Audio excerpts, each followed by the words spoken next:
Hi, I'm Sophie from France, and my story, you'll have to see to believe. My life was brilliant. I grew up in a vineyard and my parents worked super hard to make it a worldwide success. Even though they were super busy, they made sure I got the best things in life. I've just bought you a pony. You can take him out on rides around the property. Do you want to get a puppy too? We were super rich, but I didn't care about that. I was homeschooled to take over the family business, but I spent most of my time going on adventures with my best friend Luke. He was the son of our surveyor, Mr. Durand, and a major scaredy cat, but he never said no to my crazy plans, even when they landed us in trouble. Come on, Luke. Let's go to the lake and search for sea monsters. Are you crazy? We'll catch a cold, and besides, it's against the rules. Rules schmools. If there was a rule against sneezing, your head would explode from keeping them in. And you'd pick your nose just to tick people off. No, we're not going to the lake, and that's final. But I never took no for an answer. So I jumped over the fence and went running towards the lake. And poor Luke had to follow. But I stopped short when I saw a couple of village boys throwing rocks at a beehive. Hey, leave those poor bees alone. What's it to you, princess? Go back to your stupid grape juice farm. Sophie, we need to head back now. No, you should go back to school and learn how important bees are for the environment.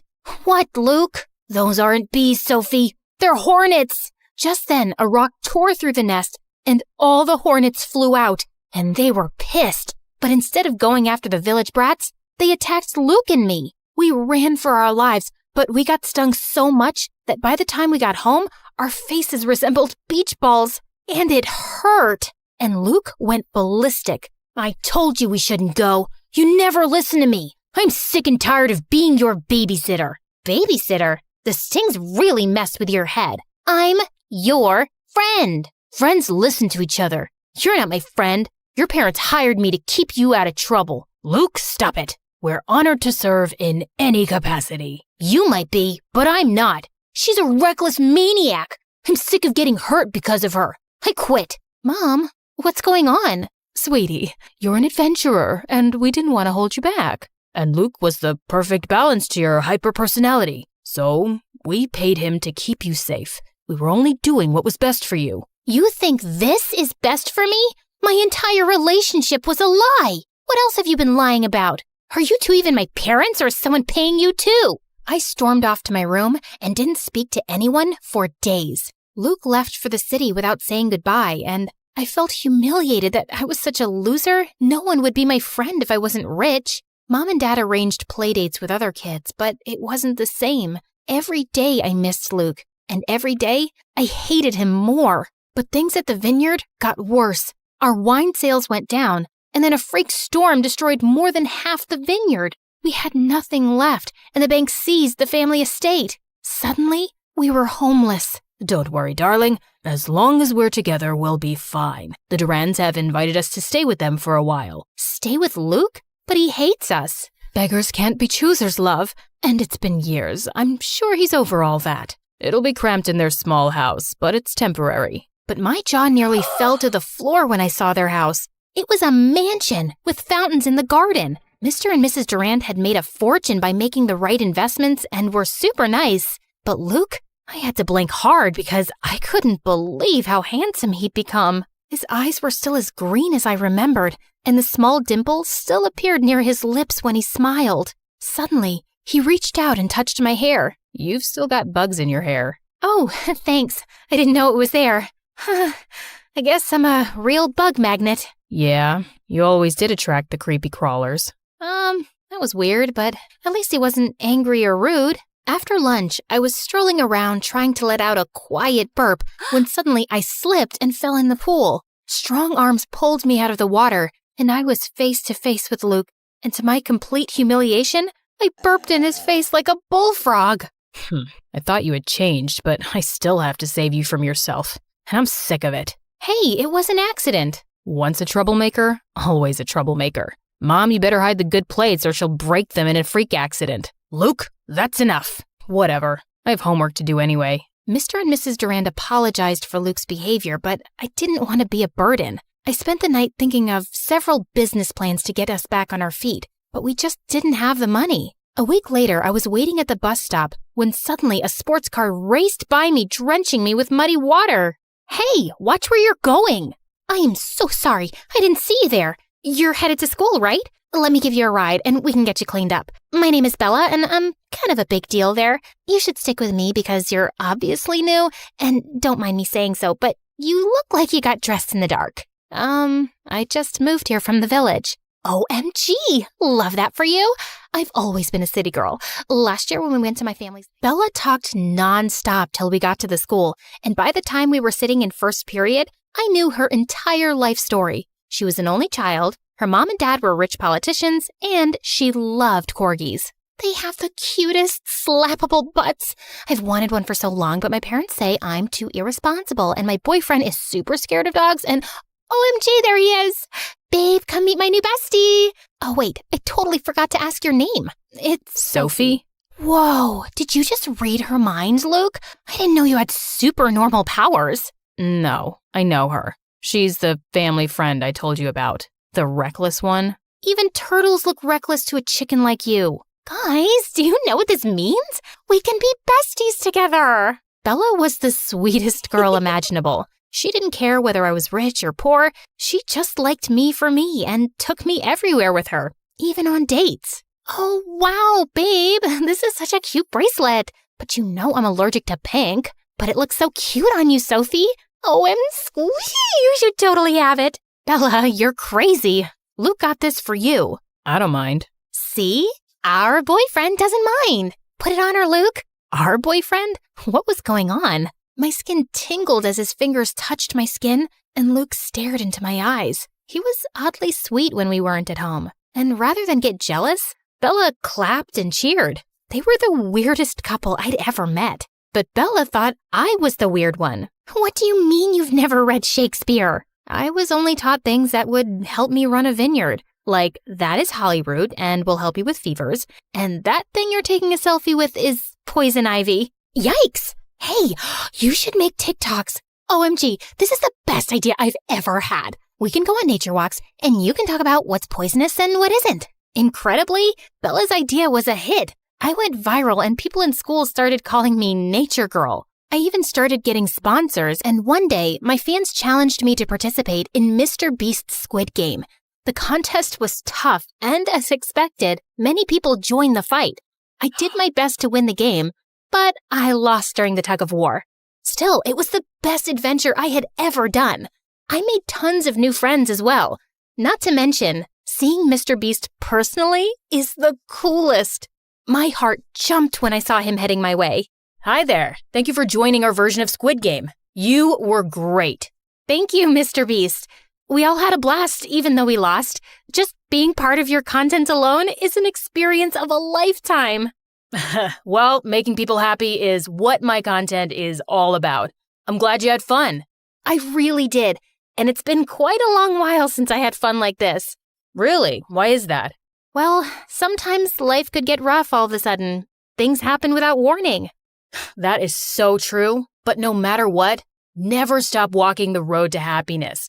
Never forget the quote, "A journey of 1,000 miles begins with a single step." I felt my eyes sting as Mr. Beast gave me a hug. And just like what Mr. Beast said, I never stopped walking the road to happiness. I kept on seeking adventure, teaching my fans about plants through TikTok. Bella supported me 100%. Eventually, the money I got from my sponsors were used to set up a small grocery shop in the city. And little by little, we were saving up to move out. Life was getting better, but Luke's behavior at home was getting worse and worse. He was rude to his parents and ignored them all the time. One time, Mrs. Durand asked them to pass the bread, and he accidentally dumped them all on the floor. What is wrong with you? That's no way to behave with your parents. You have no idea what you're talking about. Stay out of it, please. This isn't you, Luke. You used to be so sweet and caring, even if you were pretending. His eyes softened, but then he shook his head and pushed past me. I'm not the boy you used to know. It's okay, Sophie. It's just a phase. I didn't get what his problem was. He had everything he could ever want. Loving parents, a roof over his head, and a great girlfriend. But things with Luke and Bella were getting weirder. The old feelings were coming back and made me nervous. So when Dad announced we'd be moving to our own apartment at the end of the month, I was relieved, but also bittersweet. Late one night, I was packing up my things for the move when I heard footsteps on the roof. I freaked out and picked up a baseball bat to investigate. There was so much crime in the city. We never had this problem in the village. What if there was more than one burglar? But it was only Luke. You scared the farts right out of me. Oh, great. Just what I need. A damsel in distress. I'm the one holding the bat, smart Alec, and I was always the brave one while you were scared of your own shadow. I sure was a coward back then. Remember that time you couldn't sleep and you made me push all those sheep from a fence so you could count them? They were goats, and Farmer Jack was so mad. He made us shovel horse poop for weeks. You have to admit, it was fun pretending to be my friend. I was never pretending. He looked at me like there was so much he wanted to tell me, but he couldn't. His lips were so close, and my heart beat like crazy. I wanted him to say more, but I also wanted him to shut up and kiss me. But Luke pulled away suddenly, looking angry. Forget it. You won't understand. Had I almost kissed my best friend's boyfriend? What was wrong with me? It was a good thing we were moving out in a few days anyway. On our last day in the house, Mr. and Mrs. Durand held a farewell party for us. They invited all their friends, including Bella and her parents, and held a mini promotion of our little grocery store and even showed my videos on a big screen. Luke looked handsome in a suit, but I had to look away. I still felt guilty about the other night and confused by his hot and cold attitude. But suddenly, he was standing right in front of me. Hey, wanna dance? I shouldn't. Why? Do you think you'll trip and fall? No. Then come on. He whirled me onto the dance floor, and I felt like I was dancing on air. It was magical and thrilling. Then his lips came close, and all the voices in my head fell silent, but the music suddenly stopped. Luke, what are you doing? Bella's parents are watching. You should be dancing with her, not the poor grocery girl. Yes. Sophia can't bring you any connections or wealth. I'm sorry, dear, but we have to think of Luke's future, and that is with Bella. I was so shocked my mouth fell open. My parents were furious. Is this how you feel about us? Why did you invite us to stay with you? Why throw us this party? Because they want to rub in your faces how rich they are now. They always envied you, and they didn't throw you this party. Bella and I did. It was all Luke's idea. He's been planning this party for weeks. I just helped with the decorations. Suddenly, all the guests left saying they were disgusted, and Mr. and Mrs. Durand looked panicked. What's going on? I'm so confused. Let me explain. When we were kids, I loved being your friend. You were awesome and brave, but my parents wanted to cash in on that friendship and started charging your parents for protection services. I hated it. We did it for you, son, so you could have everything rich kids had. I never wanted any of that. And even here in the city, you insisted I date rich girls so you can make connections with their parents. You two have always used me for your own gain, and I'm sick of it. And look what it got you. You have luxury cars, you live in a mansion. But I can't be with the girl I love. I thought you two were in love. I'm a cheerleader and he's a jock. We had to date. It's like in the Bible or something. But we were never in love. And when I saw how much you two loved each other, you knew? Always. Why do you think I kept leaving you two alone when we hung out? You two are super cute together. Can you ever forgive me for being such a jerk and not getting in touch sooner? I thought you hated me. I did, but only because I missed you so much. I'm never gonna leave you now. Me either. Best friends? The bestest. And he kissed me, and it was everything I'd imagined.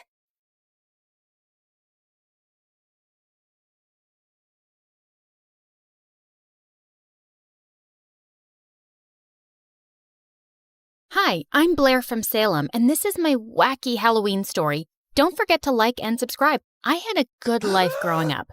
Dad loved me to pieces. Even though I never stuck with a hobby for too long, he still paid for the best classes and equipment. Life was good, but there was only one problem. Dad ran a funeral home, and people at school thought I was a freak. I heard Dracula buys his beds from Blair. Is that why you're so weird? Are you, like, possessed or something? No, but you look like you're full of poop. As a result, I didn't have any friends, but when I was in the 10th grade, my life completely changed. Dad's sister, Aunt Mary, came to live with us, and she was the most fabulous-looking woman I'd ever seen. She had a daughter my age, and I was thrilled to finally have a friend. But she took one look at me and wrinkled her nose like I was dog poop. What are you wearing? You look poor." Dior instantly became the most popular girl in school. Nobody cared that she also lived in the house with the funeral home in the basement. Aunt Mary had worked at a fashion magazine, so Dior thought she was qualified to rate people's outfits every day at school. 5, 7, 2. Ugh, minus. Who made you fashion police? You should be arrested for that crime against fashion. I ignored her and went to gym class, but when I went back to the girls' showers, my clothes were gone. Dior was in the back of the school, holding my outfit over a dumpster. Trust me, I'm doing you a favor. And she set my clothes on fire. You've gone too far, you witch. I tackled her to the ground and pulled her hair. We fought like cats till the teachers pulled us apart and took us to the principal's office, where we were given 2 weeks of detention. At home, Aunt Mary blamed me for everything. It's not your fault, John. This is what happens to motherless girls. I tried to provide for her. By spoiling her rotten? She's an impulsive girl and doesn't stick to one hobby. The house is full of stuff she's only used once. Must have cost a fortune, and she doesn't appreciate any of it. This is why she's starting fights with Dior, who was just trying to help her. You're right, but what do? I have the funeral home to take care of. But I'm here now. I'll take care of everything. Thank you, Mary. Here, buy whatever you need. I couldn't believe Dad was giving up so easily. Did he also think something was wrong with me? Your reign is over, Princess. Mom and I are the queens here now. No, Dad loves me and he'll see right through you two. But things just got worse. I came home one day to find all my things boxed up in the living room. What the heck is going on? You don't need such a big room, and I could use the closet space. So I took it. And where am I going to sleep? The closet's pretty big. Dad won't allow this. You've overstayed your welcome, Aunt Mary. I'll have him kick you out of the house. But instead, Dad accused me of being selfish and not welcoming my aunt and cousin as I should have. I was completely heartbroken, and I felt replaced. Things were already grim at home, but a week later, I was rushing to the cafeteria to get the last slice of pizza when a boy beat me to it. Hey, you must be new here. That's actually mine. The lunch lady must have forgotten to tell you. Don't see your name on it. What a jerk. I had to settle for a gross sandwich. Ugh. The pizza thief's name was Ashton, and he had recently transferred from New York. He was super rich, but I suspected he was some kind of robot because the dude never changed his expression. But the girls were going crazy over his good looks. His style is on point. He's so mysterious and dashing.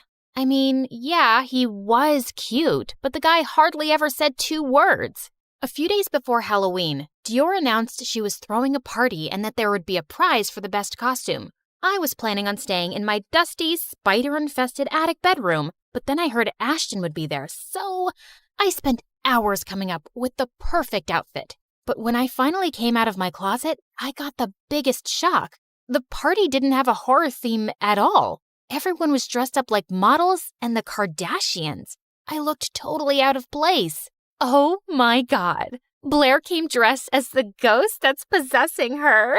It's Edward Scissorhands, you idiot. I think you mean lame boy, lamer hands. Yeah, you'd know all about lame since you threw a lame party. What a snooze fest. Do you think you can do better, freak? You wouldn't know an awesome Halloween party if it bit you on the butt. Where are the bats, the witches, the skeletons? Where's the scary stuff? We're not crazy like you, and I throw classy parties, but I'm not scared of anything. Oh, I think you are. If you're so brave, spend 2 hours at the McNeely Mansion with me. First one to come out crying will be the other's personal assistant for a month. What's the McNeely Mansion? I jumped in surprise. Ashton was so close, I could feel his eyes on me, and it made my heart flutter in my chest. It's the most haunted place in Salem. It was abandoned years ago after the place burned down in a freak fire. Sounds cool. I was terrified of the place, and I was sure Dior was going to chicken out. But to my shock, she said, "You're on." Everyone got to the McNeely Mansion, and my heart sank into my belly. The place was spookier at night. Ashton was going to time the dare, and the others waited around making bets on who would win. This is where you can live once Mom and I have you kicked out. Ugh, she was trying to get in my head. I hated her so much. I walked to the house on jelly legs, imagining all sorts of horrors inside. I stood in the front hall, my heart hammering in my throat. The whole place was creepy, windy, and cold. Goosebumps broke out on my skin. Suddenly, Dior pushed me. Right then, go on upstairs. You wanted an adventure. Shut up, Dior. Let's just stand in one place for 2 hours. I thought you wanted a spooky Halloween.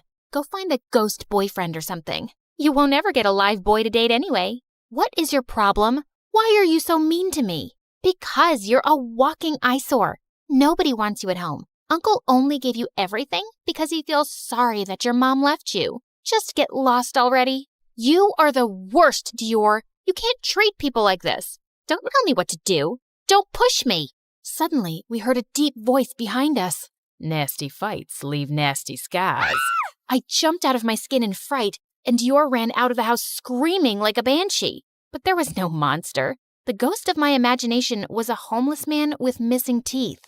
You scared the living daylights out of me. And you made Dior nearly pee her pants on the way out. My apologies. You live at that funeral home, right? Dude, you live in a haunted house. You don't get to judge. Oh, no. I see you around town. I hear your aunt moved in with you. What's she like? Does she have a lot of money? Did she buy you this awesome costume? Okay, you're officially freaking me out. If you don't want me to call the cops, you better buzz off. The homeless man left me alone, and 2 hours later, I walked out of the mansion in triumph. Dior's face was scrunched up as if someone had farted under her nose. That was cool. You're very brave. School life changed completely. Now I was the popular girl, and Dior was my personal assistant. And it was awesome! I made her cut all my sandwiches into small pieces so I could eat it with a fork. I made her do all of my homework in disappearing ink, then made her do it again. And I even had her warm a seat for me at a chess game in the park. I had her running errands around campus in a chicken costume. It was hilarious. But when I asked her to clean out my locker, she put her foot down. No, absolutely not. I'm wearing vintage Chanel. Then wear this hoodie. It's Walmart. You're taking things too far. This is just cruel. I quit. Maybe I had taken things a bit too far, but I wasn't sorry. One day on my way home, I saw the homeless man from the mansion snooping around our street. I chased him to the park, but he got away from me. But when I turned back to go home, I saw the most amazing thing.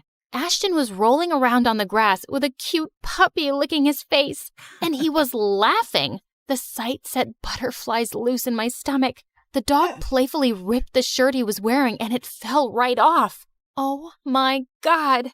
But as soon as he saw me, his expression became robotic again. What the heck? Is this your dog? Yeah, his name is Bruce. Cool. Oh, good dog. I fell hard on my back, but I didn't care. Bruce was such a lovable puppy. I rubbed his belly, but then Ashton said it was time to go. But before he did, he picked the grass from my hair. His face was close, and I could see just how green his eyes were. And then he just left. He was super weird, but really cute. The next day at school, he brought me a whole pizza for lunch. Hey, thanks. What are you doing today? Maybe you and Bruce can come over after school. Sure, I think he really likes you. Only him, or...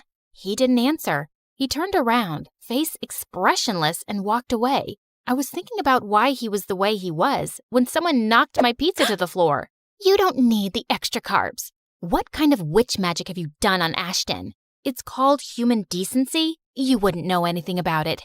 No way is someone as cool as him into a loser like you. You're definitely up to something, and I'll get to the bottom of it. I ignored her. I hated going home these days, but I was looking forward to Ashton coming over with Bruce. We played with Bruce in the garden, and Ashton became a completely different person. I felt my heart beating fast when he looked at me. What's your deal? You're like RoboCop with the rest of us, and with Bruce, you finally start acting human. I'm not good at making friends with humans. They lie and cheat. Animals are loyal, and they don't want a lot from you. I know what you mean. I've never had friends either. I thought you were popular in school. People hang out with you all the time. Yeah, but they're not my friends. They still call me a freak behind my back because my dad runs a funeral home. What's wrong with that? I know, right? You're pretty cool, Ashton. Call me Ash. And he came closer when suddenly lights blinded me and we were surrounded by the police. Hands up! What the heck is going on? I watched in horror as the police went inside the house and pulled Dior and Aunt Mary out. They were struggling and screaming and cursing their heads off, and Dad was coming behind them looking confused. Then a man in a suit walked over, and I recognized him.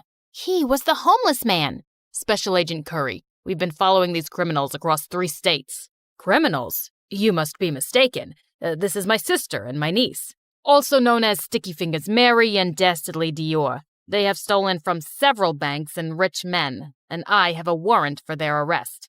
You'll never find the money. Never! All of a sudden, Bruce jumped forward and dug his teeth inside Aunt Mary's fur coat. Let go, you dirty mutt! But the coat ripped and money started pouring out of its lining. I can't go to jail, Mommy. I'm too pretty to go to jail. Dad was shocked. He turned to me looking completely confused. What have I done? I trusted them completely. I was still mad at Dad for trusting Aunt Mary over me, but he didn't deserve to go under a mountain of debt because of all the money they'd probably spent or stolen. We'll be fine, Dad. I'm sure Agent Curry can talk to the banks and we can get our money back. I don't care about the money. I let them treat you horribly because they convinced me you were spoiled. Can you ever forgive me? Of course I can, Dad. I love you the most. I hugged him tight. I finally had my home and my dad back. Life was going back to normal. Bruce barked, and I saw Ashton standing at the edge of the garden. Well, better than normal. You were awesome, boy! Who's a clever dog? You're a clever dog! I trained him, you know. Then I owe you my eternal thanks. So I leaned up and kissed him, and he kissed me back, and it was perfect. So I learned that crime doesn't pay. Tell us about your most hilarious Halloween costumes in the comments.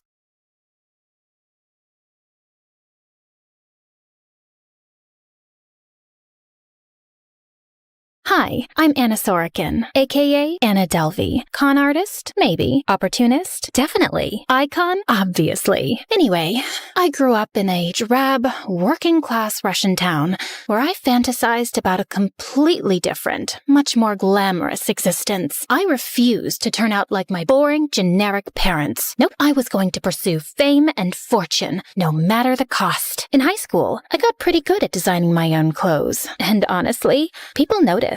Compliments were flying left and right. But then, when I was 16, my parents decided to move us to Germany. I thought my new classmates would totally vibe with my unique style, but nope, they roasted me for being different. What? You didn't get enough attention in Russia? I couldn't even understand what they were saying. I was still learning German, but the pointing and snickering I heard loud and clear. Can you free me the ketchup, please? Sure. What the heck? You said free the ketchup. Just then, I grabbed my harmonica bottle, taking a sip before casually playing a tune on the Cap's built-in harmonica. I wasn't even thinking about it, just something I did. But suddenly, all eyes were on me. Wait, what was that? What was what? The bottle. You played it like a harmonica. Oh, yeah. It's a water bottle and a harmonica, obviously. That's insane. I need one. By the next week, I had ordered a few bottles for them from Amazon. They acted all grateful. For a while, I thought, maybe this is it. Maybe they'll start being nice to me. Then, a few days later... So, there aren't any left from the ones you gave us? Can I have yours? It's for my sister. I hesitated, but handed it over, thinking this has to be a turning point. Spoiler alert, it wasn't. They stayed mean. By the way, grab your harmonica bottle from the link in the description, guys. I was holding back tears. No way could I let them see me cry. They'd tear me apart. So I bolted to the bathroom and let it all out. But as I sat there, staring at the same ugly black loafers peeking out from the stalls, it hit me. They're the ones who have it all wrong. Just small-town sheep with zero taste. Me? I had the big dreams. They didn't hate me. They were just jealous. When I was 18, I was accepted into the prestigious Central St. Martin's Art School in London. But my first class was boring. The professor had no charisma, no sense of style, and his voice sounded like listening to paint dry. sigh. I can't take it. How do you expect anyone to learn anything when you're more dull than the subject matter? Everyone stopped and stared at me, dumbfounded. I didn't belong here either. Russia was too drab, London too stuffy. It was time to go to a place where people weren't afraid to stand out from the crowd. Berlin. I got an internship at a PR company where I learned that everything in this world is built on image, money, power, and success. Darling, are you wearing polyester to a client dinner with a fashion company? I cannot have your poor taste reflecting poorly on me. Where do you shop? I make my own clothes, actually. It's cheaper. Interesting. Very interesting. I could tell my boss totally lost respect for me after that. No one takes a poor person seriously. Ugh, I quit the internship before I could get fired. I was ready to fake it till I made it. It was time to inhabit the successful fashionista I would one day become. I moved to Paris with $20 in my pocket to pursue an internship with Purple magazine. My great aunt was the first woman in our family to wear a tube top in Russia. She was so counterculture. Let me bring that love of the bold to your magazine. You won't regret it. It worked. I was hired on the spot. But Paris was expensive for a 20-year-old, and $400 a month wasn't enough to fake being glamorous. So I asked for a job and didn't get it. I begged my parents for money to help me finish my internship, but let's just say I spent it on trying to make a name for myself. Dinners at Paris's finest restaurants, nights out mingling with the rich and beautiful at the most exclusive clubs. But soon, I ran out of money. You owe me 2 months' rent, Anna. I had no way of keeping up rent, so I decided to flee the country and move to America. 48 hours later, I arrived in New York City and checked into the chicest hotel in Manhattan. I used my Purple magazine ID badge to gain access to an exclusive event at New York Fashion Week, and with my blazing blue power suit, I arrived on the red carpet confidently posing for pics. People seemed to believe I was someone, because suddenly, click, click, click, photos were being snapped of me left and right. The taller I stood, the more interested people were to know me. A woman a little older, maybe 23, with perfect hair, started chatting me up. Oh my gosh, I love your blazer. Where did you get it? Custom made by moi. Oh, I think I detected an accent. Where are you from, if you don't mind me? Oh, no, not at all. I'm from Germany, Berlin. Oh, no way. I have friends in Berlin. What's your last name? Delvey. Okay, I lied. But I was trying to reinvent myself. I didn't want to be seen as the poor, working-class girl from Russia. Your badge says Sorokin and I don't see you on the list. Can I see ID? Ugh, sorry. I'm going through a divorce and I keep forgetting it's not finalized. ID. If I showed my ID, the woman would know I wasn't on the list, and Rachel would know I wasn't from Germany. So I rifled through my purse, pretending to look for my wallet. Oh my gosh. Ugh, I think I left it at home. I can't go back there. He's there. I can't see him. I'm sorry. It's been... And then I started weeping, a skill I practiced back in Russia. Oh my gosh, honey, don't cry. Your makeup is going to smudge. Rachel must have actually believed me, because soon she was lying to the check-in woman. She's with me. It's okay. My guest canceled. Please, she's clearly going through a lot. The check-in woman looked at me pitifully, and then stoically nodded, letting me through. Oh my God, thank you. Thank you. Of course. I know how hard divorces can be. You've been through one? I feel like I have. I just watched Eat, Pray, Love, and what Julia Roberts goes through in that movie, I can't imagine. Rachel was perfect. She was bubbly, energetic, and was a photo editor for Vanity Fair. She knew everyone who mattered in Manhattan. Her best trait, though, was believing everything I told her, including that I was a German heiress who was looking to launch the Anna Delvey organization, a private art foundation where all the best creators and entrepreneurs in New York could feature their work and foster a like-minded community of tastemakers. Rachel loved it. Oh my gosh, I love it. Well, I could use some help. I'm looking for investors. I can introduce you to some people. You deserve something good after what you've been through. She was right. I did deserve something good. And the more the idea of my organization looked like it could become a reality, the more obsessed I became with making it happen. I opened 5 new credit cards and followed Rachel's lead. She showed me where to eat, where to party, and where to be seen. And through her, I met the upper crust of young, successful New Yorkers. DJs, chefs, architects, artists. But finding investors was taking longer than expected. Within weeks, my credit cards were almost maxed out. I needed to go big or or go home, literally. So I hosted a swanky party in the Hamptons and invited the wealthiest people I knew. But on the day of the party, there was a slight hiccup. What do you mean your credit card isn't working? My ex-husband must have accidentally canceled it or something. Ugh, now the venue is saying they won't let us have the party. 1 second. I took out my phone and pretended to be on hold with my credit card company. Hello? Yes, I'm here. What do you mean I have to wait 5 to 7 days to use it? My party is today. It's in 10 minutes, actually. Anna, it's okay. I can cover it for now. You're good for it, right? Oh my gosh, of course. Thank you. And I was planning on paying her back. But rich people are very protective of their money, and I couldn't find investors. I tried securing a loan, but the bank wouldn't give me money unless they saw I already had some. The system was so rigged. So I forged some bank documents saying I had a great deal of funds in a Swiss bank and managed to get a nice little loan of $22 million, just as long as I paid the legal fees up front. Let's just say I had to figure out how to get $10,000 overnight. If you lend me this money, I promise I'll pay you back as soon as possible. Just email my financial advisor if you don't trust me. They did email him. Luckily, it was me who created the email address of this fake advisor and sent a message back to them ensuring Anna was good for the money. And it worked. I secured my $22 million loan, but I was hasty and made one fatal error. I accidentally told the bank I was born in Germany, even though my passport said Russia. I couldn't even keep up with my own lies. So the bank pulled my loan, and I was back at square one. Instead of bailing, I decided to go bigger, to create a reputation no one could ignore. I checked into a fancy hotel in Soho, bought an entirely new wardrobe, changed my hairdo, and started seeing a personal trainer named Casey. I also befriended the concierge at her hotel, Neff. You know Neff. Me and you aren't that different. I once knew what it was like to be close to the wealthy, but unable to reach them. I thought you were an heiress. Oh, well, it's complicated.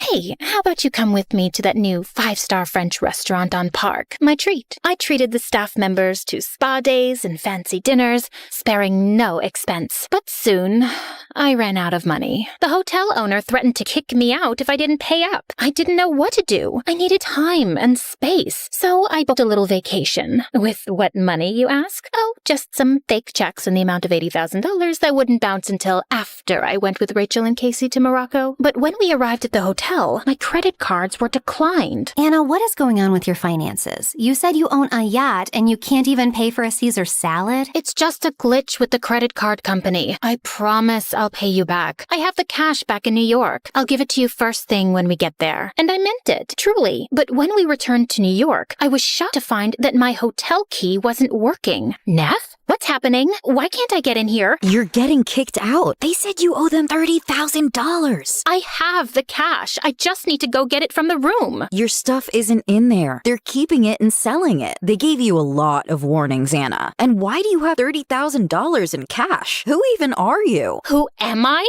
After everything I did for you? So ungrateful. Luckily, this country loves to give away credit cards like candy. So I just got a brand new one and checked into the Beekman Hotel, continuing my business plan with a renewed desperation. My strategy was this: get a loan from one bank and pay off the debt at the other bank. When the second bank realized I couldn't pay, I opened up a new account at a new bank and got a loan. It worked as long as I kept moving. Unfortunately, that meant I couldn't stay at any one hotel long enough to make an impression on the money-hoarding elite. By the end of 2017, I had lived in more than 7 hotels on credit alone. By my 8th hotel, my credit card was declined and I had to leave. But when I tried to get a new credit card, I was denied. Overnight, I was homeless, sleeping in my car on the side of a loud Manhattan street. Okay, I have friends. It'll all be fine. I always figure it out. Anna, where have you been? Where is the money you owe me? Rachel, I'm sorry. My life has just been crazy. I'll tell you all about it at lunch. Just meet me tomorrow and I'll bring the money. Promise. You sound freezing. Are you okay? I thought about telling her the truth. I really did. But I didn't want to hear it myself. Never better. At dinner, Rachel was staring daggers at me from across the table. I'll have the braised short rib. Thank you. Who's paying for this? Don't worry about it. I've got it. You don't look so good, Anna. Really? Is it my bangs? No. Where is my money? So, look, I'm still working on... Anna, do you have my money or do you not? Please, Rachel, I need a place to stay. I promise I will get you the money. But right now, I'm sleeping on the streets. I don't believe anything you say anymore. Wait! If you try reaching out to me again, my lawyers will be the ones answering. I was speechless, and I totally lost my appetite. With my head heavy, I walked to the bathroom. But as I was opening the door, a big, burly hand grabbed mine. I looked up and saw the gruffest, nastiest-looking cop glaring down at me. I need you to come with me. The cop slapped his handcuffs on me, dragging me out of the restaurant. He shoved me into the back of his cop car. When I arrived at the police station, they tossed me in a cell like a criminal. Hey, you can't do this. I want my lawyer. I get a phone call, don't I? You owe a lot of people a lot of money. I don't know what you're talking about. Consider this a warning. You're gonna spend the night for attempting to dine and dash. What? And if you don't pay your debts within 30 days, the FBI is coming for you. 4 hotels are threatening to sue. 6 restaurants, 4 clubs. Should I go on? I think I might have growled at him. He slammed the metal bar doors. At least I had a place to sleep for the night, I guess. Ugh, this sucked. I had to admit it. I had failed. The next morning, I decided to cut my losses and leave New York City. But as I was taking the subway to the airport, an advertisement caught my eye for a fancy rehabilitation center in Los Angeles, like the place celebs would go to. I Googled it, and it was totally that place. It was like a sign from above telling me what to do next. I needed to go to Malibu for rehab, so I booked a ticket with my credit card and arrived at the beautiful beach resort. But a month later, the rehab said my credit cards weren't working and gave me the boot. You're just going to kick me to the streets? What kind of rehabilitation place is this? I didn't even meet any celebrities there, and none of the rich people would invest in my foundation. The whole thing was a flop. As I watched the waves crash into the shore, I felt empty. Maybe it was time to admit I'd never win this game. It was rigged in favor of the rich, and I'd always be just poor. I was all alone, with nothing. Tears started pouring out of me, and then I got a phone call. Rachel? Anna, I'm sorry I abandoned you and said such horrible things. I heard you're not in a very good place. Can we meet for lunch? I want to make it up to you. I was actually relieved to hear someone's familiar voice, but still livid, obviously. I don't know. You treated me very cruelly, but I guess one lunch couldn't hurt. Great. Meet me at the 5-star sushi spot you love. See you tomorrow night. Wait, tomorrow night? I was in Los Angeles, but I had no one else to turn to and nowhere else to go. And maybe this would be my chance to start over the right way. So I took a cab to the airport and bought a red-eye to New York. On the plane, I made a list of all the ethical ways I would try to achieve my dream. Hey, maybe I had learned something in rehab. I arrived the next morning, enthusiastic to start my new life. And when I met Rachel for sushi, she actually appeared happy to see me. I told Rachel about all the celebrities I'd met in rehab and all the new life lessons I'd learned. Wow, you were only there for a month, but sounds like it was really good for you. I'm so happy. I just gotta run to the bathroom real quick. Be right back. Okay. Honestly, it felt nice to have a friend again. Plus, she offered to cover the bill. She was taking a while in the bathroom, though. I got up to check on her, but a man was blocking my way. Wait, it wasn't just a man. It was that horrible cop again.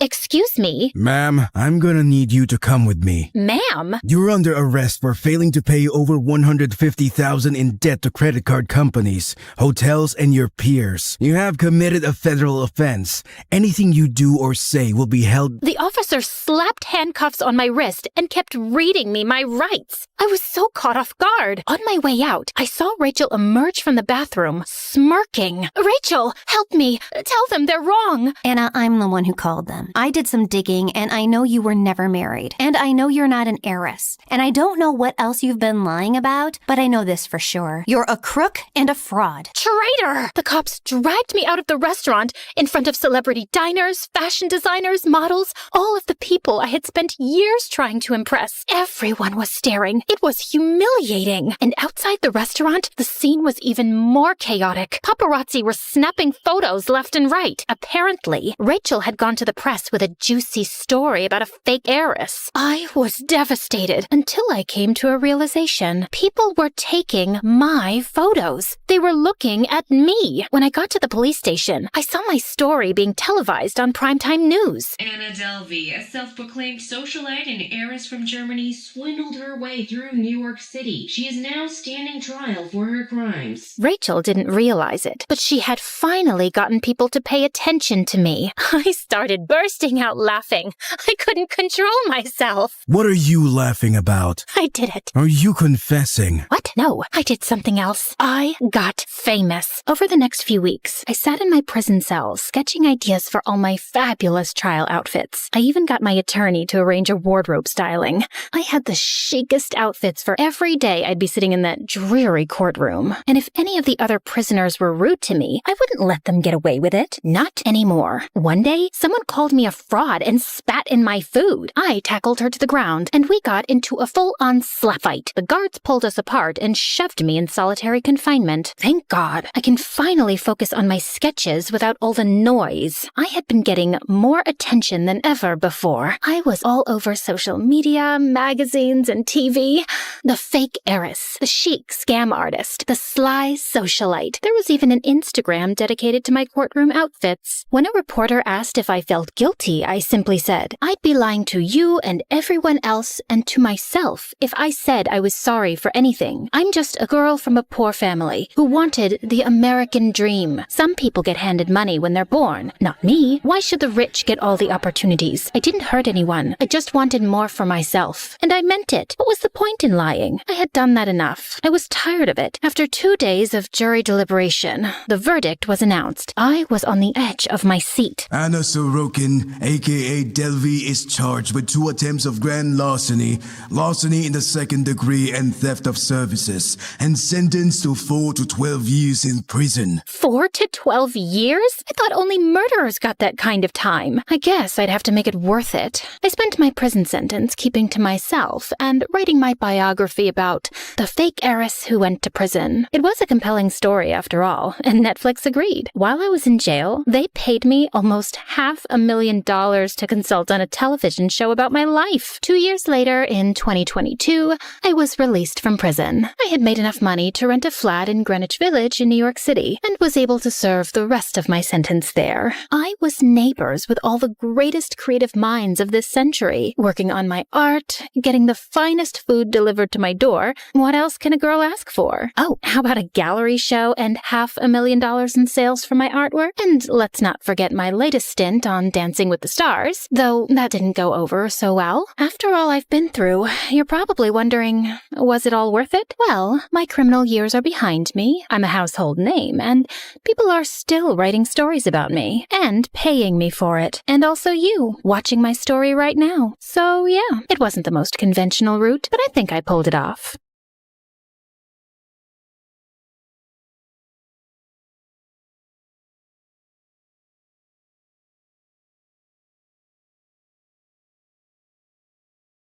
Hey guys, I'm Ashlyn, and I lived with my mom and 2 siblings in Atlanta. And I have superpowers. Hang on to see why. My mom was a famous businesswoman in the city. She was from a filthy rich family and considered herself royalty. She carried herself like a queen and made sure my siblings and I behaved that way too. From the way we spoke, dressed, or even our posture, everything needed to be perfect. But because of my superpower, I couldn't get anything right. Mom, I'm sorry. I was just squeezing the ketchup. I didn't know how it ended up in your face. It's not my fault. He threw the ball at me first. He ducked and it shattered the window. Yep, being the clumsiest person on earth was my superpower. Sometimes, I even felt if I was bubble wrapped and kept in a corner, I would still end up breaking things. My siblings used to bet on how many times I'd trip over myself or drop something. Like once at the dinner table, I got the hiccups and they started giggling. Just wait, she'll break the glass. No, I think she'll break the glass and the jug. And sure enough, my sister won. But in the process, Mom was drenched in water. It's okay, Mom. It's just water. Let me help you dry this. I'll bring a fan. Oh, the fan isn't here. Okay, that napkin'll work. When I pulled the napkin, it dropped the candle stand on the table mat, and in seconds it started burning. I quickly put out the fire with the curry. Oh, phew. Hiccup's gone and the fire's out. All good now. Oh, gosh, I'm sorry. Oh. Just stop it, Ashlyn. How could you be so careless? Every time you're around, it feels like a disaster is waiting to happen. Always finding ways to ruin everything in my life. Such bad luck. It's like you're a curse in my life. But Mom, it's not like I did it on purpose. Just get out and let me have my dinner in peace. And all of you are fired. Mom's words really hurt me every time. But thank God I had Annie, who was my nanny, but she was so much more to me. She tucked me in bed, told me stories, and hugged me. Things my mom never did. I shared everything with Annie, and when she saw me crying, she asked me what was wrong. Annie, Mom's always angry with me. She doesn't like me. I don't know why things themselves fall even when I don't touch them. Oh dear, don't cry. You know you have superpowers, so things just move around. It's not your fault. And don't worry about your mom. She loves you. Just be a little more careful. Yeah, I know. Annie tried her best to make me happy and told me how Mom was just overworked, but actually loved me loads. But Annie didn't know that years ago, I had found out the reason Mom resented me so much. It was because Dad had left her for a maid working at our place just 2 days after I was born. And since that day, Mom saw me as her bad luck. I tried not to let it get to me and focused on my studies, but I wasn't very good at that either. But still, I tried. I really wanted to win Mom's love because seeing her with my siblings made me feel like I wasn't even a part of the family. One time, when I was around 17 and on summer vacation, Mom had a launch party for her new business. Please, just spare me the embarrassment and stay in your room. Order pizza, watch MSA videos. Just don't ruin my party. Mom was always keeping me away from the fun things she did,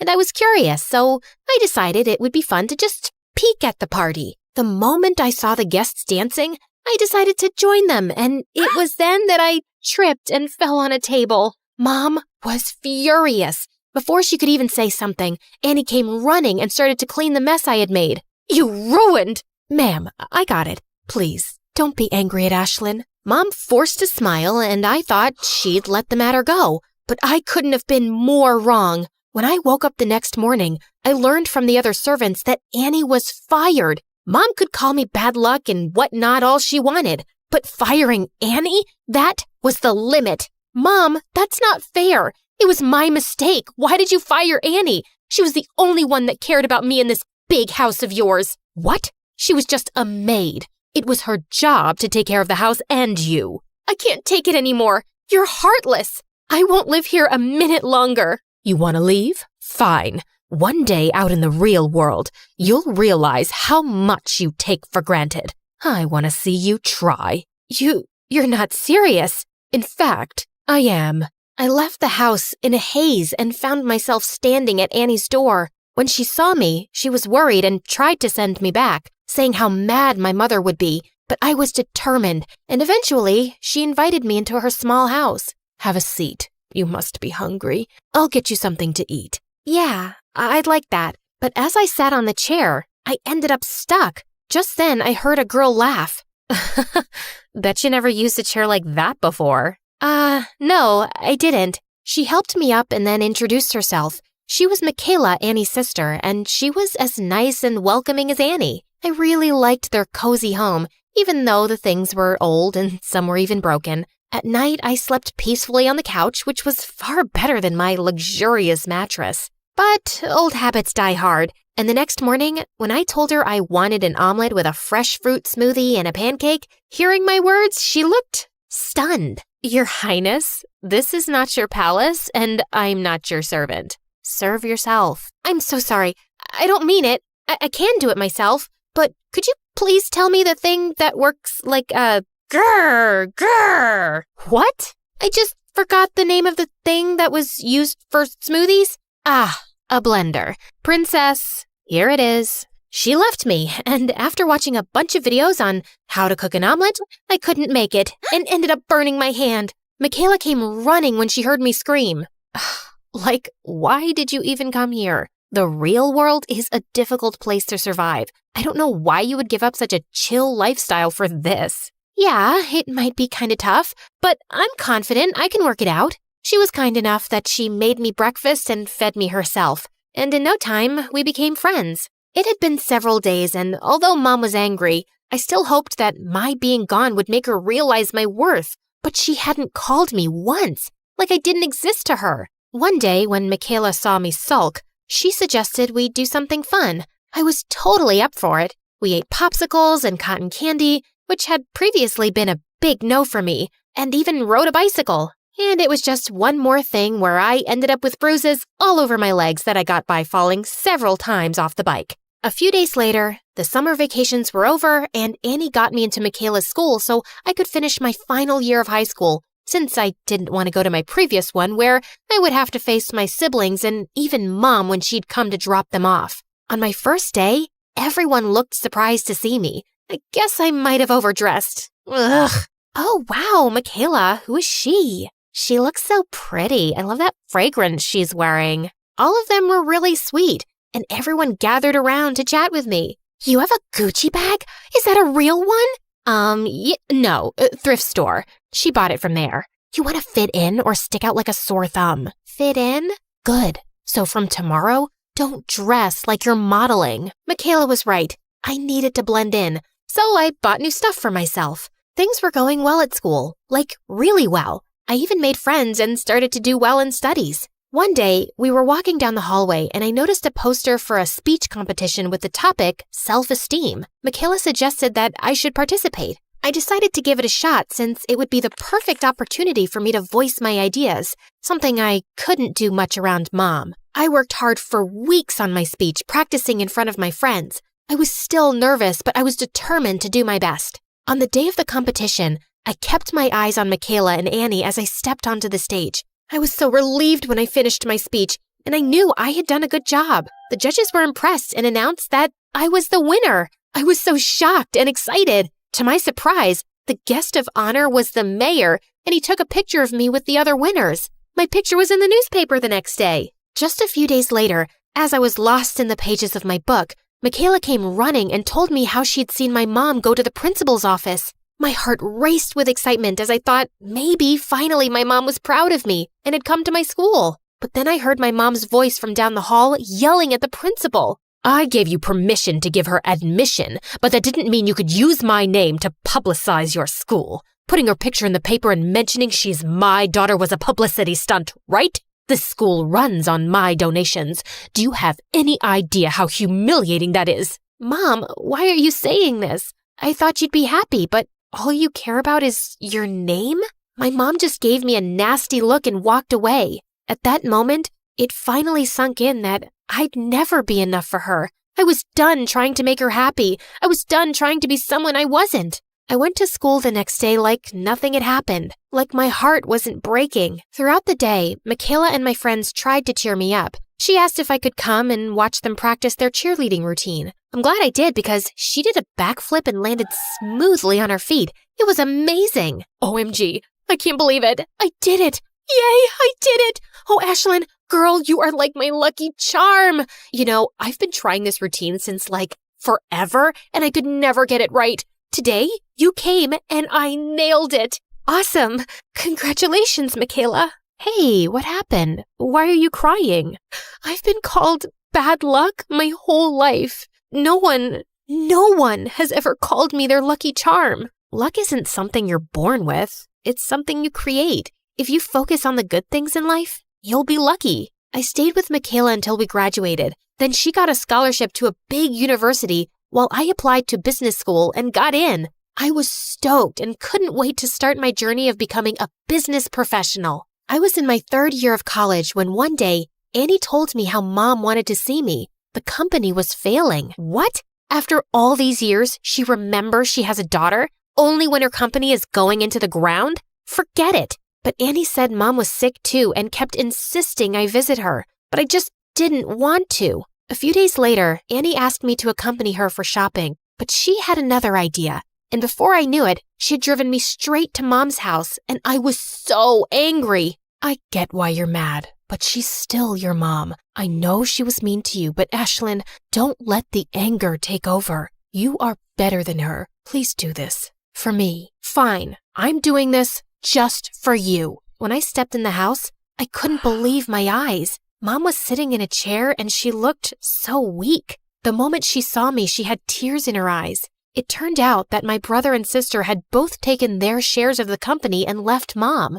Ashlyn, is it you? I am so sorry. I was so wrong about you. I always treated you wrong, called you bad luck. Please, forgive me. I was such a bad mother to you. Mom, you don't have to say that. Please, let me. I was so wrong to blame everything on you. Can you forgive me? I don't know if I can right now, but I'll try, Mom. I'll really try. And I'll spend every day of my life trying to make it up for being like I was to you. Then Mom and I hugged. She apologized to Annie and thanked her for always supporting me. Mom told me everything about her business and I decided to help her. I spoke to her lawyer and got to know that to save the company, we would need a merger with some big company. I started working there day and night and bagged a meeting with a big company. On the day of the meeting, I was feeling confident and engaged in the discussion. Suddenly, I dropped the pen and it went rolling under the table. Why do I have to be so clumsy? Oops, I'm sorry. Silly me. It's like I have butterfingers. You know what? I'm gonna go. Come on. Happens to the best of us. We understand. It's just part of being human. If it had been my mom, she would have screamed at me. After that, the meeting went awesome, and they told me they'd let me know about their decision. At home, I told Mom everything that had happened, including dropping the pen. She looked unhappy, but right when she was about to say something, the phone rang. Oh my God, we got it! We got the merger! I knew it. I knew you could do it. This calls for a party. Mom threw an awesome party by the poolside. Everyone was having fun until Mom got a call, and her face suddenly changed. I followed her inside the house and saw my brother and sister were there. What are you two doing? Get out now or I'll call security. You can't really own this house anymore, can you? It's impossible. You ruined the business. Oh, God. Did you trick Ashlyn into helping you? We'll tell her the truth. What truth could you possibly tell her? That you were never sick, Mom? That it was all an act to make me save your business? I knew all along. Mom's jaw dropped and my siblings were left speechless. You knew? But why did you still help? Because someone very important to me told me I'm a better person than you. I turned around with a newfound confidence and walked away, leaving Mom behind. Most of us start our lives in a hospital as newborn babies, but not me. No siree. I started my life in a hospital too, yes, but as an adult. I opened my eyes feeling woozy and numb. I felt like I'd been struck by a freight train. She's up. She's finally up. Nurses and doctors surrounded me from all sides, examining me excitedly. What's going on? Can you tell us who you are? I'm me. Who else am I supposed to be? The Queen of England? Your name. What's your name? I racked my brain trying to remember, but I just couldn't. In fact, I couldn't remember anything. It was like my brain was filled with dust bunnies. What was my name? Hi, I'm Harper. Yeah, I know my name now. And I woke up in a hospital bed one day with no clue who I am. But before I continue my crazy story, please like and subscribe. There was nothing wrong with me, except, my amnesia. The doctor told me my name, that I was 18 years old, and apparently I'd been unconscious since an accident I'd had 2 weeks ago. But what she said next turned my world upside down. Both of your parents are in jail. My jaw dropped to the floor. I was the daughter of some criminals? Just when I thought things couldn't get any worse, the doctors decided to kick me out. Release me from the hospital. No other friends or family came forward, so you'll have to manage on your own. How on earth am I supposed to do that? I barely know my own name. You're physically and mentally fine, and you'll start to regain your memory over time. Here are your belongings, and I've called you a cab to your home address. And that's where we'll be sending you the bill, too. Now, goodbye. And then she practically pushed me out the door. Just, wow. I hoped I wasn't some kind of weird loser or a creepy pariah.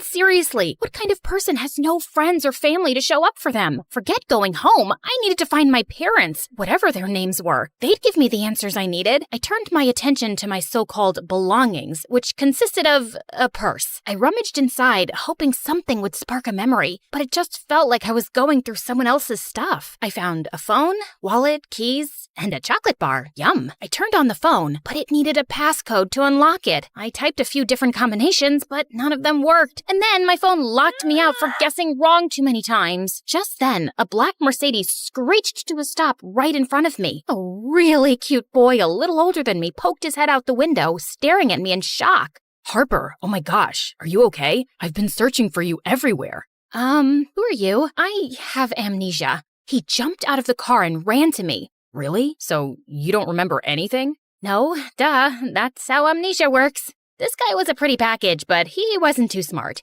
I'm Mason, your neighbor, and, well, your friend. My friend? Mason pulled out his phone and showed me a photo of the two of us together smiling. We looked good together. Have you spoken to your parents? Not yet. My stupid phone's locked, and I can't remember the password. Mason put his hand on my shoulder. Don't worry about it. I'm here now. Just then, I heard heavenly music play as the skies opened up and a bright light shined down on my head, and then butterflies danced around me. I wasn't a weirdo. I had a friend. Plus, he was a cutie, and he smelled amazing. Mason offered to drive me home. I'd like to see my parents first, but I don't know what jail they're in. Don't worry, I'll find out and arrange a visit. Just then, my stomach let out a loud growl. But first, let's get you some pizza. We can grab a slice down the corner. A slice? I haven't eaten in 2 weeks, man! Mason laughed and bought me an extra large pizza before taking me home. 20 minutes later, we pulled up to a luxurious apartment building. Wow, is this where I live? Yep, this is where we both live. I mean, I live 1 floor below you. Mason was the perfect gentleman. He helped me out of the car, opened every door for me, and generously tipped the doorman. As we rode the elevator to the penthouse floor, Mason's hand brushed against mine, and my heart skipped a beat. Mason said we were just friends, but it felt like we were so much more. I thought to ask him, but I was too shy. What if he didn't like me that way and was just being nice? I didn't want to scare him off, so I stayed quiet. My apartment was huge and so fancy inside, with expensive furniture, exquisite paintings, and crystal chandeliers. A family portrait hung on a wall with a gold-plated frame, and I paused in front of it. My parents looked like really nice people. Mason, what are my parents' names, and why are they in jail? Suddenly, he looked really uncomfortable.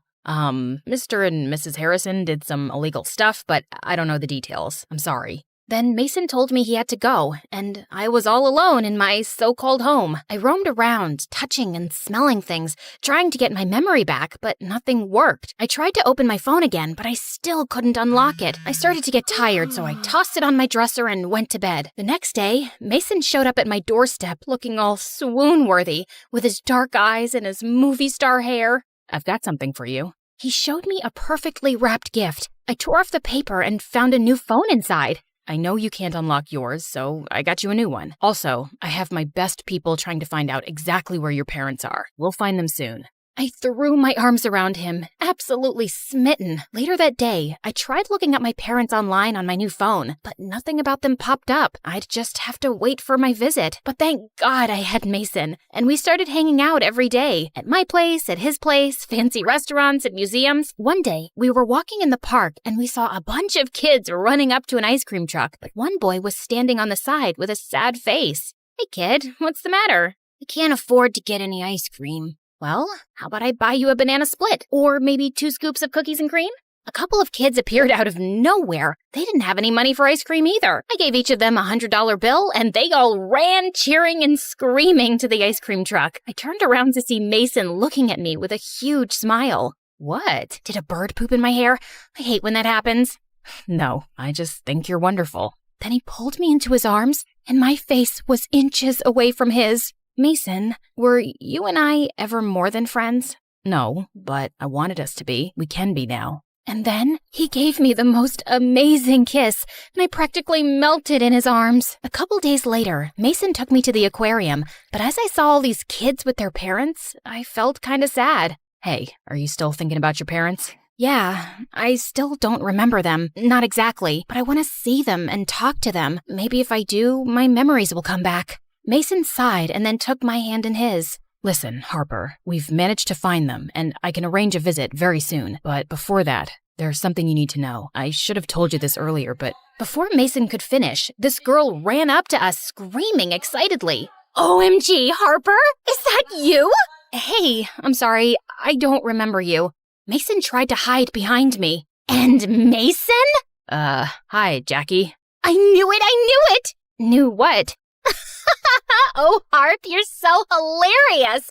I'm your friend, and I knew you always had a crush on Mason before you started hating his guts. How'd you ever patch things up? Mason turned as red as a cherry popsicle. I have no idea what you're talking about. You called him Mason the Maniac, and you wanted to crush him for ruining your life. You spray painted his house, scratched his car with your keys, threw a brick through his window, and created a website that listed 1,000 reasons why he shouldn't be trusted. What? That's crazy. Why would I do something like that? Yeah, you went a little psycho. But Mason did write that article which got your parents arrested. Are you insane? Mason would never do that to me. Tell her, Mason. Mason? Mason lowered his eyes. Harper, I can explain. It's okay, Mason. I can show her myself. Jackie pulled out her phone and showed me a news article with a headline that read, "Whiz Kid journalist puts criminal couple behind bars." The whiz kid was Mason, and the couple were my parents, and their names were Mr. and Mrs. Smith. Right beneath my parents' photo, there was a link to a video. With trembling hands, I clicked the link. It showed the police hauling my parents out of our apartment building, while a dozen reporters were taking pictures and firing questions. And Mason was right there in the front, with a smirk on his face. "We're innocent. We didn't do this. That sneaky kid Mason is out to get us." Then suddenly, I came running out of the building and tackled Mason to the ground. We crashed into the reporters, then the video ended. It's not what it looks like. Yes, it is. I just couldn't believe it. Suddenly, I got so mad my hands started shaking. I slapped Mason really hard across the face, then stormed off. I took a taxi straight home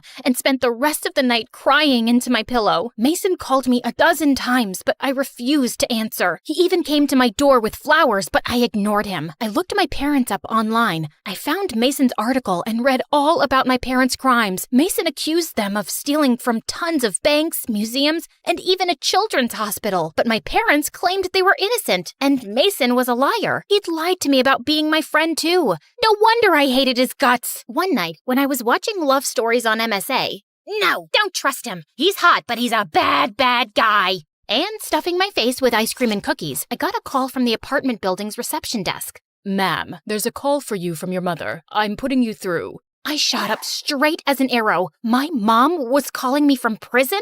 "Oh, Harper, how are you? We heard you were in the hospital after the accident, and then you were released. I wasn't allowed to make calls any sooner, and I tried your cell phone first. Oh, I've been so worried, love." "Mom, where are you? Can I come see you?" I was able to schedule a visit to prison for the next day. I met my mom in this big room surrounded by other inmates and their visiting families. "Oh, I can't believe you're here. Your dad wanted to see you too, but he got into a fight with an inmate and isn't allowed visitors for a week. I've missed you so much, baby." Suddenly, I just broke down in tears. "Mom, I'm so confused. I lost all my memories in the accident." "What? You don't remember anything?" "No, nothing. I just know that you're in jail because Mason said you guys did all these awful things." "Mason? Oh, what I wouldn't do to wring that boy's neck. We wouldn't be in this mess if it wasn't for him. He's evil, Harper. You can't trust a word he says. I'll explain everything later, but first, you need to listen to me closely." Mom leaned in and whispered, "Get the money out of the safe." "What safe?" "It's in a secret room behind my closet. Your dad and I stored things for the family business there. We didn't tell you about it because you were too young. I need you to use the money we've kept in that room to bail us out. The combination is in a drawer in my desk, and be careful. We had a misunderstanding with a few gangsters." "Gangsters?" "Oh, I mean business associates, sweetie. Somehow they think we owe them money. Vultures. So if anyone suspicious turns up at the apartment, do not let them in." Mom gestured over my shoulder, and I turned and saw this scary man with a skull tattooed on his forehead, giving us death glares. Once I got home, I raced to my parents' room, found the combination, and typed it into the keypad on the back of Mom's closet. Then a wall opened up, and I walked into the secret room, my mouth hanging open. It was full of bags of money, jewels, and paintings. All the stolen items that Mason wrote about in his articles were stacked right in front of me. I was devastated. Mason was right. My parents were thieves. Just then, the doorbell rang, and a surveillance feed popped up on a screen in my parents' room. 3 scary gangsters with skulls on their forehead were at my front door. "We know you're in there, Harper. We want our money." I spoke through the speakers. "Sorry, Harper's not home.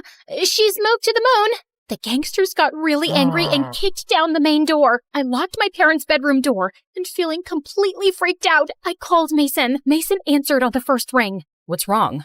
You were right. My parents are bad, and now these gangsters are out to get me.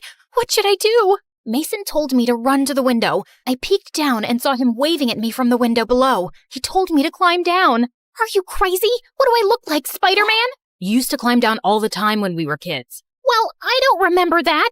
Suddenly, I heard the gangsters pounding on my parents' door. Okay, maybe some memories are coming back. Come on, you can do it. I've got you. Somehow, Mason's words gave me confidence, so I took a deep breath, then started climbing down. Suddenly, I lost my grip and screamed as I fell, but Mason caught me just in time. He pulled me inside through his window and hugged me. You're okay, Harper. You're safe now. Okay, cool.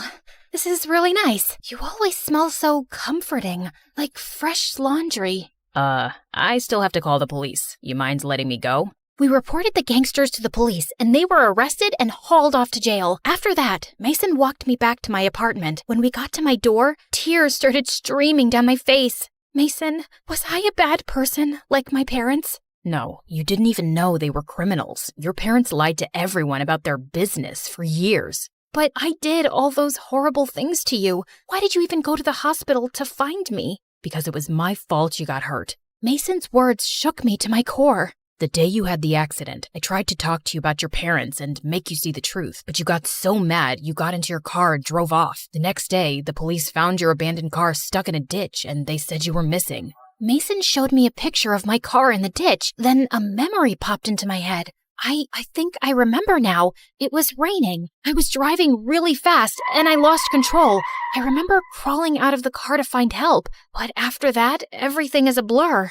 Harper, not knowing what happened to you or where you'd gone was breaking my heart. Then I found you at the hospital and you were different. You didn't remember anything. And most importantly, you didn't hate me. I should have told you the truth sooner, but it was getting harder the more I was falling in love with you. You're in love with me? I've always had a thing for you. I'm sorry I lied. I understand if you never want to see me again. I love you, Harper, but I don't want to come between you and your family. He started walking away, and suddenly my phone rang. It was the number from prison. It must be my mom calling. As I watched him leave, my heart ached. I had to choose. I could bail out my family, help them clear their names, and go back to their criminal activities. Or I could take a chance on a different life. I shoved my cell phone into my pocket, ran to Mason, and grabbed his hand. Let's go and tell the police about the proof I found in the secret room. I choose to be a good person. I choose to be happy. I choose you.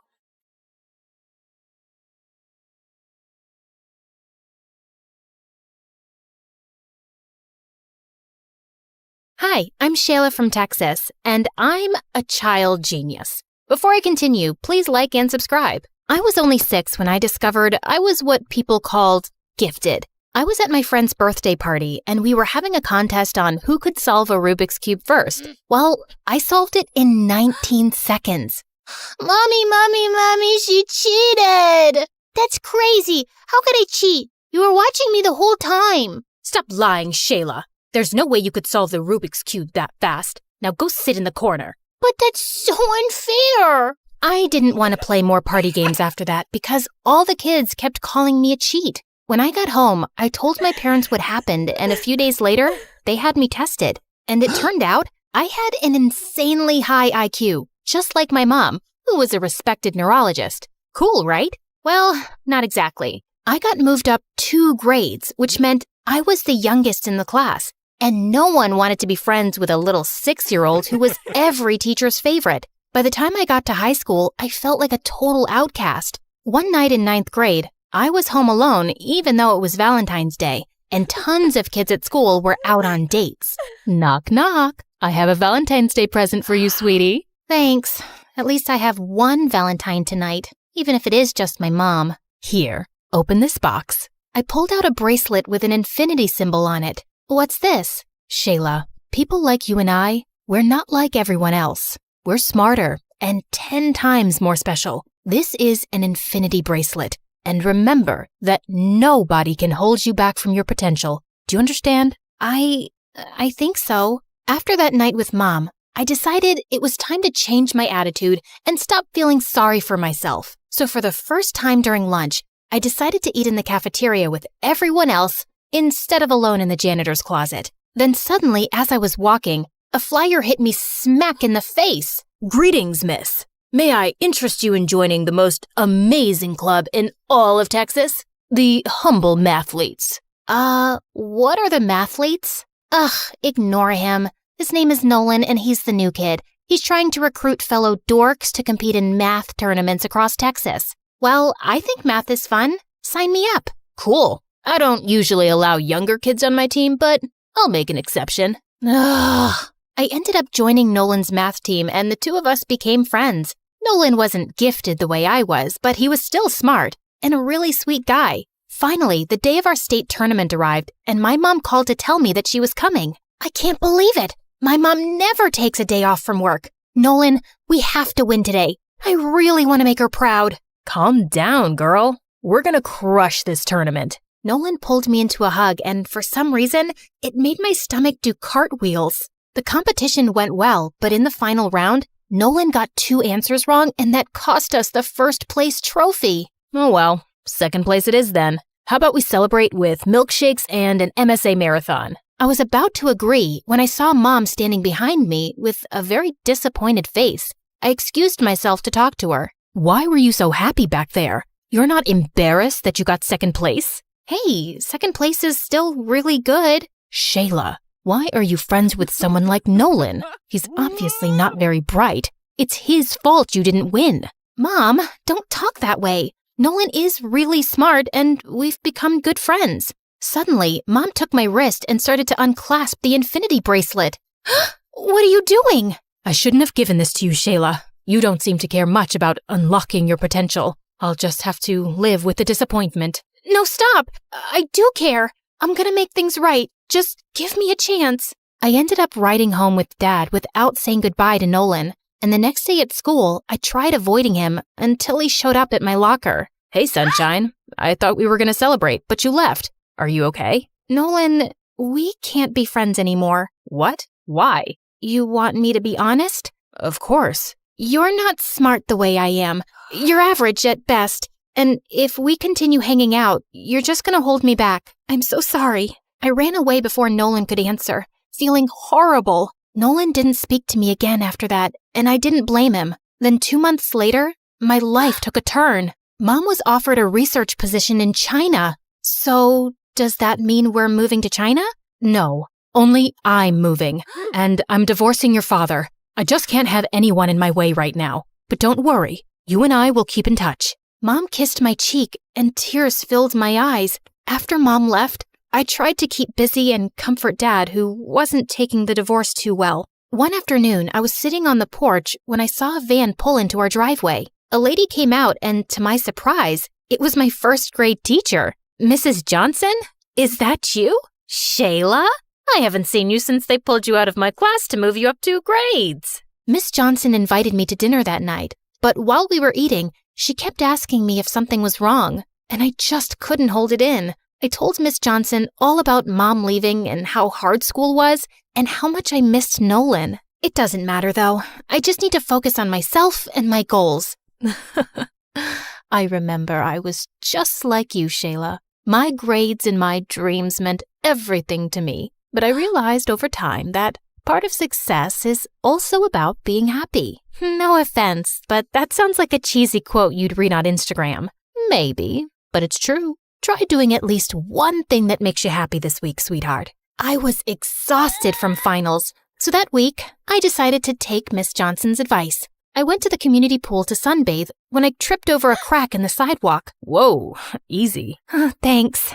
At that moment, I realized the lifeguard was Daryl, the most popular guy in school. I usually save people from water, not concrete. You look familiar. I feel like I know you from somewhere. What's your name? I was about to tell him, but then I paused. Boys like Daryl usually never talk to me, and I wanted to start off on the right foot. I'm Cher, like the singer. And you're pretty like her, too. I'm having a party tonight. How about you be my date? Whoa, did he just ask me out? Of course, I said yes. And that night, I got super dolled up for the party and even bought a new dress. The party was so much fun, and I danced with Daryl for hours. And when I saw the other kids at school there, I told them I'd changed my name because, well, I had a chance to be a new me. At one point, I had to go to the bathroom, but I opened the wrong door, which apparently was a bedroom. Oh my God, what are you doing in my room? Nolan? This is Daryl's house. Yeah, and my mom and I moved in here 2 weeks ago. Daryl's my cousin. Oh, I didn't know that. Of course you didn't. Daryl doesn't want to be associated with nerds. How did you get invited here anyway? Actually, I'm not a nerd anymore. I've decided to change. Also, my name isn't Shayla anymore. It's Cher. Cher? Yeah. So, if you could call me that from now on. No, I don't have the time or energy for this. Go back to the party, will you? And don't walk by my room again. Nolan slammed the door in my face, and I felt bad. But I really didn't want to deal with the drama at the moment. I just wanted to have fun. A week later, Daryl and I started dating. I asked everyone to start calling me Cher instead of Shayla, and just like that, I became popular. I started dressing differently, and I didn't wear my infinity bracelet anymore. One day at school, the teacher handed back last week's physics exam, and even though I hadn't studied as much, I got 100. I was grinning to myself during recess when Daryl took the paper out of my hand. What you got there, babe? Whoa, you got 100 on a physics test?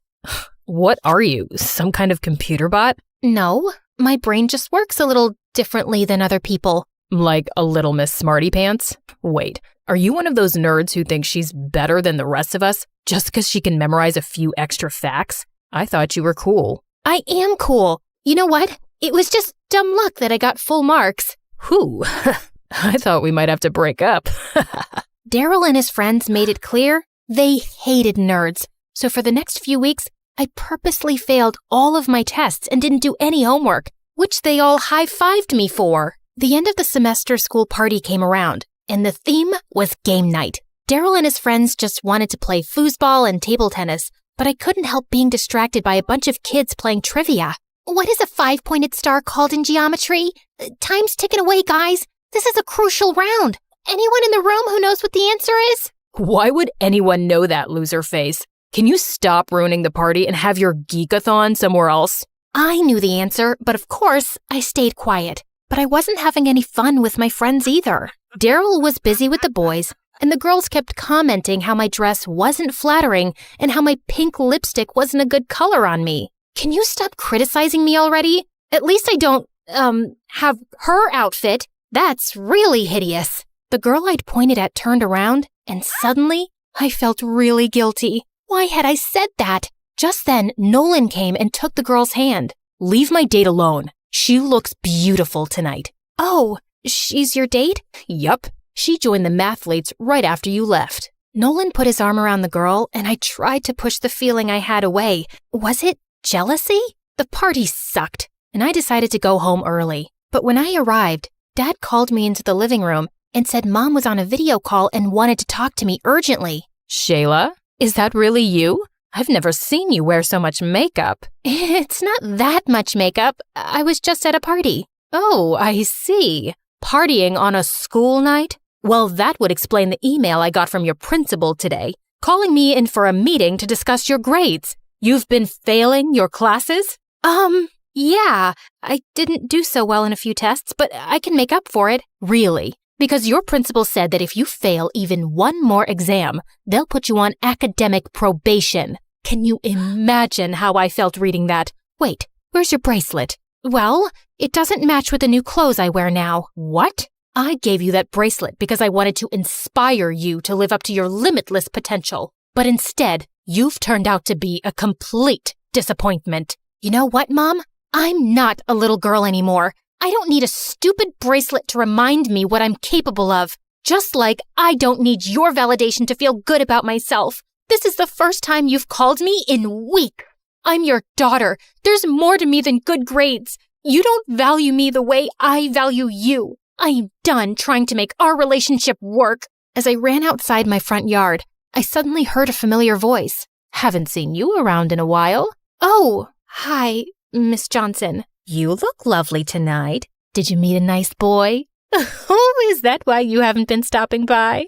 I don't know what happened then, but suddenly I ran to Miss Johnson and burst into tears. She hugged me as I told her everything. About Mom, the bracelet, how Nolan replaced me, and how I'd turned into a superficial bimbo. Oh, Shayla, don't talk about yourself that way. I think I know what the problem is. You do? Yes. First, you tried being who your mom wanted you to be. Then, you tried being who the kids at school thought you should be. You've tried to be everything except yourself. Miss Johnson's words struck a chord in me. I thought about them all weekend, and on Monday, I pulled out the infinity bracelet. But this time, it meant something different to me. I wasn't letting anyone hold me back, and I had to start by making things right with Nolan. Hey, I know it's been a minute, but I'd love to be a mathlete again, if you'll have me. Let me think. No. Nolan, please. I've changed. I don't want to be a stuck-up jerk anymore.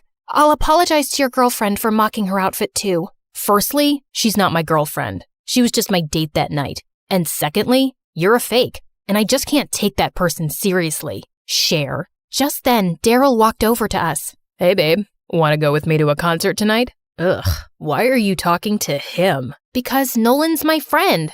I'm really not. You were at one point. We were on the Mathletes together. The Mathletes? That's a club for losers. You're better than that. Come on, let's go. Daryl started to pull me away, but something inside me snapped. No, I'm staying here with Nolan, and he's not a loser. He's your cousin, and maybe it's time you start treating him with the respect he deserves. I should have treated him better too. Aw, that's a cute speech. But if you want to be my girlfriend, you can't hang out with my dork cousin or join the Mathletes, Cher. Isn't it obvious that I don't want to be your girlfriend anymore? I feel pathetic that I dumbed myself down to fit in. I'm a nerd, and proud to be one. And just for the record, I know what a 5-point star is called in geometry. It's a decagon, and I'm going back to being Shayla. I marched off like a boss, pulling Nolan behind me. You know, maybe you can rejoin the Mathletes. We are one team member short, and there's a tournament coming up. Oh my God, you mean I can be on your team again? And you forgive me? Oh, Nolan, thank you. Hey, I didn't say I forgive you, but I do need your brain for the competition. I'm not exactly smart the way you are. Nolan, I'm sorry for saying that. The pressure to succeed turned me into a toxic person. The truth is, I think you're smarter than me. I don't have a quarter of your emotional intelligence. That's nice of you to say. Thanks. Nolan hugged me and I felt my stomach doing cartwheels again. Maybe one day, he could be more than a friend.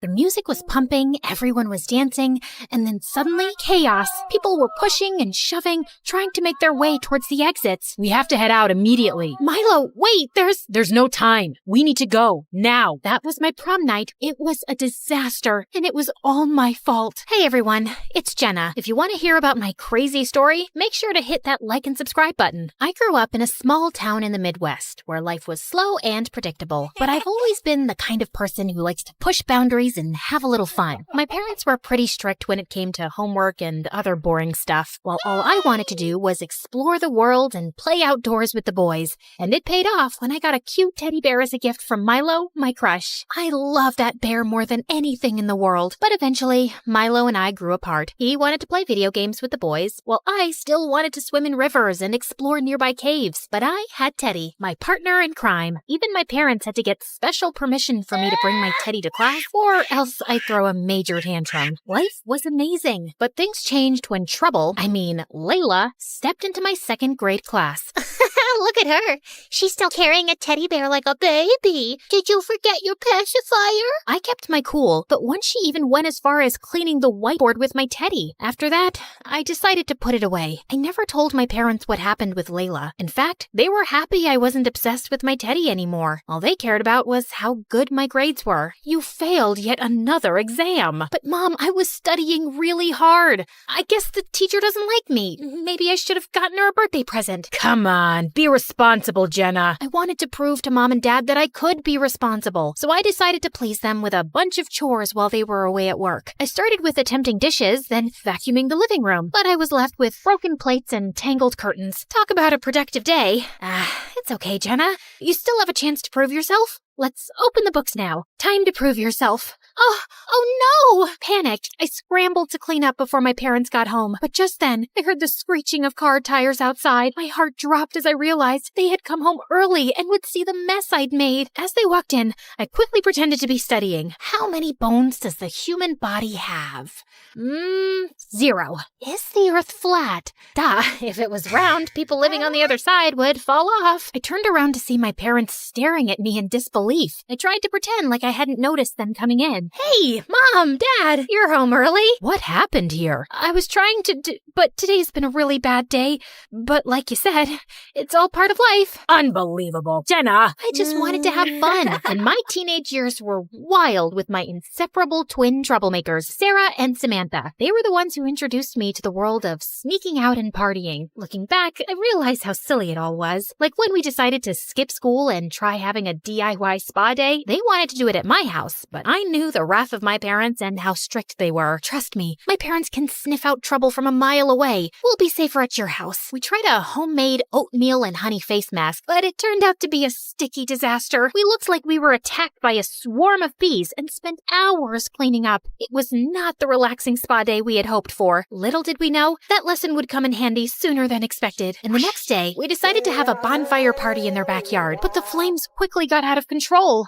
After trying water and dirt, we had an unexpected solution. A bag of oatmeal. It was strange, but it worked. As we stood there, covered in ash and oatmeal, we couldn't help but laugh. But the twins' parents didn't laugh at all, especially given that their rose garden caught on fire. I was devastated when their parents called mine, and even more so when they forbade me from ever seeing my friends again. The fact that their father was a lawyer and threatened to sue my parents because I damaged their property only added to the seriousness of the situation. It was as if my world had been turned upside down. You were supposed to be in school. Is this the first time you're sneaking out like this? Unbelievable. We are so disappointed, Jenna. Can I go back to my room? You are grounded until further notice. What about prom? We'll see about that. Only if you behave well. Prom was only a few weeks away, and I had been dreaming about it for years. From now on, I had to be on my best behavior. In the days that followed, I tried to make amends by texting Sarah and Samantha, but I never received a response. I couldn't help but wonder if they had blocked me. I knew that they had moved to another country shortly after the incident, and I wondered if they held me responsible. I was heartbroken. I missed the twins terribly, but when I saw Milo, my childhood crush, in the school's hallway, I went to talk to him, hoping we could hang out like we used to, but he was busy with the boys. Meanwhile, my nemesis Layla was getting asked to prom by 5 different guys, each trying to outdo each other. I couldn't help but roll my eyes at how cheesy they were being. Layla seemed to be enjoying all the attention, but I couldn't help but feel bad for the guys. It was like they were all competing for her affection, and it was obvious that she had no interest in them. That's not nice. Oh, look who it is.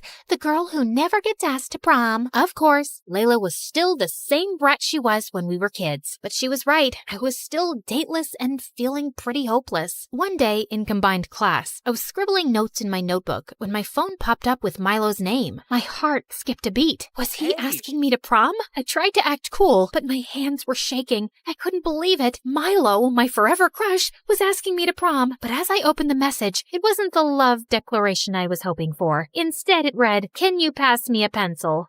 Silly me. And to make matters worse, I accidentally passed him a pen instead of a pencil. Smooth move, Jenna. Real smooth. But my embarrassment didn't end there. Just as I was daydreaming about my prom night with Milo, him looking fabulous in a bold red suit and tie, him making me dance like in a fairy tale, hold me close and never let me go, Milo. You do realize you're drooling, right? It's sad that you can only have him in your dreams. Oh, I was just practicing my drooling for when I see you in that dress you've been talking about. You know, the one that's always out of stock because everyone wants to look like a glittery potato sack. Layla scowled at me and didn't say anything for the rest of class. I thought that would be the end of it, but the next day, the principal called me into his office. Apparently, Layla had told him that I had started a rumor about her and spread it all around school, and my parents were called. That's it. No prom for you. What? That's not fair. We warned you, Jenna. Only if you behaved well, and you did it. Once again. I was devastated. The next day at school, I heard someone calling my name. I turned around to see Milo running toward me, a big smile on his face. Hey, Jenna, wait up. Thanks for the pen. What pen? Oh, yeah, sure. No problem. So, I heard you got into a fight with Layla because of me. Of course she told him. I should have known she'd blabber about it to everyone. Hey, do you want to go to prom with me? Was this really happening? I tried to play it cool, but I couldn't help myself. Yes! A million times yes! I'm so excited! But suddenly, I felt something warm.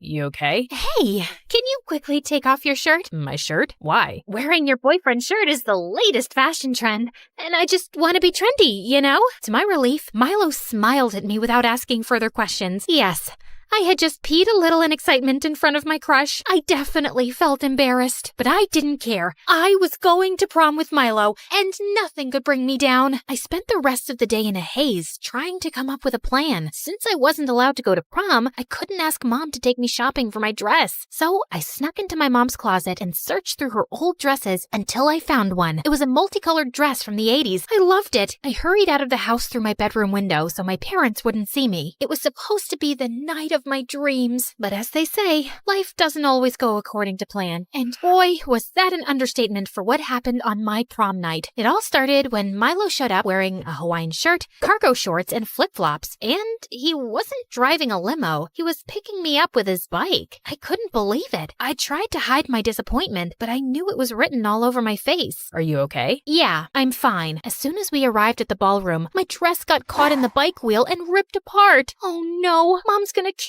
me. Milo quickly ran to a classroom to find a stapler and stapled my dress back together, but he made it look like a patchwork quilt. We walked into the ballroom and everyone was looking at my dress. I suddenly felt a little embarrassed. I went to grab my lipstick, ready to dance the night away, when I felt something soft and furry inside my bag, something I hadn't felt in years and definitely hadn't brought with me. I looked down to see my childhood teddy. OMG, I carried the wrong bag. I quickly tried to hide him, but it was too late. Everyone had already noticed and were laughing hysterically. I wanted to crawl into a hole and disappear. It was just like being 7 all over again. Just then, Layla passed by me with her group of friends. Oh, little Jenna never grew up. What a baby! You kept Teddy all these years? It almost looked like he was about to cry when ring! My phone started ringing. Oh no, she's gonna kill me. Jenna, where are you? Your dad just went to kiss you goodnight and found your bed empty. As my mom continued her lecture over the phone, I felt suffocated, and just as she was about to launch into another tirade, something outside the window caught my eye. A man, dressed in all black and carrying a flashlight, was sneaking into one of the nearby houses. Oh my god, someone's being burgled! Is this another one of your— I immediately sprang into action. There was an emergency exit-only door nearby,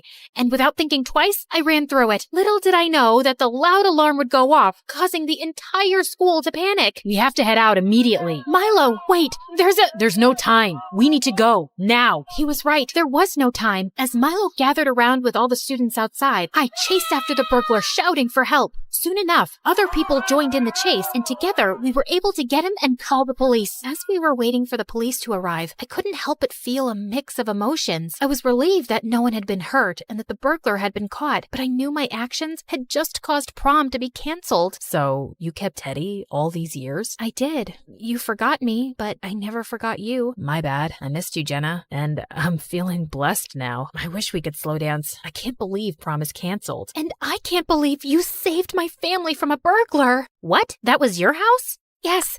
I owe you one, Jenna. Thank you so much. You are a gem of a person.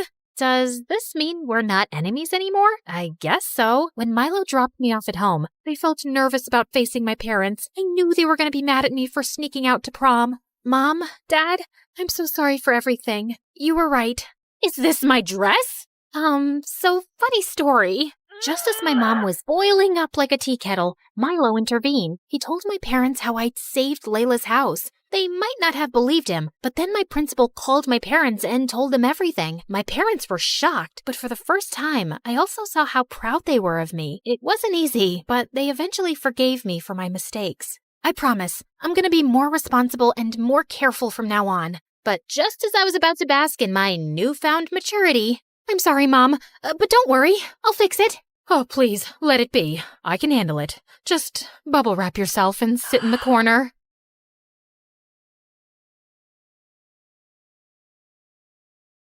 People call me the queen of entertainment, a famous pop icon, a musical superstar. You can take your pick. As for me, I like to be called the Queen of Hearts. Hi, I'm Ariana Grande. I was born in 1993 in Florida to overachiever parents who were super successful in their careers. Right since I was a toddler, I loved to sing. Mom would sing me lullabies and I'd sing along with her. You have a beautiful voice, my baby, just like an angel. I'm not so sure.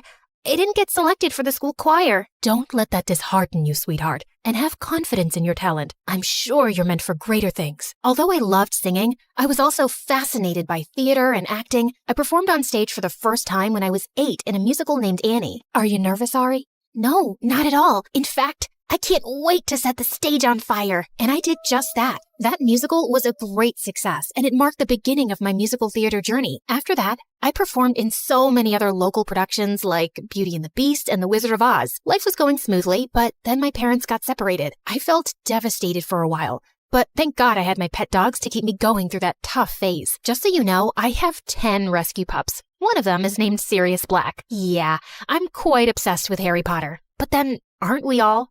So by the time I turned 14, I decided I'd acted enough and now wanted to make a career in singing. I packed my bags and moved to Los Angeles to meet my managers. Guys, I think I want to make an R&B album. That's a hell of a goal, but who do you think's gonna buy a 14-year-old's R&B album? Well, that kind of made sense. So I went back to Florida and decided to focus on theater for the time being. Then when I was 15, I got chosen from among thousands of girls to play one of the main characters in a Broadway musical called 13, for which I later bagged a prestigious award. By this time, I had moved to New York, so I was missing school a lot. Mom, I want to continue performing, but what about studies? I want to finish high school at least. Don't worry, sweetheart. Your school has agreed to send study materials so you don't miss out on your studies. That was pretty cool. I was studying and focusing on my career, even though I was miles away from home. Then in 2009, I bagged the role of an adorable goofball named Kat Valentine in the famous Nickelodeon TV show named Victorious. Since the show was set in a performing arts school, it gave me an opportunity to showcase my acting as well as my singing abilities on a national platform. Thanks to the show, I was suddenly a teen idol. So, Ariana, what's next? Are you looking at a career in Hollywood? To be honest, acting is fun, but music has always been first and foremost with me. I was determined to give singing a shot, so I kept uploading my videos on YouTube where I sang covers of songs by Adele, Mariah Carey, and Whitney Houston. Meanwhile, the second season of Victorious premiered in 2011 to 6.2 million viewers, becoming the highest rated episode of the show. Victorious ran for 3 seasons until it was finally wrapped up in 2013. Then one day, I got the most unexpected call. Hello, Ariana. I'm Monte Lipman, CEO of Republic Records.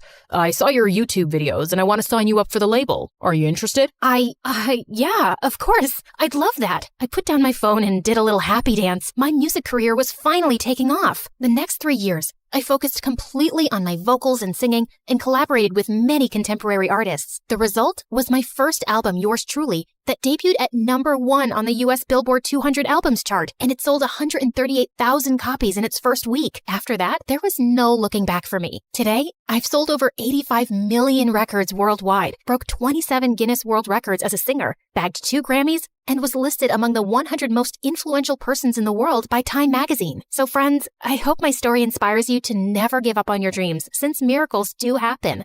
Just believe in yourself, because if you don't, who else will?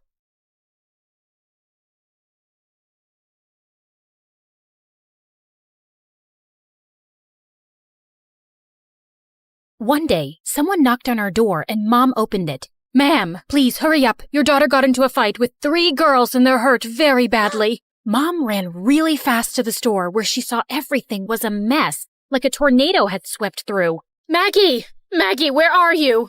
Just then, she saw 3 huge men holding a teenage girl kicking and screaming. They were trying to calm her down, but it wasn't working. But when the girl saw her mom, she ran to hug her. Ma'am, she attacked 3 girls. I think they're her classmates. The girls were taken to the hospital. One of them is in serious condition. Mom, don't listen to him. I'm your good girl. And the girl they were talking about is me. I hugged Mom again and held on to her as I pulled a switchblade out of my pocket, aimed it at a rice bag, and hit it at the perfect angle to tip it over. The bag fell on the man's head, and he collapsed. Mom turned around as he fell to the ground. Oh dear, that poor man. Don't worry, Mom. He just got tired from standing up all day. Then Mom gave me the strangest look. Who are you, young lady? I'm your only child, your husband went missing, and you have no one. It's only me. Don't worry if you're not understanding what's going on. I'll explain it to you later.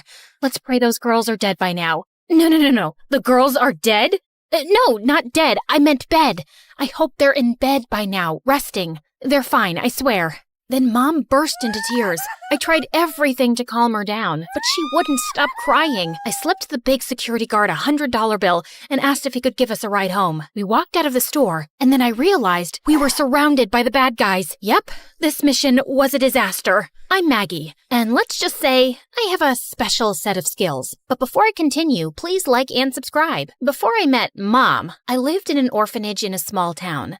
I was pretty quiet and kept to myself, but I loved playing in the sandbox.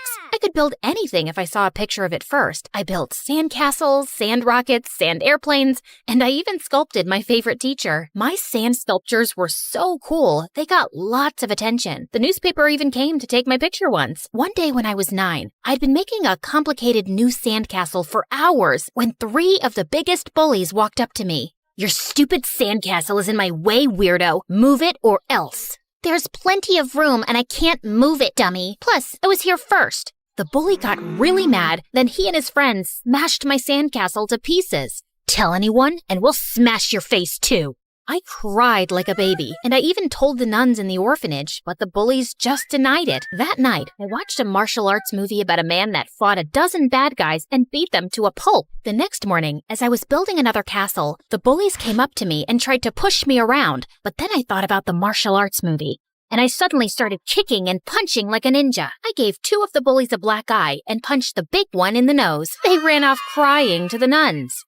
"She's a maniac. She's out of control." The nuns didn't even listen to my side of the story and grounded me for a month. I was so angry I could scream. Then the best thing happened. This strange couple, we'll call them Mr. and Mrs. X, adopted me. They flew me to America on a private jet and moved me into a huge mansion. But when I walked through the doors, I learned that Mr. and Mrs. X had adopted another girl my age named Grace. And that wasn't even the craziest part. During the day, Mr. and Mrs. X worked as executives at a huge security company to pay the bills. But at night, they were vigilantes fighting for justice. Grace and I started training for the secret family business on our very first day. Grace also had a special set of skills like me. Before she met Mr. and Mrs. X, she lived with a magician, so she knew a ton of magic tricks, and she could appear and disappear with the snap of a finger. Yeah, it was kind of creepy. Mr. and Mrs. X played us a couple scenes from a boxing movie on TV, then threw us into a boxing ring. I didn't want to hurt Grace. She seemed really sweet. Do we have to fight each other? Whoever wins gets $500. And the biggest room.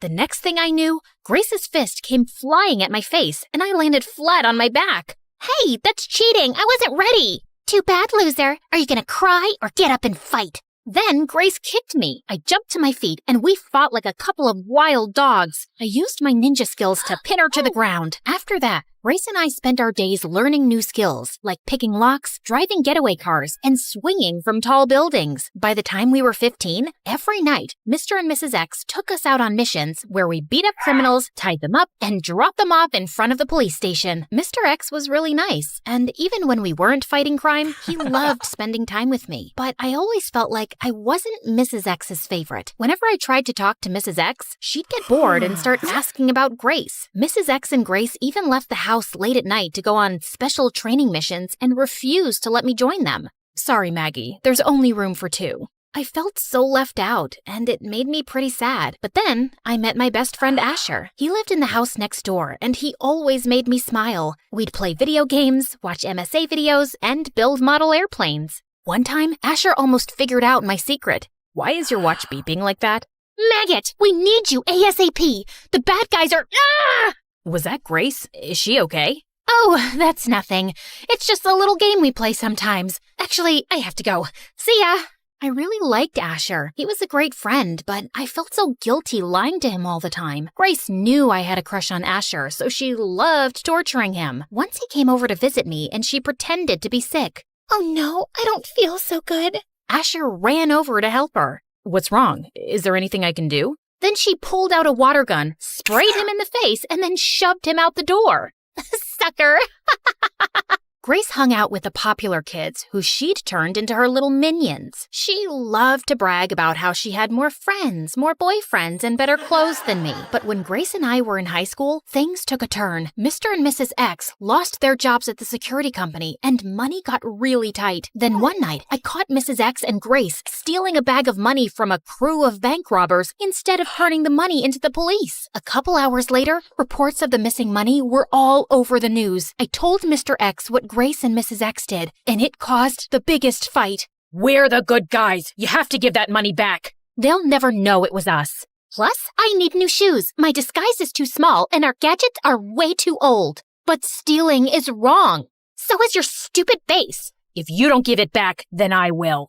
Mrs. X promised to give back the money, but the next morning, I woke up to a crashing sound. Then the police stormed through the doors. Mrs. X was gone, and she'd taken all the criminals' money and cleaned out all our bank accounts. The police told us that Mrs. X had been stealing from criminals and banks across the city for years and had framed Mr. X for the crimes. Mr. X and I were shocked and heartbroken, but I could tell Grace already knew. Of course she did. Later, I tried to talk to Grace. I know you were in on it. You and Mrs. X were so close, and you lied about your secret missions. Why did you two do this? Because we wanted a great life for ourselves away from you two. We had bigger ambitions, and now it's all ruined and I'm stuck with you. But I know she'll come back for me because she loves me. She never cared much for you.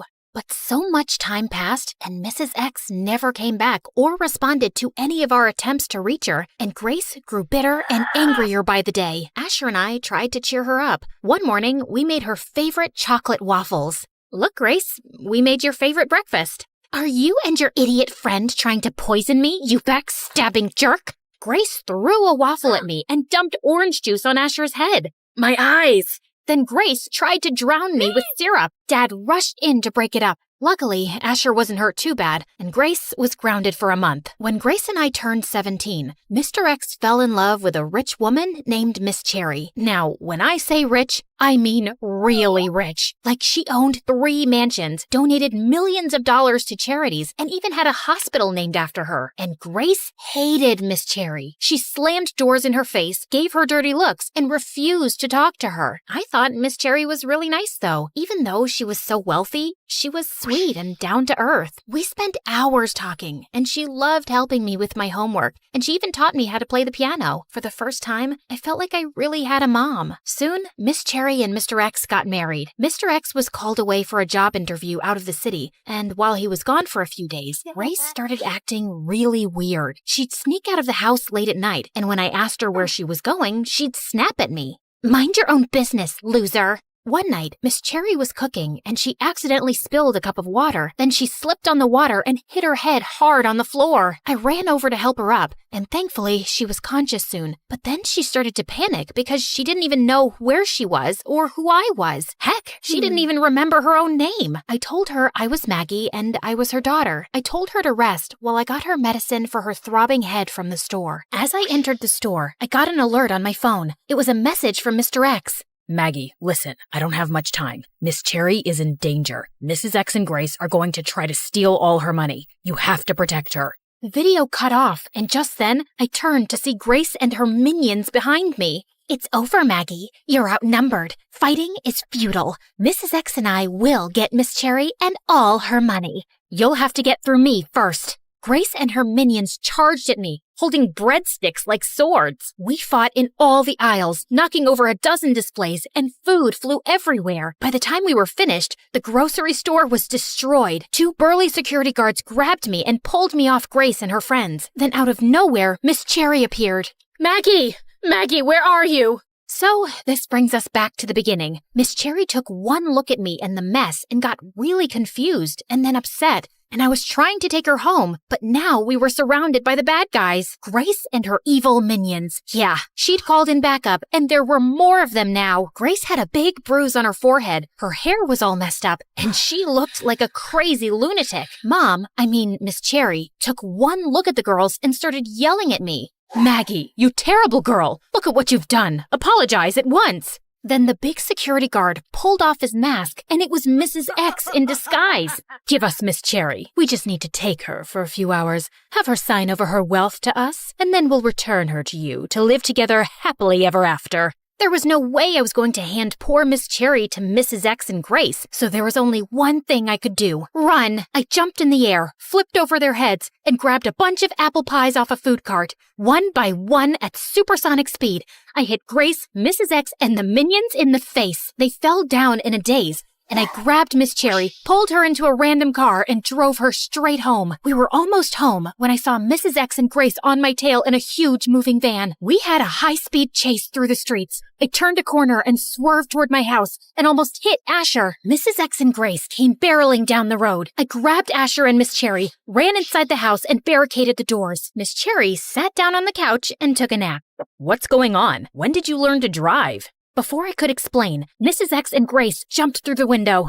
Surrender, you big loser! We won! Asher got so scared he dropped his milkshake on the floor. Grace lunged at me, slipped on Asher's milkshake, and lost her balance. I grabbed her, shoved her into a closet, and locked the door. Then Mrs. X grabbed Asher.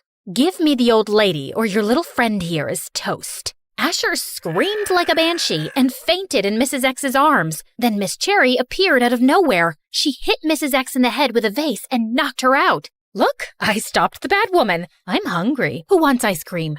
Mr. X and the police arrived later and took Grace and Mrs. X off to jail. Mr. X had been captured by one of Mrs. X's associates and tied to a tree on the side of the road, but he cut his way out and ran all the way home. Asher didn't speak to me for weeks after the incident, but I convinced him to meet me on the roof at school. I can't believe you lied to me all these years. I wanted to protect you. I'd never be able to forgive myself if I ever put you in danger. You're my best friend, and so much more. What do you mean, more? A lot more.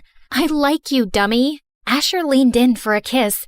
I couldn't help but giggle. I was so nervous. What's so funny? I've never kissed a boy before. I've never met a real-life vigilante. Then this should be fun. Put on this mask and hold on tight. I'm taking you for a ride.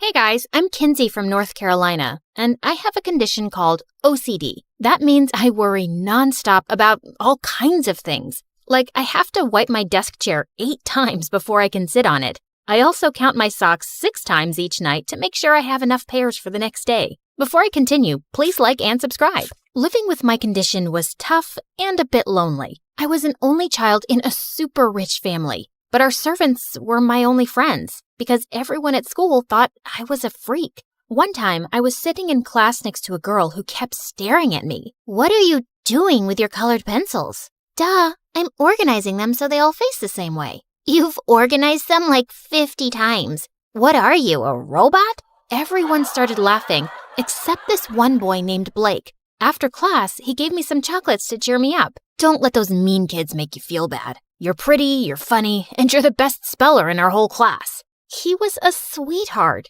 After that day, Blake and I became really close. And as time passed, I really started falling for him. But anytime I decided to tell him how I felt, I chickened out. But one day in 10th grade, there was an announcement for the school dance, and my heart raced. I wasn't letting this chance go. Today, I'd ask him out. At lunchtime, I caught Blake sitting alone, but my heart dropped when a gorgeous girl walked over to Blake and put her arms around him. No! Hey, dude, what's going on? Is this your cousin or something? Nope, this is my new girlfriend who just asked me to the dance. Isn't that awesome? Wow, so awesome. Sorry, I gotta go. The air is making my eyes water. Allergies. I couldn't believe I'd missed my chance. And now Blake has a stupid girlfriend. I was watching MSA videos that night when I came across a story about a girl who got married 9 times just to get revenge on her sister. That's when I got an idea. The only way to get over Blake was to date as many guys as possible. So I texted every boy I knew. I was a gorgeous goddess with extra clean hair. Surely at least one boy would want me. But I woke up to see my phone had blown up with messages from 16 guys. And when I walked into school, a swarm of boys circled me with flower bouquets and even a life-size teddy bear. That's when Blake came up to see me. These guys are going crazy. Did that dude just throw rose petals at you? Oh, that one's been wanting to go to the dance with me. Yep, while you were with your girlfriend, I decided to get myself 16 dates. You can't go on 16 dates. That's crazy. Oh, yes, I can. You just watch. I walked away like a queen and couldn't help notice Blake looked kind of upset. Well, I was glad. He had chosen someone else, and that was his loss. I set up my dates in a row that whole week. One at a bowling alley, one at an escape room, and one at a skating rink. But I realized I didn't like a single guy I went out with. One night, I was stuck at a restaurant with the most annoying guy on earth. What's your favorite flavor bubblegum?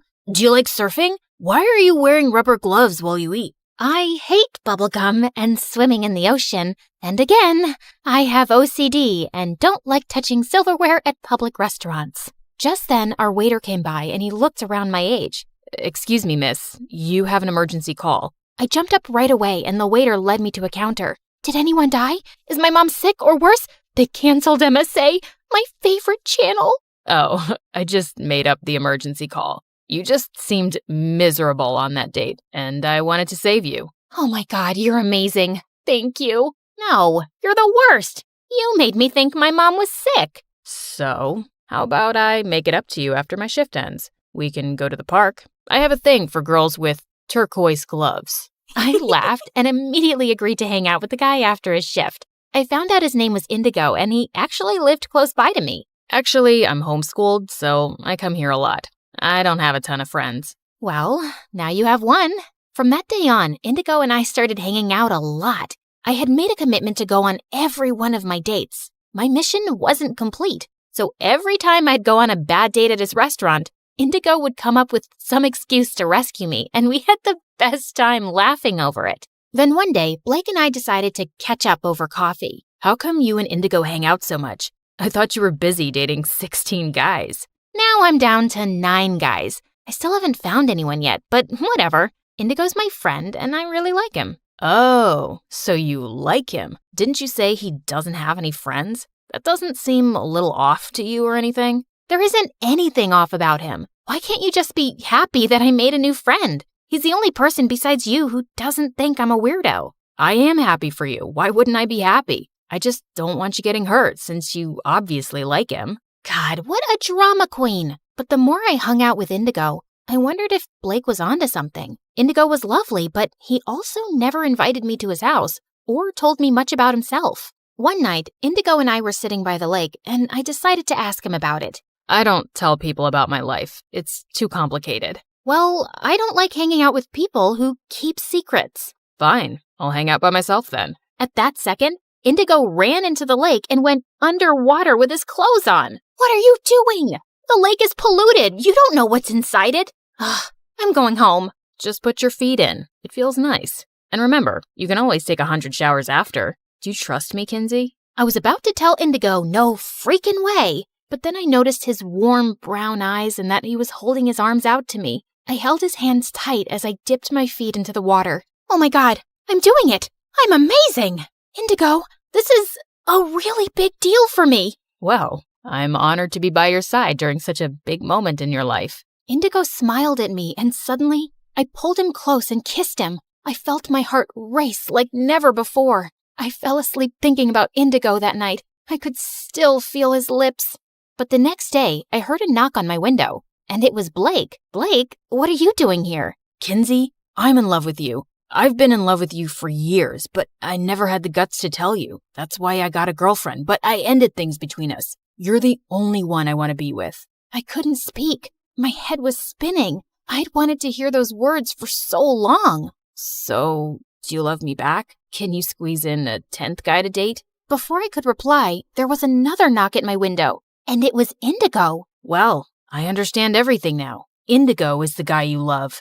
I came over because I never heard back from you after we kissed. Is it because you're in love with him? Oh God, oh God. I sat on my bed and both boys sat on either side of me. Okay, it's true. I like both of you, but I don't know who I like more, and I don't want to hurt anyone. Fine then. There's only one way to settle this. You cancel the rest of your 9 dates and date both of us for a few weeks, and then decide who you want to be with. Indigo agreed, and suddenly the two of them were arguing about where they'd take me and what gifts they'd buy. I kicked them both out so I could go to sleep and take a frickin' bubble bath. But I agreed to their date plan since it was probably the best course of action. Blake was first and invited me over to his house for a candlelit dinner. He was even wearing a suit and playing romantic music. I thought the two of us could have a slow dance before we ate. I actually would love that. Blake pulled me close and my heart fluttered. Even with everything that had happened, I did still love him. But then suddenly, Blake pulled away. What happened to your hands, Kinsey? They're not peeling or red anymore. They look normal. I've been washing my hands a little less. Still a lot, but not 30 times a day. Oh, you wouldn't believe what Indigo made me do the other day. I told Blake about how I dipped my feet into the lake and he looked really surprised. That's really big for you, isn't it? I'm glad. Anyway, let's have dinner. I had all your favorites made. The next evening, Indigo took me out to see the symphony, and later we went out for a moonlit walk. We ended up roaming the streets for 2 hours because I wanted to count 333 lampposts, and Indigo was more than happy to oblige. The next couple of weeks were a whirlwind of romantic dates, but making my decision wasn't getting any easier. Blake was the boy I'd always loved, but Indigo had left his mark in a short time, and now I couldn't imagine not having him in my life. A few days later, I was having a picnic with Indigo when he turned to me, looking serious. Kinsey, it's about time I told you the truth. The reason I'm homeschooled and why I don't have any friends is because I have a serious illness, and I'm in and out of the hospital a lot. And I never ask you to come over because my parents are really overprotective and they fuss over me a lot. I didn't want to freak you out with all that. Wow, Indigo, that sounds tough. It's not been too bad, just something I have to live with. But things will change once you get the surgery in 2 days. Indigo turned to me in shock as I clapped my hands over my mouth. Oh God, how did I let this slip? I was about to tell you about my surgery. How do you already know? Wait a second. Did you pay for it? Because my mom told me that just this morning that some anonymous donor had decided to fund my surgery. Kinsey, is that you? Okay, please don't be mad. I once saw you taking your meds secretly, and I just wanted to know what was going on with you. So I went to your house and met your mom. She told me everything. I'm sorry, I wasn't trying to be nosy. It's just because I care. I can't accept such a big favor from you. It's not a favor, and you don't have a choice. I know your illness is more serious than you're letting on. You have to do this. You're running out of time. Okay, you're right. I can't thank you enough, Kinsey. Save your speeches for later. You just focus on the surgery now and getting well really soon. The day of the surgery, I reached the hospital an hour before, and I was going to Indigo's room when Blake appeared. I'm so glad you're here, Blake. God, I'm so dumb. I nearly told Indigo everything the other day. But he doesn't know that I paid for half of the surgery, right? You did what? Blake and I turned around to see Indigo in a wheelchair, ready to be taken to the operating room. Listen, Indigo. Are you kidding me? Your lover BFF took pity on me and chipped in too? What am I, some charity project that he used to win you over? No, dude, it's not like that. Save it, Blake. Lucky for you that you're rich enough to pull off such grand gestures. You helped save my life and come off as the hero, so of course she'll choose you. And I'll just end up feeling like a total loser. I'm calling it off. I'm not getting the surgery. And Kinsey, you're better off with Blake anyway, so choose him already and let's get this over with. With that, Indigo stormed off. I have to go and convince him. He needs this. Let me try once, okay? Indigo, don't be stupid and come back inside. Please, just leave me alone. No, I won't. And that's because I really care about Kinsey and you're the right guy for her. Over the last few weeks, I've seen how much Kinsey has changed. She seems lighter and more comfortable with herself. I've been her friend since we were kids, but I haven't had the same impact on her that you have. She's different because of you, and I just really want my best friend to be happy. So I told her days ago that I was going to step aside, and I helped pay for the surgery because I want you to be healthy. So do it for yourself and do it for her. We all waited anxiously for hours, and finally the surgeon stepped out of the operating room with a smile. The heart transplant went really well, and we're expecting a full recovery. Congratulations. The next day, when I could finally see Indigo, I went up to him and hugged him gently. I'm so glad you're doing well, Indigo. And it's all because of you. I have a new heart now to love you even more with. I love you, Kinsey. I love you too.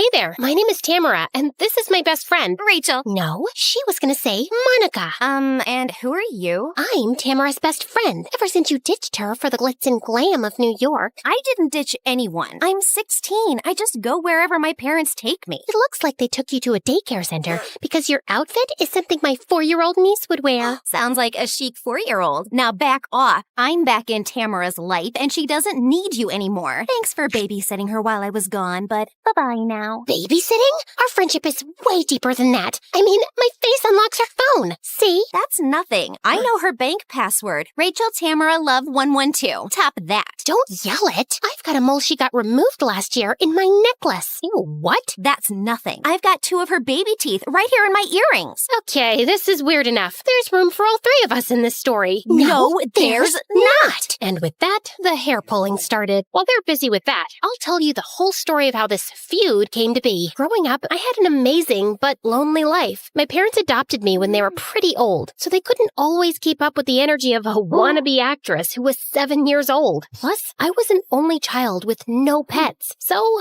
I grew up lonelier than a penguin in the desert. All my performances were long monologues without an audience. Then, I became friends with my classmate Rachel, and everything changed. We'd experiment with makeup and ridiculous fashion, go swimming in the lake, and have spontaneous karaoke and dance sessions. She even practiced acting with me. I dreamed of being a Hollywood star, and she dreamed of designing my costumes and dresses. Rachel and I were inseparable, and I finally felt like a normal kid. But my world turned upside down on my 13th birthday when Rachel's mom announced that her entire family was moving to New York City. Rachel threw a fit. You can't drag me away from Tamara. Yeah, and who's gonna French braid my hair and tell me that having mismatched socks isn't cute anymore? Rachel's mom's decision was final, and no matter how much we complained and cried, they left soon after. Our new lives away from each other were horrible. Rachel hated it there. She thought all New Yorkers were snobby and boring. For my part, I was all alone. Again, one day, while I was eating alone at lunch, wondering what exactly salami was, when this new girl Monica showed up. Why are you looking at your sandwich like that? I'm trying to figure out what salami is. I was doing the same thing with my bologna. Maybe we can get to the bottom of those mysteries together? Monica smiled and sat next to me, and just like that, we were fast friends. As I got to know her, I learned that she was really shy and was also an only child like me. We soon became inseparable too. Rachel and I still talked on the phone, but apparently she was getting used to her new life in the city. I accidentally stepped on a rat in the subway and then fell, and the cutest guy came and helped me up. And now we're in a band together. I think I'm in love. Wait, you slipped on a rat? From then on, it was like she didn't need me anymore, and we started drifting away. Then, 3 years later, while Monica and I were crying over our new favorite tween drama, Summer Wishes, Rachel called me sobbing because her boyfriend dumped her. Everyone here is horrible. I just want to come back to Arizona. I ended up speaking to Rachel for an hour to calm her down, and Monica felt left out. That's when their rivalry began. It got even worse when Rachel's aunt and uncle let her move in with them back in Arizona. Of course, I was so happy she had returned home, but Monica, not so much. They just couldn't stand each other. Monica thought Rachel was a snob who made her feel small, while Rachel used to say that Monica was obsessed with me because she was insecure and had no other friends. Of course, I was always in the middle of their fight. Sometimes literally. I needed them to get along for the sake of my mental health. So once, in the middle of one of their crazy fights, I had a light bulb moment and burst out, "Stop! I can't take this anymore! I'm sick!" Sick? Yeah, like really sick. Are you okay? Is it serious? Just like a pro actress, I started to improvise, even shedding a tear or two. I have a really strange skin condition. Normally, with a lot of makeup and skin creams, I manage to hide it. But when stress hits, it goes into full-out freak mode. So, unless you want me to transform into a human blowfish, can you two stop fighting all the time? Oh my god, I didn't have any idea. What is the name of your condition? Stresszilla skin syndrome? Why didn't you tell us before? It's a weird thing to have. I didn't want to be left out because of it. Then I turned on the waterworks. We'll never do that. We love you no matter what. She is right, and we'll stop fighting, we swear. They both hugged me, crying too. I want to thank the Academy. Surprisingly, my crazy lie actually worked like a charm. Despite hating each other, Monica and Rachel put my condition first and stopped fighting. They were even compromising. Can you please cover your mouth when you sneeze? Only if you stop chewing with your mouth open. Deal. Those months were awesome. Monica and Rachel got used to each other, and I used my lie to improve my acting skills. I was like Meryl Streep, caught in my character. While a part of me felt horrible for having stretched the lie so far, my friends were so nice and went out of their way to take such good care of me that it was hard telling them the truth. Still, soon after, my lie was exposed. So, I went to see my dermatologist yesterday, and he told me there's no such thing as Stress-Zilla skin syndrome. Uh-oh. And all those fancy and super special creams you put on are just regular moisturizers and sunscreen. We know now. Wait, I can explain. I just said all that so you would stop fighting and be friends over your love for me. I mean, I can't believe you lied to us all this time. You just did it for attention. You had us waiting on you hand and foot. Yeah, it's kind of disgusting that you made up a disease to manipulate us. This is very upsetting. I need to go shopping to deal. I'll join you. And with that, the two of them left me behind. I felt really embarrassed and sad. They were right. I cried myself to sleep. But the next day, I tried to make things work again. Monica and Rachel were in the hallway, laughing and joking. Maybe I could convince them that I wasn't so wrong. After all, my little lie brought them together. Hey guys, cute outfits. But they just ignored me and walked down the hallway towards Trevor, the it boy of the school. Every girl in our class, including Monica and Rachel, was crazy about him. I wasn't at all. In fact, he was my archenemy because just like me, he wanted to make it in Hollywood. We always fought for the lead roles in school plays. He was really good looking, but really dumb and not as talented as me. So he kind of resented me. That's why, when he saw the opportunity, he made a move to steal my friends from me. You girls are looking super stylish. Rachel has great taste. New York must have rubbed off on her. Aw, stop. You're the one with the amazing fashion sense. Suddenly, the two of them were BFFs, and they had completely forgotten about me. I felt so rejected and alone. One day, I heard Monica, Rachel, and Trevor mention my name in gym class. I hid behind the wall, eavesdropping. She is so pathetic. Yeah, no one likes her. She can't even act. I'm way better. Totally. Oh, way better. I couldn't believe they were laughing at me. And whenever I walked past the trio, I was ignored. I wasn't only sad anymore, I was also really pissed. And I wanted my friends back. At lunch, I watched Trevor gulping down a Slurpee. His love for that sugary drink seemed like the perfect revenge. The next day in class, I spied on Trevor's phone passcode. And I asked him if he wanted to finish my Slurpee. 20 minutes later, he was running desperately to the bathroom. Yeah, I slipped in a laxative. I unlocked his phone and got to work. Rachel, can't stop thinking about you. Meet me at the bleachers after school. Monica, you're running laps around my mind. Meet me at the bleachers after school. I spied on them after school. Monica and Rachel showed up at the bleachers, but not Trevor. Monica, what are you doing here looking so cute? Trevor asked me on a date. What are you doing here looking like a queen? Trevor asked me on a date too. What the? And then Trevor showed up looking so embarrassed. Before Monica and Rachel could lunge at him,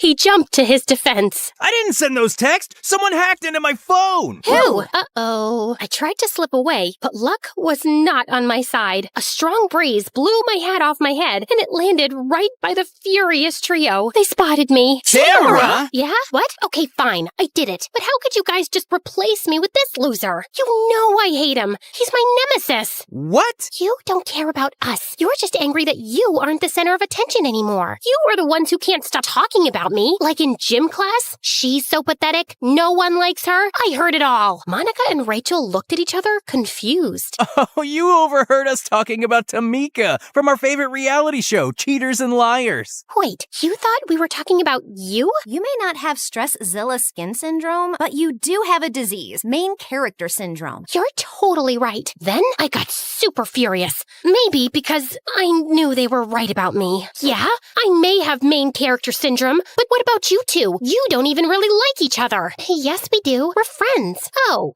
is that right? So you didn't say that Rachel was a snob who thinks she's better than everyone, but is really a drama queen with a superiority complex? What? You said that? Oh, don't play innocent now. You're the one who compared being friends with Monica to doing charity work, like helping out the less fortunate. I did, but... Oh, nice to know how you really feel. Tamara was right about you. You were just a judgy and entitled brat. Said what? You know what? I don't need you guys. Glad we agree on that. Friendship's over. Monica and Rachel stormed off in different directions, and I realized I just made things much worse and lost my friends forever. We graduated high school a few months later without patching things up and all went our own ways. I moved to LA to be an actor. I still missed Rachel and Monica a lot. Maybe that's why I didn't even make new friends, because I was afraid I'd blow it with them too. So I focused completely on my career. At first, it was tough, but then things started to look up. When I turned 19, I got my first movie. Okay, it was a very small role, but still, I was so excited. But just before the shooting started, I got a call from Monica. Rachel is really sick. Trevor told me. They started dating after high school, but now she's in the hospital. It's serious. I immediately burst into tears. I felt horrible. I lied about having a condition, and she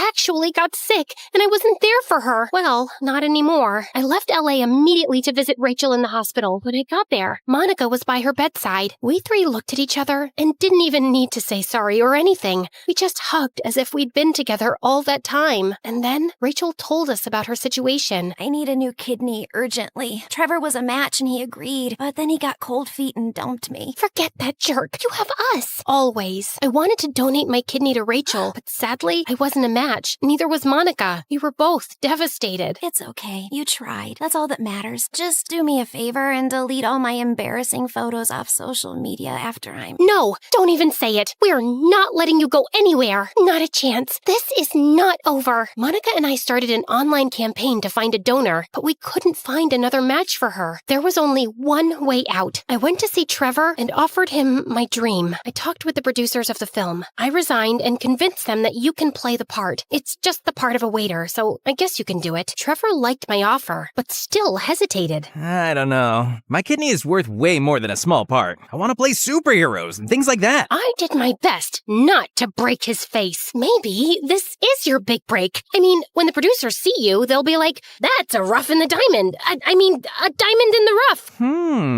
Okay, I'll do it. I let out a joyful cry and hugged him tight. Careful, don't want to damage my kidney. I made him swear not to tell Rachel and Monica that he was giving his kidney in exchange for a movie role. I let them think he just changed his own mind, because I realized that I didn't need to make this about myself and be the main character. I just had to support my friend. The surgery was a success, and a few months later, Rachel made a full recovery. The day she stepped out of the hospital was the best day of our lives. Today, I'm still acting, waiting for my big break. Luckily, when the time comes, I'll be ready, because I have like 100 dresses for the red carpet from Rachel and Monica's super successful clothing line, Frenemy Fashions. So, this is my story. I mean, our story. I hope you love it as much as we do. Till next time, keep spreading the love.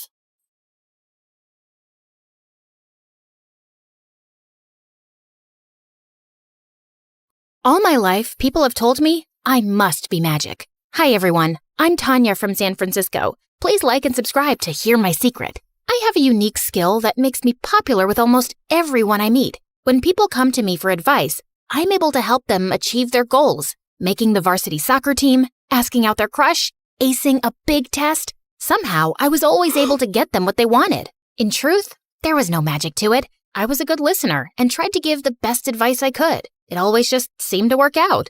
Eventually, it gave me this reputation for being a miracle worker. My friend Elaine thought I should be paid for it. You really should be charging for this. I like helping people. Hey, nothing wrong with getting paid for doing what you like. By the way, my boyfriend loved the birthday gift you suggested. And we're going to the restaurant you recommended later.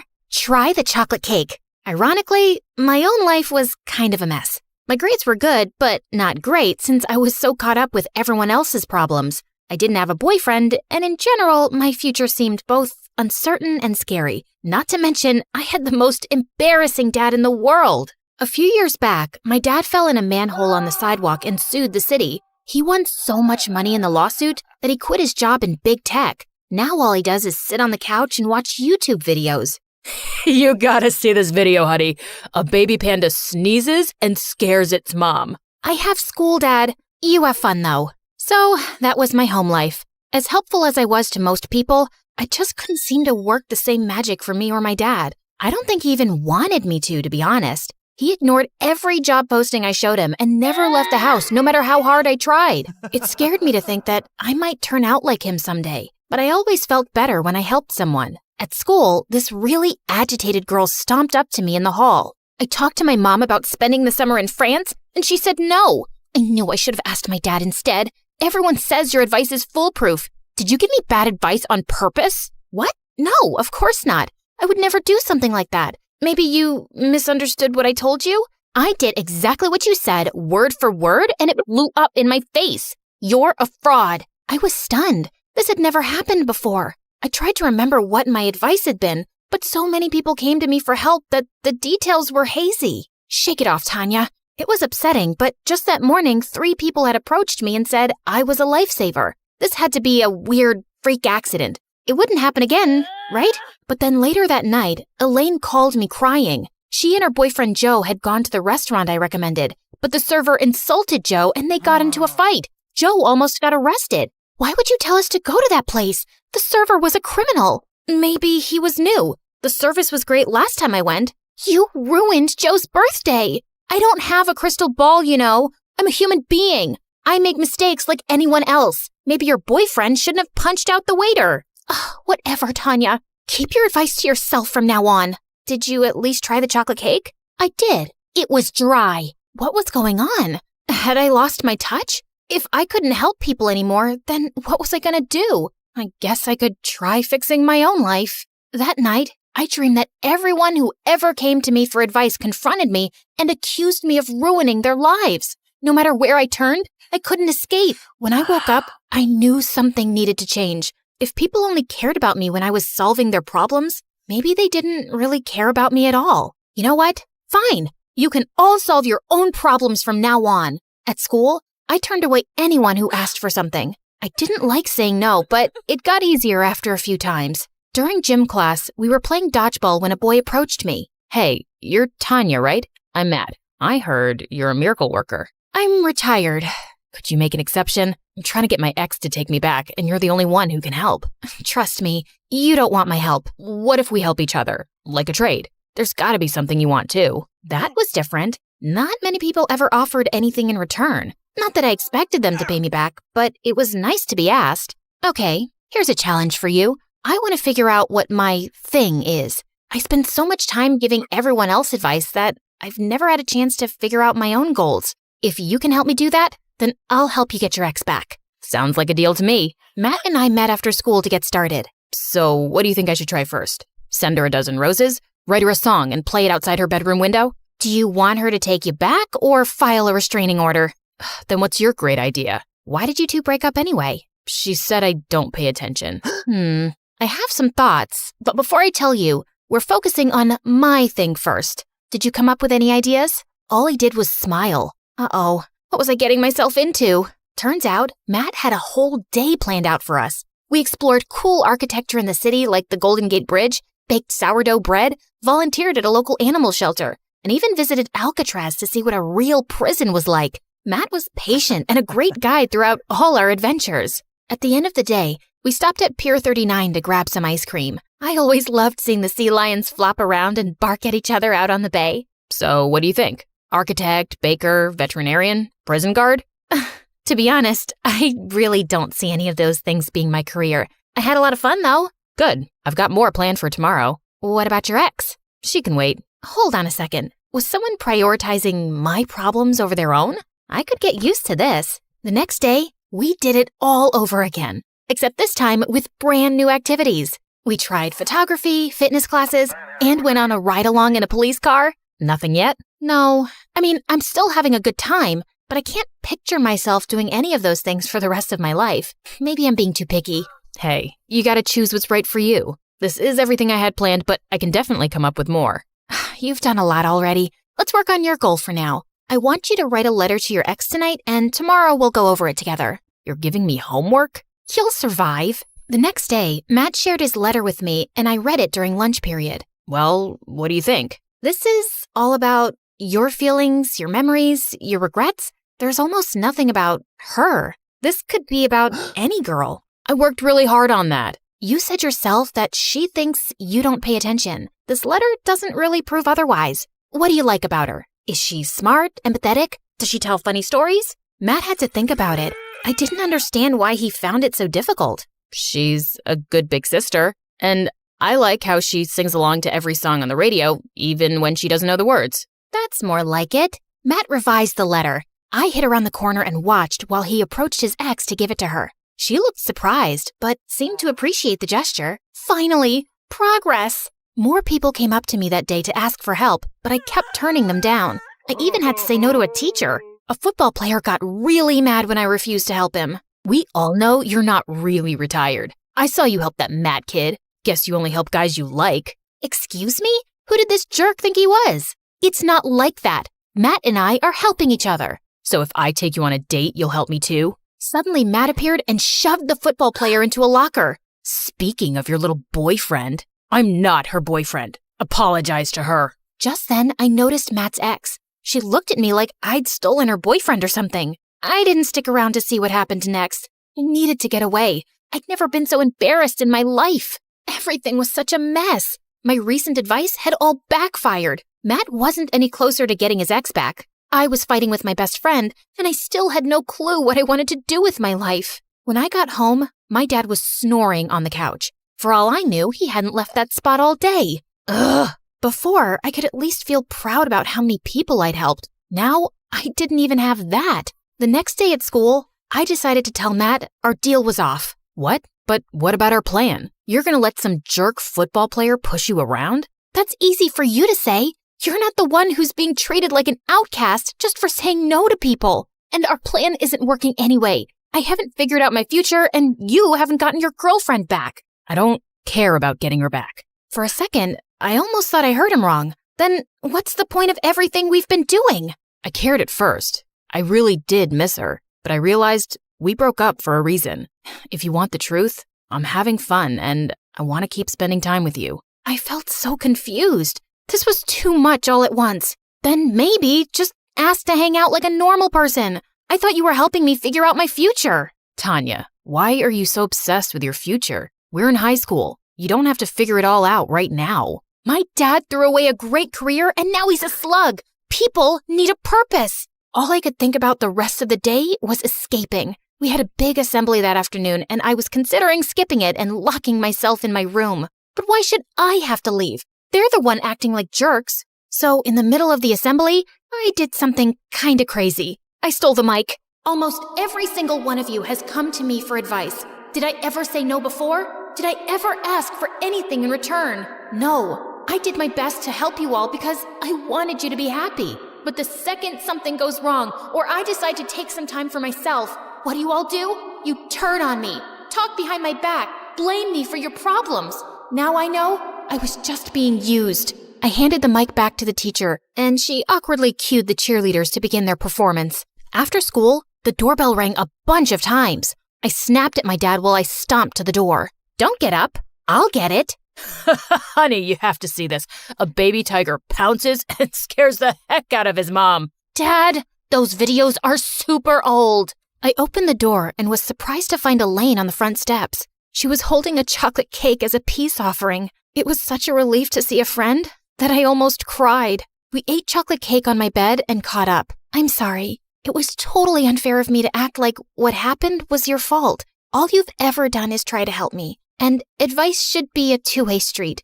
I hope you know you can come to me when you're struggling too. Want to see a video of a baby tiger? Maybe I didn't need to run away. I felt stronger with Elaine in my corner. The next day, the football player came up to me again. I tried going around, but he wouldn't let me. Hey, it wasn't cool of me to say those things to you. I'm really sorry. I have to admit, I didn't expect an apology from him. When I got to my locker, something even more surprising happened. It was filled with flowers and about 100 thank you cards. All day, students surprised me with gifts, cards, or sometimes just a hug. I guess my big speech at the assembly had gotten through to people. After school, Matt found me on the bleachers reading some of my cards. You okay? It hasn't been easy lately, but yeah, I'll be okay. I never set out to trick you, you know. When I first asked for help, I thought I wanted my ex back. You helped me realize that we weren't right for each other. You helped me realize something too. I did? What? That it's okay if I don't have it all figured out.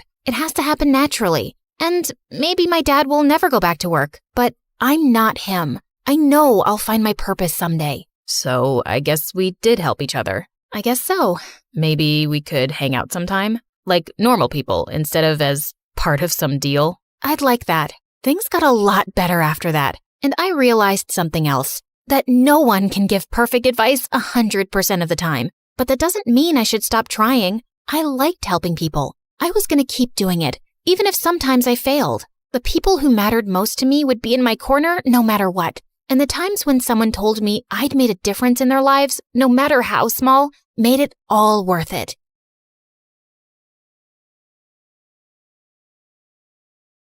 Hi, I'm Brittany from Philadelphia. Please like and subscribe. I was raised by my single German mom who moved to the US before she had me, and she wasn't a very conventional mom. For starters, I was allowed to call her by her name, Julia, and other people just didn't get that. Carol, excuse me, can I please go to the bathroom? It's Miss Carol, honey. You don't call adults by their first names, like you say Mom. You don't use her name. Yeah, I do. I call her Julia all the time. What's wrong with that, Carol? She thought I was being cheeky and got mad, and I really didn't understand why. But after that, I started using Miss, Mr., or Mrs. with names of everything in her class, just to be on the safe side. Mr. Apple, Miss Banana, Mrs. Pencil, and for some reason, that annoyed her too. Mom always treated me more like her BFF than her daughter, and we could have candid conversations about anything. How many boyfriends have you had, Julia? 5. Can I have a boyfriend?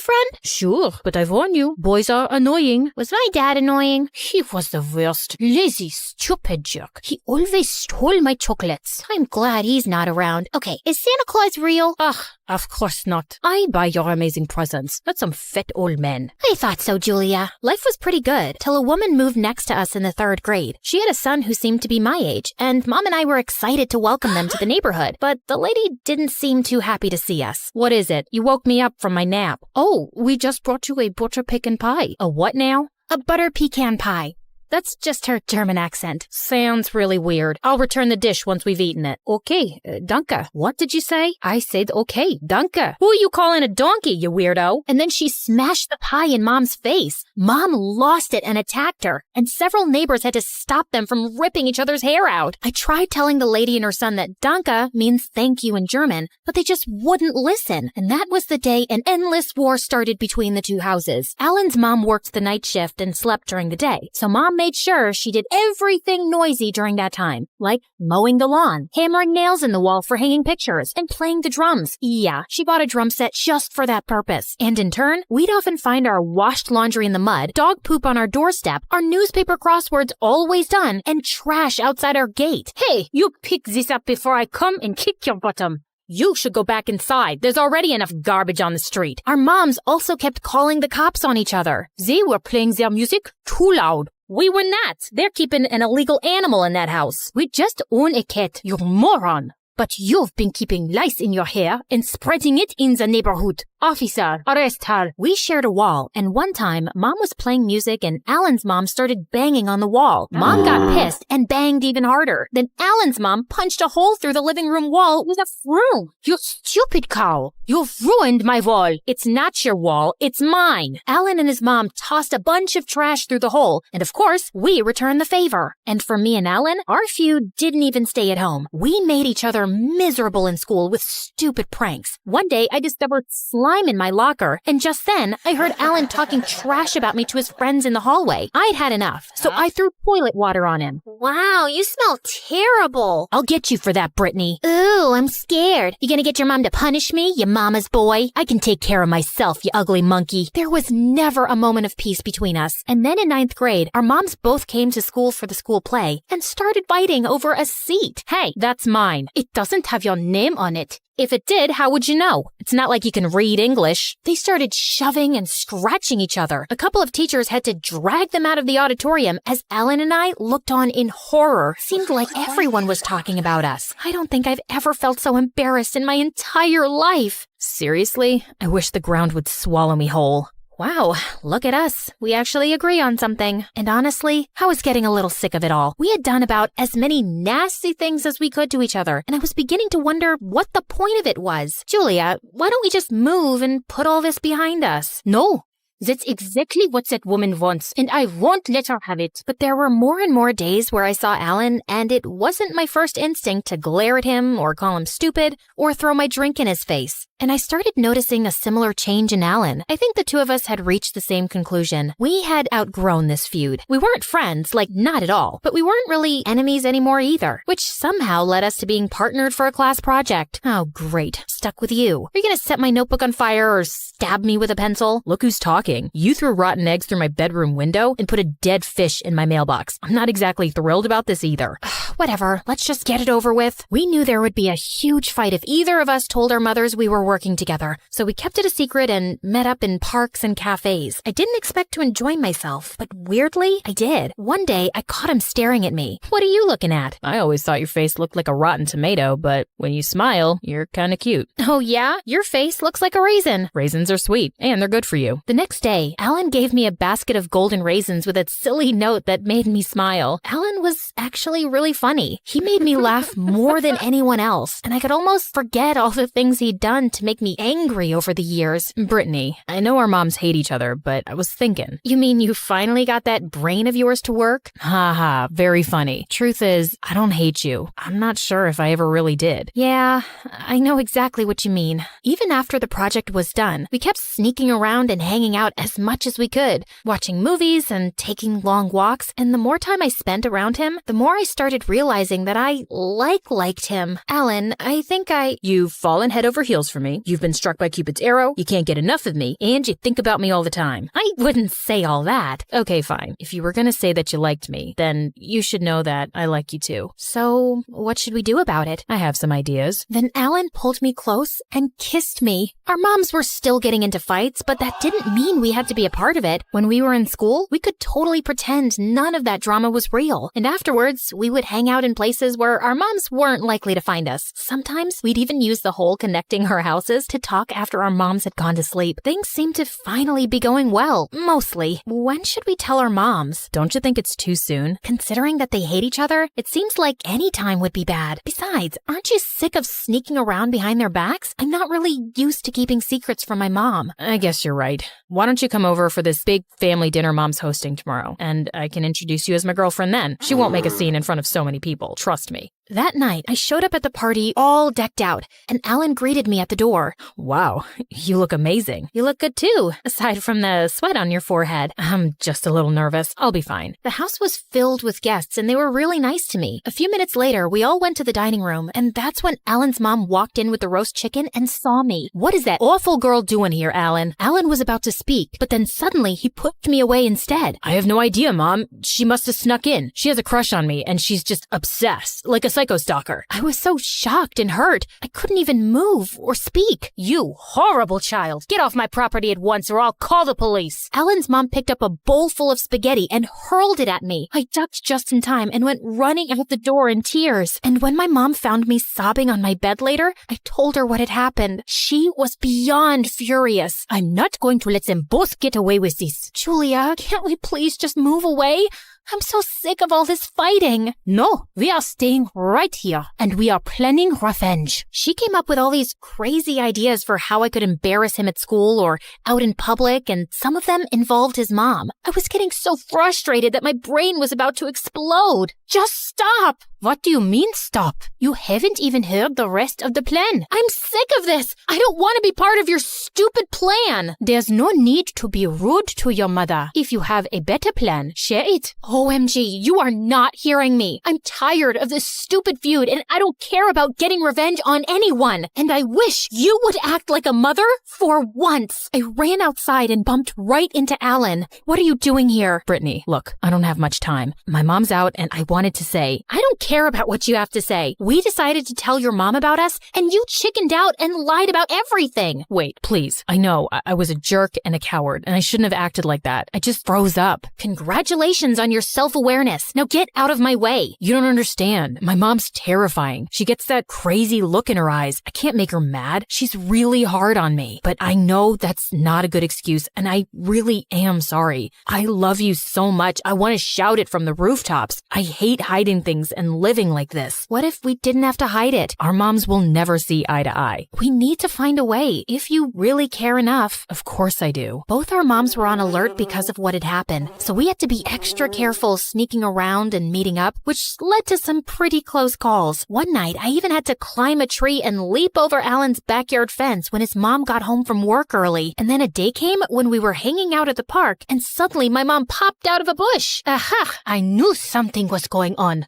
How could you, Brittany? Mom, Alan. Suddenly, Alan's mom appeared from behind another bush. Why would you associate yourself with that awful girl? Because we love each other. Your evil daughter has brainwashed my son. More like, your demon son has brainwashed my daughter. Our moms fell into an all-out fight, pulling hair and screaming and trying to gouge each other's eyes out. It was insane. But Alan and I looked at each other and just ran away from there. We were done. And for the next 3 days, we hid at my friend's house and made her swear not to tell our mothers. After a while, our moms reported us missing, and flyers of our faces were posted all over the city. You know we can't do this forever, Brittany. I know, but I'm not sure I'm ready to go back yet. I'm not either, but we have to eventually. The next morning when we went home, both our moms came running out, pulling us into hugs and sobbing. Brittany, where have you been? I was very sick. Alan, how could you do this to your poor mother? Alan took my hand as we faced them together. Alan and I are together. That's not going to change just because you can't get along with his mom. We've always been so close, Julia,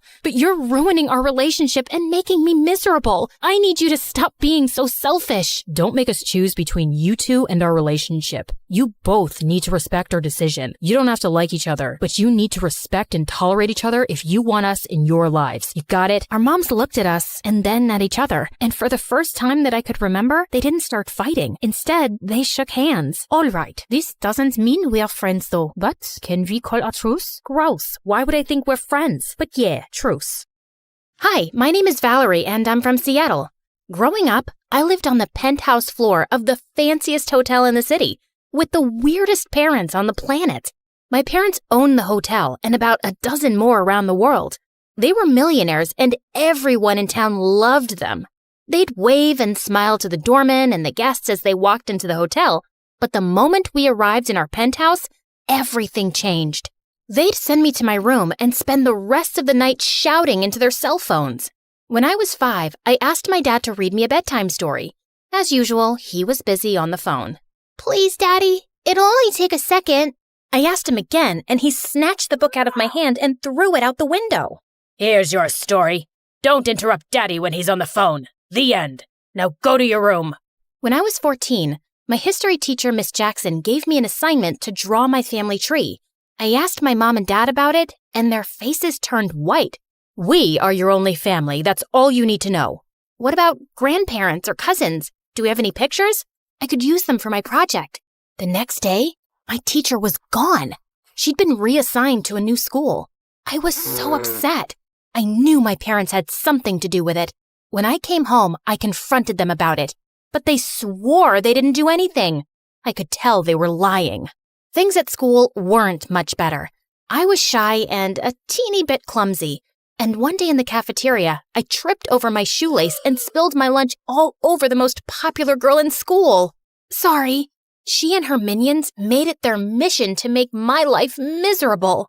Hey, leave me alone or I'll... What, you'll tell your rich daddy and get us transferred like you did to Miss Jackson?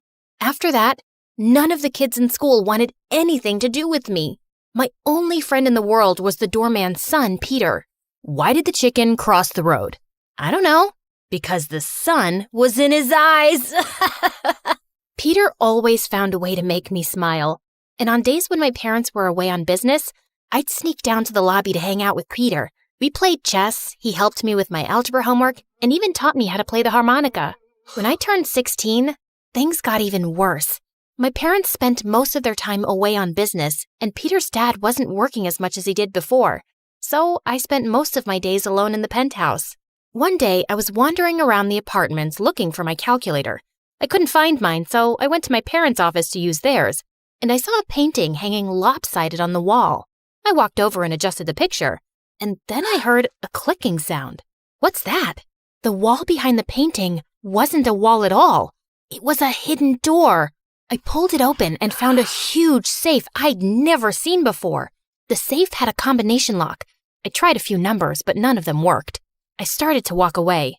This was my parents' secret safe. I wasn't supposed to be in here, but I couldn't resist. My parents were never good at remembering things, so they had to have written the code down somewhere. I searched through my parents' drawers and notebooks looking for clues, and then I found it. Stashed away in a secret compartment in my dad's drawer was a list of passwords and the code to the secret safe. I typed in the code, and the safe opened. Inside were a bunch of boring old documents and a photo album I'd never seen before.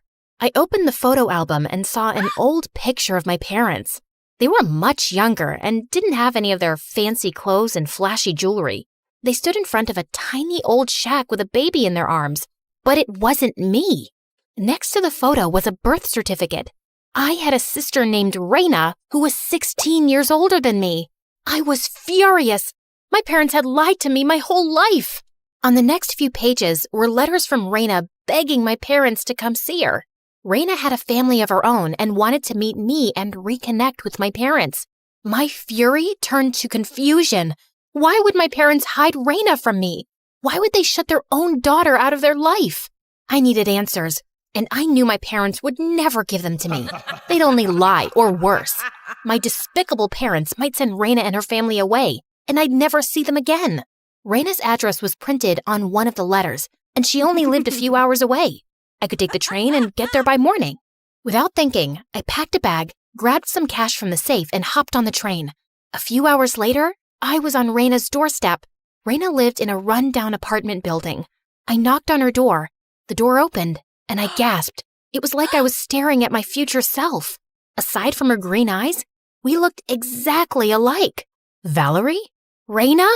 Raina hugged me tight, and then a 5-year-old girl ran up and grabbed my leg. This is your niece, Amanda. Raina invited me inside. She explained that she'd left my parents' house when she was in the 11th grade. The last time I saw you, you were so small. You knew about me? Of course. I used to sing you to sleep when you were a baby. I left the house a few weeks before your first birthday. Leaving you behind was my biggest regret. I'm sorry, I don't remember you. It's not your fault. I know, it's our terrible parents. They're not terrible, they're just set in their ways. Controlling and overprotective one moment and never around when you need them. I know what you mean. I had to leave so I could breathe and be my own person. But now, I want them to meet Amanda. I want us to be a family. Maybe I can help with that. I can't ask you to do that. You don't have to. Our family is broken, and I'm gonna fix it. Raina drove me back to the train station. On the bus, I started nodding off, and then several of the passengers' phones started beeping and buzzing, and then everyone started staring at me. I glanced at the notification on my phone and saw that I'd been reported missing, and I was all over the news. The moment I got off the bus, a couple of policemen escorted me to their car and drove me back to the hotel. Where have you been? We've been worried sick. I went to see Raina. Raina? How on earth did you— I saw the photo in the safe. I read the letters. Raina told me how you refused to see her and her daughter.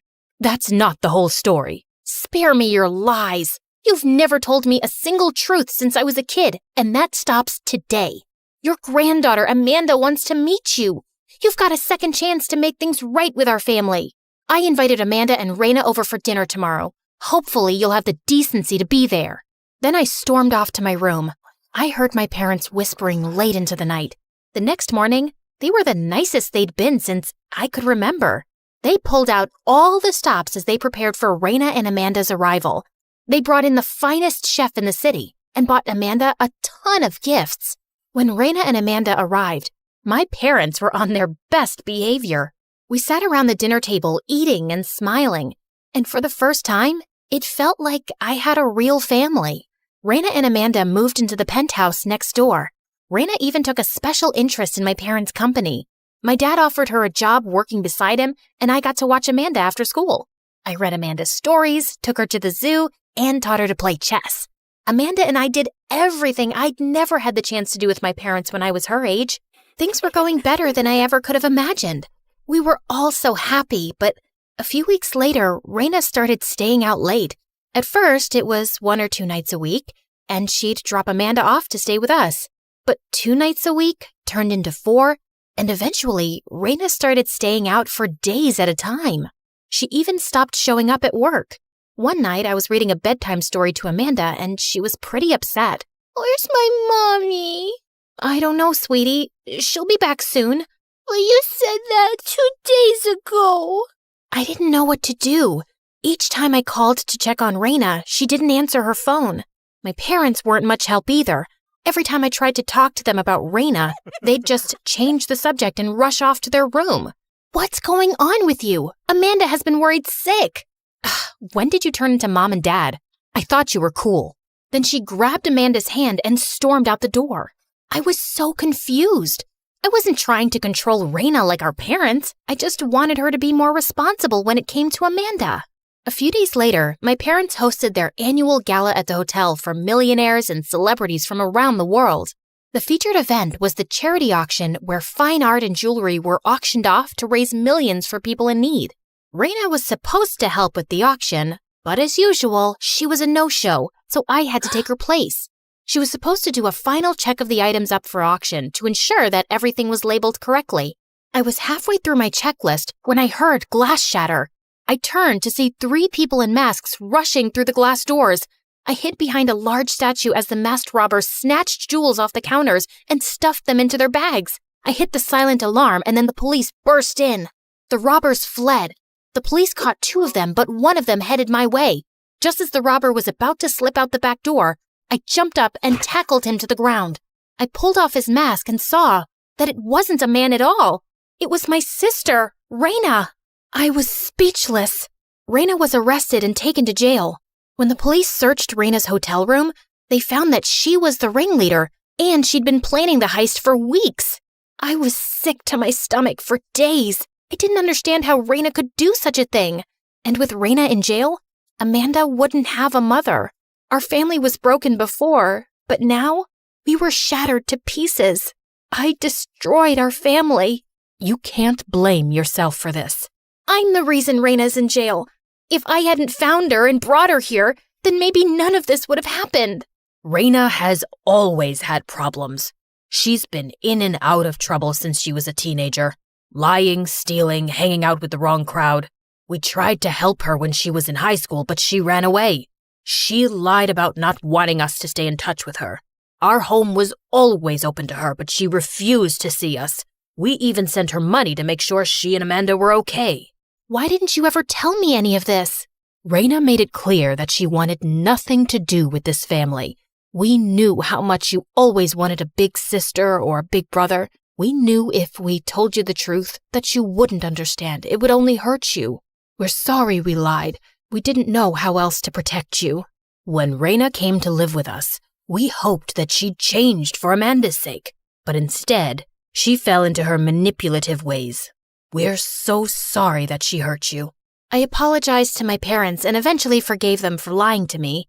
My parents adopted Amanda and raised her as their own. They even stopped working so much so they could spend more time with me and Amanda. Our new little family wasn't perfect, but we loved and supported each other through everything. Every day, I wrote Raina letters to tell her that I loved her and missed her. After I graduated from college, I opened a counseling center for young women. And one night, when I was closing up for the evening, Raina walked in the door. I'm sorry, Valerie. I was a horrible sister, a crappy mother, and a terrible daughter. That may be true, but you're family and you're here. That's all that matters. Then I hugged my sister and she cried in my arms.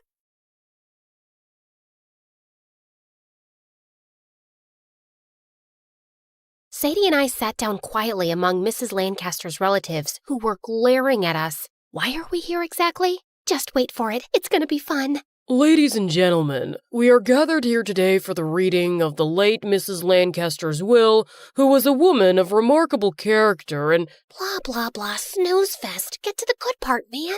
Upon careful examination of the will, it is clear that Mrs. Lancaster has left her entire fortune worth $10 million to one individual, Miss Sadie. There was a stunned silence, then Sadie burst into tears. Oh my God, I'm shocked. What have I done to deserve this? Other than being her only friend for the last 2 years, still, you can't put a price on love. Not even $10 million. But I'm so touched. Suddenly, Mrs. Lancaster's relatives ran towards the lawyer, yelling at him, tearing his shirt, and throwing his files across the room, while Sadie turned to me and grinned. Hi, I'm Chloe, and before I explain what happened here, please like and subscribe. My older sister and I were 2 years apart, and nothing alike. Sadie was beautiful with her blonde hair and blue eyes, while I had dark, messy hair, and my eyes were the color of poop. I was shy and introverted, but Sadie craved attention, and she knew how to get it. Like once when we were attending a friend's birthday party, Sadie started to cry right before the cake cutting. What's wrong, sweetie? Oh, I'm sorry. It's just that I haven't had a birthday party since my mom fell sick. And there's no cure. What's wrong with Ow! Oh, you poor darling. Why don't you cut this cake? Go on, make a wish. Or the time she knew she was about to lose the art competition to a more talented kid, so she threw herself on the ground and started having a pretend seizure, from which she recovered fully after a minute. Oh, this happens when I haven't slept or eaten for days. I've just been working so hard on this art piece. And the judges gave her the award instead. Growing up, it felt like the spotlight always followed my popular sister while I lived in the shadows, which I really didn't mind. I loved taking pictures and was the happiest behind my camera lens with Sadie as my favorite muse. And even though Sadie loved herself the most, I was a close second. What do you mean my sister's project isn't good enough? This isn't Harvard, it's just your dumb class. You don't have space on your party guest list for Chloe? Well, you could get a life and uninvite your mom. Sadie's friend had invited a great band to her party, and I had a blast. Thanks for bringing me, sis. This party's the coolest. This party's a dump, and so is this town. I'll take you to A-list parties when I'm a Hollywood star, Chloe, which is inevitable. I mean, look at this face. It's a moneymaker. My parents owned a small grocery store, and while we weren't rich, we were comfortable. They promised to send Sadie to an acting academy in LA after high school to make some extra money. Sadie started working as a companion to Mrs. Lancaster, a rich old lady in our town. Sadie would often sneak me into her mansion, and I'd spend hours in her library. Life was good, but soon after I turned 16, we woke up to the horrible news one morning that an electrical fire had burned our grocery store to the ground. Your mother and I will have to start looking for jobs. Sadie, we are so sorry, but we can't send you to LA. Surprisingly, Sadie took the news really well. She kept working at Mrs. Lancaster's place for the next few months, till one day she came home with the news that the old lady had passed. Which brings us to the day after, where the lawyer announced that Mrs. Lancaster had left everything to Sadie, and her family started a riot. But she was perfectly calm as we walked out of there. I'll finalize the paperwork with the lawyer later.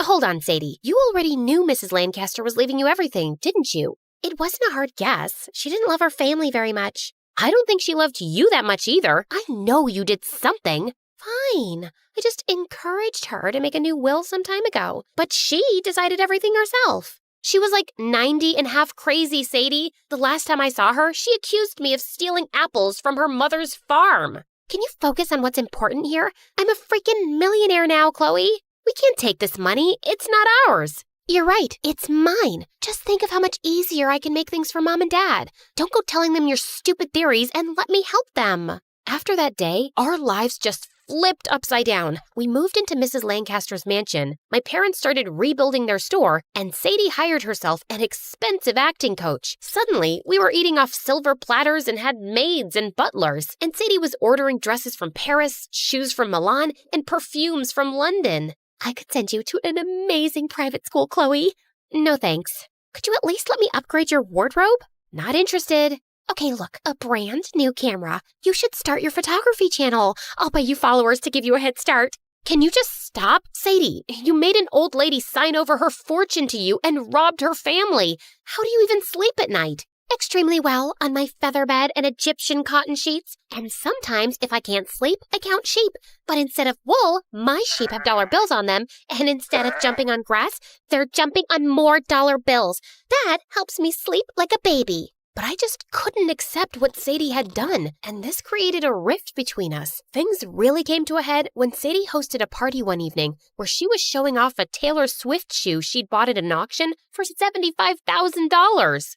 You need to return that. Sweetie, you sound hysterical. Why don't you take your medication and lie down? No, you need to sell it and return the money to its rightful owners. In fact, we need to return everything. Don't even think about touching the shoe. I'm warning you. Sadie leapt at me, and we ended up in a huge fight till our parents broke us apart. When we were alone, I ended up telling them everything. My parents were horrified. I don't care what any of you think. I'm over 18, and I'm the legal, rightful owner of this fortune. You want to go back to the life you had? Then go. My parents returned the money Sadie had given them for the store, and we left for our old house that night. The next day, we found out that Sadie had put the mansion up for sale and moved to LA. It broke my heart that things had turned out this way between us. Mom and Dad returned to their jobs, and I wanted to help. I made a website offering my photography services and also started a YouTube channel sharing tutorials. By the time I graduated high school, I was making decent money from both. Soon after, I had my first ever solo exhibition, and for my showstopper, I went to the lake at dawn to capture the sunrise. I was about to take my best photo yet when a loud noise startled me. A boy was kneeling a few feet away, crying loudly. Eyes, look your last. Arms, take your last embrace. And lips, Lips, do something too. Would you mind going somewhere else, Romeo? I'm trying to work here. The boy turned to me in surprise, and wow, was he a looker. I'm working here too, babe. I'm an actor and... Really? I thought you were a madman. I have an important audition, and this is my usual practice spot. Fine. I just need 20 minutes here, and I'd appreciate some peace. I turned away to my camera and found the boy posing in front of me. Do you mind? Not at all, babe. Take as many photos as you want. I meant, could you move? An action shot. I like it. What should I do? Maybe a headstand or flex my biceps? Was he dumb or what? Okay, how about one of you gazing out at the water dramatically? The boy looked out at the water and immediately started crying. Was that good? How about one without the ugly crying? Yep, that's perfect. I'm Blake, by the way. Follow me on Insta at Blake is a Greek god. Not gonna happen. Good luck and goodbye. The picture with Blake actually turned out amazing, and I was shocked when some art collector at the exhibition offered to purchase it for $5,000. Later that night, I did end up finding Blake the Greek god on Instagram and sent him a message asking if he'd meet me at a cafe. I thought it was only fair that he got a cut from the money. I just knew you'd reach out to me. I could feel this instant electrical connection between us. Wow, I feel nothing but regret. Here's the check I promised. See you never. Oh, come on. A cup of coffee won't hurt. I actually want to hire you for some headshots to send along with my audition tapes to Hollywood. You want to go to Hollywood? Of course. I mean, look at this face. It's a work of art. I guess a cup of coffee won't hurt. Great. Has anyone ever told you your eyes are the most beautiful brown? They remind me of autumn leaves and hot chocolate. My eyes are the color of poop. You really need someone to talk you up, babe. I'm new in town and I have no friends, so I'm happy to stick around and do the job. He really meant that. He came off vain and silly at first, but he was actually sweet and funny. He'd often accompany me on my shoots and carry around my bags. And his idea of a good time was watching movies at home, eating pizza, and wearing face masks. I should take a picture of that and post it. You look so manly. Yeah, babe. Real men exfoliate their skin and talk about their feelings. He felt like the first real friend after Sadie, yet it was so different. Sadie had always overshadowed me, and I'd been fine being my sister's sidekick, but Blake always made me feel like the main character, and slowly, I found myself falling for him. One day, as I was editing some photos in my studio, Blake burst in and spun my chair around.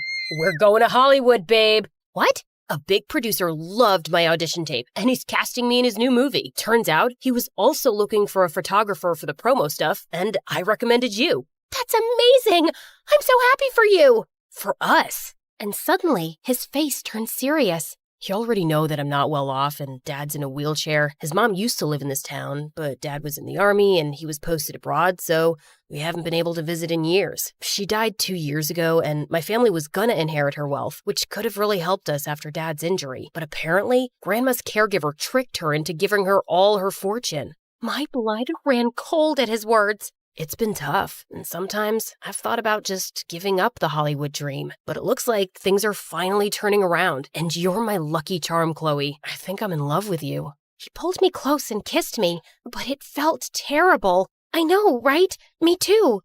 What's your grandma's name? Mrs. Lancaster, you okay, babe? Did my kiss take your breath away? It sure did. I tossed and turned all night. How could I tell Blake that my sister scammed his grandma? But how could I take this job without telling him? But the job was such an amazing opportunity, I couldn't let it slip away. Finally, I decided the only thing to do was to go to Hollywood, meet Sadie, and talk her into giving Blake's family the money. Before I knew it, Blake and I were in Hollywood and starting our first day on set. He got dragged away for hair and makeup. So I wandered around and started taking some pictures when a familiar face appeared in front of my lens. Sadie? Chloe?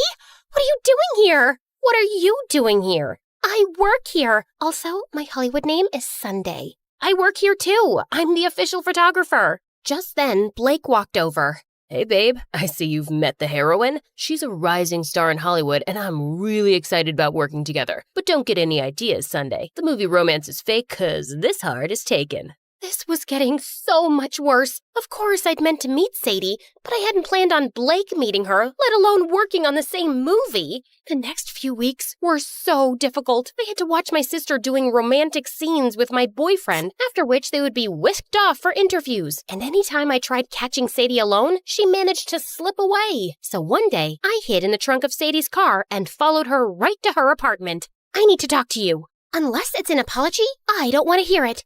Fine, it's an apology. Once I was in, I turned to her furiously. Of course it's not an apology. Sadie, you have to give back Mrs. Lancaster's money to her family. Oh my God, that again? You're worse than their family lawyer. Do you know who Blake is? He's Mrs. Lancaster's grandson. What? What does he know? That his grandma's caregiver tricked her and took all the money. But he doesn't know that's you, my sister, his lovely co-star Sunday. Just then, there was a knock on the door. My yoga instructor's here. You need to leave. I had no choice, but this conversation wasn't over. When I returned to my hotel room, I found Blake sitting on the bed with his bags packed. Hey, what's going on? I think you butt-dialed me by mistake when you were meeting your sister, Sunday. No, Sadie, right? The person who took Grandma's money? Blake, listen. How could you not tell me? I really wanted to, but then I thought... You thought you'd keep quiet, use me, and take this job? No, of course not. I came here to talk to my sister, to make her return your money. You have to believe me. No, I don't. I wish I'd had the sense to record the conversation, but I'm not a schemer like you two. I won't work with her now, so I'm going home. You can't do that. This is an opportunity of a lifetime. And some things are more important than money. You wouldn't understand that. Blake left, and I was devastated. I tried to calm down, but I felt panic rising in my chest. First, my sister left me, and now the guy I loved. I couldn't stop crying, and I was struggling to breathe. Suddenly, I felt dizzy, and I blacked out. When I opened my eyes, I was in a hospital bed with Sadie beside me. Oh, thank God you're awake. What happened? I came to talk to you and found you unconscious. Blake found out everything and left. I think I just had a bad panic attack. Suddenly, Sadie started crying. Chloe, I would never intentionally hurt you, and I've missed you terribly. What hurt the most was knowing you thought I was evil. Yes, I pushed Mrs. Lancaster to make a new will, but she always said her only son hadn't visited in years, and the rest of her family were vultures. Those people didn't deserve the money either, trust me. You're still justifying what you did? I'm telling you now, Blake's family needs the money. How can you be sure he isn't lying? Are you sure he's even Mrs. Lancaster's grandson? I can't talk to you anymore. Just leave, Sadie. Listen, Chloe, no, go away. The next day on set was a mess. The producer was frantically trying to get in touch with Blake, but he wouldn't answer anyone's phone calls. I was sitting miserably in a corner when suddenly I got a phone call from Dad. Chloe, I know this is a lot to ask, but can you come home? A friend of mine has offered me an amazing opportunity to manage a huge grocery store, but it's in Texas, and I need all the help I can get. I know this is your dream job, but That sounds amazing, Dad, and of course I'll help. I'll take the next flight home. As I hung up, I turned around to see Sadie behind me. You're leaving? Yeah, Dad needs my help with work. Listen, if Blake doesn't come back, they'll find a replacement soon, and this movie will be up and running in no time. You can't give up this job. It'll be so great for your career. You know what, Sadie? I can't believe I ever looked up to you or thought you cared about me. I hope your successful career keeps you warm at night, but I'd rather stay close to the people I love. And with that, I went back home. I helped my parents pack up to move, and one evening, I was carrying a box to our car when I bumped into someone. I looked up to see that it was Blake? I wasn't expecting to see you here. You haven't answered any of my calls. yeah, I was really angry. But then Sadie reached out to me. In fact, she's inside your house right now talking to your parents. Sadie is here? What did she say to you? She apologized for everything and was giving me a check for $10 million, but I told her to keep half. She did take care of Grandma. Then she begged me to come back to the movie because all the new candidates are ugly and don't look good with her. That sounds like Sadie. She also told me that you were never okay with her taking the money and that she's been a terrible sister to you. I should have told you everything before. I should have given you a chance when you tried, and I'm really sorry. Listen, Sadie is giving some money to your parents so they can hire help for their business, and you don't have to go with them and give up on something you're really good at. Is there any chance you'd go back with me to Hollywood as my girlfriend? I can think about it. If you beg and grovel and give me a foot rub every day and forever. Sure, but can I give you a kiss first, babe? If you insist. Before that, may I hug you, sis?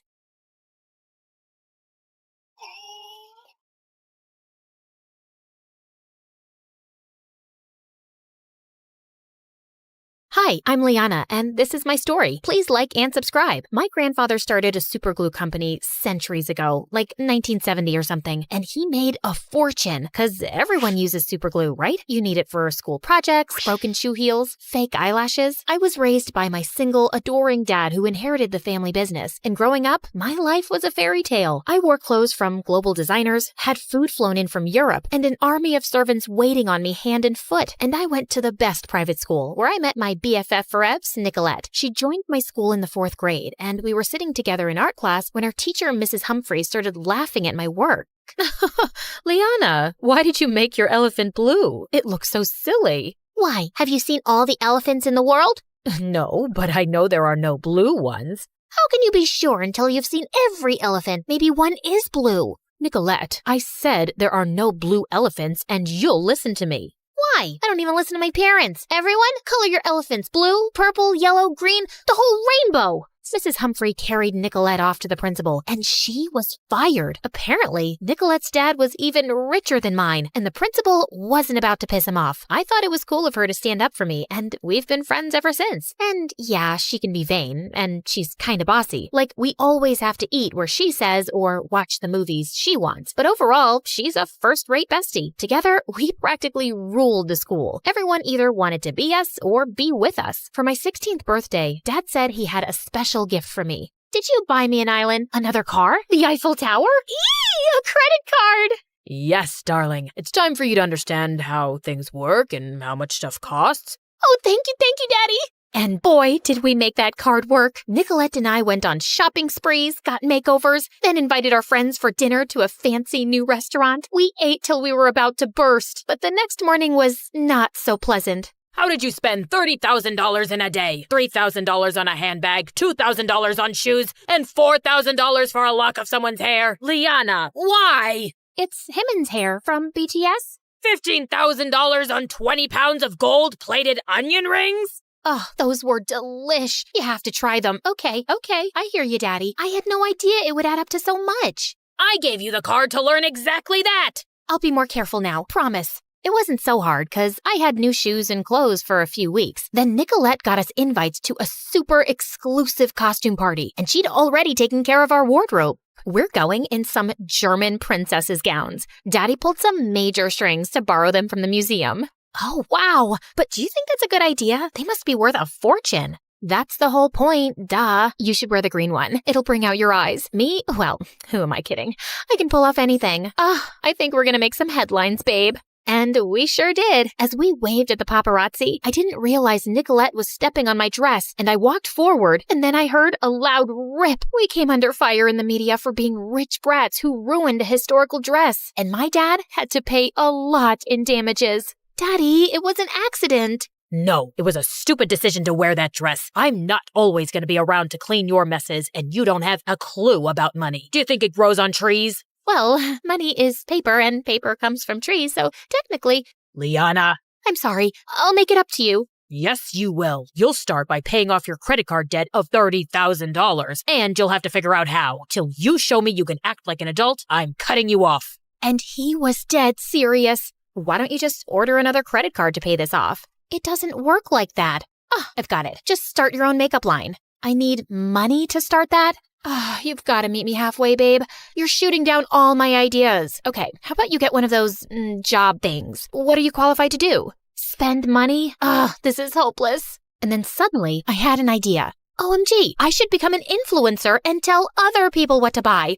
This is perfect. I set up my Instagram page, and the first 300 likes were super easy, because that was everyone in high school. But I felt anxious when I posted the first makeup video with my favorite products. To my surprise, it was quite well received. I became obsessed with my channel and got really busy shooting videos. I was being approached by sponsors and finally started making some dough. Okay, guys, we got these vegan, gluten-free bananas shipped from New Zealand. Highly recommended. Now I'll show you how I eat them. You guys, this snail cream from Korea is what you need for glass skin. Yes, snails are gross, but their mucus is everything. Someone sent me these delicious diet cookies. Oh, God, they taste like sawdust. Liana, when will you be done? I'm bored. Come on, let's go for sushi. I can't. I gotta shoot this video again. Fine, I'll order in. I was thinking of doing a video about eating on a budget. Can you order from some place that's not so expensive, please? Now I gotta eat bad food because of you? You suck. But when I posted that video, I was met with some outrage. You think the average person's meal costs $200. What planet are you living on, princess? I hope you rich brats lose all your money. My subscribers were going down. I had to do damage control. So I decided on a charity drive where Nicolette and I would give away some of our things at homeless shelters. Please take care of those shoes. Blind children in Milan made them. You know what? Maybe I'm not ready to part with them yet. Nicolette, I'm live streaming. Let the freaking shoes go. One girl looked really displeased when I handed her a makeup kit. What am I supposed to do with this? I don't even have enough to eat. Well, it's better to be pretty and poor than ugly and poor, no? Gosh, you rich people are awful. She threw a cup of coffee at Nicolette, who had a total meltdown. What have you done? This is a real fur coat that my daddy got from Russia? You are such a cruel creature. You've ruined the sacrifice of 1,000 squirrels. Oh God, why is life so unfair? Well, that was the end of my Instagram channel. No one wanted to work with me after that. I'd barely made $5,000. So I had to get a waitressing job at a cafe. Girl, are you saying you're not going to the concert because someone else can't wait on tables? Yes, my shift ends at 10 p.m. Also, I can't waste money on a concert ticket. You're crazy for doing all this work when all you need to do is cry harder to your daddy. I'm out of here. Nicolette started hanging out more with our other friends, but with school and long shifts, I was honestly too tired to care. Waitressing was hard. I asked for a non-fat soy milk double shot cold brew Spanish latte with sweet foam and cinnamon. Well, that's a lot to remember. I'm just one tiny person. Here's your order, sir. I'll take this one away. Liana, you're needed at the counter. I looked up at this boy who just swooped in, and his dreamy blue eyes left me dazed. Just then, I tripped on something and fell on a customer's table. The manager sent me to the kitchen to do the dishes for the rest of the day. Hey, you okay? Accidents happen. Please, don't be upset. Oh, I'm not upset. It's just that, how should I put this? What? I don't know how to wash dishes. The boy smiled and rolled up his sleeves. He spent the next hour teaching me, and I found myself enjoying it. His name was Jamie, and he just joined as assistant manager. So, Jamie, how'd you know my name? Did you ask around as soon as you got here? No. Your name tag kind of gave it away. Oh, gosh, of course. I'm so dumb. Nah, you're cute. You got some soap on your nose. Where? There. Work got a lot more bearable with Jamie around, and he even asked me out. We had an amazing date by the beach after our shift, but Jamie had a request. I'm gonna tell you something ridiculous, but please don't judge me. A few months ago, my friend's sister confessed in front of a lot of people that she's in love with me, and she's super weird and smells like tuna, so I just panicked and said that I'm gay. Now, I've been living that lie, and I need to fix it, but till I do, please don't tell anyone that we're dating, not even your BFF. God, I'm such a dummy. Don't worry about it. I won't. Later, when he dropped me home, he kissed me. I walked into my room humming, and then I screamed. Nicolette, you scared me. Why are you here? To put an end to all this stupidity? I can't watch you working like a donkey anymore. And she threw cash on my bed.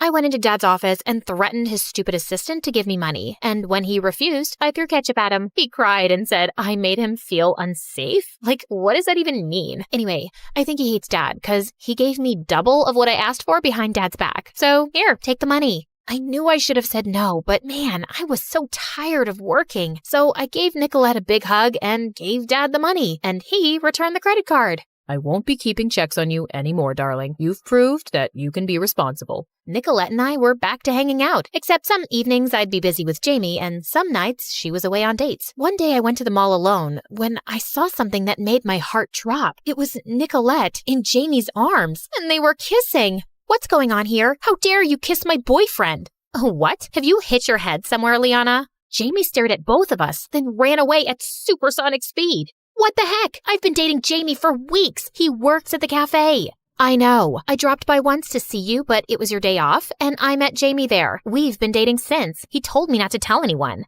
Oh my God. I can't believe he played us both. What a weasel. Total jerk. But if he had to choose, we know who it would be. Avi. Oh, you think it's you? Why's that? You know, I'm prettier and richer and definitely more fun. Come on, you'd be so boring without me. Oh yeah? Remember that time I had to shut down my Insta channel because of you? Or how about that whole dress disaster? That was so fun. It's not like I forced you to wear it. Yes, you did. You're so bossy. You always decide things for me. It's not my fault you're a pushover. You've always had the backbone of a jellyfish. Remember in 5th grade when I had to defend you in art class because I felt sorry for you? Did you feel sorry because I'm a jellyfish or because I'm ugly? Or maybe you just acted like that because you've always been a spoiled brat. You're one to talk, Miss Gold Onion Rings. You ordered those. At least I was there on your birthday, unlike you. Oh my God. I missed one birthday in 8th grade because I was getting my appendix removed. So you say. Except I'm pretty sure you flew to Paris that weekend to buy the bag I wanted. I felt so annoyed that I tugged at her hair. She pulled hard at mine, and we broke out into a huge fight in the middle of the mall. We finally stopped to catch our breath. You know what?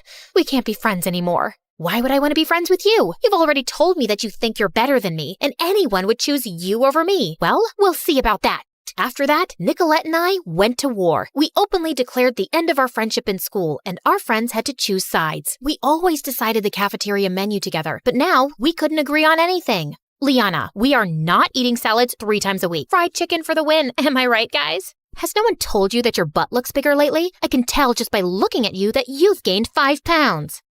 You take that back, witch. And another fight broke out. We were co-managers of the dance club, and an important performance was coming up soon, but we just fought non-stop over the routine. We took a vote, and most members wanted to go with my ideas, so Nicolette gave in. But during the performance, half the team started doing a totally different dance. There was complete chaos on stage, with dancers bumping into each other in confusion, and Nicolette was cackling like crazy. Needless to say, we were both suspended from management. But things really got to a head when I announced a party at my place, and Nicolette announced one 2 hours later for the same time. There's gonna be a giant bouncy castle at my party. How lame. There will be exotic dancers at mine. I'll be serving the best food in town, and a mystery pop star will be performing.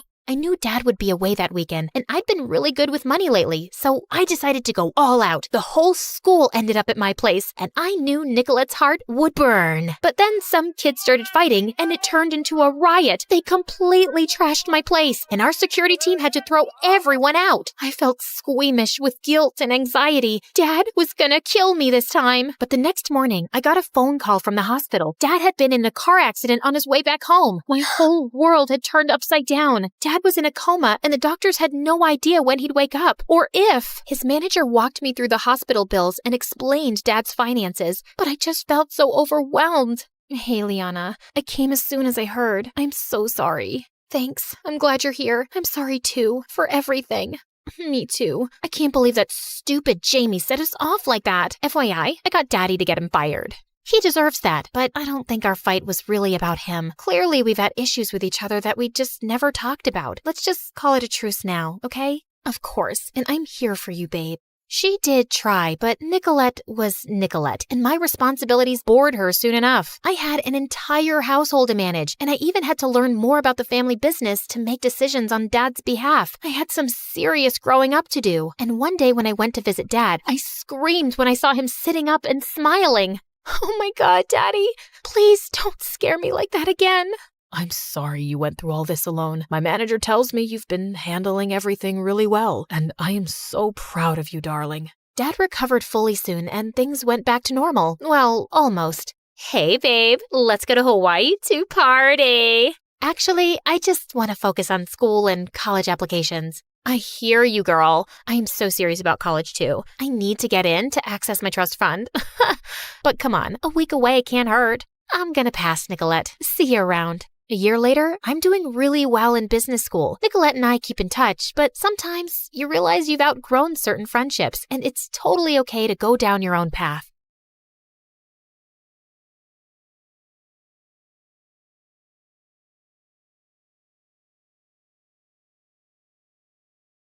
You've heard of a rags to riches story, but how about a riches to rags one? Like and subscribe to hear my reverse Cinderella story. Hi, MSA Nation. My name is Patricia, but since we're friends, you can call me Trisha, but not Patty. I hate Patty. Growing up, I was extremely rich, like next level rich, like Oprah meets Rihanna meets King Charles rich. It was all thanks to my mom, who the world knew as Cheryl. She was the most impressive person I knew. She and her best friend, whose name I won't mention for reasons that will soon become clear, were business tycoons who got a ton of investors and created a huge mega corporation right out of college. Ever heard of Amazon? Their business was kind of like that. Let's call it BFF Enterprises. It employed thousands of people all across the country, and Mom and her friend reaped the rewards of their extraordinary efforts. I aspired to have a BFF like Mom's. As a VIP daughter of a VIP, I was enrolled in etiquette classes immediately. By the time I was 5, I was practically Julie Andrews. You know, the queen from the Princess Diaries, only smaller. I was treated like a princess, with people attending my every need. When I showed an interest in art, I was gifted all of the finest art supplies and was even able to practice by creating portraits of some of the coolest celebrities. I can neither confirm nor deny that those were the celebrities who I painted. Yeah, my life was pretty much perfect until someone ruined everything. One day, there was a huge commotion next door at Mom's best friend's house. All of a sudden, the door swung open and I was shocked to see Mom's bestie in handcuffs. It turned out she who must not be named, that's what I called her, had been stealing a ton of money from their company. Because of that, their business went under and thousands of people lost their jobs. To make matters worse, an angry former employee was convinced that Mom must be to blame too. He put together a whole manifesto and brought Mom to court. Fortunately, Mom was declared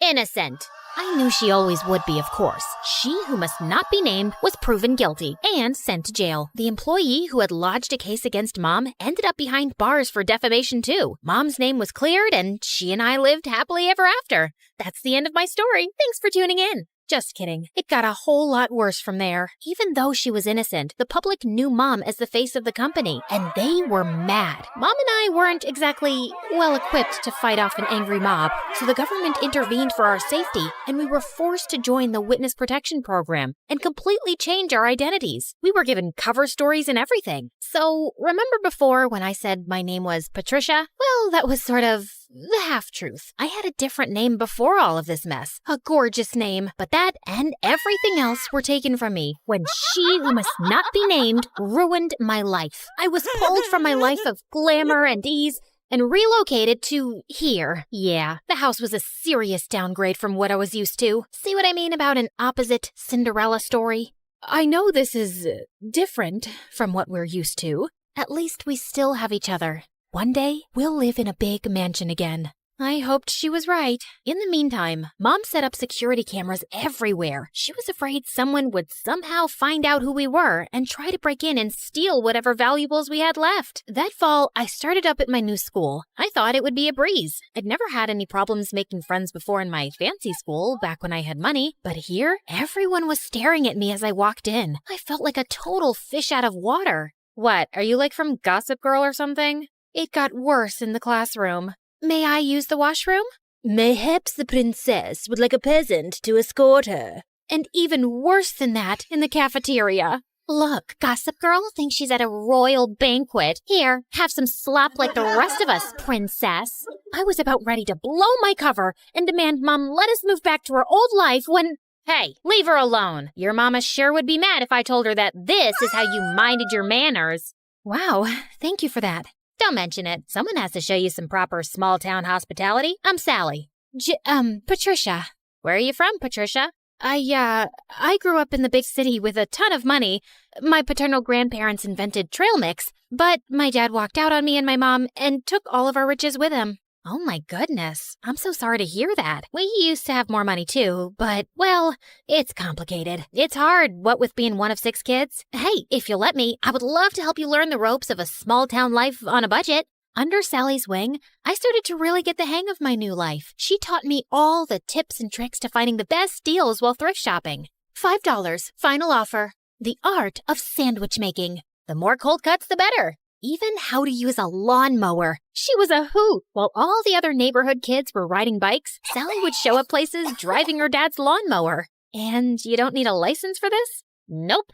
Weirdly, though, I never actually saw Sally's dad, but more on that later. Sally encouraged my painting, even if it meant using unconventional canvases. She was the most thoughtful friend I ever had. In turn, I taught Sally all about how to host a proper high tea and even how to ballroom dance. Sally was a total girly girl at heart, and I could tell she appreciated feeling like a princess for once. Over time, Sally and I became inseparable, and we especially loved taking her lawnmower out for joyrides. Hey, instead of zooming around town, why don't you put that machine to good use and mow my lawn? I'll throw you $20. $30, final offer. The haggling skills Sally taught me were really coming in handy, and that's how Sally and I started earning some extra cash. In the beginning, we had a handful of customers, mostly our friends' parents, who paid us to mow their lawns and rake their leaves. But then, Sally had a fabulous idea. Trisha, you're such an excellent artist. We should offer painting services too. You can even do customized designs. Oh my gosh, Sally,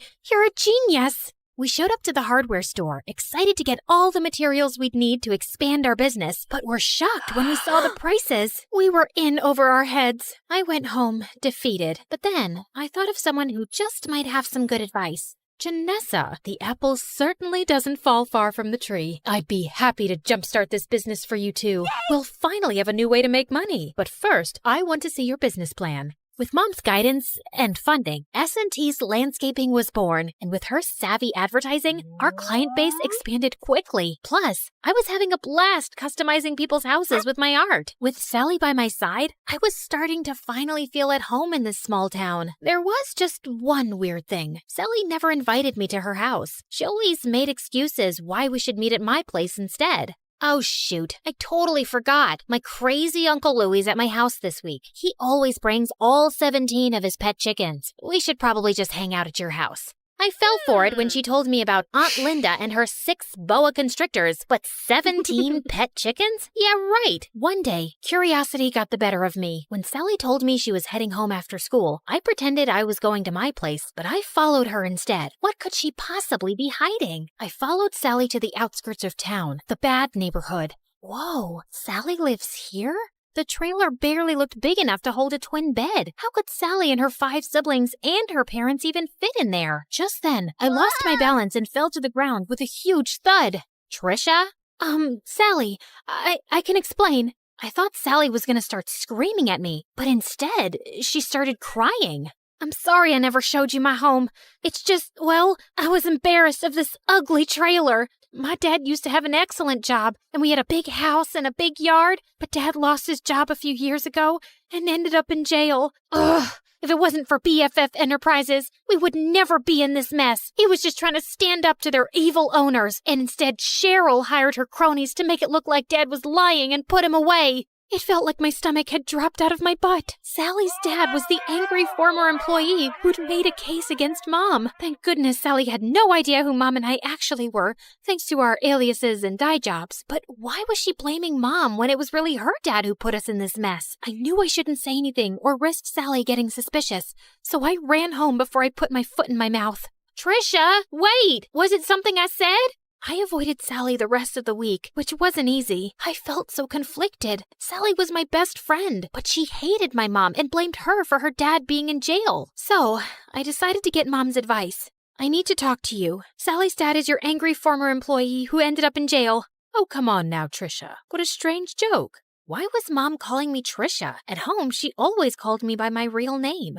Mom, this is serious. Sally has no idea who I really am, or that you're actually the co-founder of BFF Enterprises. Just then, Sally popped up from behind the couch, and suddenly, Mom's behavior made sense. Sally, it's not... I can't believe this. I thought we were best friends, and all along, your family is why my family is suffering? Sally, please, leave me alone. I don't want to talk to you ever again. I've heard of surprise birthday parties gone wrong, but never this badly. I probably lost my BFF forever. But Mom was more preoccupied that Sally would out us both. What are you doing? Follow her. Make sure she doesn't talk. Do whatever it takes. I hadn't seen Mom this stressed out since the trial. I tried texting, calling, even showing up at Sally's window, but she wouldn't even look at me. I returned home completely hopeless. Did it work? Will she keep quiet? She won't even talk to me. Just then, Mom turned into a fire-breathing dragon. Well, not literally, but I'd never seen her this angry. Then we need to move again, now. But this is her home. Sally is my friend. Some friend. As soon as she talks, I'm going to jail. Mom, what are you talking about? Why would you go to jail? The judge said you were innocent. Of course he did. I bribed him. My business partner and I were both stealing funds from the investors because we deserved more. But unlike me, she was dumb enough to get caught and unwilling to do whatever it took to stay out of jail. And Sally's dad figured it all out and tried to get me behind bars too. But I showed him I am not to be messed with. I couldn't believe it. I was so blinded by all of her generosity over the years. I'd never even once suspected that she could have done anything criminal. And I felt so awful for Sally and her family. They didn't deserve this. But then again, how could I choose between my mom and my best friend? What Mom said next, though, made everything totally clear.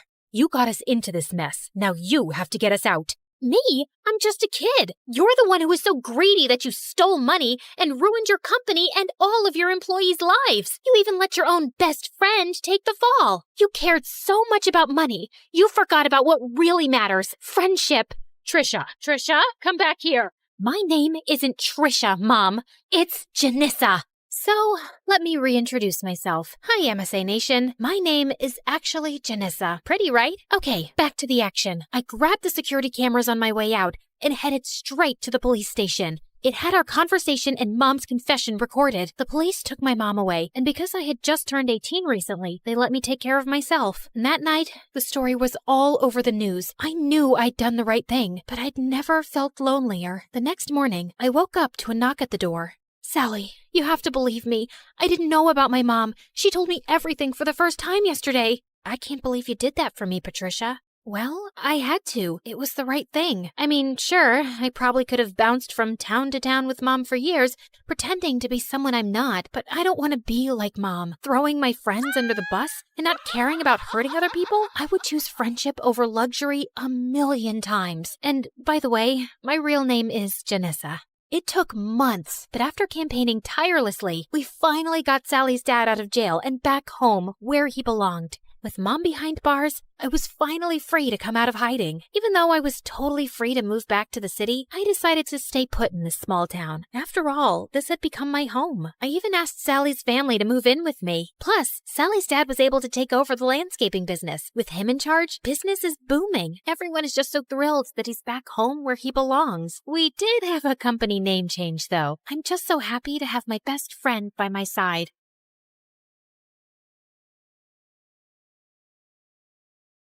Hi, I'm Janet. When I was 16, I fell in love, and it was magical. But before I continue, please like and subscribe. His name was Carter, and he was a dream come true. Every day I saw him, it was like the sun shined brighter. I miss you, darling. My heart aches when you're not around. I saw you 10 minutes ago, but it feels like an eternity. Babe, you're my world, my inspiration, the air I breathe. Without you, I'm nothing. But with you, I feel like I could do anything. I love you so much. You're so sweet, you make my teeth hurt. You're like cotton candy dipped in chocolate fudge with rainbow sprinkles. Every time Carter held me in his arms, I melted like a popsicle on a hot day. He made me feel like I was the only girl in the world. With him at my side, I was unstoppable. I was at the top of my class in school. I was captain of the debate team and class president. And Carter was my biggest cheerleader. Every time I reached a new goal, he bought me balloons and flowers and we'd waltz down the hallway. Ouch, my foot. Sure, we stepped on a few toes and a few grumpy people couldn't handle our public displays of affection. Jeez, gotta roam for goodness sake. But we didn't care. Our love was amazing. At home, it was just me and my dad, who was the head accountant at a huge company. He made a ton of money and worked really long hours, but he always made time for me. We'd play chess, watch movies, and I even cooked his favorite meals. Though one time his face turned green and he spent the rest of the night in the bathroom. Life was perfect, but a year later, everything changed. Dad started having problems with his boss, Mr. Saint. Mr. Saint owned my dad's company, and everyone in town loved him. He was filthy rich and donated a bunch of money to charities, but Dad hated him. I can't stand that man. He's a crook and a thief. If they only knew what he does behind closed doors. He's a rotten criminal and he's bribed the police to look the other way. No way, not Mr. Saint. I've seen it with my own eyes. Oh yeah, I forgot to mention, Carter is Mr. Saint's son. And of course, Dad has no idea that he's my boyfriend. Dad had to be mistaken. Carter was an angel. No way his father could be a criminal. Sure, Mr. Saint was a little stuck up. Pissed me off that he always tried to set Carter up with his rich friend's daughters. One time, Carter was on a date, and I jumped out of the bushes dressed like a zombie. I pretended to bite Carter, and then we chased his date down the block. Another time, I gave Carter a smelly shirt to wear. It stank so much that his date almost threw up at the table. Carter and I kept our relationship a secret. As far as our dads knew, Carter and I were just friends. Carter once even climbed through my bedroom window. What's that noise? I swear I heard voices. Oh, it was just me. Hey, Janet, how you doing this evening? I'm fine, thanks for asking. I think I'll go to bed now. Jolly good idea. Good night, Janet. Good night. One day in the 10th grade, I competed for an internship at this huge tech company. We took a bunch of tests and had to give a big speech. My scores were the highest, and my speech got a standing ovation. But they gave it to some rich kid because his dad was friends with the CEO. The whole thing is rigged. That kid flunked the tests, and he slept through his own speech. It isn't fair. It doesn't make any sense. Janet? This is all wrong. The animals are running the zoos. The world has gone mad. All hope is lost. We're doomed. No one can save us. I had a bit of a breakdown. It wasn't my best moment. Carter felt really bad. He tried to cheer me up, but nothing helped. A week later, Carter ran up to me at school with an acceptance letter from the tech company with my name on it. Your internship starts next week. I told my dad what happened, so he pulled some strings. I was over the moon. Carter was the best boyfriend ever. But when I got home from school, my dad was furious. Mr. Saint told my dad he had to help him steal money out of the company to pay for Mr. Saint's new yacht in exchange for helping me get the internship. I can't believe you never told me about your relationship with Carter, and even worse, that you accepted a favor like this. I'm so sorry, Dad. I didn't know. I'll talk to Mr. Saint. I'll tell him I won't accept the internship. It's too late. I already tried that. He'll keep hanging this internship over my head to force me to do more illegal things. I won't do it. I'm quitting tomorrow. We're leaving this place for good. I can't believe this is happening. I'm so disappointed in you, Janet. I thought I taught you better than this. Dad didn't speak to me for the rest of the night, and I felt horrible. I wanted to crawl into a hole. Maybe not a real one. I'm terrified of spiders. But the next day, my world turned upside down. When Dad went back to work to resign from the company, he was arrested and charged with fraud, theft, and embezzlement. The newspaper said he stole hundreds of thousands of dollars from Mr. Saint's company. At the trial, the lawyer had a ton of evidence against him.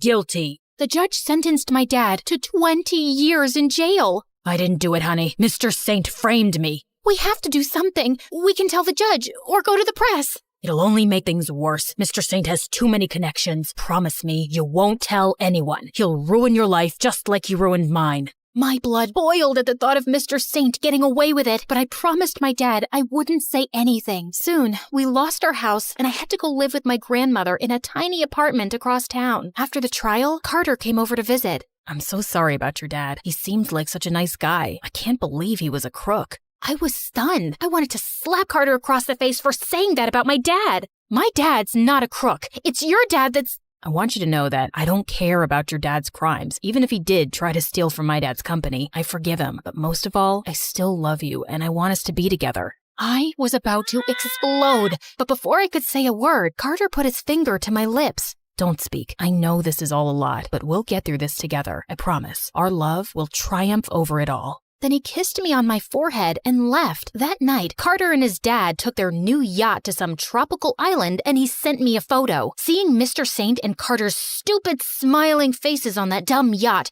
made me so angry I could scream. I called Carter to dump him, but my calls wouldn't go through. Money was tight at my grandma's house, so I decided to get a summer job so I could stay at the private school for my senior year. I applied everywhere, but no one would hire me. They'd say they didn't have openings, but I'd hear them whispering about me behind my back. You can't hire her. Her father's a criminal. He's a thief and a liar. She's probably just like him.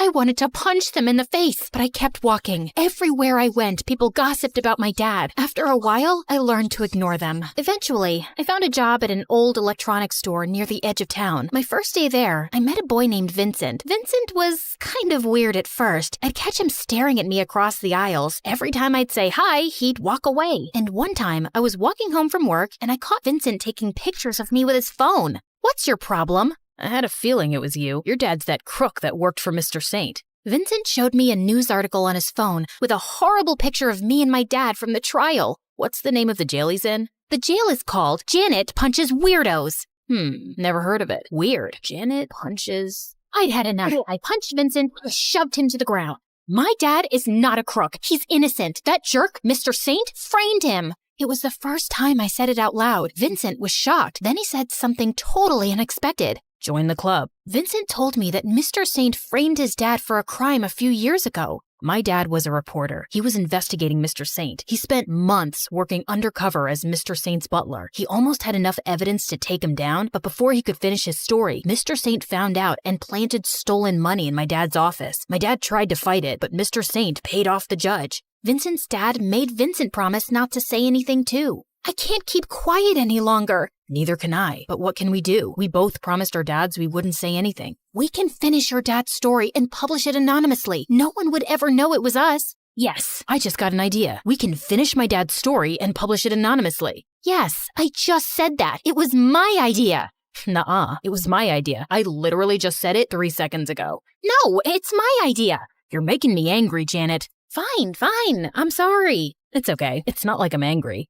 God, such a weirdo. That night, Vincent invited me to his house. Vincent found his dad's old laptop in the attic, but when he tried to pull up his dad's story, we learned that the computer had been wiped clean. Oh no, it's not here. All the evidence is gone. It's all over. There's nothing we can do. I can go undercover as Carter's girlfriend. I could snoop around his house and find the evidence. You do that? Yeah. Vincent stood tall like a soldier and saluted me. What are you doing? It's just, you're my hero. You're so brave and selfless. I heard that Carter is the worst. He's a spoiled jerk. His voice sounds like nails on a chalkboard, and his brain's the size of a peanut. It's gonna be torture to pretend to be his girlfriend. I didn't tell Vincent about me and Carter. Carter returned to town a week later, and I invited myself to his house. Every time I looked at Carter's face, I thought about Mr. Saint and what he did to my dad. Carter tried to kiss me, and I almost gagged. Are you okay? I must be coming down with something. Do you mind getting me some tea and maybe some soup? When Carter left the room, I snuck into his dad's study and snooped around. I took pictures of a bunch of secret papers and files and planted a recording device. Just as I was about to leave, I ran into Carter and Mr. Saint. What is she doing here?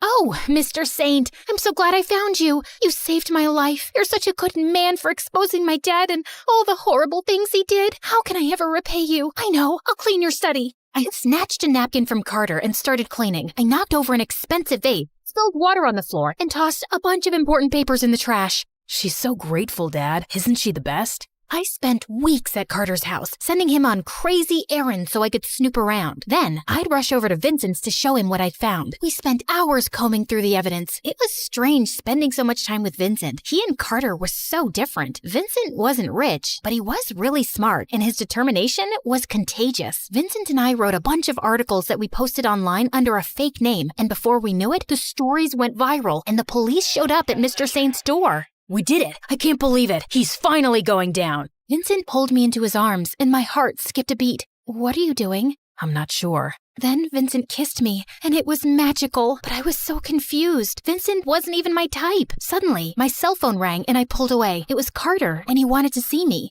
I should go to, get more evidence. Good idea. I raced out of there to Carter's house. I found him sitting on the porch, looking really sad. I'm scared, Janet. They just arrested my dad. He might go to jail and we'll lose everything. All our money, our houses, and our maids. I don't know what I'll do. I don't know how to be poor. I don't even know how to use the toaster. What if I need toast, Janet? How can I eat a sandwich without any toast? Carter cried in my arms, and suddenly I felt really guilty. Memories of our love came rushing back to me. I hated seeing him like this. We went to his room to watch MSA videos to cheer him up. Carter drifted off to sleep. Then I saw Mr. Saint in his study paying off the judge. Drop the charges, and there's more where that came from. I raced over to Vincent's, but when I got there, a bunch of strange men were searching his house. Then out of nowhere, someone pulled me into the bushes. They're after me. Mr. Saint found out I posted the articles from my computer. They're destroying all our evidence. Tell me you found something. I told Vincent about Mr. Saint and the judge. I know that prune-faced man. He's the judge that put my father away. Mine too.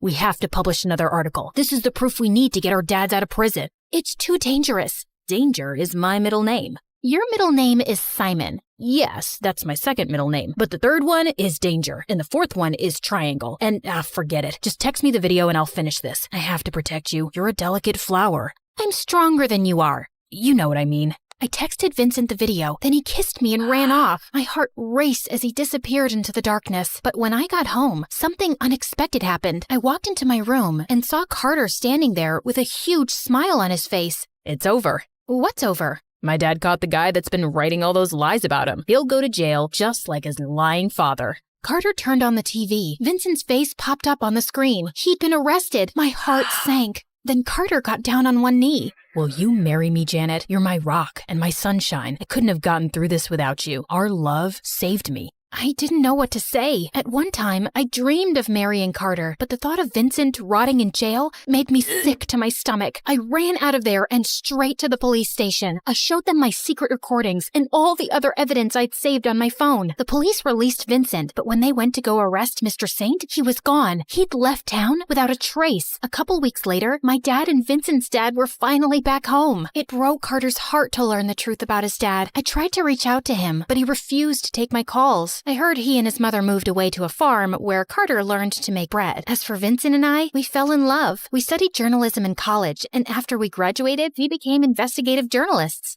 We make a great team. You're an excellent sidekick. I'm not a sidekick, you're the sidekick. You're standing by my side, and when we first met, you kicked me. Actually, I shoved you and punched you in the face. Details.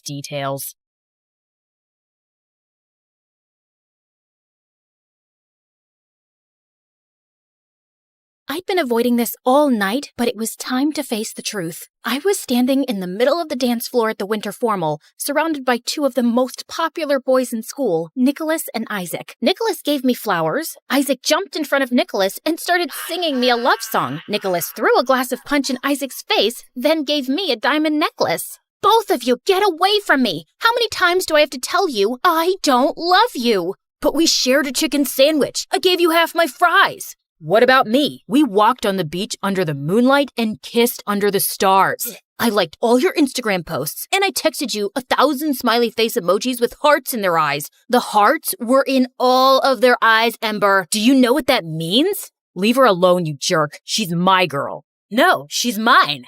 No, mine. The lovesick boys started shoving each other. Then it turned into an all-out brawl. I snuck out the back door and ran straight into my worst nightmare, my nemesis, the boy that stole my heart and had the power to break it into 1,000 pieces. His name was, I can't even say his name without getting butterflies. I feel like such an idiot. What's wrong with me? Things were never supposed to turn out this way. It's best if we start my crazy story from the beginning. Maybe that'll give me time to figure this out. I'm Ember, and I'm a professional heartbreaker. But before I continue, please like and subscribe. It all started with my best friend, Lisa. Lisa and I were inseparable since birth. We loved the same movies, music, and games. We'd finish each other's sentences and keep each other's secrets. But everything changed when Lisa discovered boys. When we were 9, Lisa ran up to me and my neighbor Wilson at the park. Do you see that boy over there?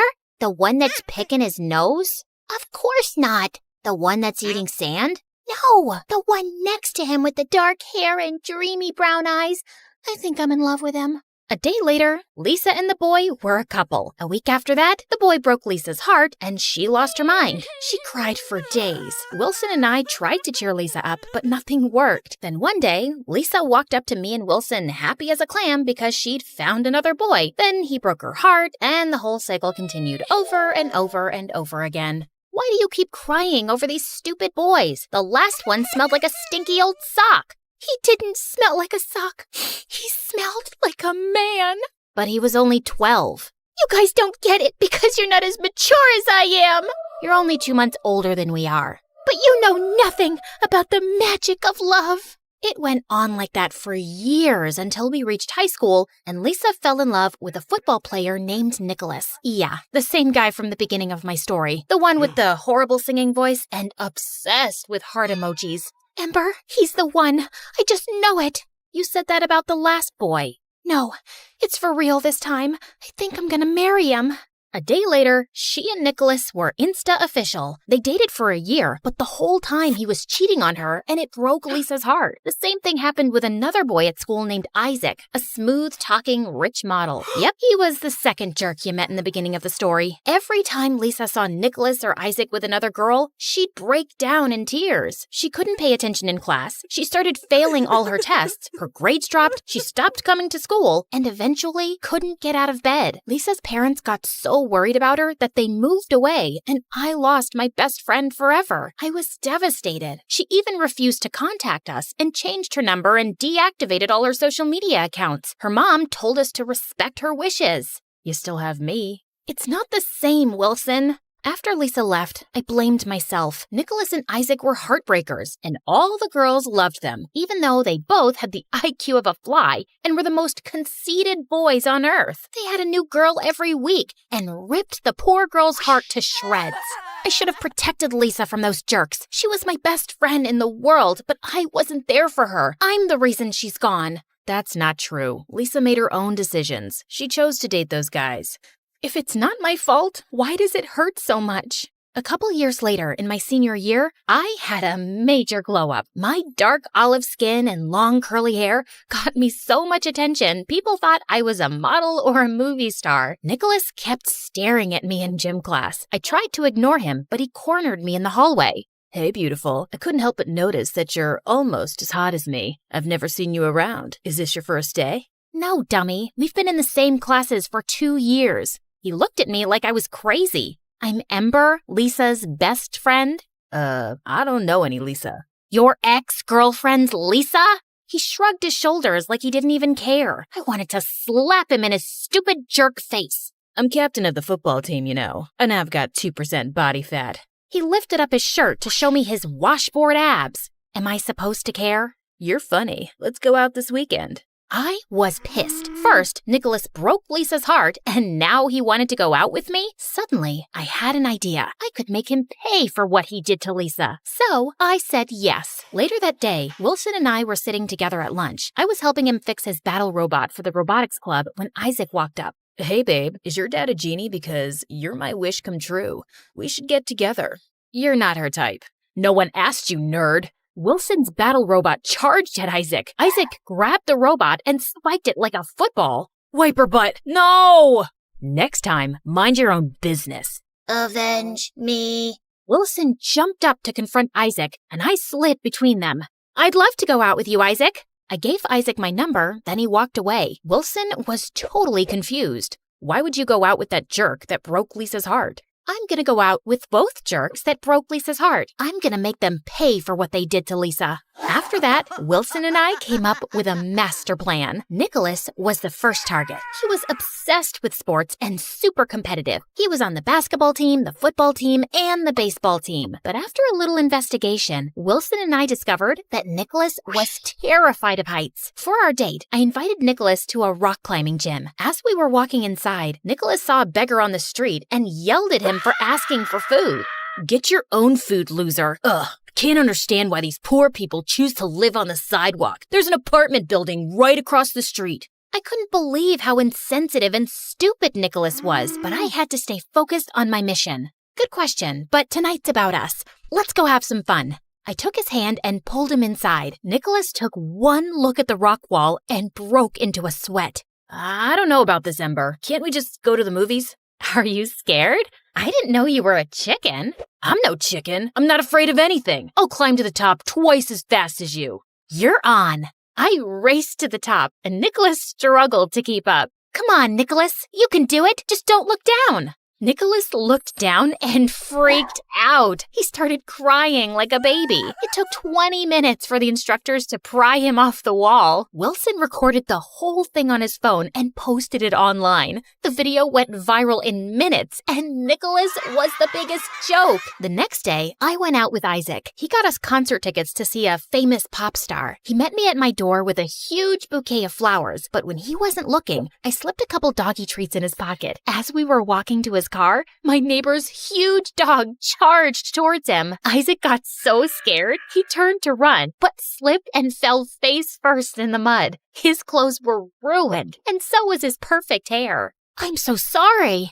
It's okay. It was an accident. Too bad we'll miss the concert. We don't have to miss it. Come with me. I dragged Isaac inside my house and told him he could take a shower. I gave him a special bottle of shampoo to wash his hair and some of my dad's old clothes. 10 minutes later, I heard Isaac scream, "My hair!" Oh no! Silly me. I guess that wasn't shampoo. At least the green brings out your eyes. Isaac ran out of my house like a maniac. I wished Lisa was here to see what we did. She would have been so proud. Wilson and I celebrated. I even had the rest of the weekend to help him fix his broken battle robot. I really appreciate your help, Ember. It's the least I can do. I couldn't have gotten back at Nicholas and Isaac without you. I was worried that you'd fall for those guys like all those other girls at school.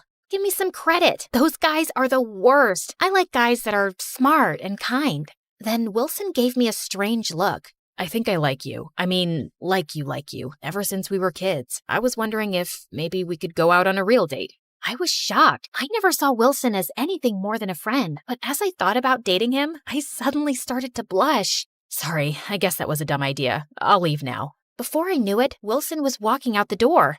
Wait! I grabbed Wilson's hand. He turned to me, and when we looked into each other's eyes, I swear that sparks started flying. Or it could have been the porch lamp shorting out again. It had been doing that for weeks. The next day, spring break started, and Wilson and I spent every minute together. We grew closer by the day, and after we shared our first kiss, I finally understood what Lisa meant about the magic of love. Being with Wilson made me feel like I was walking on a cloud, though it was bittersweet because I still missed Lisa so much. But when school started, everything changed. My first day back, Nicholas ran up to me with a huge smile on his face. Ember, it's so good to see you. It took me a while to realize it, but you're the best thing that's ever happened to me. You changed my life.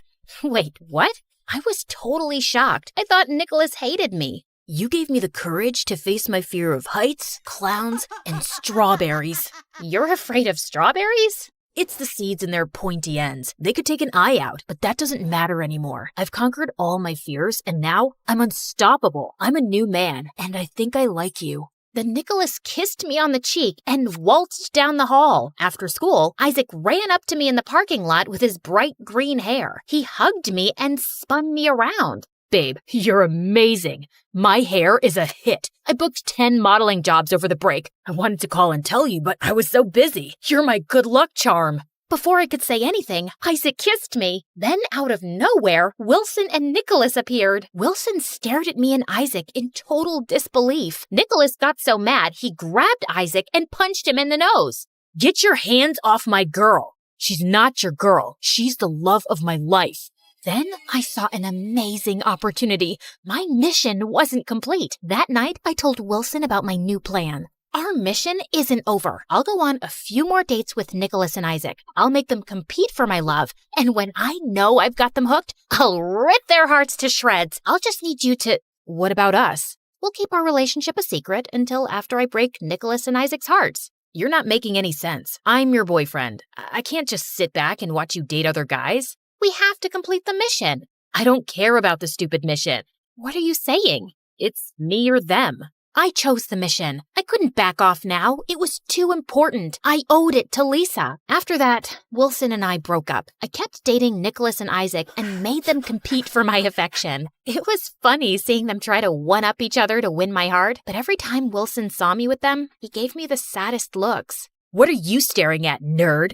A jerk sandwich with a side of stupid sauce? Nerd boy thinks he's funny. He's just jealous because Ember's out of his league. She'll be my girl soon. No, carrot head. She'll choose me. My muscles are bigger than yours. I've got an 8-pack. You've only got 6. Oh yeah? My biceps are the size of a grapefruit. Nicholas and Isaac took off their shirts and started flexing in front of each other. A couple of Wilson's battle robots ran up and kicked them in the shins. As the days passed, I couldn't stop thinking about Wilson. Suddenly, I felt like I was the bad guy. It was one thing to break Nicholas and Isaac's hearts, but Wilson didn't deserve this at all. I was so confused. I was doing this for Lisa, but hurting Wilson in the process. So, I was finally able to reach out to Lisa for the first time in years. She was living 3,000 miles away in Australia. She told me all about her new life and her new boyfriend and how sorry she was for not keeping in touch. Then, I told her about my mission. Oh, Ember, you didn't have to do that for me. Love's a risk, and sometimes it hurts, but it's worth it.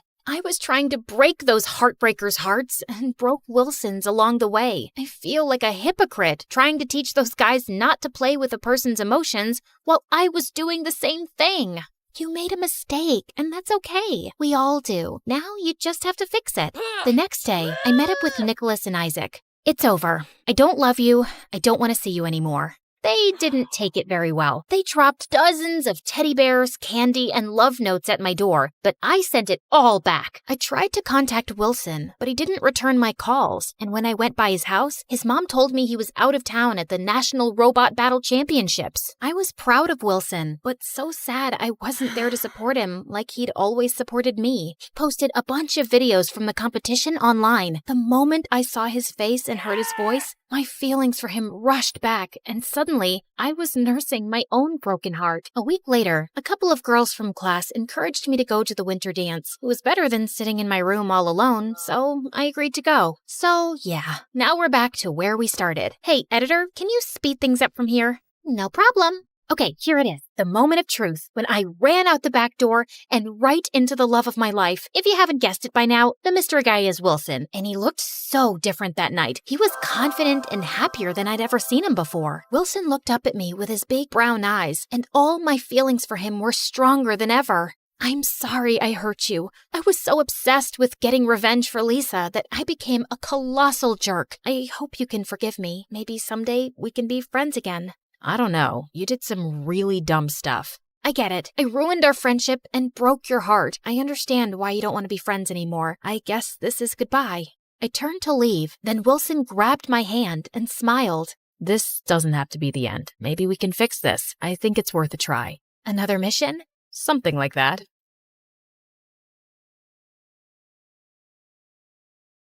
Hey friends, I'm January from Seoul, and I'm a huge K-pop fan. I mean, who isn't? But I'm a super fan. Now, before I tell you my story, please like and subscribe. My parents were super cool lawyers, but they weren't the coolest parents. They were so overprotective about me, just because I was born premature. Like I was fine now, get over it. But no. No bicycle. It's the most dangerous ride. No dancing in the rain. You'll catch a cold. No, stay away from that puppy. It's full of germs and dirt. Sleepover? No, never. What if you get kidnapped or something? Ugh. I nicknamed them Mr. No and Mrs. Never. Growing up, K-pop was my only escape. I was crazy about K-pop bands. 2NE1, Girls' Generation, Big Bang. And then Dream was launched. As soon as I heard their first song, I was obsessed. And it was because of Dream I found my best friend. It all happened when I ended up wearing the same t-shirt as a guy on my first day in 8th grade. Whoa, I guess great minds really do think alike. Hello, Dreamer. Greetings, my twin. Ashton and I instantly bonded. We even built a fan page for Dream, which exploded faster than a popcorn kernel in a microwave, pulling in thousands of fans. One time in our senior year, some bully started making fun of the K-pop posters on our lockers. Are you two still in middle school, obsessing over K-pop groups? You both are so lame, says the guy who cried in gym last week because his girlfriend was ignoring him. You little, I told you to keep your mouth shut. Now look what you made me do. With that, the bully ripped down the posters, and I lost it. I tackled him to the ground and pulled his hair hard. Right then, the gym teacher saw us and took us to the principal, and I got suspended. My parents were furious and blamed my obsession with Dream for it. You're not allowed to listen to that band's songs anymore. The lead singer, Tanya, she's a bad role model for kids. Just last week, I saw on the news how she slapped one of her bandmates during a concert. What does that have to do with me being suspended? You get so crazy over these K-pop bands. We've decided that after your behavior, we can't allow you to go to the Dream concert happening this weekend. We weren't too keen to send you in such a crazy crowd anyway. You're grounded. And then Mom tore up my concert tickets. No. Oh my God, what did you do?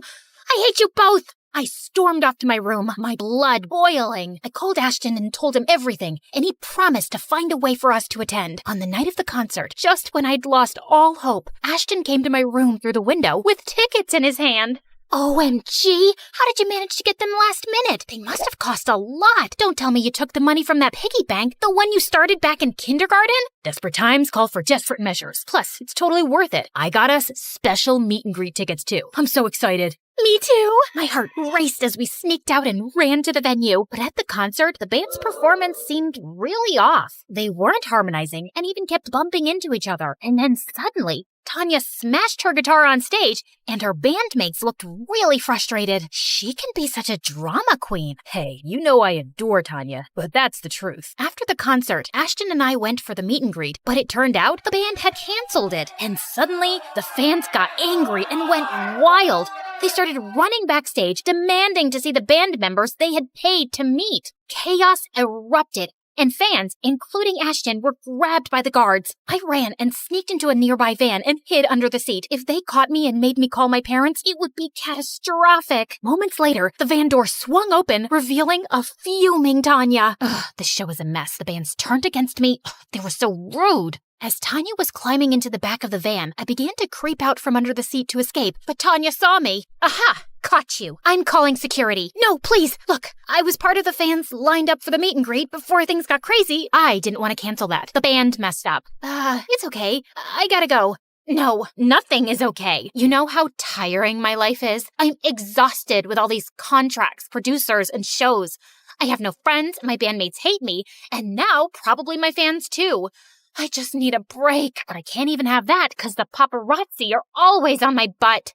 Hey, you're Tanya, a superstar. Ignore the haters and take that break. Run away for a while. Like it's that easy. But maybe I could run away. Hey, how about with you? Oh, no, that's not what I meant. That's a terrible idea. You stay right here. Bye. I rushed home before my parents noticed I was gone. I sent Ashton a text to let him know, crawled into my room through the window, and jumped into bed. But moments later, Tanya came in through the window too. You followed me? Why? I have nowhere else to go. Let me stay, please. Just then, Mom knocked on my door. I pushed Tanya into my messy closet and opened the door. January, I heard something. Achoo! You probably just heard me sneezing. Now, good night. Why are your clothes lying on the floor outside your cupboard? And how many times should I tell you to separate your underwear and keep them in the drawer? And why are you sleeping in the shirt I got you on your birthday? Gosh, your room smells like stinky socks. Mom, please, can you get off my back for once? I know you're upset because we didn't let you go to the concert, but that's no way to talk to— Good. I really don't want to talk right now. Good night. Once Mom left, Tanya jumped out of the wardrobe. OMG. Seriously? Your mom is so annoying. She reminds me of my nag manager. That's kind of rude. No, what's rude is that no one lets us have any freedom. We should have our fun without anyone breathing down our necks. Yeah, I guess you're right. Let's talk tomorrow. I need my beauty sleep. Saying that, she took the bed and made me sleep on the couch. The next morning, news of Tanya's disappearance was making headlines everywhere, and the police were on the lookout for her all over the city. Did you see this? Yeah. I love it. Fans and bandmates are worried sick. Tell everyone you're all right. Nah, people don't appreciate what they have till they lose it. Let everyone miss me a bit longer. Now, let's go out and have some fun. Of course, you'll have to arrange a disguise for me. But I have school. Skip it.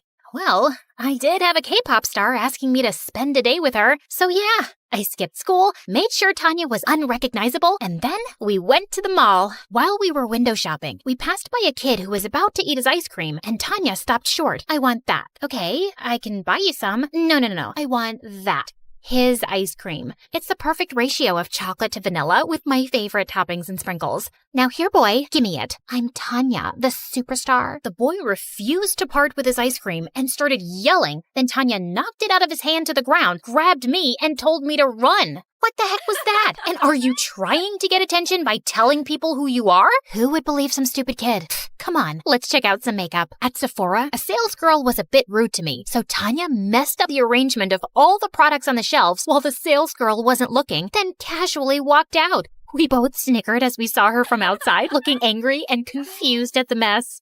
As we walked past the shoe store, I spotted these shoes I'd been eyeing for ages. You like those? Yeah, Mom won't get them for me because they're too expensive. Let's try them on. I tried on the shoes and they fit perfectly. They look amazing on you. You're taking them. Come on, the salesmen are busy. Just walk out casually and confidently. But no buts. Even though I felt super scared, Tanya convinced me to walk out of the store with them. I didn't realize I'd been holding my breath till we were on the other end of the mall. This is so wrong. Tanya, you're crazy. But I'm fun, right? I can't believe I'm saying this, but yeah, you're really fun too. This was quite a thrill. The next day, Tanya made me skip school again, and this time I had a genius idea. I blindfolded Ashton and brought him to my room, and he nearly fell back in shock when he saw Tanya. Ashton? Say something! I'm just trying to work out why Tanya is here with you. Someone pinch me or punch me. I must be hallucinating. Is he your boyfriend? He's such a weirdo. For the next few days, Ashton was like a love-struck puppy with Tanya. She seemed annoyed by him at first, but soon she seemed to be enjoying his endless compliments and warmed up to him. And together, the three of us had the best week. But then, my parents got a letter from school about my week-long absence. What is this? Where have you been going, January? Are you in some kind of trouble? Mixing with the wrong kind of crowd? Are you on drugs? You guys are always expecting the worst from me. I feel like I'm trapped with you both. Just let me live my life. I ran to my room and closed the door, and Tanya and Ashton were already there through the window. As I cried, Ashton hugged me tight. I know they can be harsh, but they're probably just worried. Worried? Are you kidding me? They're just control freaks. Some people just love to boss around others. No, they care about her. She's right. It seems like their only goal is to control my life. And if you want to defend them, Ashton, I don't want to hear it. You're supposed to be 100% on my side. Of course I am, but just go, please. After Ashton left, Tanya listened sympathetically as I let out all my frustrations. Then we both decided to forget all about being good girls. I was almost 18. It was time to act my age. The next day, my folks dropped me off at school, clueless about my plan. I ditched classes and hit the local tattoo parlor with Tanya. But once we got there, I felt scared. It looks painful. Oh, come on. Nothing screams, I don't care more than a tattoo. I'm not sure about this. Scaredy cat. Fine. How about a piercing then? I thought I was getting my ears pierced, but Tanya dared me to get a belly button piercing. I didn't want her to brand me a coward again, so I agreed. To my surprise, I kinda loved it. That's my girl, taking control of your life.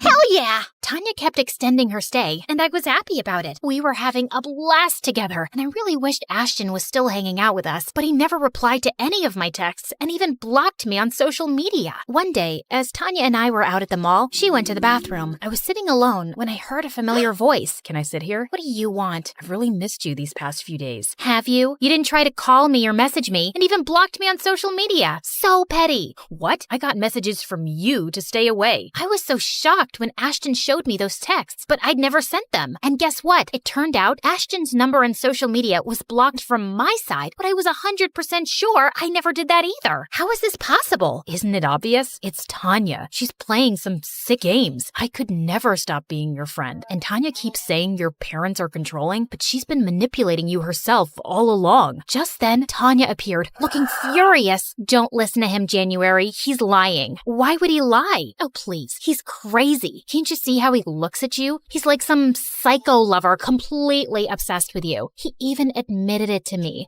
and I had to tell him that you're not interested, which totally pissed him off. I saved you from that jerk, trust me. You don't need him keeping you down and suffocating you with his possessiveness. I turned to Ashton, totally horrified. Ashton, you really have feelings for me? That's the truth. My heart belongs to you, January, and I can't stand anyone getting close to you. You're like a drug to me. Okay, I can't do this. This is ridiculous. Huh? What's so ridiculous? Look, Tanya, I'm a big fan, but Ashton being obsessed with me is stupid. I know my BFF inside out, and you tried to come between us. You are no longer welcome in my house, so please leave today. And I hope your band members do kick you out, because really, you are not a very nice person. Tanya stared at us, screamed in frustration, and stormed off. Ashton and I just high-fived and hugged. We walked back home.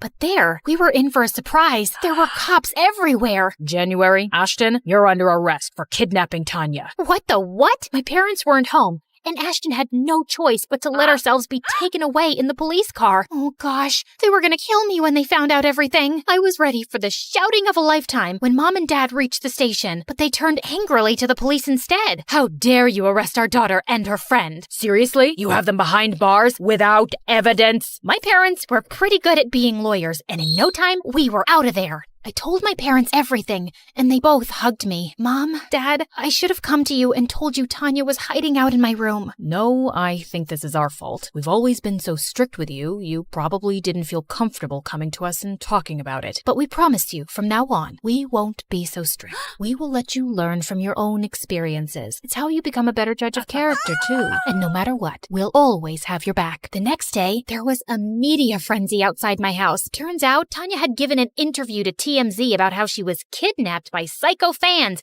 and now the public wanted a piece of us. I knew I just had to confront that two-faced diva once. A couple of days later, Ashton and I found out from Tanya's Instagram stories that she was at a salon getting a manicure, so we rushed there and surrounded her. I treated you like a friend, gave you a place to stay, and this is how you repay me? By telling everyone I kidnapped you? Why would you lie, Tanya? Why do you think so? I needed to be the center of attention. Sweetie, no publicity is bad publicity. I'm all over the news these days. I have public sympathy because I was the victim of a fan kidnapping. Plus, it was awesome manipulating you. It took my mind off of other things, like you were literally a puppet in my hand. Anyway, now my stupid bandmates wouldn't dare kick me out either since I've already gone through so much. Go away now and let me enjoy my manicure in peace. I'll make you pay, Tanya. Yeah, like people will believe you over me. Don't embarrass yourself, January. Just leave. Or I'll spin some other lie and get you both arrested for good. Right then, Ashton and I started giggling, and he showed her his phone. Oh yeah, say hi to your fans, Tanya. We've been live for quite some time on your fan page. Just like that, everything was over for Tanya. Once the media found out the truth, she got kicked out of the band, and her fans turned against her. Next, she was canceled on Twitter. Then, my parents sued her for defamation and won the case too. The brat deserved it. Dream found an amazing new lead singer, and Ashton and I are still diehard fans. Don't let anyone manipulate you. Be your own boss.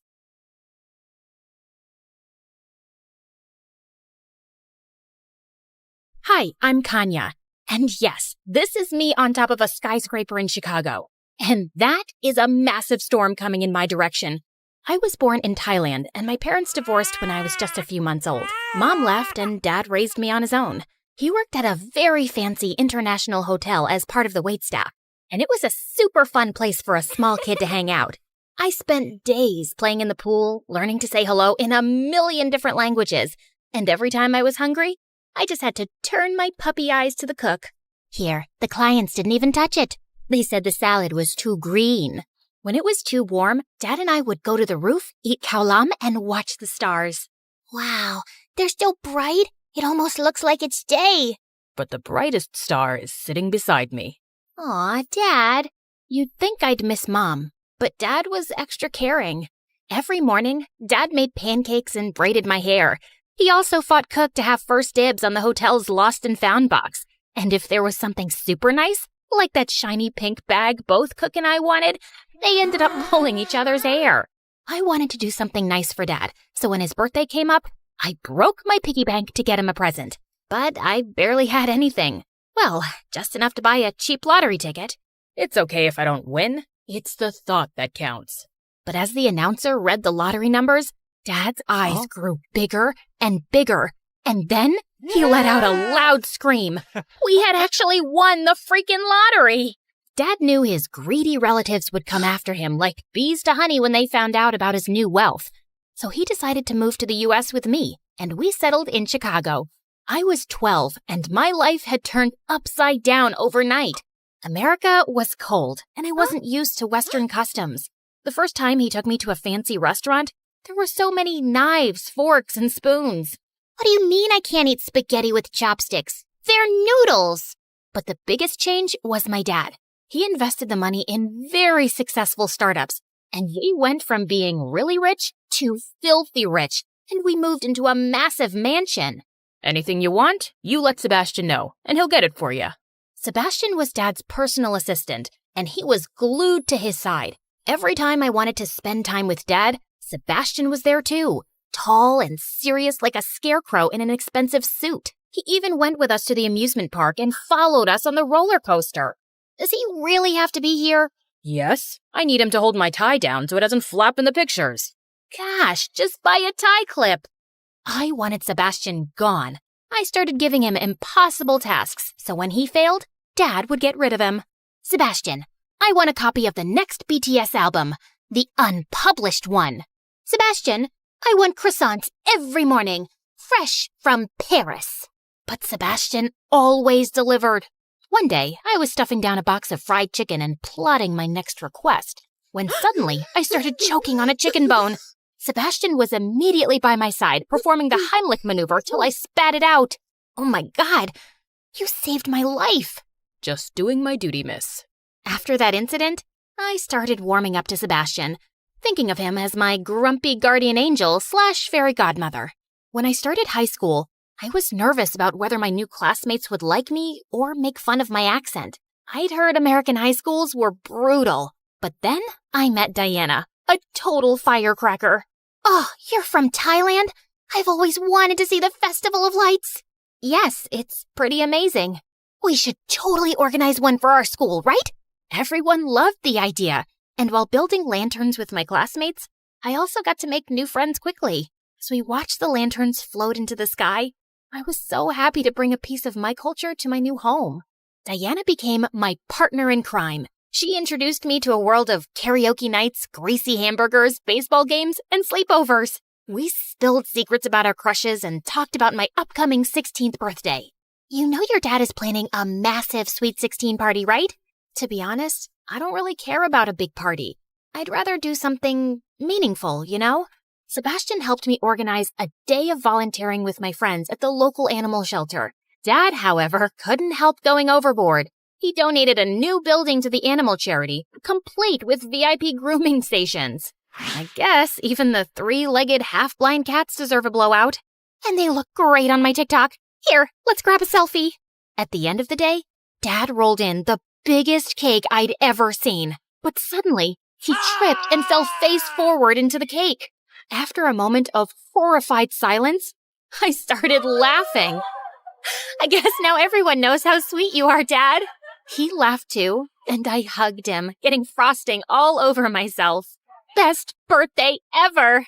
But the very next day, Dad was dropping me off at school when our limo got surrounded by police cars. An officer handcuffed my dad as half the school watched and recorded videos. You're under arrest for fraud. What? That's impossible. As the police took him away, I frantically called Sebastian, but I couldn't get through. Please, pick up, Sebastian. You're the only one who can fix this. Pick up, pick up. When the police released Dad without charges and without money, he told me Sebastian had transferred everything into offshore accounts, disappeared, and left us with a mountain of debts. We weren't the first family he'd stolen from. He was a con man wanted in 17 countries. This is all my fault. I should have never trusted him. I have a lot of friends. They'll help us out, Dad. But I was so wrong. And I discovered that at Diana's doorstep. Wow, you really have some nerve showing up here. What?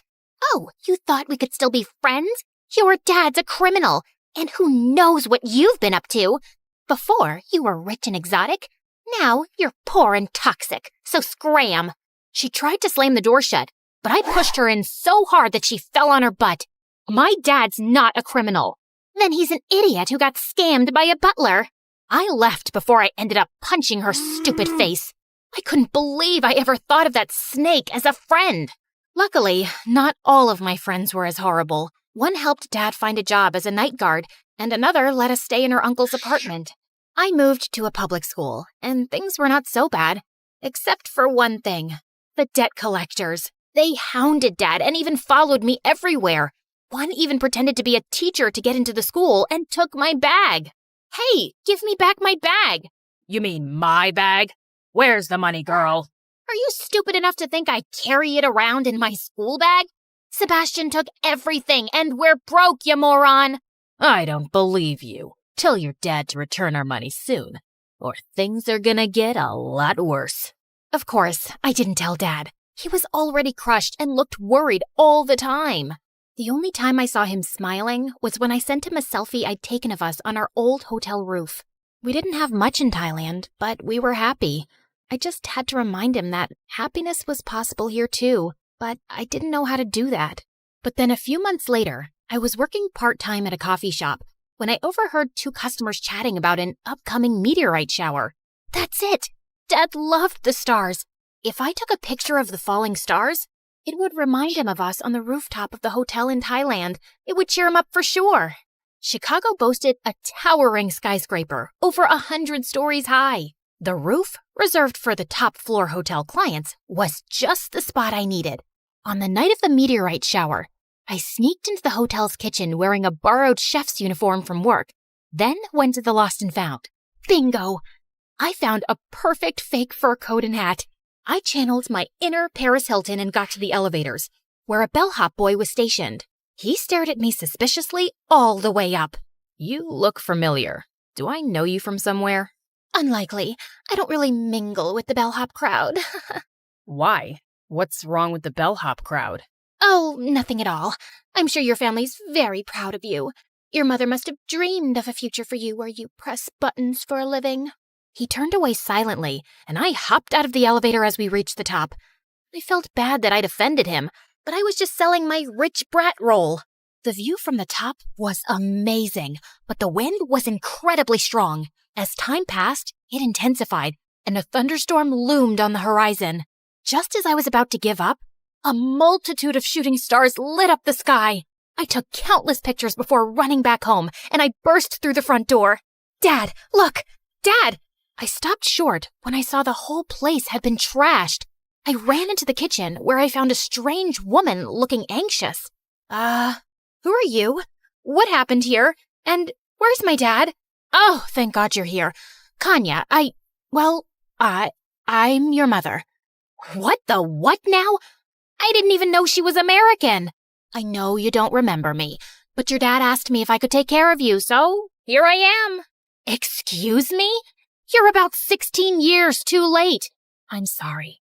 I was so young when you were born, and your dad and I didn't really work out, so I thought leaving was the best solution.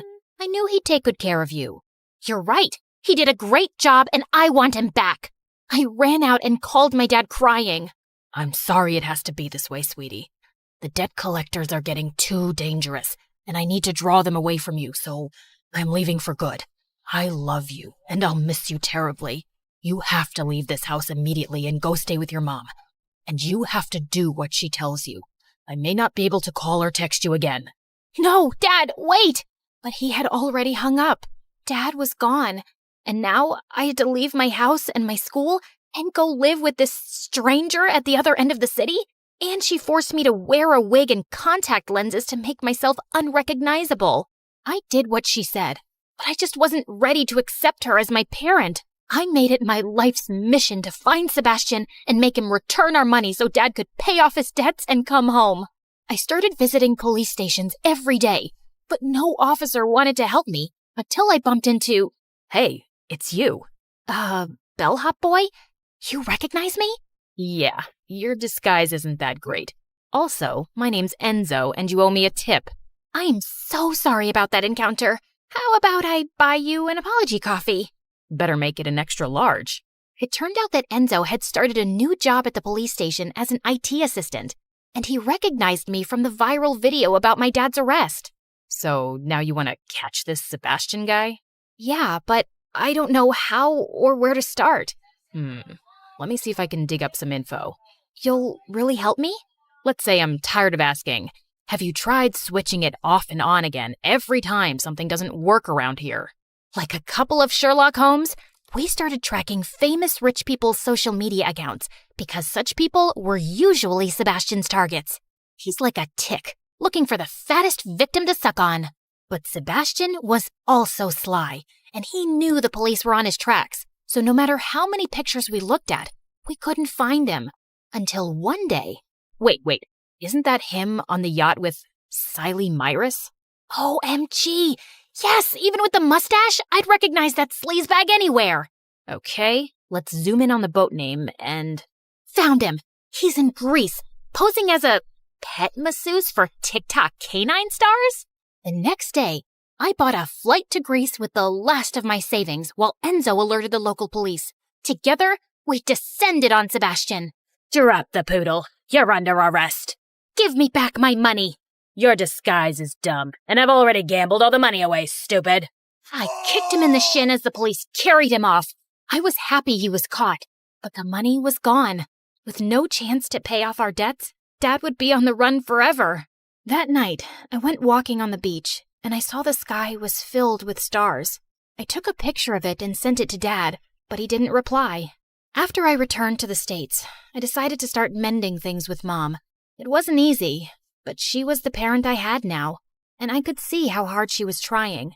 She even had a box with my baby clothes and pictures that she'd kept all these years. Slowly, we started to get to know each other, and she was really cool. As for Dad, I would send him a new sky picture every night, even though he never replied. He did make me realize I loved taking pictures of the night sky. Enzo, who was still looking for his dream career, was now working at an electronics store. So I asked him if he could find me a good deal on a camera. Sure, but it'll cost you. Name your price, Scrooge. How about a date? Really? But what if you grow tired of me and dump me? I mean, you change jobs every 2 seconds. Yeah, but I'm sure dating you won't feel like work. For our first date, we went back to the skyscraper roof, and I took more night sky pictures. Enzo loved them and suggested I start an astrophotography vlog. And when I won a super fancy prize in a competition, I realized I'd become a professional. I sent Dad the picture of the prize announcement, but like always, he never replied. And I finally accepted that he was never going to. I invited Mom and Enzo to the award ceremony, and I caught her beaming with pride as she admired one of my pictures in the gallery. I'm so sorry I missed your childhood, Tanya. If I could go back, I'd do everything differently. We're together now, Mom, and that's all that matters. I love you. The presenter announced I was the winner, and Enzo walked me to the podium. I dedicate this award to my father, who made me discover my love for the stars. All the pictures I take for you. I miss you. As I stepped off the stage and hugged Mom, I let out a tiny gasp. One of the waiters in the room was smiling brightly at me, and he was unmistakably my dad. He had tears in his eyes as he blew me a kiss and then quietly left. And for the first time in years, I felt truly at peace, knowing Dad was okay and always watching over me.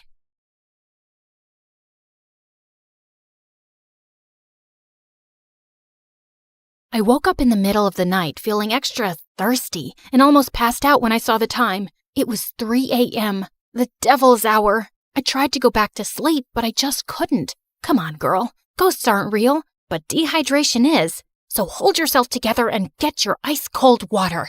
I silently prayed as I went down to the kitchen. Suddenly, I caught someone moving in the shadows. Holy Mother of God! Was it the devil? I was about to scream when I realized that it was just my older brother, Kevin, who looked suspicious. I silently followed him as he went down the basement and was surprised when he opened a mysterious door that I had never seen before. But before he could enter, he looked back and saw me. Don't you ever tell anyone about this, especially Dad, no matter what happens. Why? What's inside that room? He just patted my head and smirked. The devil himself. He then disappeared into the room and locked it, leaving me shaking in fear and confusion. Hi, my name is Kendra, and this is my story of how my mysterious brother changed my life forever. Before I continue, please like and subscribe. After what happened last night, the first thing that I did in the morning was to check that door in the basement. But unfortunately, it was padlocked to death. Kevin was definitely hiding something in there, and it was killing my curiosity. I was finally able to corner him during dinner. Are you sure that you weren't dreaming? Because that totally didn't happen. That night was really weird, so he could be right. Our conversation was cut off when Dad joined us. Son, it's time for you to take over the company. We will be holding a gala next weekend to introduce you to everyone. They're all so excited to meet you. But Dad, no buts. You're graduating in a few months, so prepare yourself. I don't want any problems. Understood? Of course, my brother couldn't say no to him. He was always Dad's favorite, his golden boy, the perfect son. While me, I was just a stranger to him. If Mom was still alive, things would probably be different. Later that night, when I was about to sleep, I almost screamed when I saw Kevin leaning against my door. Can I help you? What makes you feel alive, Kendra? Huh? What's with you? Why are you being so weird? The less you know, the better. Good night, Peanut. Peanut? Where did that come from? That was the weirdest and longest interaction we've ever had. He was a year older than me, and we had never been close growing up. His time was spent in his room reading, in the piano corner perfecting his sonatas, or with Dad talking about business while playing chess. We also didn't see each other often at school because he was always with his best friend Cedric or surrounded by their crazy fangirls. The next morning, I woke up to Dad screaming from the library. I dashed to check what it was and found out that one of our maids found a letter under Kevin's pillow. I read it and froze. Kevin left. He didn't say where he went and when he was coming back. All the note said was, "Do not wait for him." I would expect something like this from you, but not my son. Kevin is a responsible young man. Well, the note says otherwise. The gala is this weekend. I need your brother to be there no matter what it takes. We tried looking for Kevin everywhere, but no one knew where he was. Even the police couldn't find him, and it was driving Dad crazy. One night, he just walked up to me and started inspecting my face. You would do. You were going to be him. Be who? Kevin. In case your brother is still on this stupid little adventure on the night of the gala, you will pretend to be him. But Dad, I don't think I can... Kendra, you are a capable young lady. Of course you can. You'll be saving our company from humiliation. I know I have not been very vocal about your accomplishments, but I do notice. Will you do this for me, sweetheart? I had never heard Dad talk to me that way, and it felt really good. So I found myself giving in. Besides, it would only be for just one night, right? I just needed to hide my hair under a wig and dress up like Kevin and just smile and avoid conversation as much as possible. Simple. When the big day finally came, I was a nervous wreck. There were too many important people, and Dad kept reminding me not to mess up. Luckily, the party was a success, and I thought my little mission was finally over until Dad came up to me. You did well. Now we just have to make sure that your brother will not fail his classes so he could graduate. You'll need to attend school as him. But how about me as Kendra and my grades? I'll call the school and tell them that I sent you out of the country for an emergency. Anything you fail, you can take for a summer class. But no buts. This was already decided. And remember, no one should ever know about this. But Kevin and I were just too different. After carefully thinking about it, I finally decided to do it. It was my chance to impress Dad. I just needed to do one little thing, which was to learn everything about my brother to make it believable. I checked his room, but I didn't find anything useful. I had to ask for help from the person closest to him, Cedric. But there was one problem. At school or whenever he visited my brother, I would usually lock myself in my room because every time our eyes met, I felt like passing out. The guy looked like a demigod, and I just couldn't handle him. But this time, I had no choice, and I knew exactly where to find him at school, the music room. As I peeked into the room, I saw him playing the violin, and I was instantly mesmerized. Just then, he stopped playing and smiled at me. Just avoid his eyes, and you'll be fine. Did it tickle your soul? Huh? The rhythm, the passion, the climax. Sorry, but I'm not into music. I stepped back, and he started walking towards me. How about this? Did it tickle your soul? I suddenly became mute. This is the first time you talked to me, and I'm surprised. What brings you here, Cupcake? Cupcake? I got a grip of myself and slapped his hand away. First of all, I'm not food. And second, I'm not here to talk about souls and music with you. It's about my brother. Suddenly, his face turned serious. I had already talked to your dad about it. Kevin ran away and he didn't want us to find him, and there's nothing we can do about it. I know, but I need your help with something. I told him about Dad's demands, and he suddenly laughed. That's a ridiculous idea. You two look similar, yeah, but you're too cute and girly to be a boy. Wait, he found me cute? I excused myself to the bathroom, and after calming down, he was nowhere to be found. It took me a whole day to finally find him playing violin in the school garden. So, are you going to help me with this, or are you just going to play your violin all day? I only help people who can look me in the eye. Ugh, why was he being like this? I gathered up all my courage before finally meeting his eyes, and thankfully I was able to control myself until he smiled. You have the same eyes as your brother. They're very pretty. So he liked my brother's eyes? That was fruity. Whatever. Now, where do we start? Your appearance. And I think it needs a lot of work. For the makeover, he brought me to the mall to cut my hair short, and it took me several hours to finally say goodbye to my precious long hair. After accepting the fate of my hair, we tried on some clothes similar to Kevin's fashion.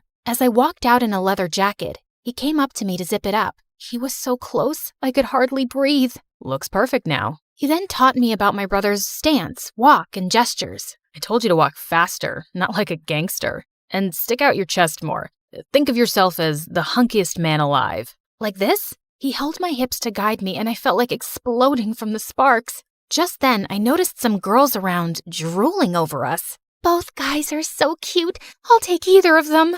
They look so in love. OMG. Love wins. Great. And now we were a gay couple. Cedric coached me about Kevin's interests, and I was surprised. I didn't know my brother was such a dork. He loves SpongeBob so much, he even thought of diving into the ocean just to look for its real-life version. But one revelation made me tear up a bit. And he adores you so much. But he thought you didn't like him, so he always chose to give you space. What? That's not true. He's too protective of you. He even told me not to talk to you because he thought I'm trouble. Oh, yes, you're definitely gonna be trouble. To my heart.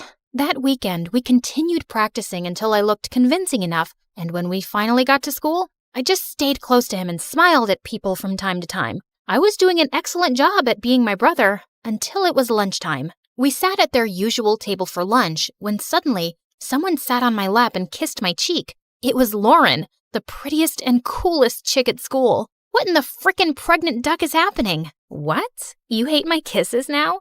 You look like you've seen a ghost. I turned into the ripest tomato when she giggled into my ear. I could never hate such a goddess like you.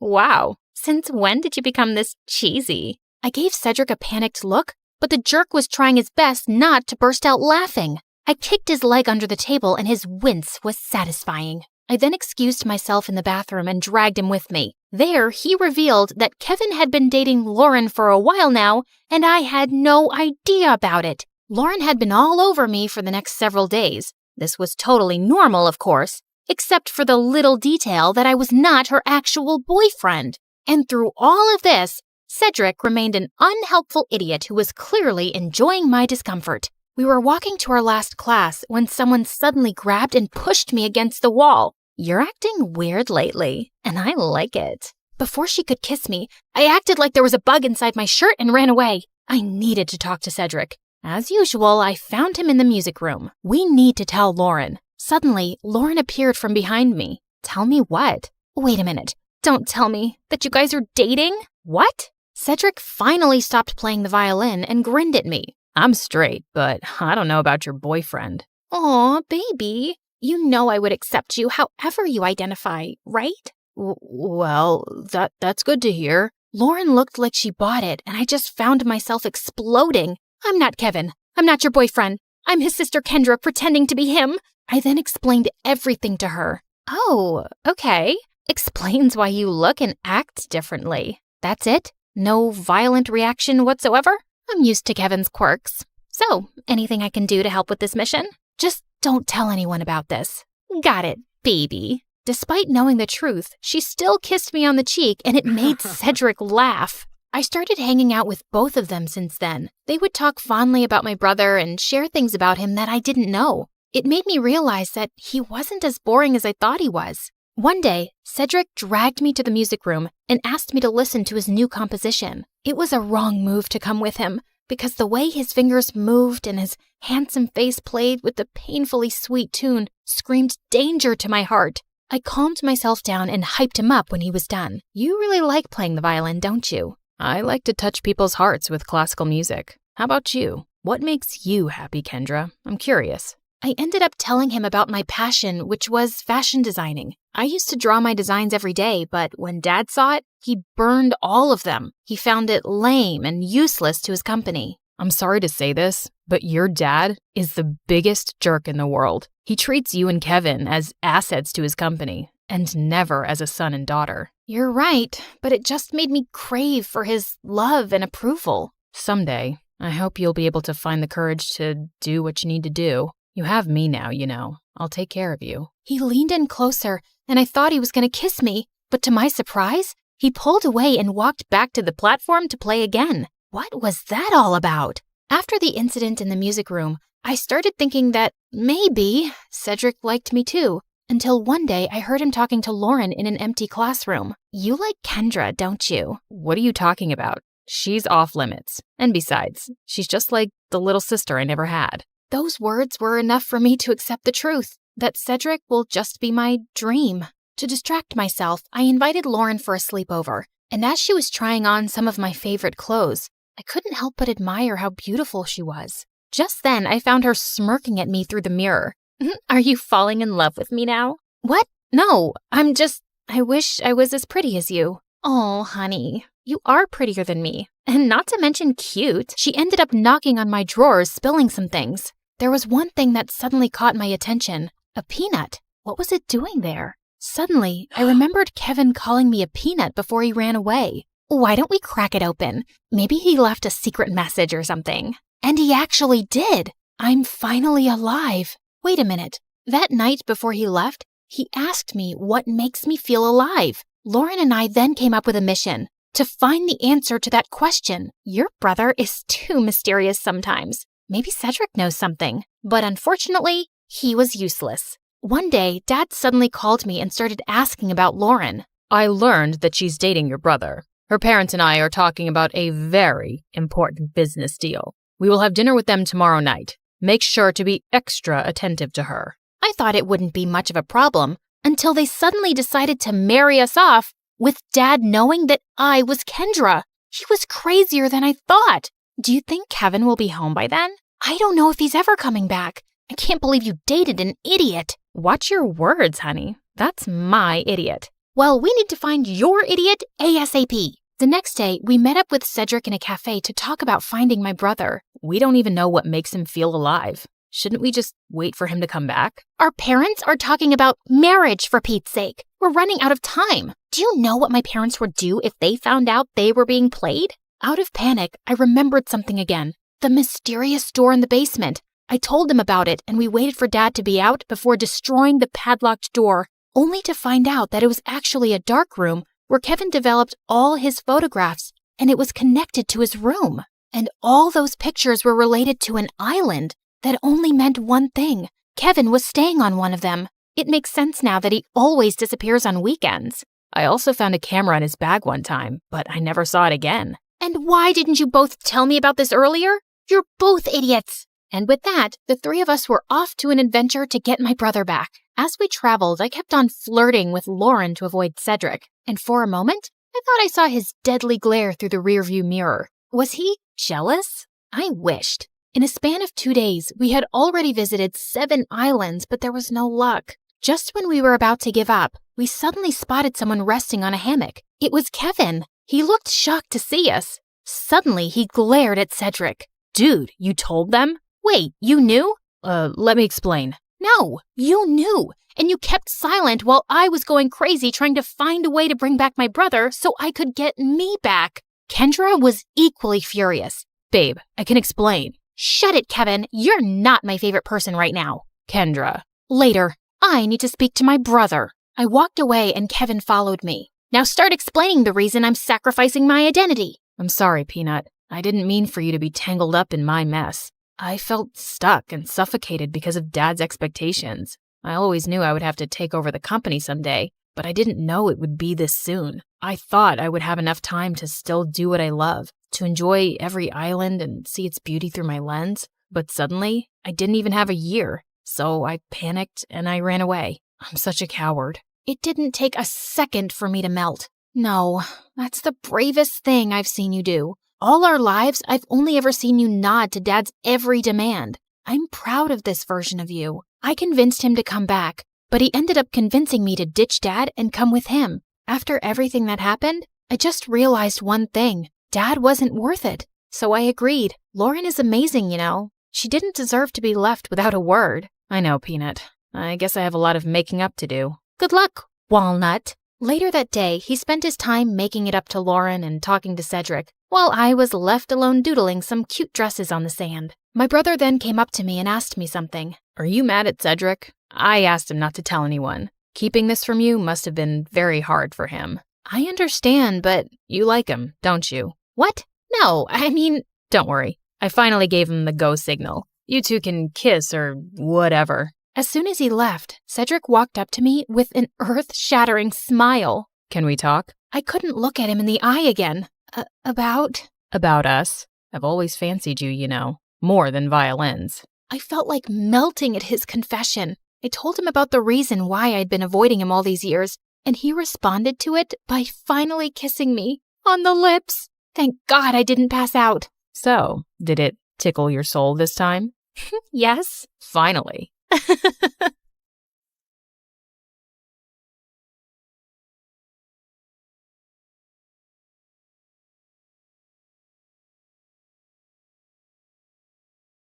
When the music kicked off and everyone started dancing, I escaped to the garden for some fresh air. As I sat down by the fountain and sighed, a soft object hit me squarely in the face. Then someone in black jumped down from the tree above me. Brought your favorite cheeseburger. Meredith, what are you doing here? And why would you hit me with a burger? Wait, are you dressed up like Catwoman? Yeah, it's been my look for weeks now. 1, it shows off my fantastic figure, which is a service to humanity. 2, every vigilante hero needs a costume, and I've always found Catwoman classy. 3, vigilante hero? You basically rob people.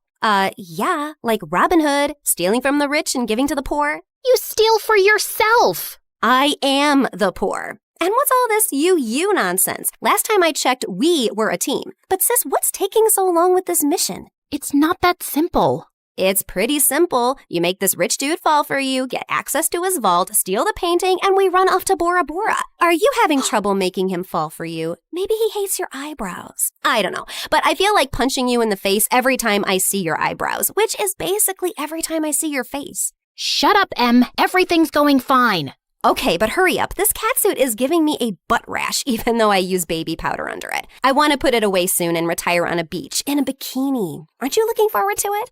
Just take the stupid suit off. You're a con artist, not a cat burglar. And of course I'm looking forward to it. You should go before you blow my cover. And thanks for the burger. It's not a gift. Duh. You're gonna pay me back. I've noted it in my diary. See ya.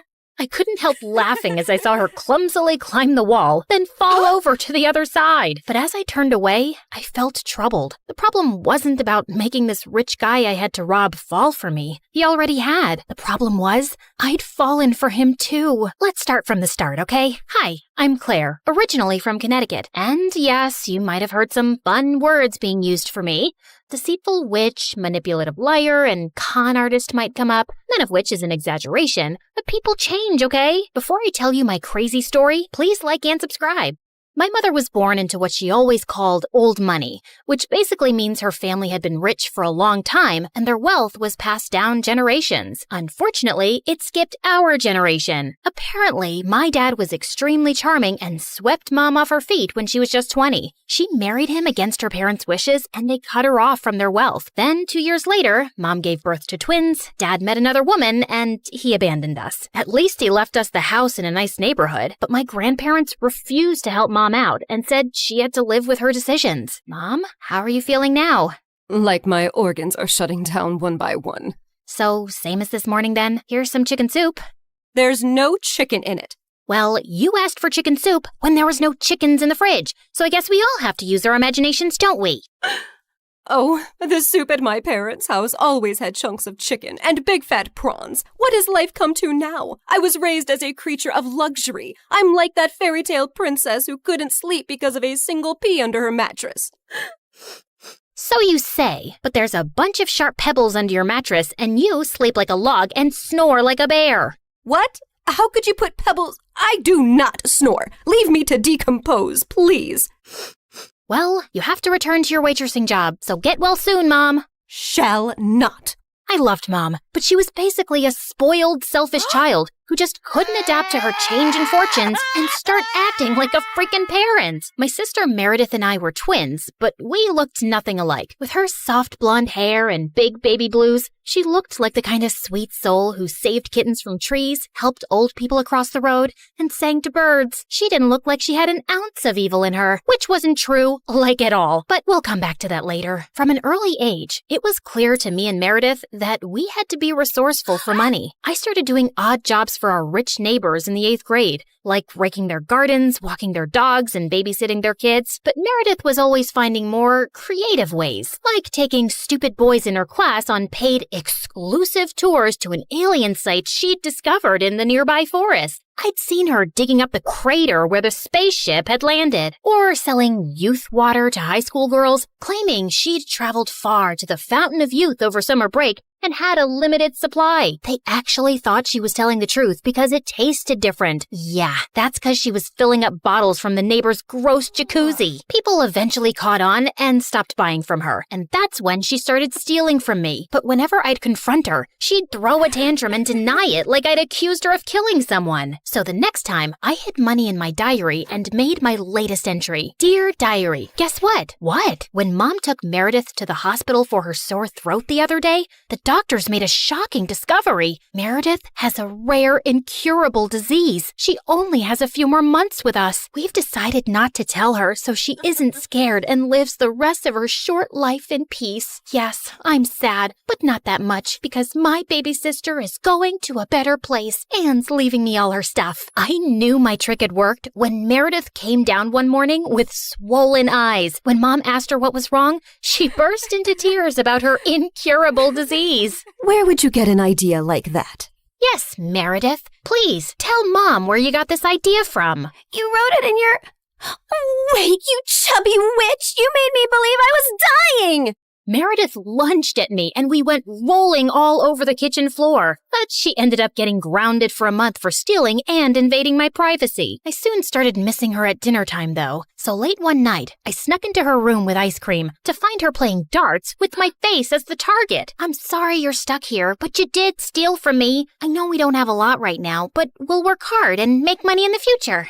But the future is in the future. What do I do now when I need money for mascara and gummy bears? Maybe we can think of some business idea. Oh, I thought you'd never ask. She pulled out a box from under her bed full of t-shirts. So you know my friend George, the next-door gardener's nephew? Apparently he volunteers at a mental institution every weekend. The owners got t-shirts made from all the patients, but they refuse to wear them, blah, blah. So now the mental place has hundreds of these lying in storage. George said he can score them for me, and we could have our own t-shirt range with cute things written on them. Look, here's one I made for myself. I want to go to Bora Bora, but I'm Bora Bora. Please help me. Funny. I'm very serious, actually. I'm gonna live in Bora Bora one day. So, are we selling these t-shirts? I'm in. I also made one for you. That'll be $10, thanks. Money can't buy happiness, but poverty can't buy anything. Please help me. You should pay me for wearing this. Meredith didn't have the best reputation in our neighborhood or school to sell things, so we decided to hit the other end of town and set up a t-shirt stall outside a private school. With my salesmanship and Meredith's flirting, we managed to sell quite a few on the first day. We started setting up shop at different locations, and one day as we were heading home, Meredith suddenly said she had to pee really badly. So we walked up to the closest house to ask if they'd let us use the bathroom. We rang the bell, but no one seemed to be home. I was peeking in through the window when suddenly I turned around to see Meredith already crawling halfway through one. Are you crazy? That's breaking and entering! I'll kick in your face so hard that you'll need plastic surgery, which we don't have money for. If you don't want to be ugly for the rest of your life, let me pee. I let her go and was standing guard at the door when, to my horror, a car suddenly pulled into the driveway and a snooty woman stepped out. Hey, you girl. What are you doing lurking around my house? Were you thinking of breaking in? What? No, of course not. I'm a Girl Scout selling cookies. Yeah, I study in the, Aston Bridge School for Girls. Oh, I see. It's a lovely school. I know many people whose children go there. Sorry for my mistake. I'll be happy to buy some cookies from you. Put me down for 20 boxes. Sure. It's, $5 a box, so that'll be $100. I'm putting your name down on my list, and I'll drop them by tomorrow. That's perfect, sweetie. Here's the money. I'll see you soon. Just then, I saw Meredith slip out the window, and as soon as the lady went in, we ran like crazy down the block and then collapsed on some grass. Look, I took some pastries from her kitchen. Perfect for a spontaneous picnic. That's stealing. Oh, you're one to talk. I heard the whole cookie conversation from inside. You took that lady's money, and you're never going to give her any cookies. I was just trying to distract her before she caught your butt. I didn't think she'd be dumb enough to actually give me the money. I can return it. Look, she didn't do it out of the goodness of her heart. She's a rich snob who was being really rude till she thought you were someone rich, too. You didn't force her to give you money at gunpoint. Oh, Claire, this has just given me the best idea. You're not serious. Yes, I am. Dumb people deserve to be tricked. And what does $100 mean to someone who has a gold toilet seat?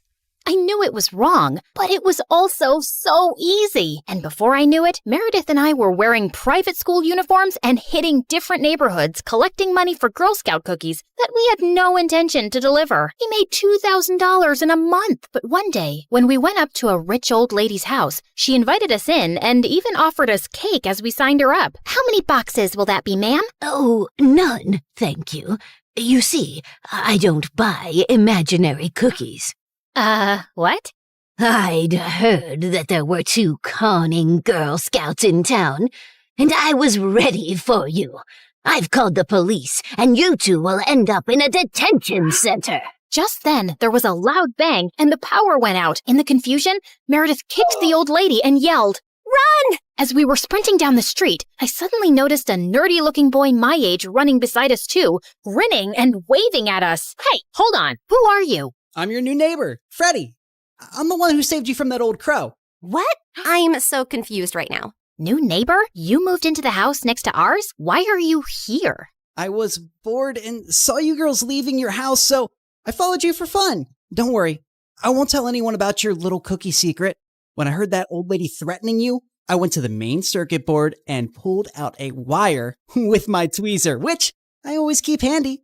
You could have been electrocuted. You're either incredibly smart or exceptionally dumb. My mom says the exact same thing, except for the incredibly smart part.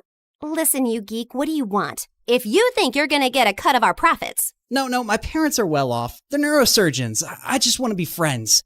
I swear, I don't have any siblings and I don't know anyone here. What if we say no? I'll keep following you around until you say yes. Okay, fine. Congratulations. You got yourself 2 friends. Oh, I'm so happy. Merry Christmas and a Happy New Year.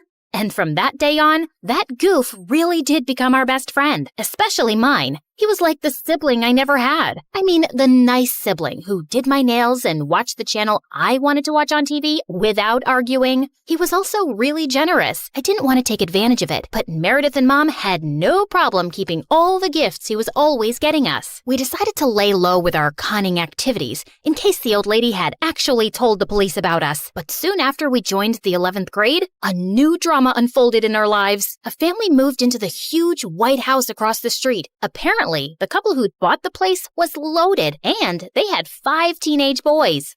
Finally, some eligible bachelors on our street. Thanks. My feelings aren't hurt at all. Oh, I'm sorry I left you out, sweetie. Maybe you'll find someone too. I mean, they have 5 boys. There's a good chance one of them is gay. What? Why would you think? Okay, girls, here's a basket of goodies for you to take over as a welcome present. Now go, throw yourselves at those boys. Meredith and I rolled our eyes, but we decided there wasn't any harm in checking them out, and we were welcomed by the ugliest quadruplets ever. They were really sweet and really excited to see us, but with their orange hair, acne, and buck teeth, they were not a pretty sight. Man, I feel sorry for those parents. Like, Mom got one average-looking kid, but God made it up by giving her me. But those parents, God decided to use copy-paste on that ugly model. They must have done something terrible to deserve this. You are so rude. Oh, shut up. I know you're thinking the same. I just have the guts to say it out loud. But then a day later, I'd just woken up when the bell rang, and I opened the door to find the most gorgeous boy ever standing outside.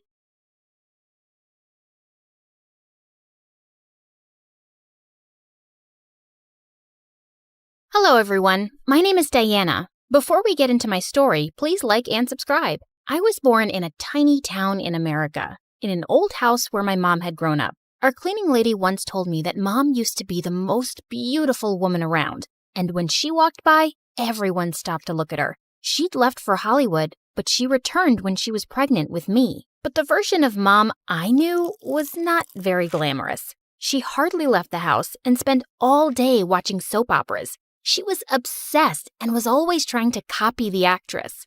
This woman is the worst actress ever. I can do better. Yeah, that role would have been mine if I didn't give up my career. Mom didn't say it exactly, but I always felt like I had gotten in the way of her acting dreams and a different life. Sometimes I kind of felt bad for her, and I tried not to bother her so much.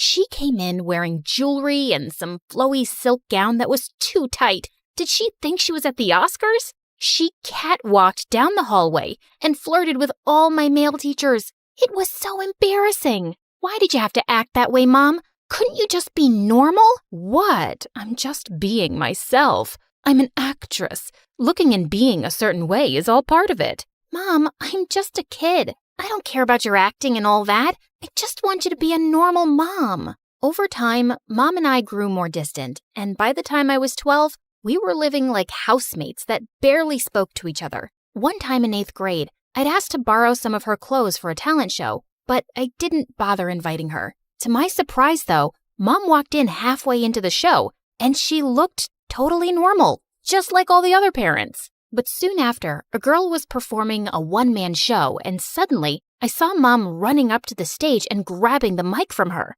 Honey, that was so embarrassing. I just couldn't watch anymore. You have to play each character as if you are the character. Look deep into your soul. Come on now, try it again. And maybe you can do one character with a British accent. She started speaking in a terrible British accent. The girl looked as confused as the audience, and I was beyond embarrassed. Hey, isn't that Diana's wacky mom? I ran away to hide in the bathroom. I couldn't even do my act anymore. Once the show was over and everyone left, I came out to the parking lot to find Mom there. Hey, I was waiting for you. Why did you come here? Was it to humiliate me? What? No, I came to support you. Then why couldn't you just sit quietly instead of jumping onto the stage and snatching the mic from a kid? I was doing her a favor, and she'll remember me forever for those tips. Come on, let's go home. I'm gonna walk home. In fact, I'm gonna walk all the way to China if that's what it takes to get away from you. Diana, watch out. I suddenly felt something hit me with force and I went flying. I saw a blinding white light and then I passed out. I woke up to Mom's worried face and realized I was in the hospital. Mom told me that I'd been hit by a car. I'd broken my leg and I had to use a cane now. For how long? A few months, at least. We can't be sure when it'll be fully healed, and you might end up with a small limp. I'm so sorry, baby. This is all my fault. That day, I cried so much I thought my eyes were gonna fall out. I tried to stay mad at Mom, but I couldn't. She wasn't great, but I knew she didn't wish for this. When we got home, Mom tried so hard to be the perfect caregiver, but I knew she was struggling. It just didn't come naturally to her, but she never stopped apologizing. Baby, this is all my fault. In times like this, I wish I was more like Carol. Carol was my mother's sister who lived in New York. When I was younger, I always wished she was my mom. She had 2 kids, Theo and Becky, and the holidays I spent with my cousins were my favorite memories. Auntie Carol is quite amazing, and it would be nice to see Theo and Becky. Do you think spending some time with them would make you feel better? Yes, yes, yes! If that's what you want, love. And soon enough, I was heading for New York. But my first disappointment came at the airport when I saw Aunt Carol wasn't even there to pick me up. When she didn't show up after a while, I called her. It turned out she'd forgotten. I am so sorry, honey. There was a little situation at the kids' school. She still looked like the amazing aunt I remembered, but something about her also felt different. And when we got to her house, it was really quiet. As Aunt took my luggage to my room, I wandered into the kitchen to find Theo making a sandwich. Hey, Theo, it's so good to see you. Theo just looked at me blankly, then walked off without a word. What the heck? Didn't he remember me? Just then, someone almost knocked me out with a bear hug. Oh my gosh, you're finally here. I've been waiting all day. Gosh, I missed you. How are you? Well, I know you're a little sad, but I got you now. Thank God Becky was the same chatterbox I knew. We talked and laughed for hours. Hey, is Theo okay? He was so weird to me earlier. Becky's face instantly fell and she looked like she was gonna cry. Yeah, that's him these days. Mom thinks it's just a puberty phase, but it's more than that. He's changed so much, I hardly know him anymore. But at least I have you now. In the coming days, I got to see the new Theo myself. He never spoke to anyone and spent all his time in his room playing video games. One day, Aunt had to go in to make him clean his room, but Theo started yelling like a crazy person. Leave my room right now! Get out! One day, Aunt was having a garage sale and Becky and I were helping her out when suddenly a police car pulled up with Theo in it. Is this your son? He was caught stealing cigarettes and magazines at the mall. All our neighbors were staring at the spectacle, and Aunt's face was red with embarrassment. The policeman let Theo go because he was a first-time offender. But that day, Aunt snapped. Why have you decided to humiliate me? I work my butt off for you to have everything,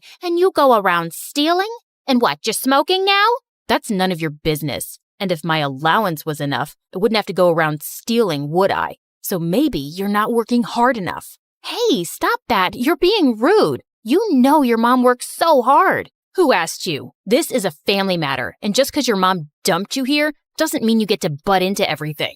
I was so sick of his stupid attitude. I hit him with my cane and we got into a fight and Aunt had to separate us. That's enough. Theo, apologize right now. From that day, Theo and I were dead to each other. I didn't care anyway, as long as I had Becky with me. Aunt Carol registered me at my cousin's school soon, which Theo looked very unhappy about since we were in the same grade. On our first day, Theo cornered me right after Aunt dropped us off. Listen, just stay away from me. Mind your own business, and as far as anyone knows, we are not related. Understood? It was my first time in school since the accident, and I was nervous, but the students here were really nice. They helped me up the stairs and even helped me find my class. I had a feeling I was going to love it here. But when the bell rang for recess, I noticed the strangest thing ever. A group of boys ordered Theo to pick up their books and put them in their lockers. And he did, without a word, like he was their servant. During lunch, I noticed him with the same boys again. This time, they made him fetch their lunch, and while he was balancing all the trays,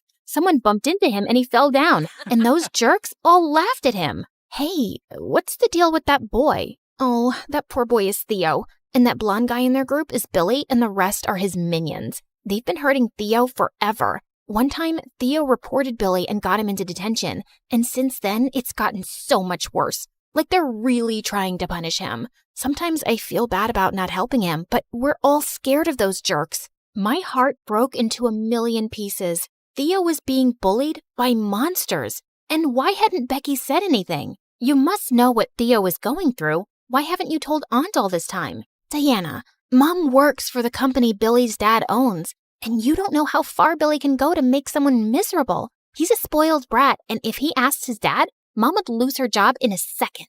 Theo has forced me to stay quiet and says he can put up with it. He says things will be worse if he doesn't. I tried to understand her point of view, but I just couldn't. This had to stop. That night, I went to Theo's room. Listen, I'm really sorry for the way Billy is treating you, and he needs to be punished. Didn't I ask you to mind your own business? And it's not how it looks. I do stuff for those guys and get paid for it. You get paid to run around like their errand boy? That's humiliating. Let me help you. No, you'll make it worse. It's just for a few more months and then we'll graduate. I'm handling it just fine. No, you're not. You are hurting and everyone close to you is hurting too. Can't you see it? Leave me alone. But I just couldn't.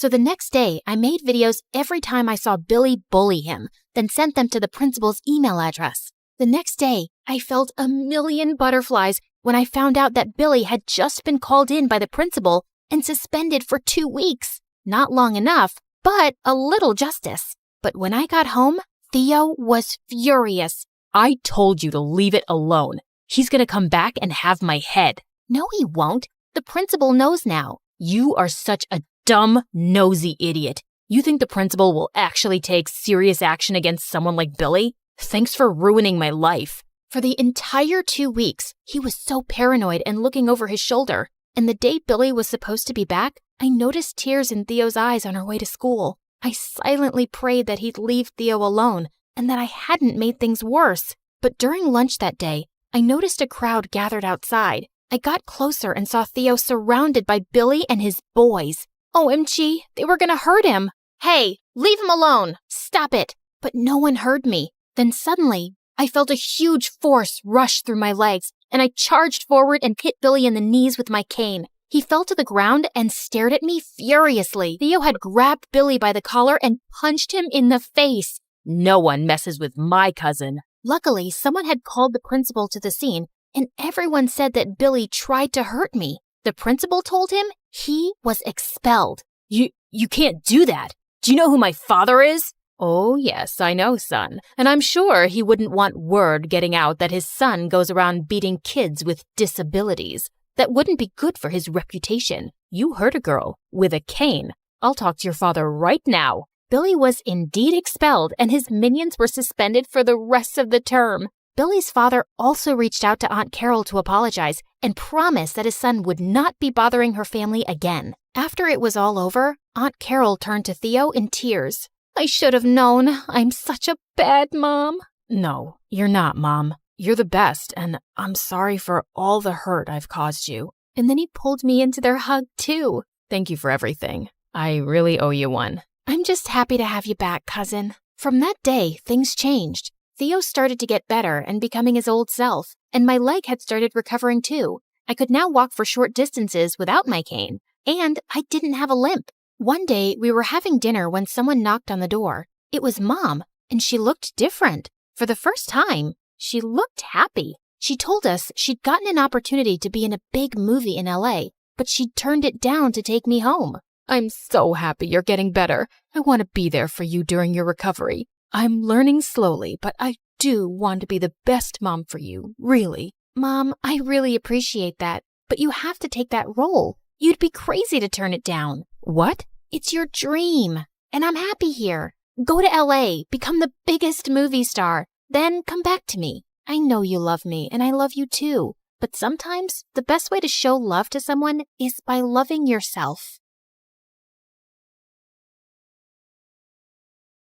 What's up? I'm Wyatt, and my parents adopted me from a poor farm in Sri Lanka. And now, living a millionaire life because of my politician parents.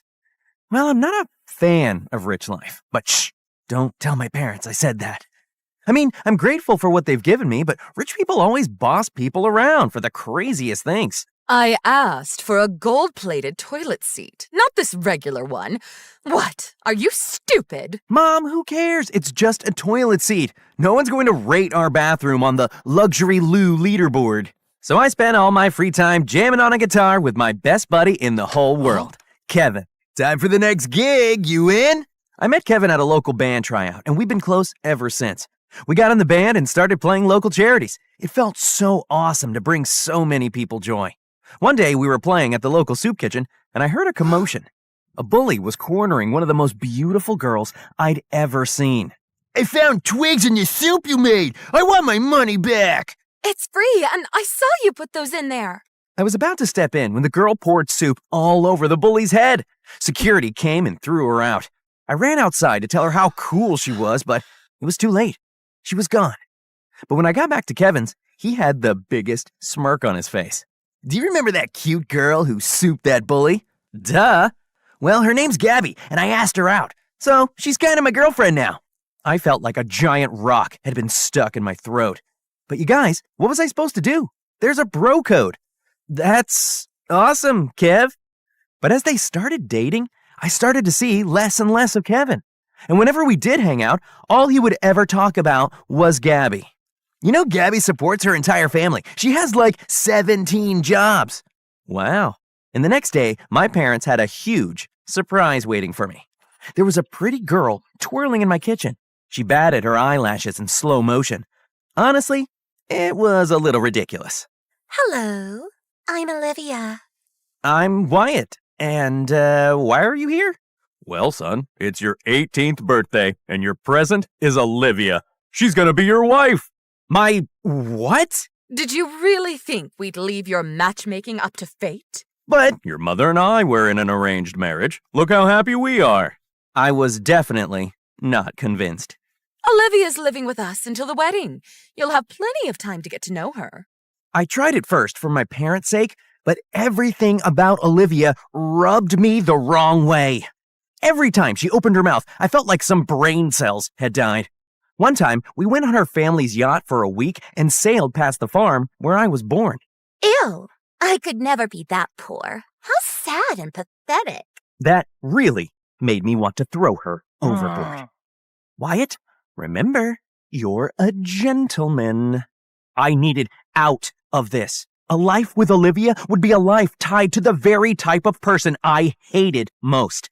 So, I decided to run away. As I was climbing out of my window, Kevin pulled up to my house.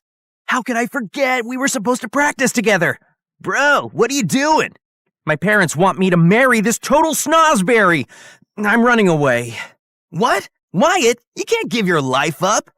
I don't have any other choice. I couldn't bring myself to say no to my parents or break their hearts. So, it's either run away or marry her. Besides, it's not like I have any other romantic leads. But then Kevin looked at me with this sparkle in his eye. What if you hired a fake fiancé and told your parents you're already getting married? I burst out laughing. Yeah, right. Would anyone actually be interested? I mean, it's a little pathetic. Gabby could do it. You mean, your girlfriend? Yeah, she's desperate for money. Let me ask. And then he started texting her. Wait, Kevin, isn't that weird? She's your girlfriend. She said she's in. And who cares, dude? It's just pretending. Besides, I trust you more than anyone. I mean, it's not like I really had any other options. Luckily, my parents went on a business trip, so at least that bought me some time. The next day, I met up with Gabby and got up to pull her chair out, but she kicked it back in. One thing straight. This is just a job. Jeez, I was just trying to be polite. I love Kevin. So do I. But don't you feel weird that he's passing you off to me like you're some loaner car? I would advise you to shut your face hole before I shut it for you. Well, you better get an attitude transplant if you're gonna be a convincing fiancé. Otherwise, this won't work. She looked at me with this mischievous smirk. You don't have to question my believability. Trust me. The next day, I invited Gabby to my school's potluck. I went to the bathroom for 2 seconds, and when I came back, I saw Gabby had entered the green chili eating contest. As Gabby shoveled chilies down her throat, she glared at me with cold hatred. And then, to my shock, she told everyone, My fiancé holds the green chili eating world record. Before I knew it, tears were streaming from our eyes as we ate chili after chili. Remind me to bathe in milk later. After Gabby won, I dragged her away from everyone. What are you doing? Just having some fun with my fiancé. I'm gonna be in the bathroom for a week straight now because of you. But if that's what you want, I'll give it to you and eat until you're happy. No, stop! Suddenly, Olivia appeared out of nowhere. Wow, Wyatt, that is pretty impressive. My parents love spicy food. They're going to be so happy when they find out you can handle it. And then she kissed me on the cheek and ran off. I wanted to flip a table. What was that about? Ugh, you need to start playing by my rules, Gabby, or you can kiss your money goodbye. I do one thing you don't like and this is how you act? You're exactly who I thought you were. You're a rich, arrogant jerk. I walked outside to blow off steam, literally, but I realized I got why she thought I was that way. I mean, rich people, they're the worst. I had to show her that I wasn't like that. I went back inside, but Gabby was nowhere to be found. I started to get worried, so I called Kevin. Did you seriously lose my girlfriend, dude? I'm on my way. Then I heard someone crying in the girls' bathroom. I took a chance. Gabby? It's Wyatt.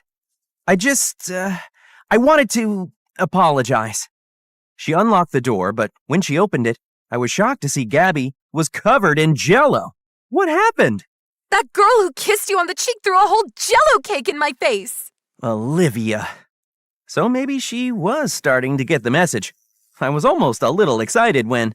I look like a sea monster. Here, let me help. I washed Gabby's hair in the sink and gave her my sweatshirt so she'd have clean clothes. Why are you being so nice to me? Because this is all my fault. Olivia attacked you because of me. And then I told her everything about the arranged marriage and Olivia. I'm sorry, Gabby, for all of this. This was stupid. No, it's not. I was wrong about you. Just give me one more chance. I'll be the perfect fake fiancé. And then she hugged me so tight that my heart started beating fast. But just then, the door swung open and... What do you think you're doing? Kevin, it's not what it looks like. Wait in the car, Gabby. Kevin! Now! I didn't like the way he was talking to her. He was acting so... controlling. Kevin came for me, his nostrils literally flaring. What gives, man? She's still my girlfriend. Whoa, dude, relax. This was your idea. Gabby and I are just... Stop, man. I see the way you look at her. What? No! The bro code. I would never... Whatever. Just finish this up ASAP. I can't believe he was really gonna let a girl get between us after all we'd been through. The next day, I woke up and was surprised to see Gabby sitting at the edge of my bed. I have a surprise for you. Then she put a blindfold around me and put me in the driver's seat. I had no idea what was going on, but I've always been a sucker for surprises. And the next thing I knew, we were in the mountains. We climbed the whole thing, but what shocked me is that the longer we hiked, the more I actually started to love it. For the first time, I could drop everything, and I could just be me. We took a picture together at the top, and Gabby put her arms around me. I blushed so hard. Uh-oh. Maybe Kevin was right. Maybe I was starting to catch feelings for Gabby. And it was magical. Doesn't this feel like a scene from a movie, Wyatt? Yeah, these paths are just like finding a YouTube channel unexpectedly. And you're just pulled to hit subscribe and like. You never know what stories you'll get next, but it's sure to make your day. So, you're saying that our lives are a YouTube channel now? Maybe, because if it were, then people would subscribe to see if we soar or crash. You heard it. Want to know what's next? So hit like and subscribe. And when I got home that night, Olivia was waiting for me. You better be free tomorrow night. Hello to you too. My parents are coming for dinner to meet you. Our wedding's happening, Wyatt. Can you believe it? I called Gabby immediately. Why don't I just come to the dinner and they can see for themselves that you're taken? Gosh, women are smart. If anything had a shot, it was that. The next day, Gabby arrived at my house. She looked incredible. You look beautiful. Thanks. Too bad tonight's our last night doing this. It's actually been fun. But before I could confess my true feelings, Kevin stepped out from behind her. I thought you may need a little chaperoning to make sure you don't fail miserably, Wyatt. Thanks for the vote of confidence. When we got inside, Olivia and her parents were already there. It was now or never. I said for you to come. Olivia, this is my best man, Kevin. This is Gabby, my fiancé. I wished I could bottle the look of disgust on Olivia's face for the rest of eternity. I was waiting for her to explode, but she simply said, Okay then, prove it. Kiss her. What? If she's really your fiancé, it shouldn't be hard. I looked at Kevin, who was fuming, but I had no other choice. Gabby gave me a nod of approval. I leaned in and kissed her, and the world seemed to stop. Crash! We broke the kiss and swirled around to see that Kevin had just smashed a vase and stormed off. Kevin, wait! What happened to the bro code? What was I supposed to do? You're the one who told me to do this. I never said to kiss her. Gabby is my girlfriend. You crossed the line. Aha! I knew you were lying. Kevin and I both turned to see that Olivia, her parents, and Gabby had followed us and overheard everything. Nice try, Wyatt. But I knew you'd never date low-life trash like Gabby. You're marrying me whether you like it or not. Can you really blame him for wanting to leave? You've got the ugliest personality ever. This was getting out of hand. They were literally pulling each other's hair. So I stepped in the middle of them. Girls! Gabby, stop! And she felt bad the way I screamed, so she dashed away. Things couldn't end like this between us, though. Her family was struggling, and I had to do what was right. So I followed her. Gabby, wait! Take this. I wrote her a check for $3 million. Wyatt, you shouldn't have to do this. Any of this. Just be honest with your parents about Olivia. Maybe they'll understand. She was right, but I was still afraid of disappointing my folks. Just take the money. Now you can take care of your family. What? But she just stared at me blankly. That's why you took the job. No, I took the job for Kevin. I agreed to do it and give the money to his sick mom. What? But Kevin's mom isn't sick. Last week she ran the marathon. Just then, we saw Kevin with Olivia, of all people, showing her my cars like they were his own. He even had his arm around her. Kevin, you lied to us? All this time, you wanted my money for yourself. Kevin turned around with an evil look in his eyes. You don't even do anything with it. I deserve to have a little. Come on, Gabby, let's go. I'm not going anywhere with you. You lied to me too. We're over. Are you happy now, Wyatt? You've ruined my life. Don't be so dramatic, Kevin. Consider our friendship over. And then he got in his car, actually my car, and rode off. I didn't even care. He was never a true friend to begin with if he was only after my money. Gabby called a cab, but there was really nothing to say except, I'm sorry for how this all turned out. Me too. I wanted to kiss her so badly, but before I even got the chance, Olivia had a tentacle around me. I guess that was that. My parents came back and I went along with wedding planning, but I felt like a total ghost. I droned out Olivia's nonstop talking with thoughts of Gabby. I should have told her how I felt. I even texted her on the day of the wedding, telling her that it was happening. Maybe in hopes she'd want to pull a big romantic gesture. But when the time came and Olivia was walking down the aisle, Gabby was nowhere to be found. The priest started officiating when I heard a familiar voice call out, Stop the wedding! Everyone turned and gasped. To my shock, it was Kevin. Kevin, what are you doing here? Olivia, I love you. Let's run away from here. You want me to confess it in front of the whole world? So here I am. What? But then Olivia ran over to Kevin and started kissing him. I guess there was a lot more to that casual arm around her that night at dinner. The wedding's off! As they ran away together, I couldn't help but laugh. And then I was in for the shock of the century when my parents came up to me. Son, I'm sorry we forced this upon you. We never should have. We were wrong. Olivia is clearly not good enough for you. We made a mistake with her and just want you to be happy. From now on, we've agreed, you choose who you love. And they hugged me tightly and went to the guests. What just happened? It looks like someone just got there happily ever after. I turned around, shocked, to see the priest removed his beard and hat. It was Gabby. You seriously thought I'd miss watching this train wreck? Gabby, I'm so sorry. Look, I know this sounds crazy, but although we were just pretending, I actually fell in love with you. I know, silly. Why else do you think I'm here? I feel the same way. How did I have no idea that was you? I told you not to doubt my believability. I laughed and grabbed her in my arms. What do you say? Should we make this a happy ending? I thought you'd never ask.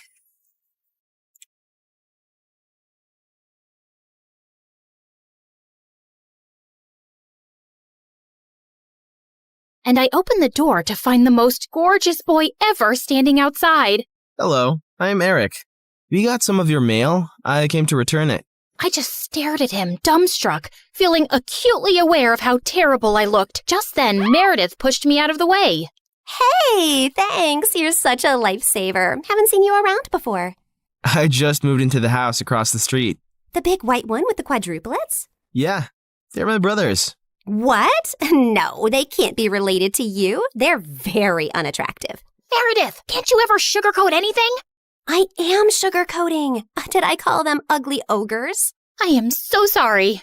It's okay. People have this reaction often. I'll see you girls around. He flashed his beautiful smile at us and then left. Wow, Eric stole his brother's luck, the schoolboy's luck, the neighborhood boy's luck, and his mother's and his father's luck, and the whole town's. I agree. He's beautiful. I hope he's smart and funny and kind too. I'm sure he is. I never believed in love at first sight till I met Eric. Okay, maybe love is an exaggeration, but I was crushing on him hard. Freddie, how does this purple dress look on me? Claire, what the? You can't just come in without knocking? What if I wasn't wearing a towel?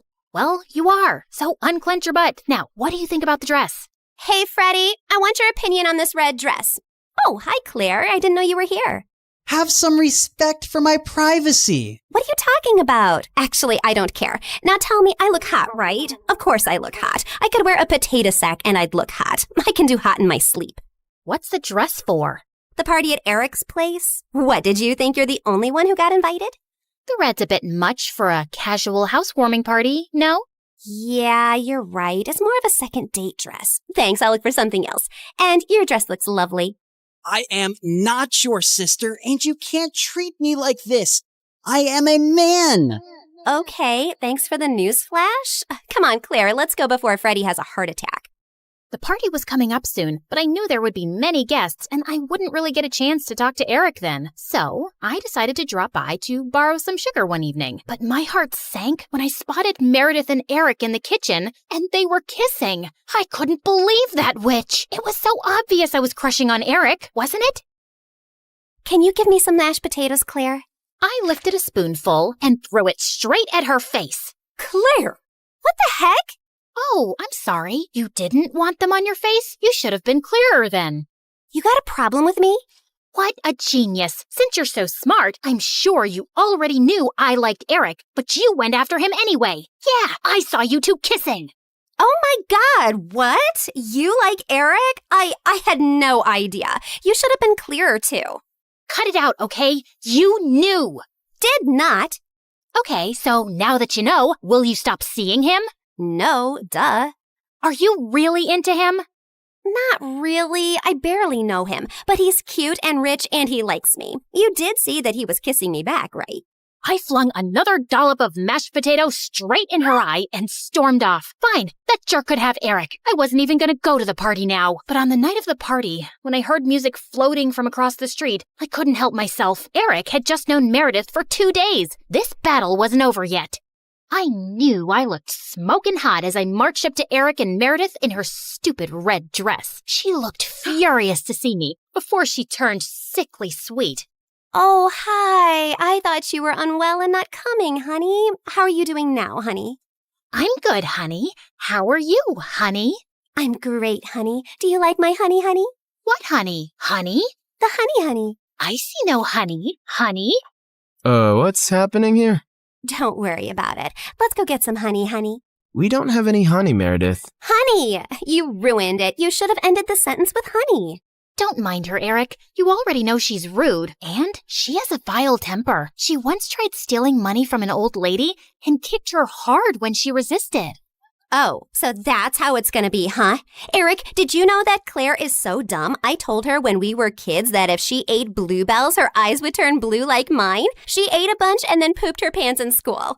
Didn't Meredith tell you she used to fart in the neighbor's jacuzzi just because they said they liked me more than her?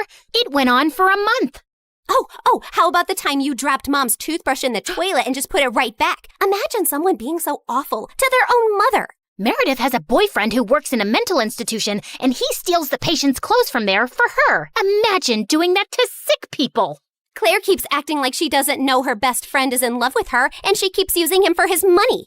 What? Are you talking about Fred? I've never used him, and he's not in love with me. Oh, please. A blind person can see Freddie's been in love with you since day one. Shut up! You shut up. How about you shut the heck up? Not till you shut up first. I pushed Meredith out of my way, but I ended up pushing a little too hard, and she crashed straight into the punch bowl. She got up and charged me, and we landed straight on the food table. As Eric was trying to pull us apart, Freddie suddenly ran in. Claire, Meredith, stop! Your mom, she isn't okay. You gotta come now.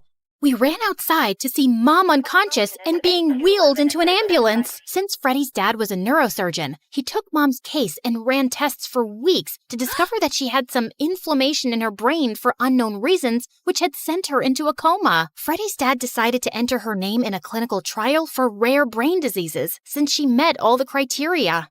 But what's it going to cost us? We take one pro bono case for the trial, but there will still be other hospital expenses.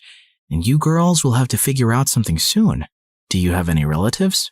We had to contact our grandparents, but to our surprise, Mom didn't even have their numbers saved in her phone. All we had was a framed picture with their names signed at the back. Freddie offered to hire a private investigator, and within a week, he said they'd been found and were flying over to see us. But I couldn't help noticing as they got out of the cab that they didn't look rich at all.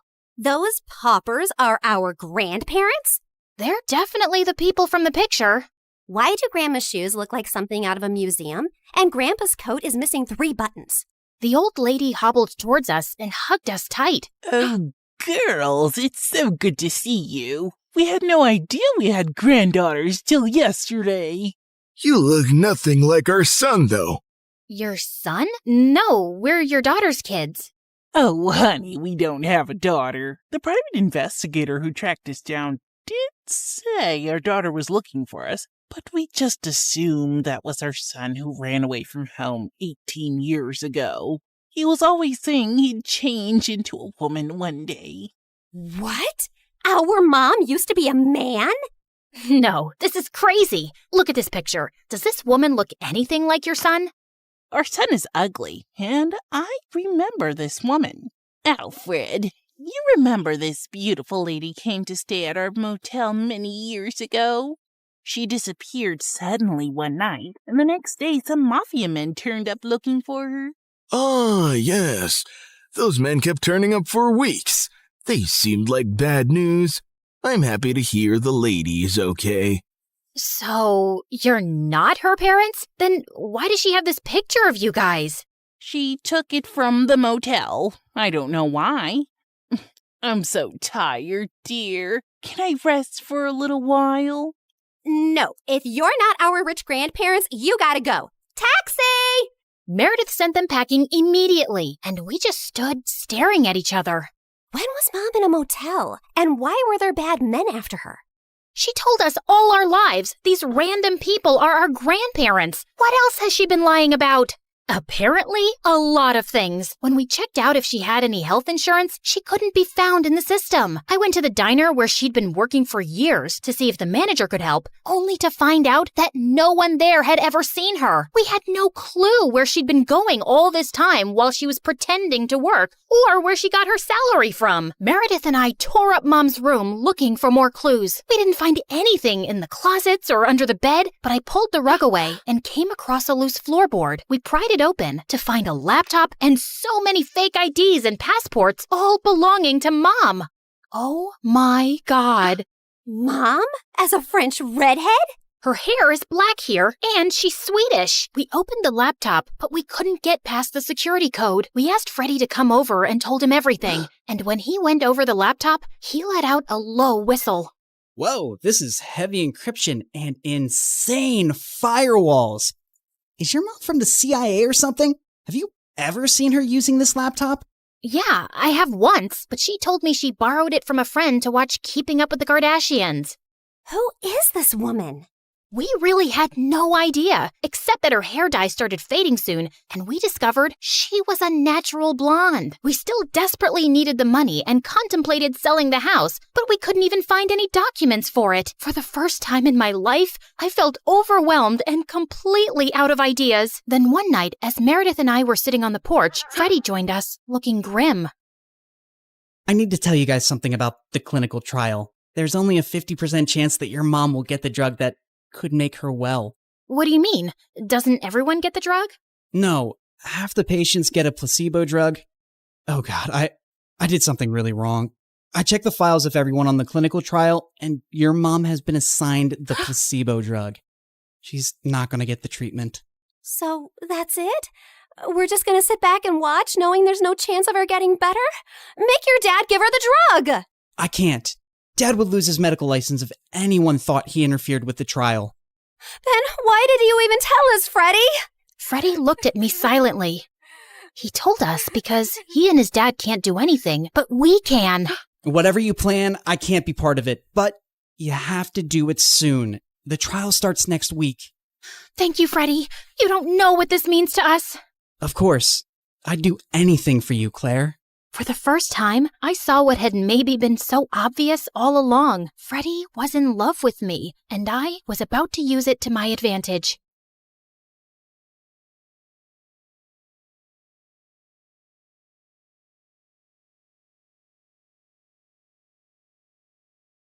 Hi, I'm Edith from Ohio. Yeah, I know I sound like an 80-year-old woman. My dad was very close to his great-grandmother, and he insisted that his first child would be named after her. Unfortunately, that's me. Also, as you can see, I'm in a wheelchair. I had a spinal injury when I was little, and I don't even remember what it's like to walk. So, if you want to feel bad for me, it should only be because of my name. Before I continue, please like and subscribe. After me came my sisters, Louisa, Isabel, and Celine. Their names are pretty because Mom chose them. We lived in a kind of poor household in a small town with parents who were galaxies apart. My dad was a neuroscientist who lived in our basement. He was convinced he was onto some groundbreaking research that would win him the Nobel Prize. But every year, his research got rejected. It had almost become a metaphor in our town. It'll rain today, I'm sure of it. As sure as Mr. Arnstein getting rejected again. My son has failed 10th grade again. He's really pulling a Mr. Arnstein on us. Those comments made me so mad. No one was as smart or hardworking as my dad. Mom, on the other hand, was pretty and vain. She never met a reflective surface she didn't like. All she'd ever wanted was a fancy life, so she reminded Dad of his failures every day. When I met you, you made me believe you were freaking Einstein. I thought we'd be rich by now. Can't you discover gravity or something already? Like really, how hard is it? I might figure out all the mysteries of the universe before I understand why I asked you to marry me. I was such a fool the day I said yes. Not much has changed since. Mom unhappily ran a small flower shop to make ends meet. As the eldest, I wanted to make things easier for both my parents. I was a model student, and I tried helping out at home by making my sisters responsible. It worked when they were younger, but they were growing up to be useless, especially my second sister, Louisa, who was a lot like Mom. She was pretty, but apparently her nose wasn't rich-looking enough. What does that even mean, girl? I've got this flat button nose, and rich people have cute upturned noses. Okay, gotcha. They look like they can smell cow dung all the time. Exactly. She would sleep with a clothespin on her nose, hoping it would turn upwards. She'd also poke her cheek with a pencil while doing her homework, thinking if she did that every day, she might get a cute dimple. Such a moron. The other two weren't much better. Isabel wanted to be a dancer, and I've never met anyone so uncoordinated. Celine was also super untalented, but she kept trying new things all the time, hoping to find her true calling soon. No one prayed harder than me that it would be really soon. Luckily, I'd inherited Dad's brains, and in the 11th grade, I got a scholarship into a private school that would open up great opportunities for college. You've always been my favorite for a reason, darling. I know you'll do amazing things one day. I know you will too, Dad. I was really excited to start school until disaster struck, and my crazy family was to blame entirely for it. A week before, Mom came home really excited one day because she'd received a huge order for flowers at a rich client's house. And the minute my sisters heard that, they were dying to go with Mom to help her. Dad was out of town, and I'd just settled in for a peaceful evening by myself when I got a frantic call from Isabel. Edith, I'm at the police station. Mom and Louisa are going to jail. What do you mean they're going to jail? Louisa stole a necklace from the rich lady's room and got caught. Mom begged and cried, but the lady called the police. Please, you have to go talk to her. Louisa was such a pain. Isabel Annabelle sent me the lady's location pin, and I took the bus to this massive mansion. I was asked to wait in the main hall, and I just couldn't resist taking a spin on the marble floors. But suddenly, I lost control of my wheelchair and went crashing into a center table, which sent a huge fishbowl to the ground, which made the servants running in slip on the water and land on their butts. Oopsie daisy. Soon, I was in the library, facing the snooty owner and her carbon copy snooty daughter. Who are you, and what are you doing in my house? Again, so sorry for the damage. I'd love to repay you, but my parents are poor, so I can't. Speaking of parents, actually, my mom is the flower lady who came here today, and the girl who took something from you is my, sister? What? You're related to those thieves? Louisa's mentally unstable, I swear. And some days, she just refuses to take her meds. Please, please don't send them to jail. What will I do without my mom, given my condition? This is very distressing, and the doctors have told me stress is really bad for me. The lady didn't look happy, but she called the police station and asked for Mom and Louisa to be released. I thanked them profusely, and just as I was leaving, I ran into a school bag lying on the floor, knocking over its contents. Do you even know how to use that thing? You should take driving classes or something. I apologized and left, but I was horrified. This girl was going to the same school I'd just gotten into. How has my life suddenly become so complicated? Oh, I'll tell ya. It's because Miss Kleptomaniac here decided to steal, and I had to save her greedy butt. And now I have to go to school with this snooty girl who thinks I'm from a family of thieves. Oh, what a great start. Edith, are you done with this useless family meeting? Louisa and I have had a very tough day, and we need our beauty sleep. Maybe the girl won't remember who you are. Fingers crossed.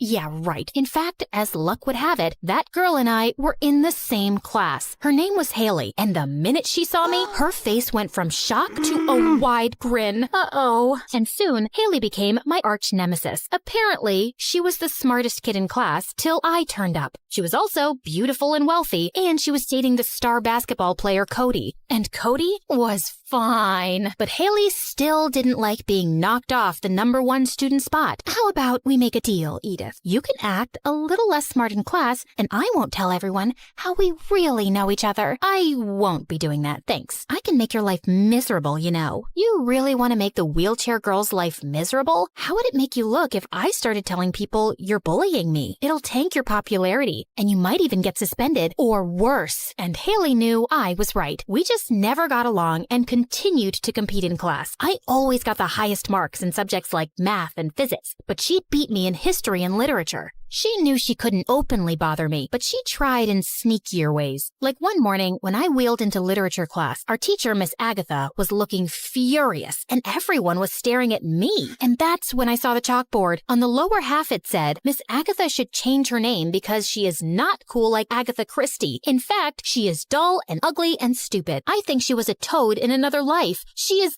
It went on, and the lovely cursive handwriting was unmistakably mine. Okay, I know what this looks like, but I really didn't do this. Detention for a week.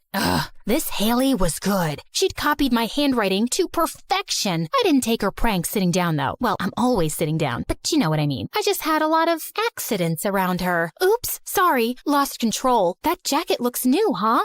Sorry, I just didn't see your toes. You have really tiny feet, Haley. Then one day, our principal came to class to tell us about a statewide competition for which one student would be chosen from the school, and all interested candidates had to sit for a test. Also, I should add that the winner of the competition will get a full scholarship to any university of their choice. This was a chance to make all my dreams come true. I spent countless hours studying for the test. I knew Haley was preparing for it too, even though she didn't need a scholarship. It was just an attempt to beat me. The test was tough, but I did my best. And guess what? It was good enough. I managed to come out on top, and I was over the moon. But there was one problem. The competition required a big entry fee, and I had to travel to another town and cover those expenses too. I wanted to ask my parents for help, but that evening, I heard a huge fight between them over money, and I just couldn't. I wasn't giving up though, not after coming this far. So I decided to sell tacos in the school cafeteria, because seriously, I make the world's best tacos. I could cover the cost of ingredients, and I just needed to sell enough for 2 weeks to collect the amount I needed. I set up a little taco corner in the cafeteria, and they were an instant hit. My tacos were selling like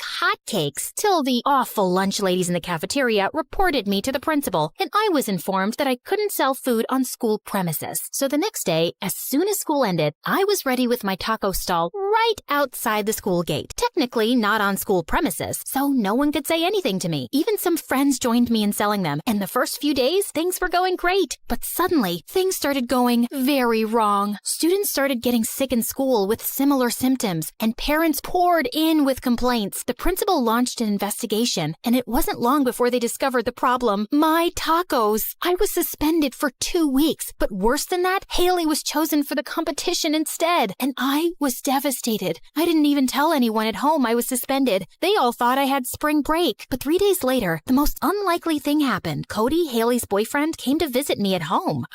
Hello? I'm Cody from school. I came to see if you were doing okay. Oh, wow, you're welcome. You too. What? Can I come in, or are you busy? No, I'm not busy. I mean, yes, I am busy. Actually, there's an avocado that's going bad, and I need to make some guacamole, but it can wait a bit longer. Not too long, though.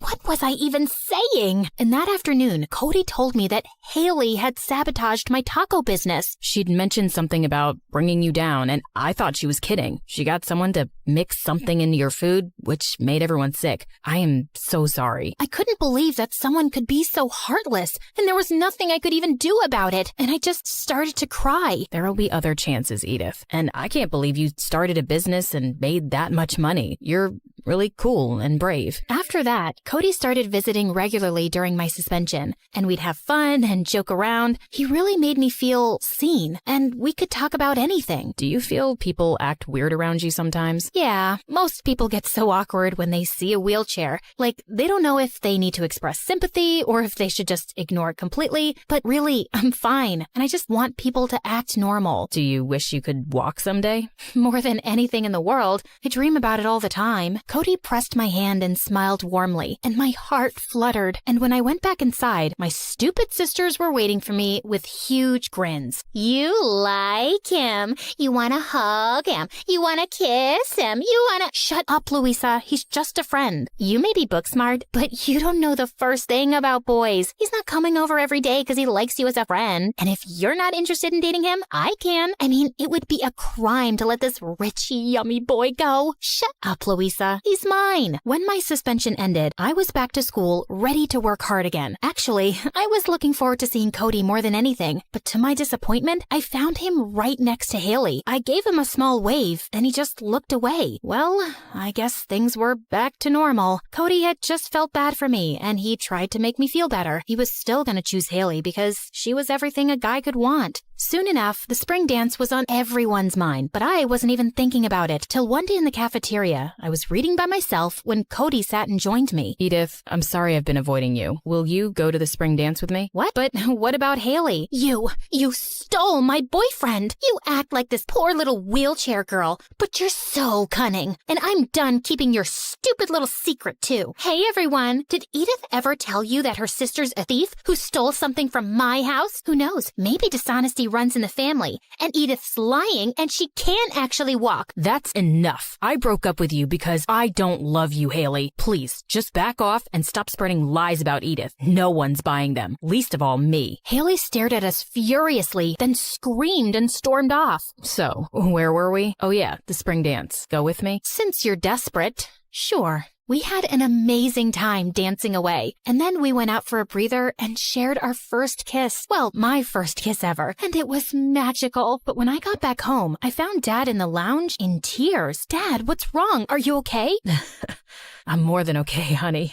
I just won a huge research grant. Oh my God, I knew you'd do it. I'm so proud of you. What's your research about? It's about you. It's all I've been working on for years, and I couldn't give up. You never lost complete sensation in your feet, Edith, and I've been working on developing a machine that can get you walking again. I don't want to raise your hopes too high, but it's a very real possibility, and we have the money to try it out. Dad, I can't believe you did this for me. Even if it all doesn't go to plan, this means everything. Well, long story short, I was one of Dad's subjects, and within 2 months, he got me to stand on my own 2 feet. A baby couldn't be prouder of his first steps than I was, and all of my mom's and sister's dreams came true too. We moved to a much bigger house with much fancier things, and Mom didn't have to work anymore. I knew I always made the right choice marrying you, Mr. Arnstein. I'm still wondering why I married you, but let's not argue anymore, dear.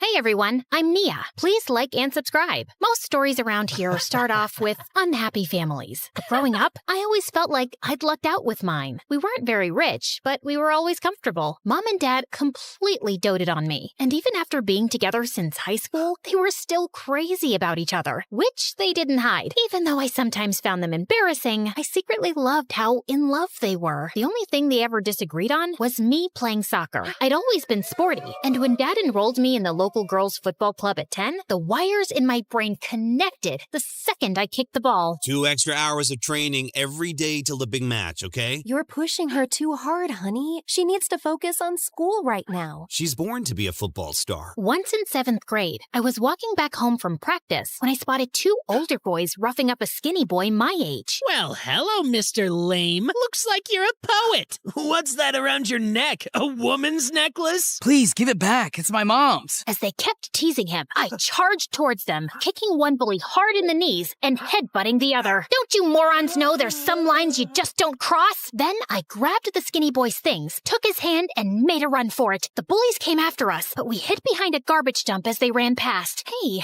you're okay now? Oh, yes, thank you. It's just that you remind me of my goat octopus who used to headbutt everyone and died from a concussion. I remind you of a dead goat named Octopus? Yeah, your eyes are just like hers, even your voice. How about you just say thank you and stop talking? That was the day Zeke and I became friends. In fact, he'd just moved with his single dad into the house next to ours. He couldn't kick a ball to save his life, but he was sweet and smart, and he seemed to really enjoy doing all my homework. And because we were super close, I started getting teased about him in high school. He, likes you. It's all in the signs, babe. His eyes sparkle when he looks at you. His voice gets deeper when he says your name, and he always notices small things about you. And have you seen how his feet are always pointing at you when he's talking to you? Where else would they be pointed? You're being ridiculous. But those comments got under my skin, because after that, I kept seeing the stupid signs. Was I imagining them now, or had I missed them all along? I had a really big match soon, and before it started, I was sitting on the side bench and fidgeting with my hands when Zeke sat down next to me. Nia, you've got nothing to be nervous about. You're gonna win. We'll go out to celebrate afterwards.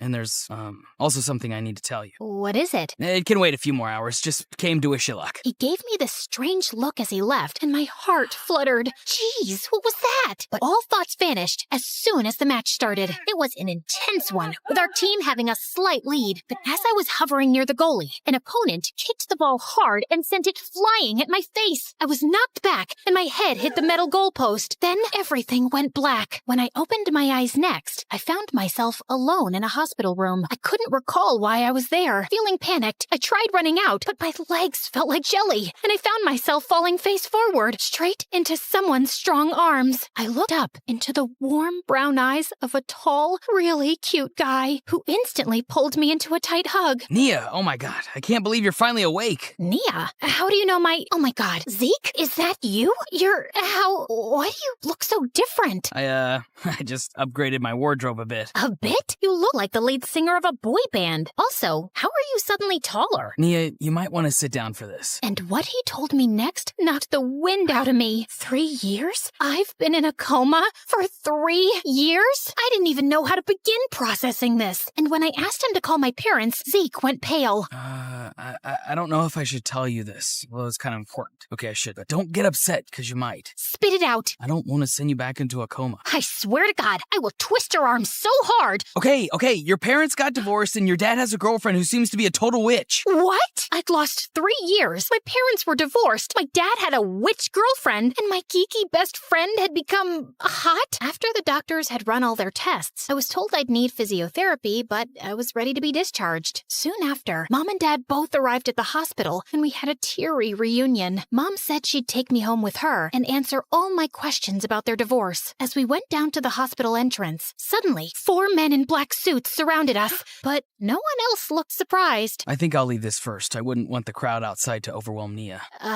Did I miss something here? You know how you said earlier I looked like a lead singer of a boy band? Well, actually, I am. I'll tell you all about it later, okay? And the minute the hospital door opened, the crowd broke out into frenzied screams. I looked on in complete shock at Zeke smiling and waving while his bodyguards escorted him to a car, and then he was gone. Holy mother of what? On the way home, Mom explained that a year ago, Zeke had joined some neighborhood kids to form a band. They'd won a talent competition with a song Zeke had written, which shot them to instant fame. His fans are usually camping outside the hospital because they know he visits often. His fans? Man, I was not getting over this anytime soon. It also turned out that he no longer lived in the house next door. And then, Mom finally explained everything that happened with Dad. After you went into a coma, I started getting really angry at your dad. I knew it wasn't his fault, but I kept blaming him because he'd always pushed you to play soccer. We were fighting all the time and growing distant. Then one day I received pictures in the mail of him and a woman from work looking like a couple, and that was the last straw. He denied having an affair, but I had proof, and soon after the divorce, he started dating that same woman. Maybe it wasn't fair to blame him for your accident, but he betrayed our marriage. My heart broke at how my perfect family had been torn apart, but somehow I was having trouble believing that Dad would cheat on Mom. Adjusting to my new life was quite tough over the next few days. I had to get used to Dad not being around, and he couldn't even visit immediately because his girlfriend Rachel had a family emergency out of town. I couldn't play soccer till I was done with physiotherapy, and I was 3 years behind everyone in high school, which also meant that Zeke and I were no longer in the same class, and it was almost impossible to even have a conversation with his bodyguards lurking in the background, or his fangirls all over him. Just a week later, Mom suddenly had to go overseas on a business trip and was worried about leaving me alone, and I suggested I could stay with Dad. I can't leave you with him and that woman. Mom, I haven't had any time with him since I woke up, and I miss him. Mom reluctantly agreed to arrange things with Dad, and the next day, she dropped me off at his mansion. Apparently, his company had skyrocketed to success while I was in a coma. Dad greeted me with a bear hug, and just then, I saw Rachel walk in. She was pretty, but like a witch. Oh, I finally get to meet Nina. It's Nia, sweetheart. Close enough. My. You look just like your mother, don't you? Definitely didn't sound like a compliment. I'll get Nora settled in, babe. Why don't you order something nice for dinner? Yeah, of course. Not so fast. You forgot to hug me when I came home earlier, honey buns. Oh, sorry about that, sugar booger. Ew! I was about to vomit. As soon as Dad left the room, Rachel turned back to me with a cold smile. Oh, darling, isn't it just divine how fate brings people together? Here I am, the new beacon of light in your dear father's life. And there you are, the previous night. But let's not dwell on the past. We must look to the future. And sweetheart, the future is Rachel. Previous light? I'm his only daughter. Yes, but till last week you were a vegetable, and people move on. One must keep up with the times, mustn't one? Oh, and speaking of time, I imagine you'll be wanting to spend a considerable amount of yours at boarding school, summer camps, perhaps even a nice long exchange program. Oh, the places you'll go. I'm not going anywhere. And why are you talking like that? I don't think you're listening to me, my little chickadee. While you were sleeping, a new world order was established. There's room for only one queen bee in this hive, and you're looking at her. Oh, but don't worry. I'm sure we'll find a lovely little worker bee role for you.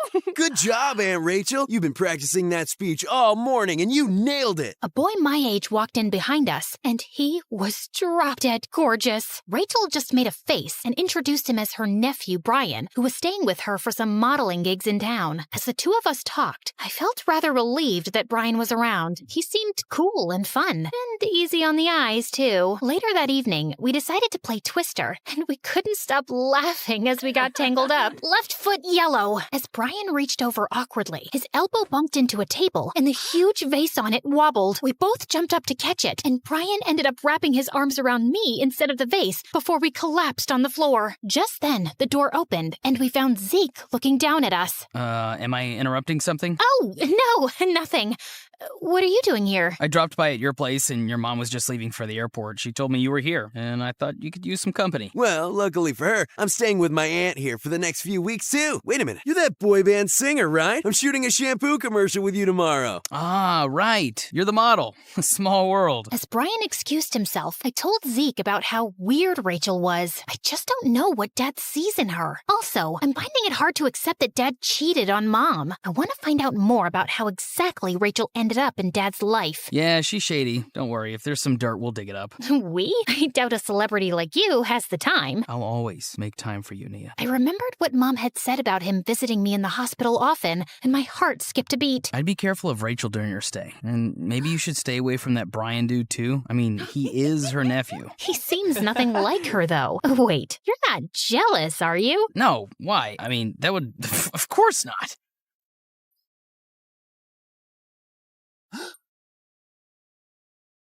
How does a famous pop star have so much free time? It's called time management. I can give you some tips. Won't you have paparazzi or fans following you here? Oh, no. I have a foolproof plan. I went wearing a mask to this small cafe no one visits, then changed my outfit there and my car too. Then sometime later, I ditched my car for a scooter my bodyguard was waiting with. And we zoomed on our way through some quiet back alleys, and here I am. Can we rewind the movie to the start? Hey, Nia, I thought you'd like to go watch a movie, so I booked the whole cinema for us. We'll go through the back entrance. No one will know I was there. That sounds amazing, dude. Can't wait. I meant me and Nia. Us. There isn't space for you. It's a whole cinema. Of course there is. Look a bit cranky. Here, have a cookie. Dude, did you follow us here? Of course not. It's my favorite place. I practically live here. Nia, you've got to try their slushie. Can't you see we've already ordered them? Oh, God. Brain freeze, brain freeze.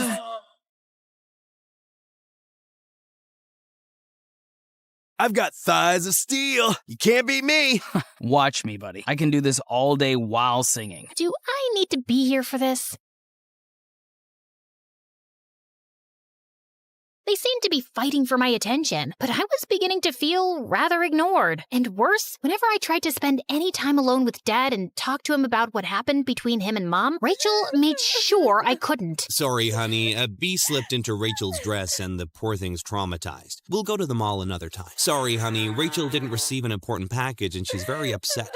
Rain check on the breakfast plan? Soon, I was cleared by the physiotherapist for some light soccer practice, and Dad was so happy that he wanted to accompany me to the club. Of course, Rachel had to tag along. Just as I was exiting the girls' locker room, I found Rachel outside pinching her nose. Ew, you'd think the girls' locker room would smell a little better. Ugh. Anyway, I just came by to say good luck. Break your arms and legs. I just rolled my eyes and kept walking. Oh, also, your dad and I are getting married soon. My heart dropped to my stomach. You're making that up. Dad wouldn't just ask you to marry him without telling me about it first. Yes, he would, Nancy. Just like he got divorced while you were sleeping. Now, don't you want your dad to be happy? He certainly wasn't with your mom. You don't know the first thing about my parents' relationship. Oh, trust me. I know more than you think. And if you're harboring any secret desire to go all parent trap on them, don't think for a second it'll work. It's so over between them. So over. She walked away smirking, and I was trembling with rage. I had to go join the game right after, but my focus was totally shot, and I was terrible on the field. I left the game midway and marched over angrily to Dad. Are you two getting married? What? She said you're gonna get married soon. Nia, sweetie. I said your dad and I are going to Maryland soon. I was only asking if you wanted to come along. What? Gosh, you're such a creep and a liar. But Rachel burst into tears, and Dad looked rather displeased with me as he consoled her. She was evil and manipulative, and I had no idea how to make Dad see that. But then one evening, Zeke called me up to give me some news. Apparently, he'd hired a private investigator to look into her, and he was still working on it, but he'd found out that Rachel had grown up in the same hometown as my parents. Their town was small, but neither of them ever said anything about knowing Rachel from before. They're even the same age, and there was one high school there. Maybe we need to look for a yearbook. The next evening, Dad and Brian were both working late, and Rachel had her Pilates class, so Zeke and I started snooping around her room, hoping to find something from her past. We'd looked all over and found nothing, when suddenly we heard the front door open. It's Rachel. She wasn't supposed to be back so soon. Suddenly, Zeke grabbed my hand and dragged me into the bathroom, then pulled me into the shower and drew the curtain. Don't you think she'll come straight to shower after an exercise class? Oh my God. We held our breath as we heard her walk into the room, mumbling something to herself, then straight into the bathroom. Ugh, who does that woman think she is? Telling me I can't attend class because I was late? Oh, she's crossed the wrong blonde. Maybe her gym will be infested by rats soon. Or maybe it'll catch fire. The fun is in the mystery. She cackled like a maniac, let out a loud, stinky fart, and left. We waited a few more minutes, and then thankfully, we heard her car pull out of the driveway. Just then, I noticed Zeke was still clutching my arm. That was super close. Why are you looking at me like that? Sometimes, I still can't get over how much you've changed. How come I never knew you had all this talent? Well, I never let you read any of the stuff I wrote, and I always liked singing, but not in front of anyone. I guess after your accident, when more time went by and you didn't wake up, I felt depressed and alone. Joining a band really helped me. Helped you get tons of fangirls. That cheerleader in school who's always clinging to your arm is very pretty. She really is. Yeah, here I am, hiding in a bathtub of a weird woman with you. Suddenly, he leaned closer, and I could feel my heart beating faster. But then, he just reached over and pulled the shower curtain open and stepped out. What was I thinking? Maybe we should check the attic. As we were rummaging boxes, we suddenly stopped short when we heard someone coming up the stairs. Oh God, she's back? What are we gonna say we're doing here? I have an idea. And just as the door burst open, Zeke pulled me in for a kiss. Am I interrupting something here? Oh, it's just you. Yeah, duh, clearly. Can you please go away? Nia, are you okay? You look flustered. He didn't force himself on you, did he? Are you serious right now, dude? I'm talking to her. Nia. Before I could say anything, Zeke pushed Brian. Brian pushed him back, and the two started fighting like crazy. Ow! Stop! My face is my job! My face is my job! Don't touch mine either. I have a concert tomorrow. Deal. And then the two went crazy again. I tried to stop them, but they suddenly went crashing into a pile of boxes, and some things fell out that caught my eye. There were pictures of Mom and Dad sitting next to me in the hospital. Who took these? And when? And there were more pictures of Mom and Dad from before. All of them with Mom's face crossed out. Oh my God! Can you two cut it out and shut up for a minute? As they both calmed down and looked at the pictures, I filled Brian in on what we were actually doing here. We found Rachel's yearbook as well, and Mom's face was crossed out there too, but I couldn't find Rachel. No, look, that's her! It was a plump, brown-haired girl with glasses and acne who looked nothing like the Rachel I knew. She lost a ton of weight and got a lot of work done on her face. Obviously, I'm not allowed to ever bring that up. And I've always known she's crazy, but I didn't know she's some weirdo stalker. I don't know what all of this means exactly, but we're gonna find out. And later that evening, while she was cuddled on the couch with Dad watching a movie, the three of us confronted her. Where'd you...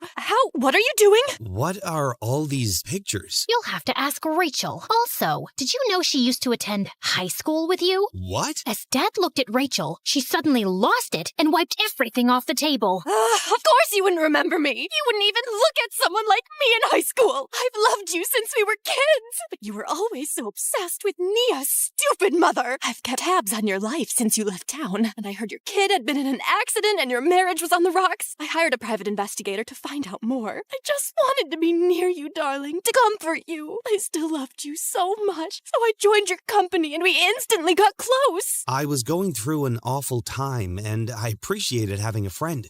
But that's all it was back then. I never understood who would Photoshop pictures of us holding hands and send them to my wife. That was you? Why does that change anything? You guys were already at the edge of the cliff. I just gave you to the last push. And see, you've been so much happier since then. Honey buns. I want you to leave right now. Go to a hotel or wherever and I'll send you all your stuff. You can't stay here another minute. Rachel looked at him in shock, then screamed and lunged forward to attack him. but Brian and Zeke dragged her away. Dad collapsed on the sofa in shock. I can't believe this. Me neither. She broke up you and Mom. Dad lifted his head slowly. Not really, Nia. I can't believe Rachel sent those pictures to your mother. But the truth is, we were already broken. Your mom couldn't stop blaming me, and I should have been patient and comforted her, but instead I lashed out too. And she just wouldn't believe that I didn't cheat, so things had to end. Maybe we can fix everything now. Don't get your hopes up, love. Yes, we can start to forgive each other, but it may never be what it used to be. I still love your mom, and we both will always love you. Things slowly started to mend between my parents after they talked things over, but I wasn't sure if the old spark would return. But I was glad they could be friends. And a month later, when I was back at my first friendly soccer match, it warmed my heart to see them both in the stands, along with an unexpected visitor. What are you doing here? I thought you were still on tour. I canceled some shows. I couldn't miss this.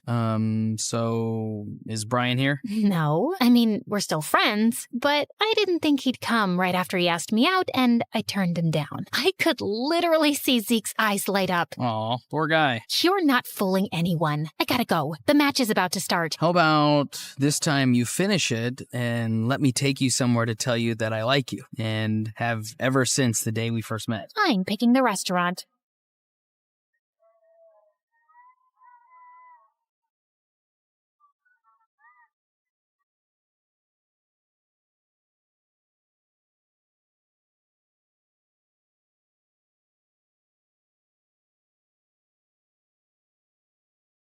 It's weird to think about why we even need enemies when we've got siblings. That's my thought when I look at my sister Natasha, and when she looks at me. To be honest, things weren't always like this. I used to have an awesome relationship with Natasha. She was just 2 years older than me, and man, I idolized her like crazy. Everywhere she went, people would be in awe of her beauty. Her hair was thick and shiny, her skin was as soft as silk, and her eyes were a captivating blue. Not only was she gorgeous, she was also a genius, passing every test with flying colors. People couldn't help but stare when she walked by. Natasha is the meaning of beauty and brains. She looks like a Barbie doll, but a smart Barbie doll. I'm in love with her. All right, hold your horses. She's my sis, remember? Sometimes I don't believe that. Look at you and look at her. I mean, you're cool, but Nat, she's hot. You might think I'd be all green with envy, but nah. It was because Natasha wasn't just my sis, she was my BFF. I totally admired her. She always pushed me to own my confidence and embrace my true self, no matter what. You are perfect, beautiful, and strong. Always remember that. Got it? Good. Growing up, my favorite thing was to watch Natasha work her makeup magic. She had a YouTube channel where she taught how to put on makeup, and I used to sit there and admire her. Watching her made me so happy. But there was this one time, I was riled up as she got ready. It was my birthday the next day, and so I wanted to chill and watch a movie with Natasha, but instead, she had to go on a stupid date with her jerk boyfriend. Stop with the pouting already. I'll throw you a massive party tomorrow. Ugh. Fine, but you promise about the party tomorrow? Pinky promise. I love you. Bye-bye. Once Natasha was gone, I felt so bored because Mom and Dad weren't home either. So I decided to try on Natasha's makeup and even straightened my hair like hers. I looked awesome, but I had no idea that night would change everything. My life, my relationship with my sister, my future. I woke up to a room filled with smoke. Someone was calling my name. It was Natasha. Natasha, help me. I'm coming, Ariel! Natasha rushed to my side and dragged me out of the room. The last thing I remember was my sister carrying me. And then everything went dark. I woke up in a hospital bed and immediately remembered how my sister had saved me. She wasn't just my sister now. She was my hero. I ran to Natasha's room, and the moment I was about to hug her, she started yelling. You! Why is she here? Mom, Dad, take her away! But why? Why is she angry with me? Angry at you? Ariel, you left that straightener on and it caused a fire. In saving you, look what happened to me. It's your fault, Ariel. Look what you did to me. Honey, it was an accident. An accident she caused. Please, take her away. Her words hit me hard, but my heart sank seeing how shattered she looked. Once we were home, I realized Natasha's burn scar crushed her confidence. Though it faded with time, she was never the same. She hid it under her hair, ditched school for homeschooling, and even stopped making YouTube videos. She got even sadder when her loser boyfriend dumped her. I knew she blamed me, but still, I was determined to remind her how amazing and beautiful she was, just like she used to remind me. Natasha, I need to talk to you. Don't think about that jerk. He never deserved you, and you're the prettiest girl in town. Shut up. Just shut up, Ariel, and stay out of my room. Just give her some time. She'll come around, honey. She loves you. I love her too, but I miss her. I miss my sister. I wished and hoped that one day Natasha would forgive me and things would go back to normal. Before I knew it, it was my 16th birthday, and I couldn't help but feel a little disappointed. After all, Natasha had promised to make it special 2 years ago, but I knew that wasn't going to happen. So I grabbed a cupcake and a candle and headed up to the school rooftop, just like I had done the past 2 years. Just as I was about to blow out the candle, I noticed someone else was there. It was Damon, the school's resident heartthrob. He had transferred just a month ago, and all the girls were going crazy over him. He was the biggest flirt and always tried to hit on me, but honestly, I found him to be cringe. Oh, hey, pretty lady. Not this again. Save your cheesy lines for your fan club. Now please leave. Wow, didn't know you owned the school building. Please, I need to hide here. You know that girl I started dating, Amanda? Ashley. Her name's Ashley. Yeah, her. I told her, it's me, not you, and it looks like I'm a wanted man now. Fine. Stay, but keep your mouth zipped. So what are you up to? Is it your birthday? You wouldn't want to celebrate alone. How about I be your partner in crime? I'll even sing you happy birthday. No. Okay, fine. Yo, happy birthday, girl. You're turning 16. Time to break free from that boring routine. They say you're dull, but that's a lame disguise. On your special day, let's see you rise. It's your birthday, girl. Time to let loose. No more snooze fest, let's turn up the juice. Forget the haters. Show 'em how you shine. Get ready, have a blasted party time. The moment he was done, I burst out laughing so hard I could barely breathe. We shared the cupcake, and after that, we were best buds. Damon was the friend I always needed, and together, we unleashed the ultimate teenage chaos. We pranked teachers, danced like maniacs in the hallway, and had so much fun together. With him by my side, I was smiling again. But being Damon's friend wasn't all fun and games. The girls at school literally hated me for being his best friend. One time, as Damon and I sat in the lunch area, we overheard some girls gossiping about us. What does he even see in her? She's like a plain Jane. She's not even a size 0 like me. She's a size 10. A 10 is like the new size 18. Plus, her hair, so curly. Damon looked furious, but I stopped him. I knew how to handle this. Shh, whatever. I may be a plain Jane, but you're just jealous of my effortlessly chic style. And you, listen up. Size 10 is where the style and curves have a party. I'm rocking the best of both worlds. And I know you're just jealous of my envy-inducing curls because your hair is full of lice. Yeah, I saw you scratching your head like crazy in the bathroom.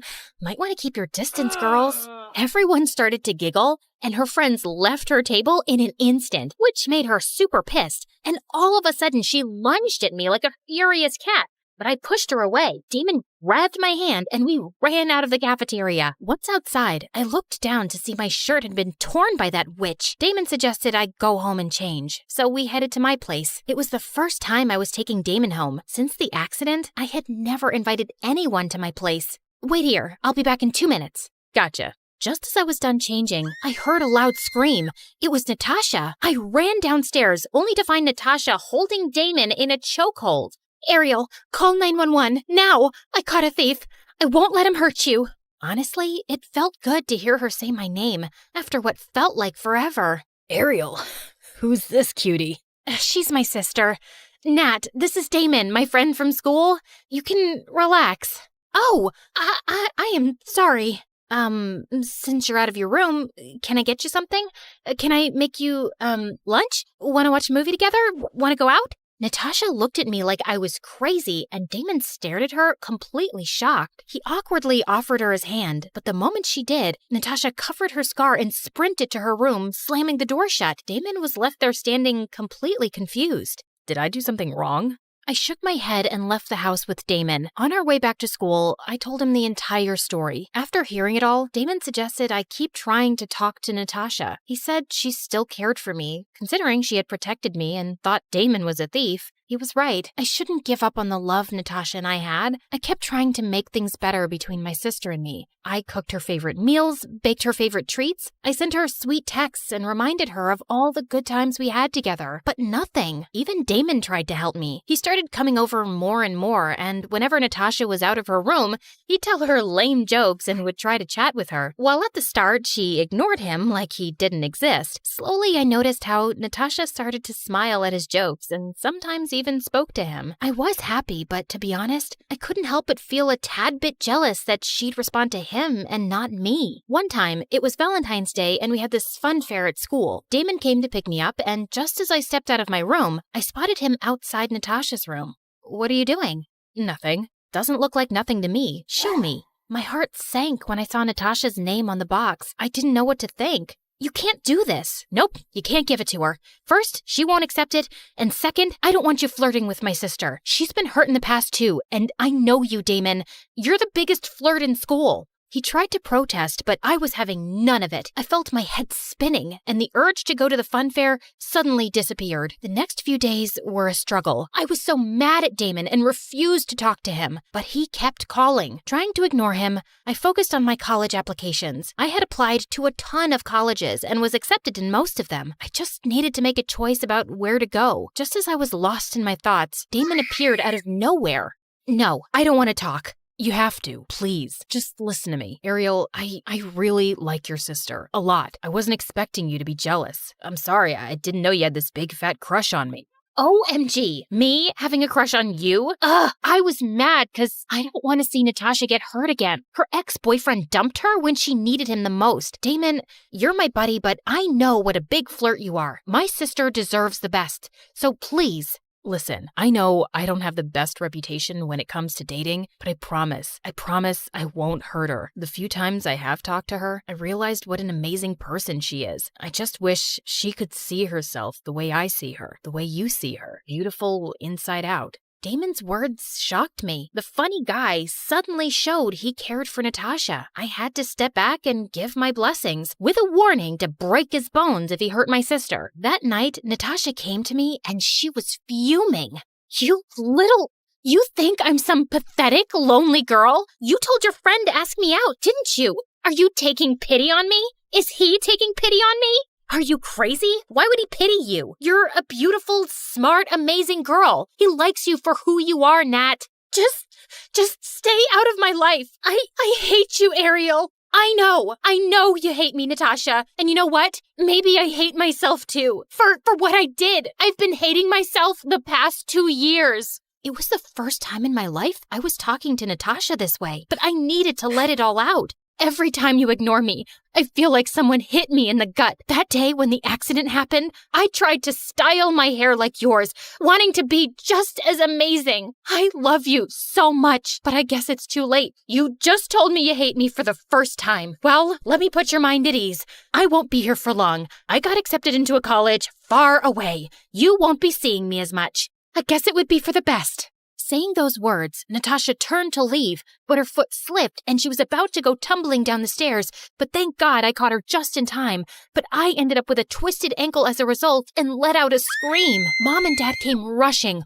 All the while, Natasha stood there, stunned. I ended up with a cast and had to stay in bed for a month. At first, Natasha was kinda hesitant to even enter my room, but slowly she started to come into my room to check on me often. One day, she brought in my dinner and asked why I saved her from falling. I had just one simple answer for her. Because I love you, and I don't ever want to see you hurt. 2 months later, I packed my bags and left for college. At college, I was super focused on my studying. I did make some friends there, but I really missed Damon. Even though he called me every now and then, it just wasn't the same. Time passed, and it was my 19th birthday. And like always, I bought myself a candle and a cupcake and went to the college's rooftop. Just as I was about to blow the little candle, I heard a loud noise. Surprise! Suddenly, all the lights turned on, and I was stunned to see my parents, Damon, and Natasha there. The whole rooftop was decorated, and it looked amazing. What's happening?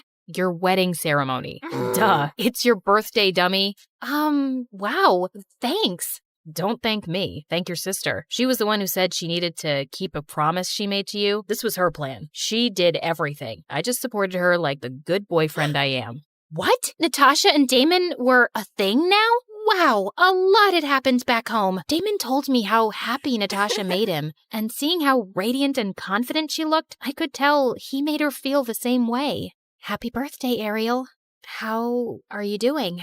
I guess fine. I got admission in a community college and also got a job and I'm back on YouTube. Things look bright. You go first. I want to apologize for everything I ever said to you. I was just being stupid. Once you left, I finally realized how much I freaking love you and what you mean to me. I am so sorry. Can you forgive me? Can we go back to being the sisters we were? No matter how much we argue or try to keep our distance, you and I are family. Being sisters isn't something we can just choose. It's something we are. We're in this for life, and I wouldn't have it any other way. I am so happy to be stuck with you. Me too.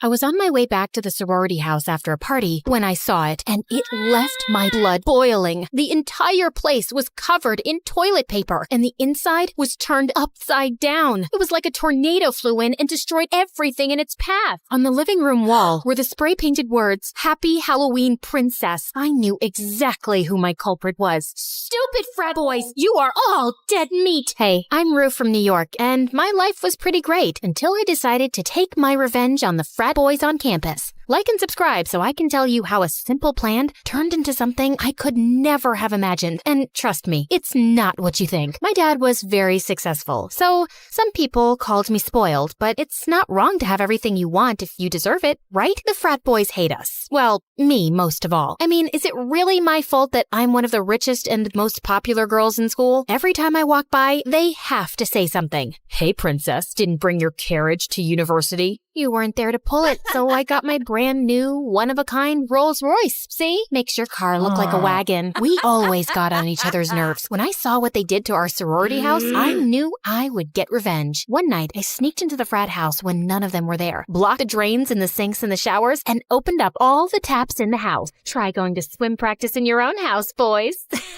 I left the water gushing and ran out. That's when I bumped into someone, a security guard. What are you doing here after dark? Oh, I just had to drop something off. But I was cut off when the windows broke open and all the water rushed out like a dam. Oy vey. I was immediately taken to the dean's office and suspended for a week. Fine with me. I'll take the vacation. But then, as a punishment for destroying university property, I had to go and serve food at the community center. I tried to get my dad to help and get me out of it, but he was too busy. So I had to go. I had never been to that side of town, and I was terrified. It was dark and dingy, and everyone stared at me. I quickly ran to the building, and after introducing myself, I was led to the kitchen at the back to wash dishes.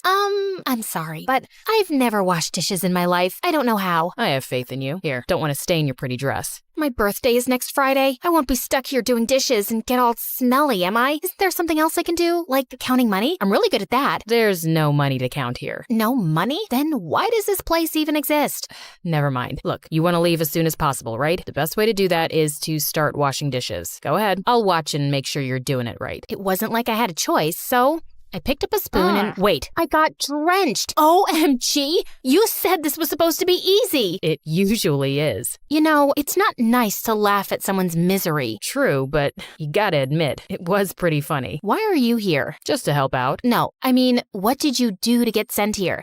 I played this totally awesome prank on the frat boys, but got busted. What did you do? Oh, I didn't do anything. I just have free time when I'm not working, so I come here to give an extra hand. Wait, you do this on purpose? On your day off? For free? Just turn the spoon down. That way it doesn't soak you. And you should wear sweats, not dresses. Put your headphones in. Enjoy. You'll get it. See you tomorrow. Okay, bye. Wait, what's your name? Andrew. And then he left. I did my best at washing dishes while listening to music, and actually, it wasn't so bad. And I did a pretty good job. I was kind of proud of myself. The next few days went by in a blur. Whenever I got bored, I took pictures and videos for my gram. Hashtag I work hard. Hashtag never quit. One day, I was knocked over by a clumsy older woman. Suddenly, I was covered in gross food gunk. Ugh, what have you done? These are Jimmy Choo's. It's one of a kind. Do you even know how much they cost? I'm sorry, dear. My eyesight is not very good. Don't worry, Mrs. Peters. It was an accident. She's fine. Let me help you to your seat. I suddenly felt all eyes on me. Even Andrew looked disappointed. My cheeks got red, my face super hot. I never felt like this before. I quickly ran out and hid in a back corner of the kitchen. That's when a small hand tapped my hand. It's just a little curry. You can wash it off, and your shoes will look brand new. These are expensive. The color,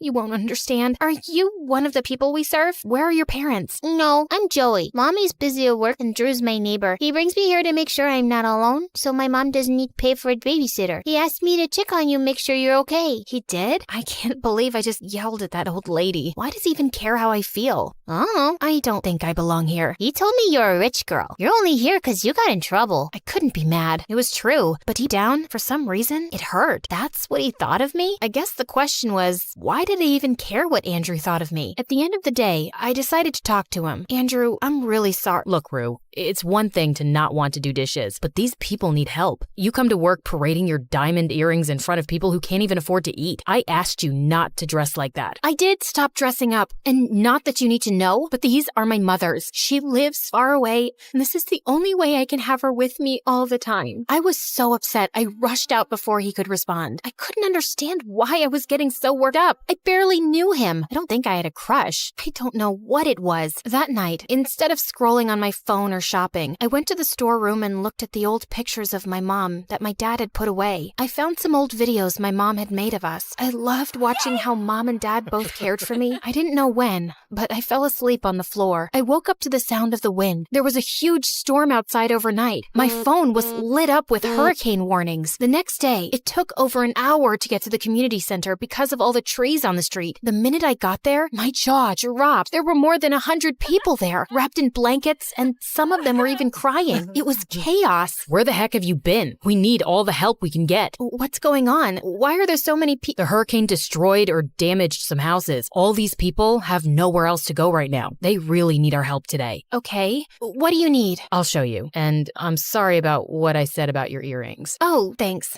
I'm sorry too. Okay, let's get to work. Again, I wasn't sure why it felt so good that he apologized and things were okay between us, but there was no time to think about it. I focused on trying to help the people around me. Most of them were older people and children. I ran around with the other volunteers and served hot food and drinks, gave blankets, and dry clothes for them to change into. I was giving a cup of soup to an old lady when Joey tugged on my shirt. Joey, did something happen to your house too? Yeah, the storm hurt it. More and more people kept coming. The food trucks can't get here because of the storm. We're gonna run out of food and space. I looked around at the crowd and felt my heart breaking. I knew I had to do something to help. So I decided to take all of them home. I had more than enough space and so much food. It would only be for a couple of days. Dad will be proud of me for helping. At home, with the help of all the volunteers, I was finally able to make everyone feel safe and warm. But that didn't last long because when Dad came storming in, he looked pissed. What is going on here? I immediately took him into his office to explain. After I told him everything, I thought he would be happy. What is wrong with you? I want them out of my house, now. I don't care where they go, but they can't stay here. Are you for real? These people need help. If Mom was here, she'd help. This isn't a shelter. Get them out. Fine, have it your way. I'll take them to a hotel. Well, I'm not paying a single penny. You don't have to. I've been saving my money so I could go on a trip to Paris with the sorority when we graduate. You're going to give away all your money to these people you don't even know? I'll save my monthly allowance. That's money for you, not strangers. There will be no more allowances if this is how you're going to spend it. What about graduation? You said you'd help me. You know how much going there means to me. Not if you give all your money away. I couldn't believe how cold-hearted he had become. All I wanted to do was get out of there. So I arranged for all the people to travel to a hotel close by, hiring 2 buses. I sat in the back where Andrew joined me. I overheard the argument with your dad. I was trying to find the bathroom and got lost. Your house is really confusing. I'm sorry things got so bad between you two.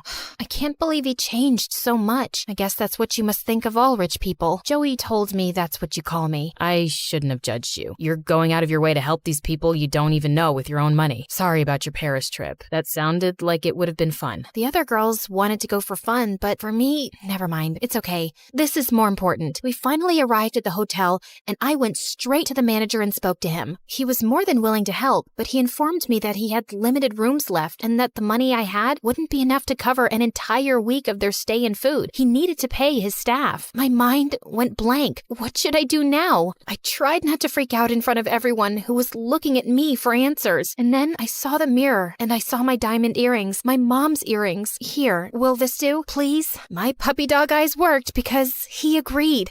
All of these people finally had a place to stay, warm and safe for a while, till we figured something out. Joey's mom hugged me so tight. I started crying because I hadn't been hugged like that in a long time. All of it got too overwhelming and I excused myself and stepped out. You okay? Not used to so many compliments? No, it's just I thought of my mom. I'm sorry. When did she... What? Oh, no. She had to leave last year after her and my dad got divorced. She went back to Paris where her family lives. I want to go see her. Dad won't help me with it, and she can't afford it, so I was saving. I know it looks like I have money, but it's all my dad's. This was really selfless of you. Thanks. He went back in to help everyone get settled, and then I realized why he was different from any other boy I had liked before. I actually cared what he thought of me. The other boys were all the same. They all only cared about how they looked and never did anything for anyone else. Andrew was not like anyone I knew before. The next few days went by super fast as the volunteers and I were busy helping the hotel maids and cooks since we brought so many people. One day, Andrew came up to me and handed me an envelope. When I told everyone about what you gave up to help them, they set up an online fund for your Paris trip. Happy birthday, Rue. Wait, what? In all the chaos, I hadn't even realized it was my birthday.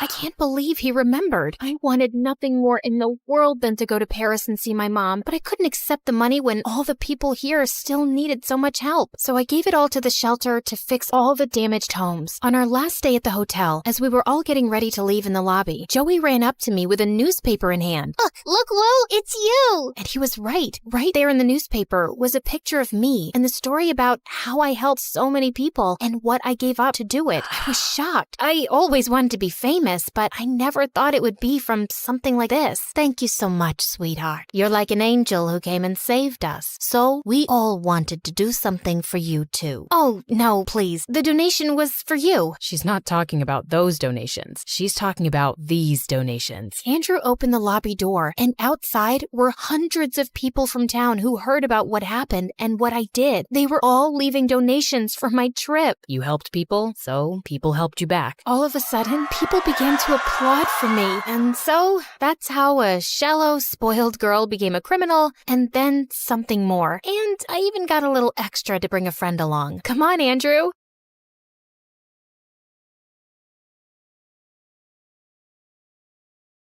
Hi, I'm Abina, and I live in an orphanage in Ghana. And before you start feeling sorry for me and blah, blah, blah, relax, man. Everyone is super chill here. The coffee is bomb, and I have a little brother who worships me. So I guess that's why I've never wanted to get adopted. Before I continue, please like and subscribe. Ever since I could remember, rich, stupid foreigners would come every month to take one of us home with them. But I knew they were just using us to brag about how they'd done such a noble deed by adopting a poor orphan. So whenever those snobs would drop by with their camera phones and designer clothes, I'd convince my brother Kofi to help me mess with them. Come see our room. We just got new blankets. Sweetie, I'm taking a selfie with... Our new blankets smell like lavender. Ah! Is that pee? Silly me. I forgot. We have a bedwetting problem. A bedwetting problem!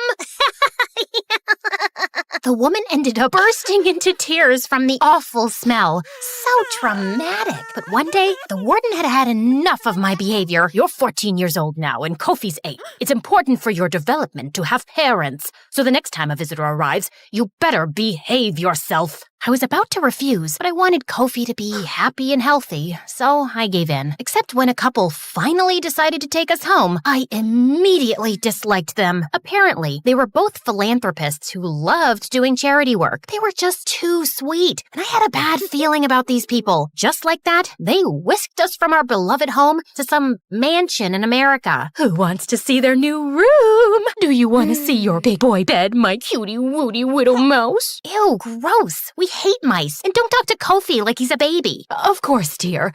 I'll try again. Yo, dudes. Who wants to see their $1 billion golden baller sleep in place? You hear me, bro? There's gotta be a cliff I can jump off of. At least I had a giant bed with a mattress from heaven. But the next day, things took an awful turn. I discovered that Kofi and I were all over the news, and the paparazzi were right outside our window. Were my new parents famous? How come you didn't tell us you guys were celebrity philanthropists? I don't want to live in the public eye, and I've got an 8-year-old brother. I don't want his picture everywhere online. Oh, come on. Being a celebrity is fun. You never have to wait in line. You get free stuff? Give it a chance, Abena. It's Abena. I've told you 3 times.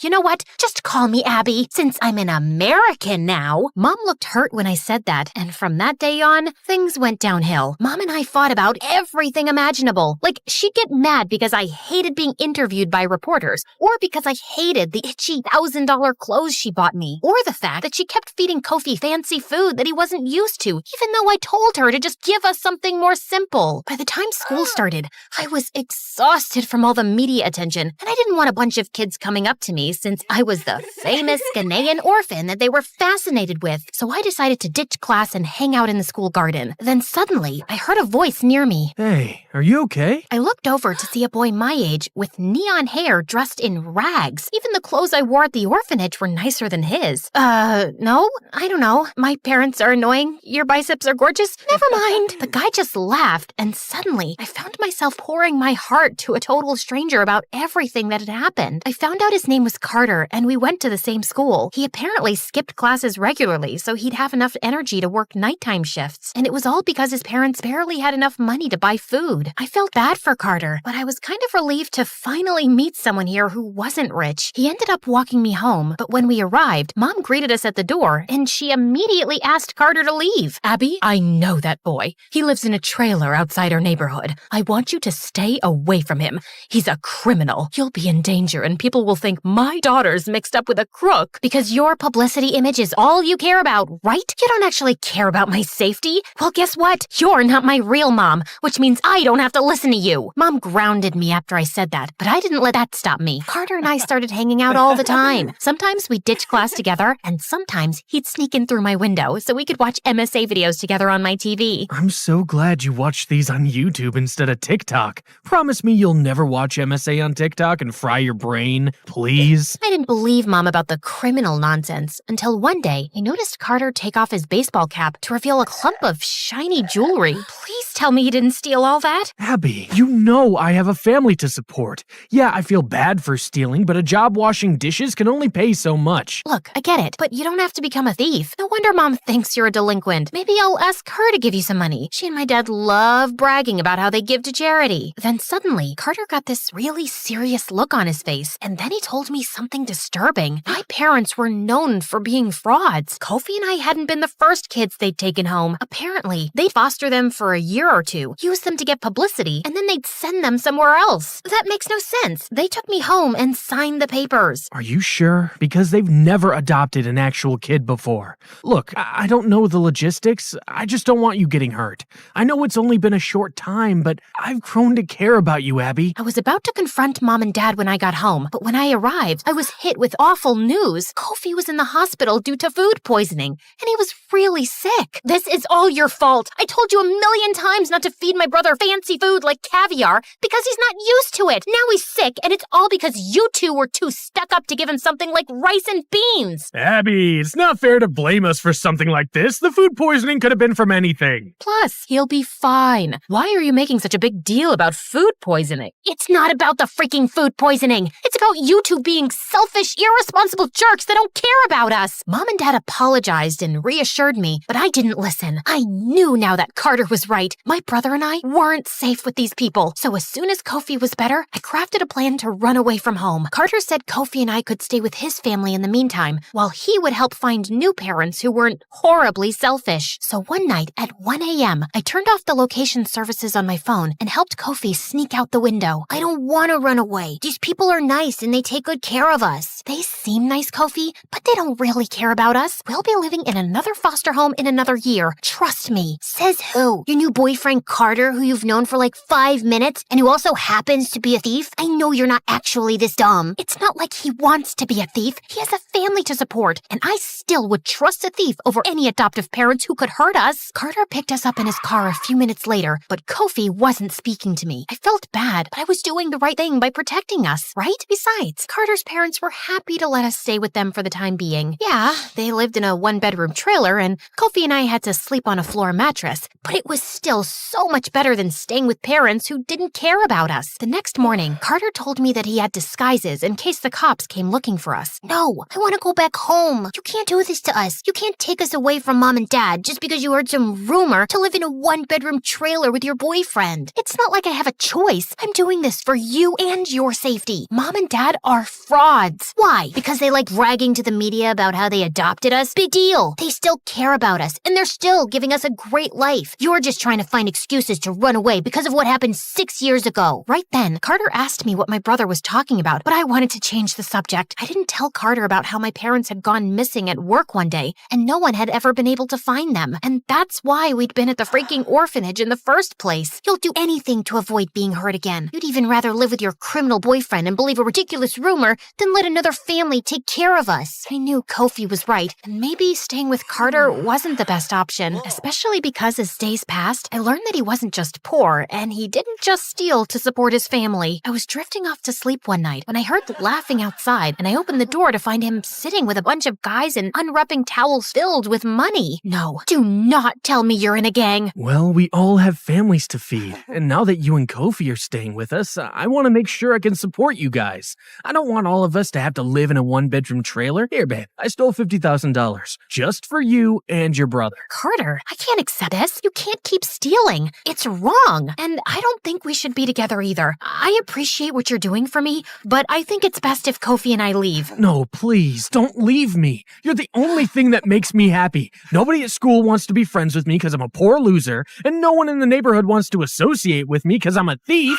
Before Carter could finish his sentence, I heard police cars, and that's when Mom and Dad came running over and crying. I guess they did care about us after all, and Kofi seemed overjoyed to see them. I started to warm up and apologize to my parents for running away. Then suddenly, a policeman handcuffed Carter and said he was taking him to juvie for 3 years. It's thanks to you two that we've been able to do an investigation and track down how much money this guy's stolen. And he dated my daughter and put both her and her brother at risk. My heart suddenly stopped as I saw Carter's parents beg and cry and apologize. I knew it was wrong what Carter had done, but did he really need to be away from his family for 3 years? I tried not to think about it as Mom and Dad drove us home and said we could do whatever we wanted. Watch movies, order in, go to Disneyland. They were good people, and I had been wrong all along. Instead, I'd put my brother in danger and got a boy taken away from his starving family, all because I was too traumatized to trust anyone to adopt me. I felt practically ill with guilt. The next day, I finally went to school for the first time without ditching class, and everyone was interested in being my friend since I'd been all over the news and I'd dated a known delinquent. So what's it like dating a real thief? Have you dated thieves before in Ghana?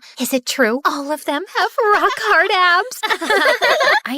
I don't know. Why would I know that? By the time I got home, I felt like I was literally gonna die of guilt. And then things got even crazier. Mom and Dad called Kofi and I into their study because our old warden had called. She wanted to check in and see how things were going. We told her we loved fostering you two, and the truth is, we want to adopt you. What do you mean? I thought you already adopted us. Oh, no. Usually, we foster children for a few years, and then we find them a home. Your warden sent you off with us because you'd have better living conditions. But we love you two so much that we want to keep you. So Carter had been right about the whole fostering thing, but he'd been wrong about them trying to hurt us. He'd just been looking out for Kofi and me. He was a good guy. I couldn't let him sit in juvie for 3 years. You guys can adopt us, but on one condition. You have to help out Carter's family. They don't have any money or food. That's the only reason why Carter formed a gang and became a crook in the first place. Yeah, he committed some bad crimes, and I won't date him anymore, but he's a good person. prison and shouldn't have to stay in juvie for 3 years. To my surprise, my parents actually agreed, and the four of us went together to talk to the police about Carter's situation. My new mom even insisted on buying his family a new house. Thanks, Mom. That means a lot. Did you just call me Mom? Well, you did agree to adopt me, and I've kind of been a jerk to you. We hugged at that moment, and it made me feel warm inside, but there was one more person I needed to talk to. I'm really sorry I got you into this mess. You might still have to go to a disciplinary school, but you won't have to stay here for 3 years. Don't apologize. That's what you get for forming a frickin' gang. Thanks for looking out for me, Abby. I know we need to break up, but I'm glad we're still friends. Actually, my real name is Abina. Why don't you call me that from now on? And yeah, of course we're friends. I've never had anyone look out for me the way you did. So, will I see you again soon, Abina? You sure will.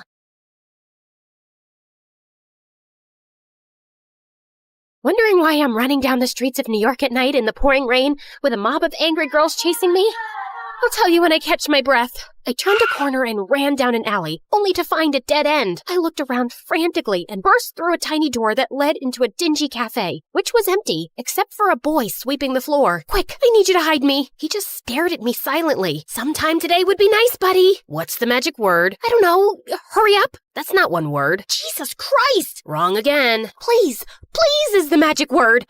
No, it's abracadabra. Okay, I'm guessing you're not from the mafia. You want to look at the menu? I wouldn't order the salmon. It's been smelling weird for weeks. Just hide me, now! The boy shoved me into a tiny broom closet just before the girls chasing me burst in. Did Lana Moon come in here? No one's been in here for 3 days. No, wait, yesterday, a big ugly guy came in and cut his toenails here and left without ordering anything. Does that sound like Lana Moon? You're crazy. Let's go, girls. When I heard the door slam shut, I came out. You really don't know who I am? I figured out your name was Lana Moon. Duh. But no. Who are you? Hi, everyone. I'm Lana Moon, global sensation and chart-topping singer. But of course, you all knew that. I don't know what rock this weirdo's been living under. Before I continue, please like and subscribe. My life wasn't always like this. In fact, growing up, I was a nobody with nothing much. My dad was a math teacher in a public school, and my mom was a maid. She was French and had come to America for a better life, but it hadn't turned out like she'd imagined. Pay attention, Lana. You have to learn fractions. Yes, Lana. It's very useful to know that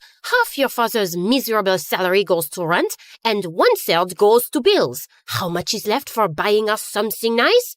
Do the math and feel disappointed. Algebra is important. This equation can help you calculate the gradient of the slope. Yes, Lana. Let's calculate the slope of your life going downhill. And it's a steep slope, baby. Clearly, my parents didn't get along. And even though I loved Dad, I was with Mom on how useless math was. I was actually obsessed with singing. But my parents were either too busy with their jobs or too busy arguing to notice. One day they were fighting when I put my headphones on in my room and started singing a ballad. All by myself. Don't wanna be all by myself anymore. As I belted out the high note, I saw my parents in the doorway, their mouths hanging open. That was you? Singing? It was you? No, Celine Dion's hiding under my bed. Oh my God, Celine is here? Dad, of course it was me. You don't get sarcasm, do you? Oh, my baby, you have a gift. You're going to be a singer, a superstar. We'll talk about this after she finishes high school and college. Do you know how many singers fail? I'll run the numbers on the probability of success. Wait. How you say in America? Ah, yes. Shut up, man. Mom took on extra cleaning jobs to pay for a professional vocal coach, and soon she was signing me up for talent shows, open mic nights at cafes, and singing competitions. And then everything changed in the 12th grade when I won a big national competition. I received a huge cash prize, signed up with a talent manager, Chaz, and got a record deal in New York. You're ruining her childhood. How can you make her drop out of high school? She's almost 18. And what good has education done you, huh? I don't support this decision, and I won't be going with you two. Some people are meant to live small lives forever, and you are one of them. But it won't be me or my daughter. I was really sad that Dad didn't support me, and our family was breaking up. But I just couldn't let this opportunity slip away. Before I knew it, I was on a crazy roller coaster ride. I was recording songs, singing on TV shows, giving radio interviews, and when my album was released, it topped the music charts and launched my career into the stratosphere overnight. Soon I was touring and singing to sold-out stadiums. Every time I stepped on stage and the crowd roared my name, I had to pinch myself. This was real. I was a star. But it turns out a roller coaster isn't all that fun if you can't get off. 2 years later, I was getting tired and wanted a break. You've got concerts lined up for the next 3 months. We have TV appearances, brand endorsements. A small break. It's not possible right now. You're on top of the world, Lana, and we have to make sure you stay there. But one night, as I performed for a huge crowd, I found myself singing off-key, and I forgot my lyrics. Then, during my final number, this huge spotlight turned towards me, and suddenly, I couldn't stop blinking. I stumbled backwards in confusion and crashed into a bunch of dancers who crashed into the band. Chaz ran on stage with my bodyguards and whisked me off to a hospital. After a thorough examination, the doctor told us that my excessive blinking was triggered by exhaustion and stress, and I needed rest. Chaz had to cancel my commitments, and I went off to Hawaii for 3 months. One day, as I was sunbathing by the pool with Mom, Chaz came running. Have you seen the music charts lately? You're almost at the bottom. Relax. Have a pina colada. People love me. This is showbiz, Lana. You go from hero to zero in seconds. There's a talented new girl in town, and everyone's talking about how she's gonna be the next big thing.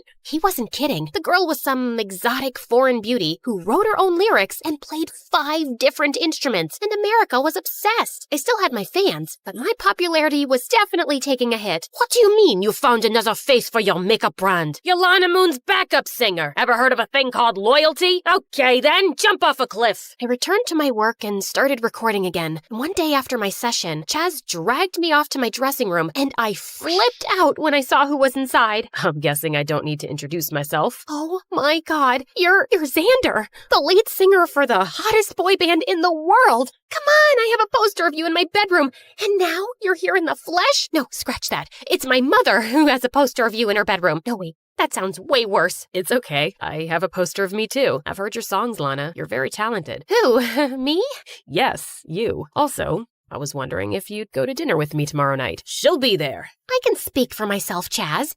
Yeah, I'll be there. The next day, Xander whisked me off in his limo to a super exclusive restaurant. And sure, I was impressed with the food and Xander's dimples, but we also had a lot in common. This life can be so lonely. It's hard for regular people to understand. It does get overwhelming sometimes, but we're also really lucky. I love your positivity. You look beautiful, by the way. Xander took my hand, and butterflies fluttered in my stomach. The next week, Xander sent his private jet to take me to a beautiful island town. We spent all weekend on the beach talking and laughing. The night before I left, we had our first kiss under the stars. Then he asked me to be his girlfriend, and I was so caught up in the moment, I just said yes. Soon, Xander and I moved in together, and we became the new it couple. We were on magazine covers, we were doing interviews together, and the paparazzi were obsessed with us. My album sales were through the roof again, and Xander and I released a duet that the public went wild for. Life was perfect, but soon a new side of Xander started to show itself. Are you seriously wearing that to the gala? This is Chanel. From last year's collection. It looks like someone gave you those clothes as charity. Please go change. It's not a good look for me. I thought Xander was being rude and superficial, but I changed anyway to avoid an argument. But he only got worse. He became more and more controlling, telling me what to wear, when to smile, how much to eat, who to talk to. Why do you talk to that woman on the phone so much?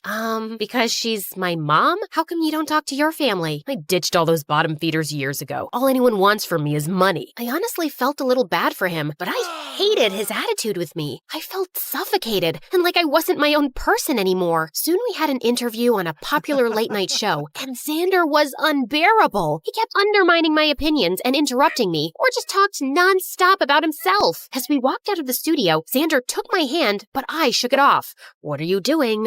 You know the paparazzi is always watching, so smile. Don't tell me what to do, and I'm not going home with you. We're done, Xander. Excuse me? Do you understand what it means to be my girlfriend? There are girls far prettier and more talented than you who are dying to be with me. Jeez, I hate it when your eyes start doing this blinking thing. You look so stupid. Make it stop. I'm having a serious conversation here. No, Xander. This conversation is done, and so are we. As I turned away, he tried to stop me, but I pushed him hard. The paparazzi went crazy around us, and I jumped into a cab and fled the scene. I checked into a hotel that night, and as I sank into the bed, I felt relief wash over me. I was free. But the next morning, I woke up to 100 angry voicemails from Chaz. When I turned on the TV, I saw the video of me pushing Xander being played on every news channel, and he was crying. Lana was only with me because of my fame.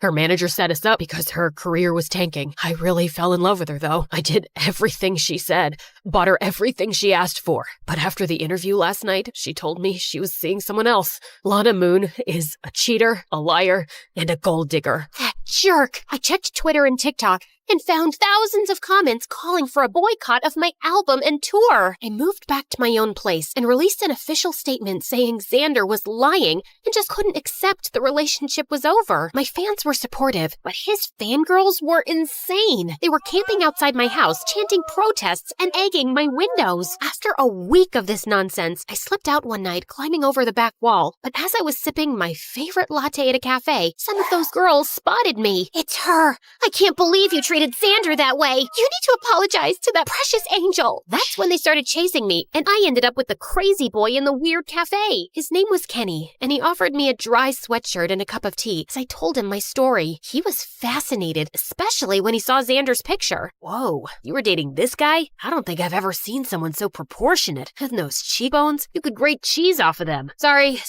went off on a tangent. We hate this guy. He's a toxic piece of garbage. Thank you. How come you don't know about all this? I don't have any social media accounts. I'm a theoretical physicist in an advanced level university program, so between that and my multiple jobs, I don't have much time for stupid gossip. Not that your life is stupid. This was really interesting, and it's nice to meet a pop star. It's been nice to meet someone so ordinary. Wait, that came out wrong. No, I'm pretty ordinary, and I'm okay with that. Is it okay if I come hang out here sometimes? I'm always alone here. I could use the company. The noise created by Xander's fans started dying out, and I returned to work. But in the evenings, I started slipping out frequently to the cafe. And even though we were poles apart, I found Kenny the easiest person to talk to. He listened attentively and always gave the best advice. He was smart and funny and even cute, but clearly unaware of it. And he really seemed to love my songs. After I finished the new album, I decided to take a weekend break on an exclusive island resort where no paparazzi would be around. And I invited Kenny. Kenny was loving the resort, but he just wouldn't come into the pool. I could show you some disturbing statistics about how much pool water is actually just pee. There's no one here, and I'm not peeing. There's a lot of life-threatening bacteria in that water that can travel up your nose. You don't know how to swim, do you? Yeah, you caught me. I'm a loser. I'll teach you. I'm an expert. No thanks. Come on, just jump into the pool. I'll catch you. You jump into the pool. I'm already in the pool. Jump at me. You jump at me. I literally had to drag him in and force him to learn. When I thought he was ready, I pushed him towards the deep end. Kenny started flapping around like a crazy duck, but he was actually afloat. Oh my God, I'm swimming. You're doing so well. Keep going. Soon he was swimming around like a clumsy mermaid, and then he circled back to me laughing. Wow, this feels amazing.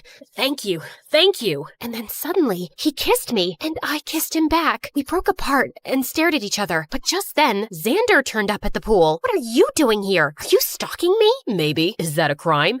Yeah. When I found out you were coming here with a +1, I had to see for myself. You were cheating on me all along, just as I'd suspected. Why else would you break up with me? 'Cause you've been acting like a jerk for months. So you decided to cheat on me with skinny, pasty nobody? Hey, that's rude. What do you want, Xander? Just some pictures to prove my claim. I got one of you two kissing. That'll work. You're invading my privacy. I want you to delete it. Sure, after I posted it. What's happening to your eyes, Lana?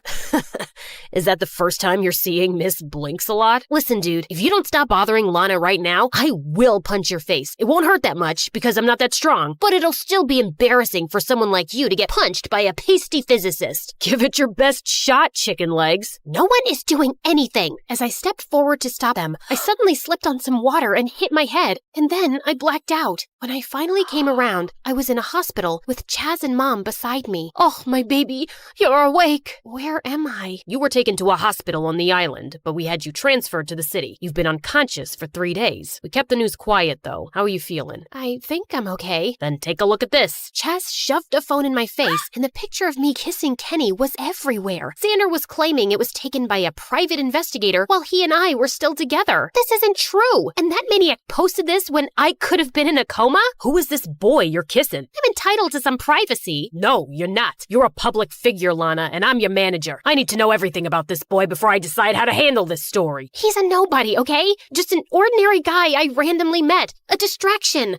I only invited him to the resort because I didn't want to be alone. Don't drag him into all this drama. He's no one important. Of course I lied to get Chaz off my back. Kenny meant a lot to me, and I wanted to talk to him about us before I made anything public. I texted Kenny, but he didn't reply. Soon after I was released from the hospital, I went to the cafe, and sure enough, he was there. Hey, why haven't you replied? You didn't want to know how I was doing? I knew you were fine. Okay then. Kenny, we need to talk. Yeah, and I'll go first. Lana, I don't think you should come around here or keep in touch with me. Oh, so you don't want to see me anymore? Yeah, 'cause I'm just an ordinary guy you randomly met and hung out with. So you wouldn't be alone, right? I came to see you at the hospital and I heard you and Chaz talking. Listen, it's not... It's fine. I am ordinary. And I have a lot on my plate. I don't want to be in the public eye and I don't need distractions. You and I belong to two different worlds and they're never going to intersect. So let's just back off before anyone gets hurt, okay? If that's what you want, okay. I felt kind of heartbroken, but maybe it was for the best. He didn't want this life, and perhaps it was better for me to not be in a relationship right now. But on the bright side, karma hit Sander soon. He started dating the exotic foreign singer who recorded him acting crazy jealous and screaming at her, and she made it public. Xander got dropped by his label, and the same fans who'd hated me brought out their pitchforks for him instead. I got a lot of support, and my new album did amazingly well, but my success felt hollow, and I called Dad one day. Maybe you were right all along, and I should have never become a singer. I never said that, Lana. You're very talented, and I never expected you to become a mathematician. I just wanted you to have a balanced life. You should have fought harder to stick around, Dad. I could have used your wisdom. I didn't think you'd listen then, but I am sorry. Do you think I should take a break and finish high school? I think that sounds great, honey. The next day, I publicly announced my career break. Mom didn't protest much because apparently she was getting married to a rich music producer and relocating to France. Chaz went berserk, but I fired him. I was done being pushed around, and I would get back to music when I felt ready. After my high school graduation, I was celebrating with my friends at a cafe that was having an open mic night. I couldn't resist getting up on stage and singing, and it felt great. Just then, I spotted a familiar face smiling at me, and I walked over. Kenny, it's been a while. How are you? Pretty great, actually. I finished the program with flying colors. Of course you did. It's lame in comparison, but I just finished high school. I know. I made a social media account just to follow you. Kenny, all those things I said to Chaz, I didn't mean them. You weren't a distraction or a rebound, and you're not at all ordinary. Not to me. Anyway, I'll see you around.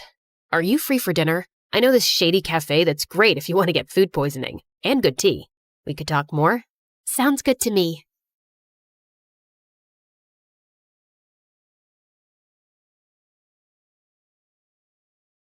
Hi, I'm Hope from Honolulu. Please like and subscribe to 4Eve. My parents always said I was born beautiful. I received so many compliments and modeling offers for baby products that they launched my modeling career when I was just 3. But I never really knew my parents. When I was 6, they started a clothing line named after me and got really busy with it. So they mostly left my older sister Leilani in charge, and she hated me. You promised we'd play with the dolls. You can't always be the center of the universe. I have to take this call. Fashion Kids magazine wants you again. She'd always lie and say we'd do one thing, but we'd do another thing instead, and I'd suffer. You said after my fashion show, we'd go home. I'm tired. Just sign a few more autographs and don't be so ungrateful. Sometimes I wondered if she was so mean to me because she was jealous of my fame. Once when I was 12, I was at a signing event and I escaped from the crowd. I stumbled into an alley where a girl my age was looking through the trash with her mom. I offered them some snacks from my bag, and their reaction was so wonderful. Just then, Leilani found me and dragged me away. And later, when we were on a video call with our parents, she told them what had happened. Hope, it's not okay to sneak off like that. And that poor family could have robbed you. Or taken a lock of your hair to sell on eBay. No, they were nice, and I liked helping them. Nonsense. You're too busy and famous to be doing anything else. Anyway, we heard your sister booked you on a morning show for the launch of your new toy line. Little Hope dolls. They're gonna sell like hotcakes. Sometimes it felt like my parents just used me for money. In fact, I felt people were friends with me for the same selfish reasons. But I never gave up on the idea of using my wealth for good. When I turned 14, I held my first fundraising event for homeless people, and it was a big success. But my second fundraiser turned into a complete nightmare because the day after it, my face was all over the news with the words teen thief. Hope, they're saying you kept all the funds for your business. What? Why would they think I took all that money? The news is saying they got an anonymous tip. This can't be good for your career. It's all over social media. They're calling it the biggest scandal of the year. You need to stop all this charity nonsense. We need to work on saving your reputation so you won't lose out on any modeling contracts. I didn't care if I never modeled again. I didn't understand how anyone could think I'd steal charity money. I was too embarrassed to even leave the mansion. Soon after, I was about to join a new high school, and I went to Leilani with an odd request. Help me make a disguise for high school. You're my makeup artist. If anyone can do it, it's you. Look, it's hard for me to trust people. They'll probably use me for my money and fame or spread more lies. I'd rather just go as a regular kid so I can be active in the school's charity clubs. You don't think you could just go as yourself? Doubtful. I always become the center of attention without meaning to. And because of that scandal, the charity clubs might not trust me. I just want to fade into the background and do the things I care about. Please. To my shock, she agreed to the makeover. She gave me cute short hair as part of my disguise. I decided to keep my disguise a secret from my parents. They were not happy about my short hair, but my agent had advised me to take a break from modeling and stay out of the public eye anyway till the scandal died down. At home, I was Hope, the supermodel on a break. But at school, I was Minnie, the humanitarian. I joined the charity club, and the volunteer work I was doing felt amazing. And I was making friends pretty easily. But one day at school, I was lifting a heavy box of canned food donations when I suddenly threw out my back. Whoa, are you okay? I suddenly noticed there were two really cute guys watching me struggle to stand up straight. Guess I'm an old lady who's not used to heavy lifting. Ouch. Let's take you to the school nurse, Granny. I'm Kai. And I'm Crane. Here, let me take your bag. What was in that box? Canned stuff for a food drive. Crane immediately dropped my bag to the floor. You're part of a food drive? Not gonna help you. What? Come on, Nan. Let's just take her to the nurse. She's hurt. Whatever. Not my problem. And then he just left. What was that about? Are you seriously doing a stupid food drive, Granny? My name is Minnie, and what's wrong with food drives? Minnie? Minnie. Everything about them is wrong, Minnie. If the poor just got off their butts and worked, they wouldn't be poor. Why should we treat them like babies and take money from people who do work? Wow. Sometimes it's hard for people to find work or earn enough, and they need help. Maybe lame losers do. Well, Minnie, here you are. Kai winked at me as he left. What a jerk. But I wasn't going to let his arrogant opinion stop me. I organized a school dance to raise funds for the food drive, and it was a hit. But just as I was dancing with some friends, Kai and Crane busted through the gym doors with crowns on their heads. The rich stand with the rich. What are you doing, Kai? We're here to tell everyone the poor are pathetic and charities are scams. Don't be fooled. Just then, Crane started kicking down the display of food donations like a maniac. Luckily, the teachers there kicked both out before they could do more damage. What planet were these jerks from? But I forgot all about them when I got home that afternoon and saw Dad running out to me. Didn't you check your phone, Hope?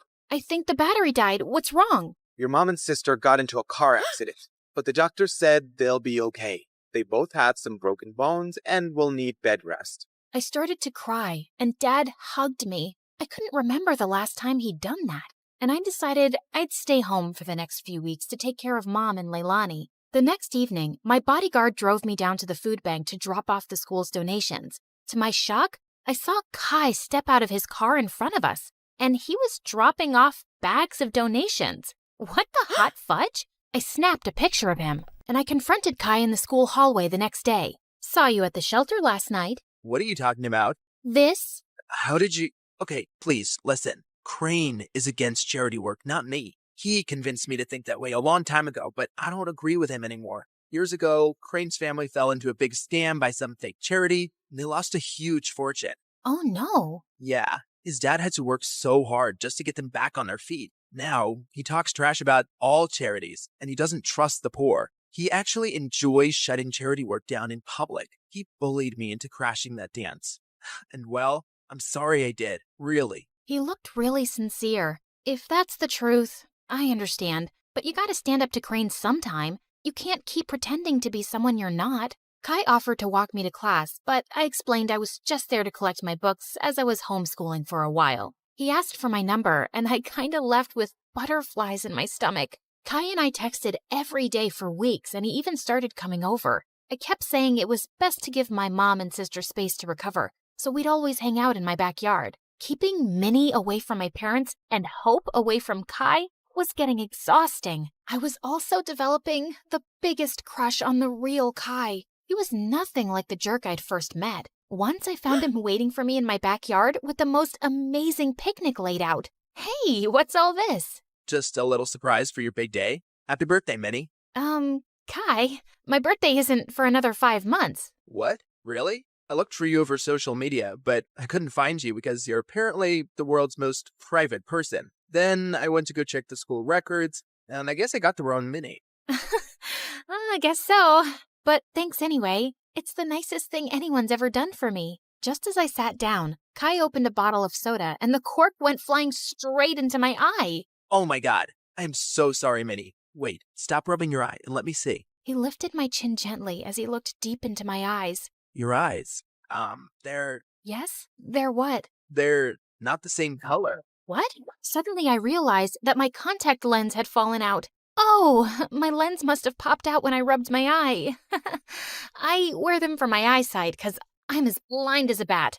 I see. But why would you wear those green lenses and hide your lovely blue eyes? His face was so close, and I didn't have an answer to his question, so I just kissed him. He looked really surprised, but then he kissed me back, and it felt wonderful. Soon after, Kai and I hosted a fundraising car wash for a soup kitchen, but suddenly a car honked at us angrily. Well, what do we have here? Crane, listen, buddy. I know how you feel about this stuff, but I'm asking you to back off. I want to do this. What? Support lying, dirty thieves? Did you forget what happened to my family? Of course not. But that was one bad experience. Not all charities are scams. It's this witch. Winnie's brainwashed you. It's Minnie, and Kai is free to do whatever he wants, but you need to leave. Just then, Crane went red. He threw a punch at Kai, but Kai blocked it brilliantly and stepped back. Crane, walk away right now. You better watch yourself, Winnie, or you'll end up like that stupid teen thief model who raised funds for her business. She got what she deserved. She's a forgotten fraud now, a nobody. Suddenly, I froze in my spot. Was it possible that Crane had started that rumor? He was crazy enough to do it. And what if Kai had been involved back then too? Crane drove off angrily, and Kai turned to me. This may be the end of my friendship with Crane, but I feel relieved. I'm proud of how you stood up to him. Kai smiled at me warmly, but now I felt guarded. Did I fall for someone who might have framed me? Later that evening, as he drove me home, Kai suddenly took my hand. Minnie, I love who you are and who you've helped me become. Will you be my girlfriend? Kai, no, I can't. What? Why? I thought you felt the same way. You kissed me. And maybe that was a mistake. I'm sorry, but I can't be with you. Not only did I feel paranoid about trusting him, he had no idea I was Hope. I hated lies, and now I hated lying. Things were a mess. Kai begged to see me and kept messaging me, but I just ignored him until he gave up. One afternoon, I was fluffing Leilani's pillows when she asked me something unexpected. Hope, how are you? Not bad. Why? Nothing. I just noticed that you looked a bit sad these days. I kinda lost someone I cared about. Wait, Leilani, why are you crying? Oh, Hope, I just need to tell you something. I can't keep it in any longer, especially after you've taken such good care of me. And to my shock, she confessed how she was the one who had started the rumor that I'd stolen the charity funds. I know it was really wrong, and I'm sorry, but I just got so resentful. I was left in charge of you, and you always came first. And you were always in the limelight, while I never even got thanks for anything I did. I got carried away. Leilani, how could you? I really regret it. That's why I agreed to your makeover request, because I didn't want to stand in your way again. I know how good-hearted you really are. Do you know what you've done? I immediately thought of Kai, this great guy, and how I'd shut him out. I wanted to slap Leilani, but I just stormed off angrily. I told Mom what Leilani had done and said I couldn't stand to be around her right now. To my shock, Mom agreed that I should take a break from her. We arranged for me to stay at my bodyguard's house, and I found out that he lived close to Kai. On my first night there, I walked over to Kai's place. I needed to fix things between us, but his butler informed me that he'd gone to Tokyo for 2 weeks or longer. My heart sank. For 3 days, I texted and called Kai, but he never answered. I knew he was avoiding me, and I deserved it, but I wasn't giving up. I called Mom and explained everything about Kai to her, and she actually listened. Tokyo might be a nicer break for you. OMG, Mom, you'd let me go? Yes, sweetheart. Ever since the accident, your dad and I have been thinking how hard we've pushed you and your sister. We just wanted you girls to know success early on, but we've realized there are more important things than success and money, like happiness and family. You've been amazing during our recovery, honey, and you really deserve to go. Thanks, Mom. I love you. And the next day, I was on a flight to Tokyo with my bodyguard and checked into the same hotel as Kai. Just as I stepped onto the elevator, I was shocked to see Kai inside. He looked awkwardly at me. Hi, can I help you with something? I suddenly realized he couldn't recognize me without my disguise. Kai, you're the reason I'm here. I came to tell you the truth. I'm Minnie. Minnie? Minnie from Honolulu? Yes, except my real name is Hope. What? I told him everything. My trust issues and my disguise and what my sister did, how awful I felt for abandoning him, and how I tried calling him. I'm using a different phone here, and I understand why you wanted to hide yourself, Hope. I've missed you. Do you think we could give us another chance? You flew all the way here to make things right? I'd be a jerk if I say no. But could you do just one thing? Give your sister another chance. Come on. Charity starts at home. I will. I promise. Hello, I'm Jessica Harlenborough, and I belong to a family of great detectives. My father was James Harlenborough, whose father was Hardy Harlenborough Jackson Jr., whose mother was Janet Harlenborough, who was the first one in our family to hold the badge and wear the uniform. The legend goes that she once defeated a whole family of bandits on her own with nothing but an empty revolver. And since then, she has inspired my father, my father's father, and me to grow and become the seekers of justice. And soon, the day arrived when I got to use my true skills. One day, on my way back from the bathroom, I saw James Heartthrob in the hallway, the guy my friend Lily Larkins had a huge crush on. He walked secretly to his locker with a suspicious brown package in his hands, which he placed inside after making sure no one was around him. After that, he walked away. But as a responsible citizen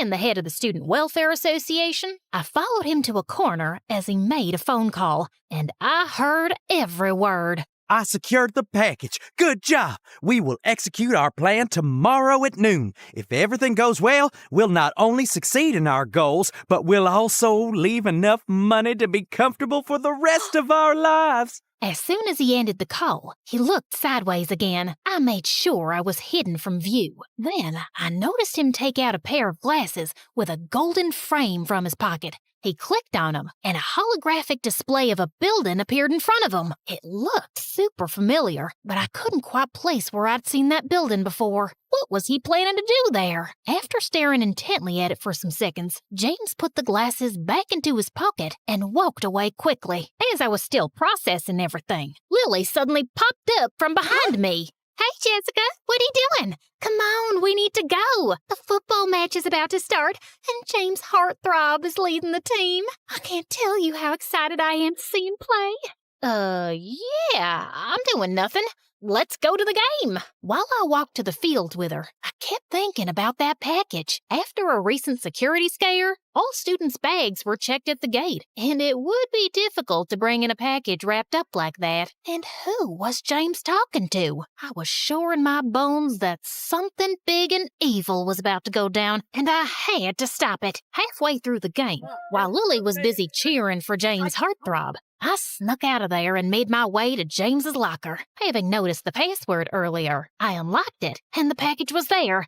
But to my disappointment, it was empty. But the brown paper wrapping outside had information about where it had come from. Taking out the pen from my pocket, I noticed the address and the name of the sender. Just then, I heard some footsteps approaching, and I ran across the corridor and hid behind one of the classroom doors. It was James Heartthrob again. He took his phone out of his backpack and went back to the same corner as before. Hey, listen, we'll have to postpone our undertaking from tomorrow to the day after. I have a date with Lily Larkins. She is so into me. I can't miss this. Our plan is ironclad and will still work no matter which day we carry it out. I'm sorry for this, but she's really hot. Now I had another problem to deal with. My best friend from childhood was about to fall prey to a possible criminal. I couldn't let that happen. And apparently, now his evil plan had been postponed by a day. But to stop him and save my friend, I needed to find out more information, and I could use some help. Later that night, I asked Lily to come over to my place with a phone book so I could try looking for the address and name I'd noted earlier. Of course, I told her we were just making prank calls. She wouldn't believe me if I told her all my suspicions just yet. We sat at my study table with the telephone near me. Lily kept telling me the cell phone numbers, and I kept pranking them in a manly voice. Hello? Yes. Is this Jack Trades? I'm Heartthrob. James Heartthrob. Oh my God, why are you using his name? That's so funny. Most of the calls just led to dead ends, but when I made the final call... Hey, James, what happened to your voice, man? You getting sick or something? No, just some allergies. I'm still your man, a man with a plan. You know, that evil plan we were going to pull off the day after tomorrow? Yeah, but what's so evil about it? Are you sure you're fine? Or have you lost your mind already because of that girl you were going on about? How hot is she? You stay away from her. No, just nothing. See you day after tomorrow, man. Peace out. I hung up the phone to find Lily staring at my face. What the heck are you going on about? Nothing that makes sense. That's why it's a prank, silly. I bet this guy's as confused as you are, and we'll be thinking about it all night. Okay. Anyway, I don't care, because the only thing I can think about is my date with James Heartthrob tomorrow. How will I wait until then? Oh my God, it's killing me. Yeah, you've only mentioned it about 10 times already, but are you sure about this? I mean, you barely know the guy. That's the point of the date? We get to know each other? Yeah, but is it worth the effort? James Heartthrob is very good looking, but guys like that are usually quite dumb. Do you think he'll be emotionally and mentally mature? It's too big a step. What are you going on about? How is a date a really big step? You know I've been in love with him since the first day he walked into our school with his backpack and cool jacket. What love? Don't you think you're going a bit fast there, young lady? You can't talk to me like this. You're not my mother. Don't you dare talk back to me. I don't have to sit here and listen to you. I'm going home. Fine, go away. And then she picked up her phone book and stormed out of there, slamming the door shut. Ugh, teenagers. I probably wasn't going to learn much about his evil plan by crashing their date, but I just didn't feel comfortable leaving him alone with Lily. So the next evening, I went to the restaurant where they were supposed to meet and entered through the back exit into the kitchen. I found a storage room with extra uniforms and quickly changed into a waitress's outfit. Then I discreetly walked out into the restaurant area, scanning the room like a hawk till I spotted my targets. I was skilled at disguises. I was sure they wouldn't recognize me. I was walking over to them when suddenly some customers at a table stopped me. Hey, miss, we've been waiting for someone to take our order for a while. Sure. I'll just send someone right away. Why can't you take it? You're not doing anything. I gritted my teeth, forced a smile, and whipped out my pad and pencil. Can you tell us today's specials? Look, I have short-term memory loss. I can't remember any of this stuff. Just select something from the menu. How are you even a waitress? Fine. How about this side salad?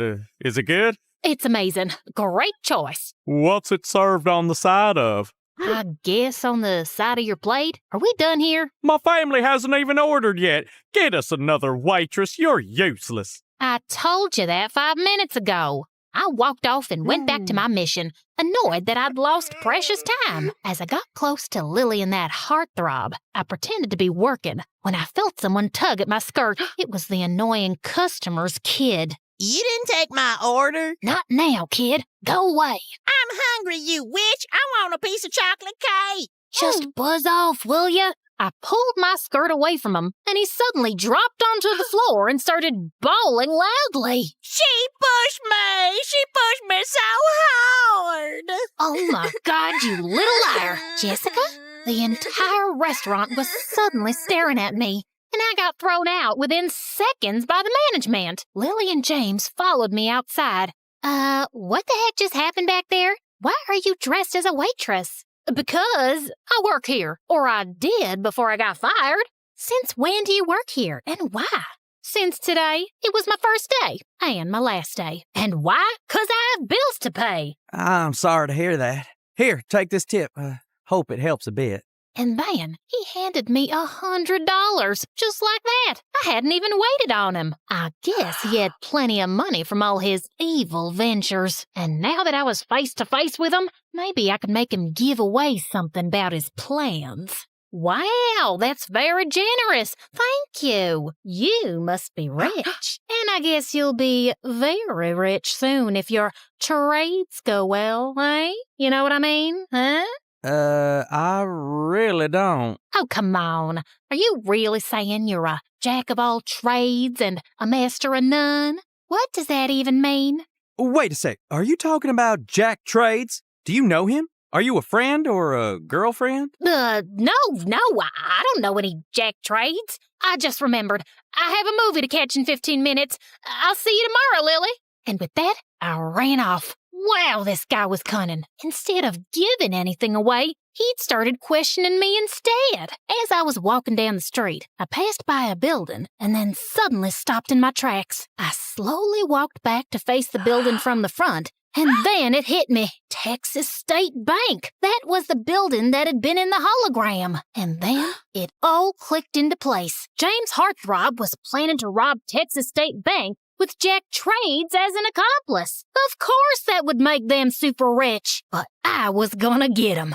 Oh, I was gonna get 'em good. The next day, I was at the bank 5 minutes before noon, but I walked in to find James and Jack already there at the bank manager's desk. They seemed to be having some intense conversation. What if those two were holding the manager hostage at gunpoint? Or he could even be an accomplice. Just then, James Heartthrob got up from his seat and reached into his pocket. And I couldn't wait anymore. I rushed towards them and threw myself at James, tackling him to the ground. Ow! What do you think you're... Shut up, James. Just then, I spotted another accomplice carrying a gun, and I tackled him too. His gun went skidding across the floor as I sat on him and tied his hands behind his back while the receptionist called the police. I thought James and Jack would try to make a run for it, but they were just standing there looking shocked. So, James Heartthrob and Jack Trades, I believe you can now tell us all your evil plan. What evil plan? Your plan to rob the bank? What else? You got the package from this Jack Trades, giving you the holographic projection of this bank, giving you all the escape points. You two were banking on getting very rich, weren't you? Banking. I made a clever pun. Anyway, were you holding the manager hostage, or is he in on it too? What? Jessica, you've got it all wrong. That device is our creation, and we were going to ask this bank official to give us a loan to fund it. The device was for demonstration. What? That's it? Yep. That's when I realized that the guy under my foot was, in fact, a real robber. And James Heartthrob was not guilty. But to save me from further embarrassment, the cops came in and took that guy into custody and gave me a badge of honor. And the next day, my photo was in the newspaper as well, with the headline, "Schoolgirl Solves Her First Case." So, it all worked out for the best. Next day, I went to school and saw James Heartthrob closing his locker. I walked up to him. "Hey, James, I'm sorry. I didn't mean to..." Accuse me of a crime? I don't know what I was thinking. He was looking at me with an amused face. You seem to have a wild imagination. And you're super nosy. But tackling a guy with a gun was pretty brave, actually. You're interesting, Jessica Harlenborough. And you're forgiven. Well, thank you. That ended the conversation. Did you see any sparks here between us? James swears he felt some at that point, but I really didn't. Also, it turned out that James and Lily didn't enjoy their first date and decided not to go ahead with the relationship. We all graduated high school, and some years later, I became a detective. No surprises there. Also, I reconnected with James Heartthrob. We dated for a while, and then we got married. As for Lily, she was our maid of honor. And yeah, some things went wrong at the wedding, and I accused her of sabotaging my big day out of jealousy. But it turns out she had nothing to do with it. Yeah, that was awkward, but our friendship is still strong. Ironclad, unbreakable, uncrackable, unscratchable, if you will.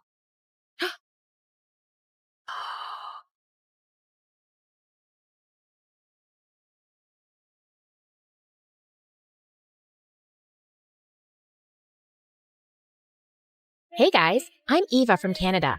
Please like and subscribe, and you might just get that new present you've been wanting. As you can see, I was born with a birthmark on my face that covered my right eye. Though it sometimes caused others to stop and stare, which made me feel insecure, the one person who always made sure those feelings didn't stay around too long was my cousin Anna. My dad brought her home to live with us on my 8th birthday. Don't worry, I got you, Anna. You can stay in my room and share all my toys. Oh, please don't be sad. Oh, Eva, you're the kindest. Thank you so much. And thank you so much, Uncle. I was happy to have Anna with me. Soon, we started going to school. She was shy, but I introduced her to everyone, and my friends were a little too thrilled to see her. Whoa, is she really your cousin? She is way too pretty. If she were my cousin, I would feel jealous. I know, right? Anna's the best. I did put on a smile, but I'm not gonna lie. It did sting a bit when my friends were going all gaga for Anna. But it was true. She looked like a movie star. That day when I got home from school, I decided to put on some makeup to cover up my birthmark and even tried to dress and style my hair like Anna's. But Anna saw me. She told me that my birthmark was cool. It made me unique and special, and that it was like a little star shining on my face. Anna was the sister I'd always wanted. We truly loved each other and had so much fun together. She was smart and helped me with my studies, while I showed her how to make social media accounts. Can you believe she didn't even have Instagram or TikTok? What do I do with this? Which rock are you under? Jeez, you upload your cute pics. But why? Well, that's what Instagram's for, to share the moments of your life with others. Everyone has it. Seems like allowing people to invade my privacy. But I'll try it out, just for you. Of course, I would grow to regret ever having done that, but I couldn't have known it at the time. When I was in 8th grade, Dad's friend's son Parker came to live with us from Paris for a couple of weeks for his mom's treatment. The moment I saw him, I may have developed a teeny tiny crush. Oh my God, he was too cute with his glasses, just like Harry Potter.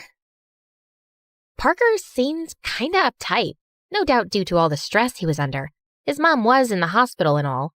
As I sat near him one day, he scooted further away. I thought it was funny and was trying to make him laugh, so I did it again. He fell off the couch. I am so sorry. Please, don't mind me. Still silent? Cat got your tongue? Look, I lost. 'Cause of you. Oh, sorry. Late at night, I got up to get some water, and I bumped into Parker, who was still playing some game on his phone. Dude, it's like 12 a.m. No wonder you have glasses. I just couldn't sleep. I have a cure for that. Come on, follow me. I took Parker to the kitchen to make him some hot chocolate. Slowly, he opened up to me. I was surprised by how chatty he was. I could feel this connection between us, and I found myself really liking him. One day, Anna, Parker, and I were in the garden, and Parker was looking kinda down, obviously missing his mom.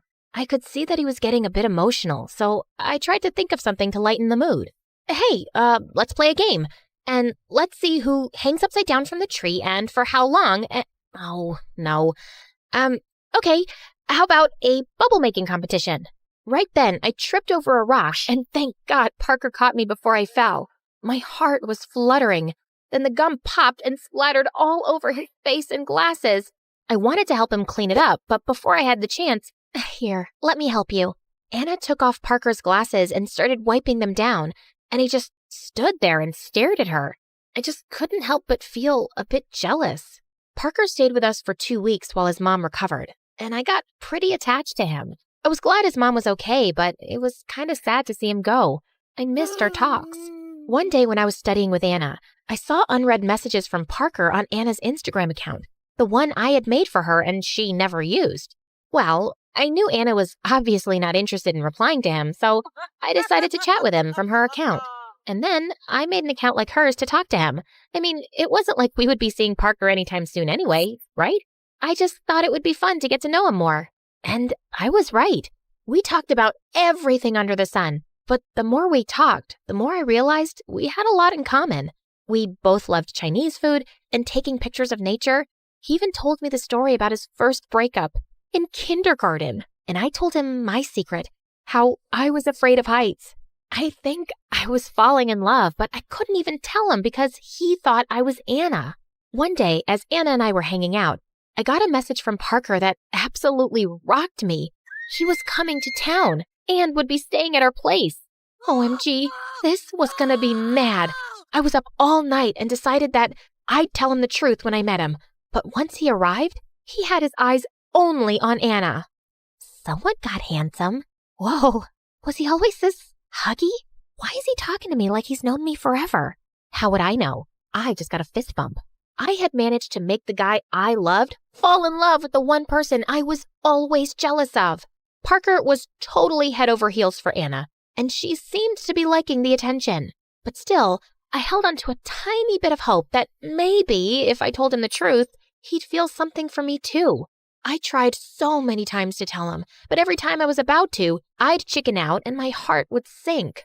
Just a week later, I was displaying my photography in an art gallery, and Parker, Anna, and Dad were also there. Wow, the angles, the lighting, everything's perfect. Eva, you're a pro. And I thought Anna loved photography. Ah, she does. I learned everything from her. Oh, okay. Eva, I need to ask you something. I need to tell you something. Oh, go ahead. No, it's okay. You go ahead. I chickened out again. I want to buy one of these photos from you. Really? I never sold my photography before. Yeah, I want this one of Anna. I'll give it to her when I ask her out. Do you think she'd like it? And right at that moment, I felt like I was hit by a train. You want to ask her out? Really? Don't you want to get to know her more first? I know her better than anyone else. She's my soulmate. I've known that all these years, and she's the one. I was too shocked and just smiled. Yeah, I think she'd love it. Parker bought it right then and there and gave it to Anna. I couldn't hear them, but I knew what he was asking. And then he kissed her. Once we were home, I asked Anna why she agreed to date Parker, and her answer broke my heart into a million pieces. Eva, I really like him. Boys have always chased me, but Parker, he's different. It's like we've known each other forever. He's so confident with me. That's nice. I walked away with a heavy heart. Parker and Anna both liked each other and were happy. I couldn't take that away from Anna. A couple of days later, Anna was out shopping and called Parker to join her. He asked me to accompany them. I tried to refuse, but he practically begged me, saying how much he hated shopping and would need someone to talk to while Anna shopped her heart out. The ride started off a bit awkward, at least for me. Parker broke the ice by playing some songs and asked about what music I liked, which made me feel a lot more relaxed when we started talking. It was so much fun. It feels like I've known you forever. Like you felt like you knew your kindergarten girlfriend forever? Wait, how did you know about that? What? Oh, Anna told me. After we picked up Anna, Parker asked to take us both out for lunch. How about Chinese? Oh, I love it. Chinese? No way. I don't like it at all. I'd rather just get a burger. But I thought you loved Chinese food. Parker was super confused, and I felt goosebumps all over my body. To make matters worse, when Anna told Parker how she wanted to try skydiving, he looked totally shaken. But I thought you hated heights. Me? No, it's this scaredy cat who's afraid of heights. It was the most difficult lunch of my entire life. That's when Parker looked at me all side-eyed and suspicious. I quickly excused myself for the restroom, but ended up running into a waiter carrying a glass pyramid. and it tipped all over the next tables. Eva, are you okay? Yeah, sorry, just in a rush to pee. I felt so embarrassed. And Parker stayed quiet the whole time, even on the ride home. As soon as we were back, I hurried out and hid in my room. And then I realized I had left my phone in his car. I ran outside. Anna had already gone in, but Parker was still in his car. He was looking at my phone. Oh no. I had my doubts, but now I know. How could you, Eva? I thought Anna and I had a real connection. It was all a lie. Here I was thinking Anna was my soulmate. Parker, I know I messed up, but I was afraid that you wouldn't like me. You were always too busy looking at Anna to pay attention to me anyway. I was just trying to get to know you.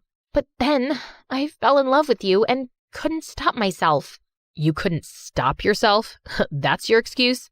What am I supposed to tell Anna now? I can't do this. But she likes you. You still don't get it, do you? Eva, I am in love with the person I talked to all these years, but now I don't know if I can ever trust that person ever again. Saying that, Parker walked away while I crumbled. I was stuck in this mess of lies I'd created for myself. I had no idea how to get out of it. I went for a walk, trying to clear my head and think of how I would explain it to Anna, when I heard her crying at the top of her lungs. I rushed to her and saw that she'd smashed her phone. No one ever did this to me. That jerk. He said he wanted to date me, and now he called and said he wants to break up because I'm not the one? I can't believe this. Like, who even breaks up on the phone? Oh no. I hugged her tight and told her there must be a misunderstanding. I needed to talk to him and make him get back with Anna. I couldn't see her cry like this, and it was my fault. But when I called him, he never replied, and a few days later, I learned he had gone back to Paris. Anna was devastated, and I knew the right thing would have been for me to tell her the truth, but I didn't have the courage, and the guilt was eating me up inside. Over the next few weeks, I did everything I could to help her get over the breakup. I took her out for laser tag, bowling, mini golf, and even on a short trip to Hawaii. We had the most amazing time ever. And on our last day in Hawaii, as I was looking at the setting sun, Anna came and sat next to me. You are the best sister ever. I'm so lucky to have you. No, I'm not, Anna. There's something I need to tell you. I told her the truth. I'd expected her to be upset, but I hadn't expected her to be so silent. I felt like my heart was going to burst out of my chest on our flight back home. When we got back home, Anna didn't talk to me at all. I was desperate to make things right, so I started doing little things for her. I made her favorite chocolate chip cookies, gave her notes telling her how sorry I was, even made her a scrapbook of all our childhood memories, but nothing seemed to work. I was starting to feel hopeless. One day, I was in my room when Anna suddenly barged in. If you want me to forgive you, you have to go skydiving with me. Skydiving? You know I'm terrified of heights. I need proof that you're actually sorry. Anyone can make cookies, Eva. This would show me you really care. Wait. Okay, I'll go. When we got on the plane, I felt like I would black out, but I was willing to push myself to make up for my betrayal. When it was time, Anna grabbed my hand. I closed my eyes, and we both jumped together. The feeling was peace. At first I was scared, but then I felt calm, and once we landed, I looked over at Anna, and she smiled back at me. Without a word, I ran over and hugged her tightly. I am so sorry, Anna. Eva, I know how insecure you are when it comes to boys, and since I was always being chased by them, I realized I don't know how you must have felt, even though you are beautiful. I can't believe I ruined what you and Parker had. Maybe you can forgive me, but I can't forgive myself. But it wasn't real, our relationship. I only thought it was. I'm not mad at you for that anymore, but I will be mad at you if you keep doubting yourself. I talked to Parker and decided he's right. I'm not the one. He's back in town today, but he's leaving in an hour. Go. Tell him how you really feel. Really? I got an Uber and rushed to the airport. I couldn't get past security without a ticket, so I bought one. There goes all my savings. After looking for him everywhere, I saw him sitting on a bench looking at his phone. I went and sat next to him, and he scooted over without looking at me, just like the first time we met. Hey, excuse me. Oh, Eva, it's you. Yep, it's me, Eva, the girl who just jumped out of a plane to prove how sorry she really was, And the girl who really, really likes you, but was too insecure to be herself. Anna actually made you skydive? And you did it? Of course I did. She's basically my sister. And for you, I would go anywhere.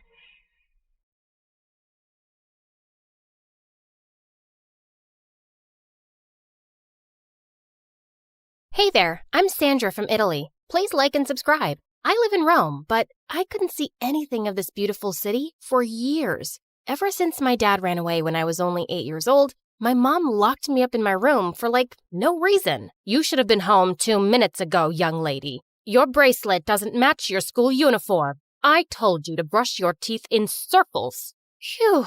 She never told me why Dad went away or where he was, not even if he was still alive. But I can tell she loved him very much. Maybe she locked me away because I reminded her of him. I don't know. She barely looked at me when having breakfast in the morning, and when I came home from school, she immediately found a reason to send me up to my room. And stay there. I began to blame myself for Dad's absence and Mom's bad mood. Maybe I made so many mistakes in the past that he couldn't take it anymore and he just ran away from us. I was so insecure that I didn't talk to anyone in school. And when somebody talked to me, hey, what's up? It took me so long to think about the right answer that people thought I was mocking them and eventually stopped talking to me at all. My mom didn't have to send me up to my room anymore. I went there all by myself and stayed there the whole day. Maybe Mom was disappointed, but now she just dropped breakfast on the floor in front of my room and disappeared into her own room to work at the computer. I never felt so sad in my life until one day I spilled my tea on my bed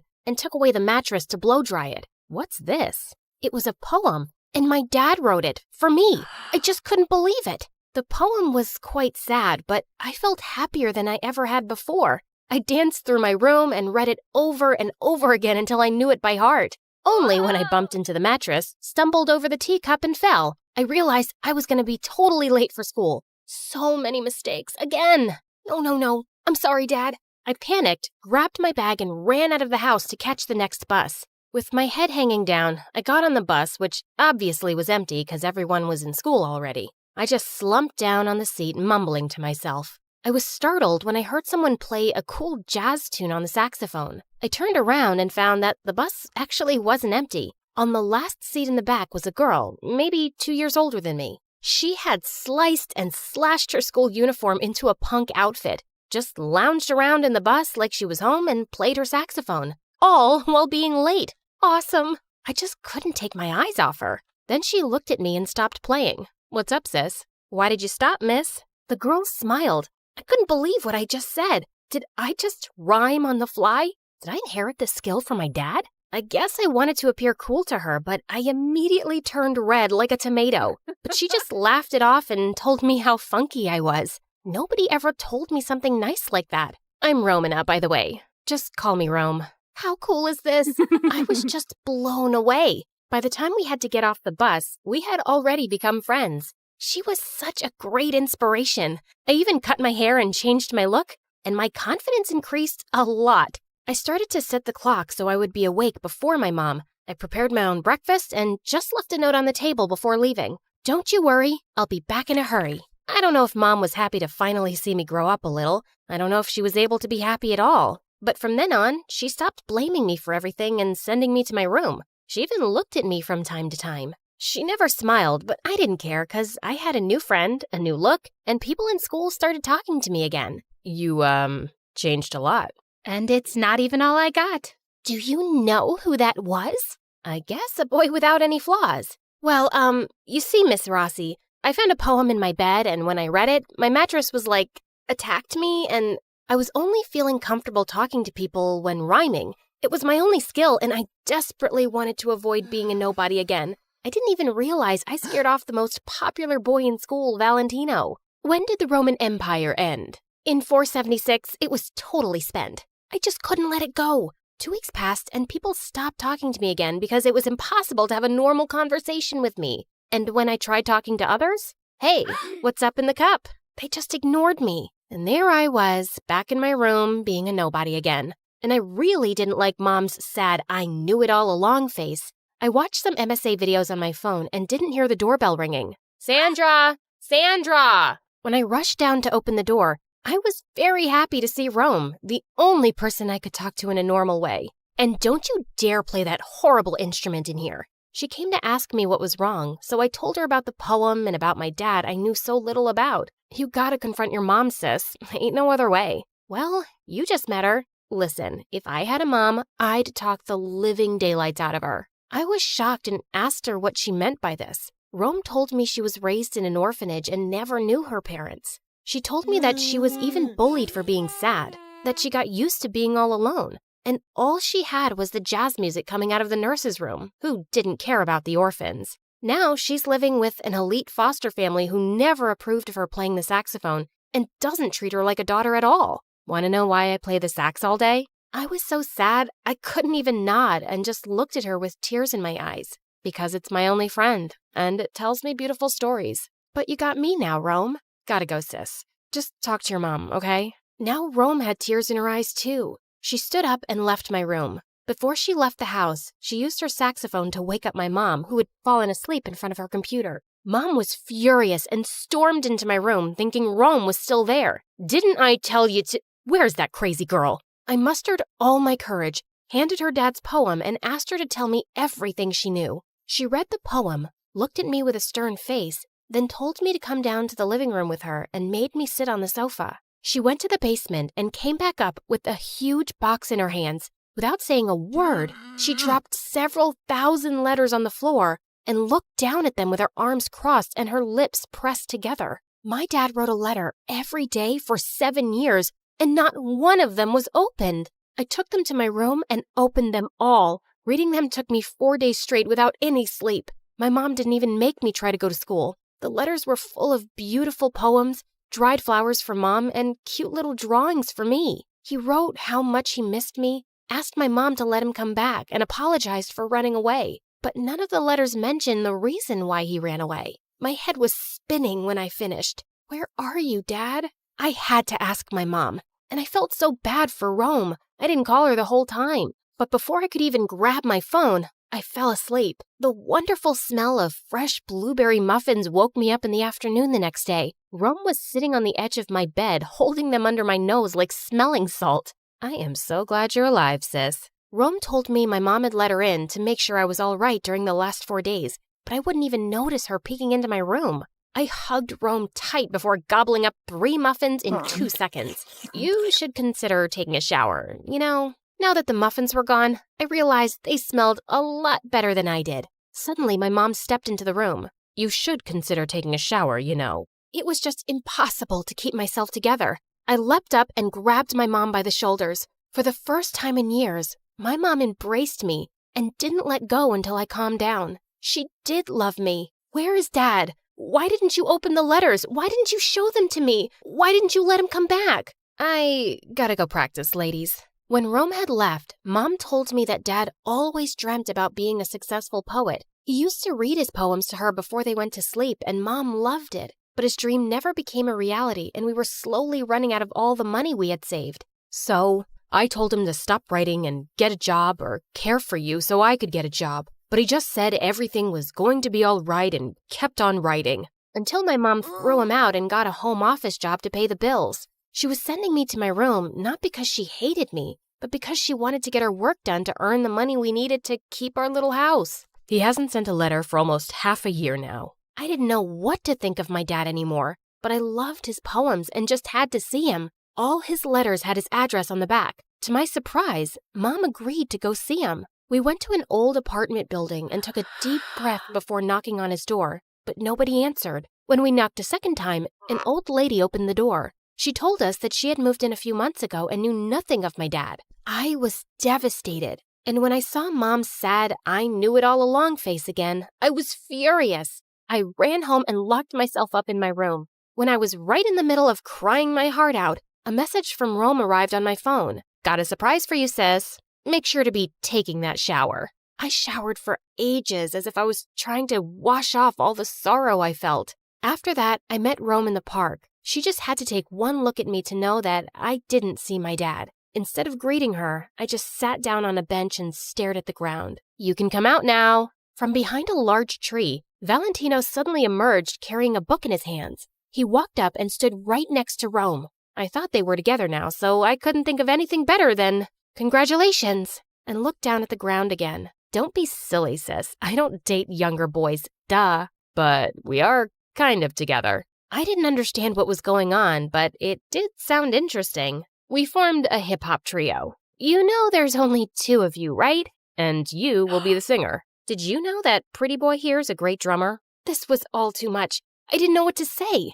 I just lost my dad forever. My confidence was crushed once again, and now I should become an artist? A rapper? Performing on stage? Life's too short to hide away, sis. But we need to know if you still got it. When Valentino opened the book, I realized it was that new bestseller we were supposed to read for school until tomorrow. A book I forgot to even get because I was too busy reading poems and going through all the emotions in the world. I'll read something, and you'll rhyme on it. There was no rhyming challenge that could ever put me on the spot. So I stood up from the bench, took on a battle pose, and commanded Valentino to begin. Fixed by occluded revelation, but freed from the flow of speculation. Wow, did I say that? Reading all my dad's poems must have made me even better. Rome and Valentino were super excited and both hugged me tightly. While Rome laughed, Valentino blushed a little and tried to cover it up by giving me the book along with the summary he wrote. As I took it and our hands touched, it was my time to blush, which made Rome laugh even harder. Things went kind of smoothly after that. Valentino, Rome, and I became very close. Every day in the afternoon, we would meet in the band room of the school to practice our show. I still miss Dad, but my friends and the music helped me to get over it. And I thought, if he stopped caring about me and Mom, he just doesn't deserve us. When the school year was nearly over, it was finally time for the concert. My knees were shaking when we stepped onto the stage to perform open air for the whole school. Time to shine, sis. Got your back with my beats, Sandra. You'll do great. I looked for my mom and found her right in front of the stage like a real fan. She looked back at me, arched her eyebrows, and pointed to the man standing next to her. My heart skipped a beat. It was Dad. He must have kept an eye on me the whole time. Our show was a great success, and the freestyle encore blew everyone away. It turned out that my dad was the author of this best-selling book we had to read for school. He published it under a pseudonym so he could have a quiet life with us. After the concert, he showed me and Mom his beautiful new house in the countryside. When he offered us to live with him again, my mom put her arm around my shoulders and finally smiled. We'll think about it. Mom! Well, she knew she couldn't do this to me. And when Dad showed her the home office room he already arranged for her with all the latest technology stuff in it, she just played hard to get for a second and then happily agreed. Valentino and I helped each other out in school and eventually became a couple. It was Rome's final year, but our band still exists. We still couldn't decide on a name for it, though. When Rome's stunning performance even made it to the local news, her foster parents threw her out because it finally became clear to them she'd never be a doctor or a lawyer. As Rome didn't know where to go, I asked Mom if she could live with us. Living with a runaway husband and 2 crazy girls? Glad I have my own room. I forced us all into a big hug, saxophone included. And that was my story. Thanks for watching. Ciao from Sandra.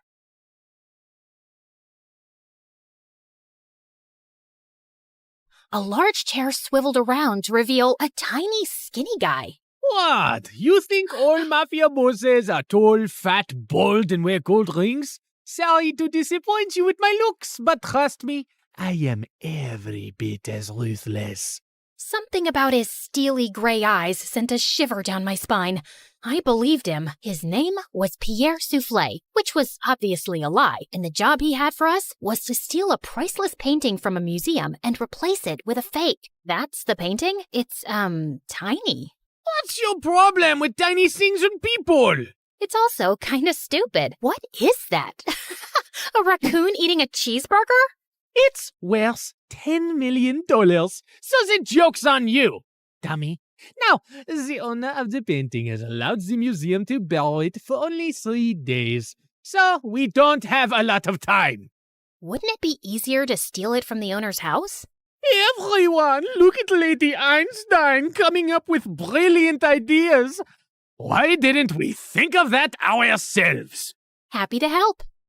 Of course we thought of that ourselves. Trust me, the museum is easier. Why choose us? It's a very stupid security measure, but the museum's floors are activated by pressure sensors at night. Anything above 55 kilograms and they go off. I haven't been able to find a boy who weighs less than that. Haley, get the weighing scale. Meredith weighed 52 kgs, while I weighed 55.1. How is this possible? You eat so much more than I do. What can I say? I got all the good genes. Okay, you're out, fatty.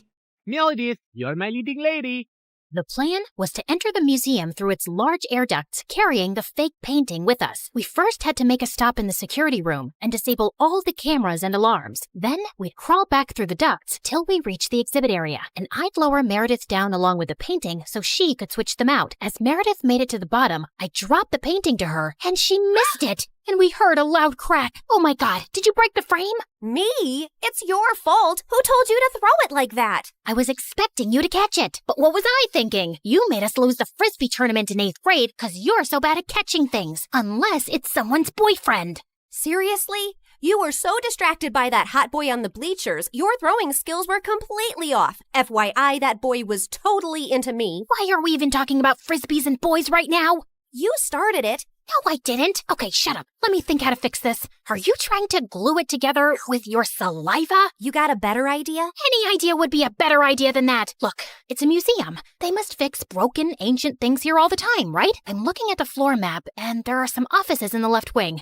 I'll go get some glue. It took me an hour to find glue and return to our spot. And I found Meredith eating a bowl of ramen. Where did you get that? I brought a packet of instant ramen with me, and you were taking forever, so I went to make it in the staff kitchen. There was someone's chicken sandwich in the fridge, so I used the meat from that. And there was also some tofu, and I added a dash of oyster sauce. I'm so happy you chose this moment in your life to become a gourmet chef. Just send the painting back up so I can fix it. I tried to fill in the crack as best I could, then sent it back down to Meredith, who took the real one off and put the fake one on the wall. But just as she started walking back, the whole floor lit up suddenly, and a blaring sound went off. Oh my God, what's happening? I don't know. Is the painting heavier than the fake one? Just hurry up. We gotta get out now. They pulled up Meredith and the real painting and closed the opening in the ceiling seconds before security burst in.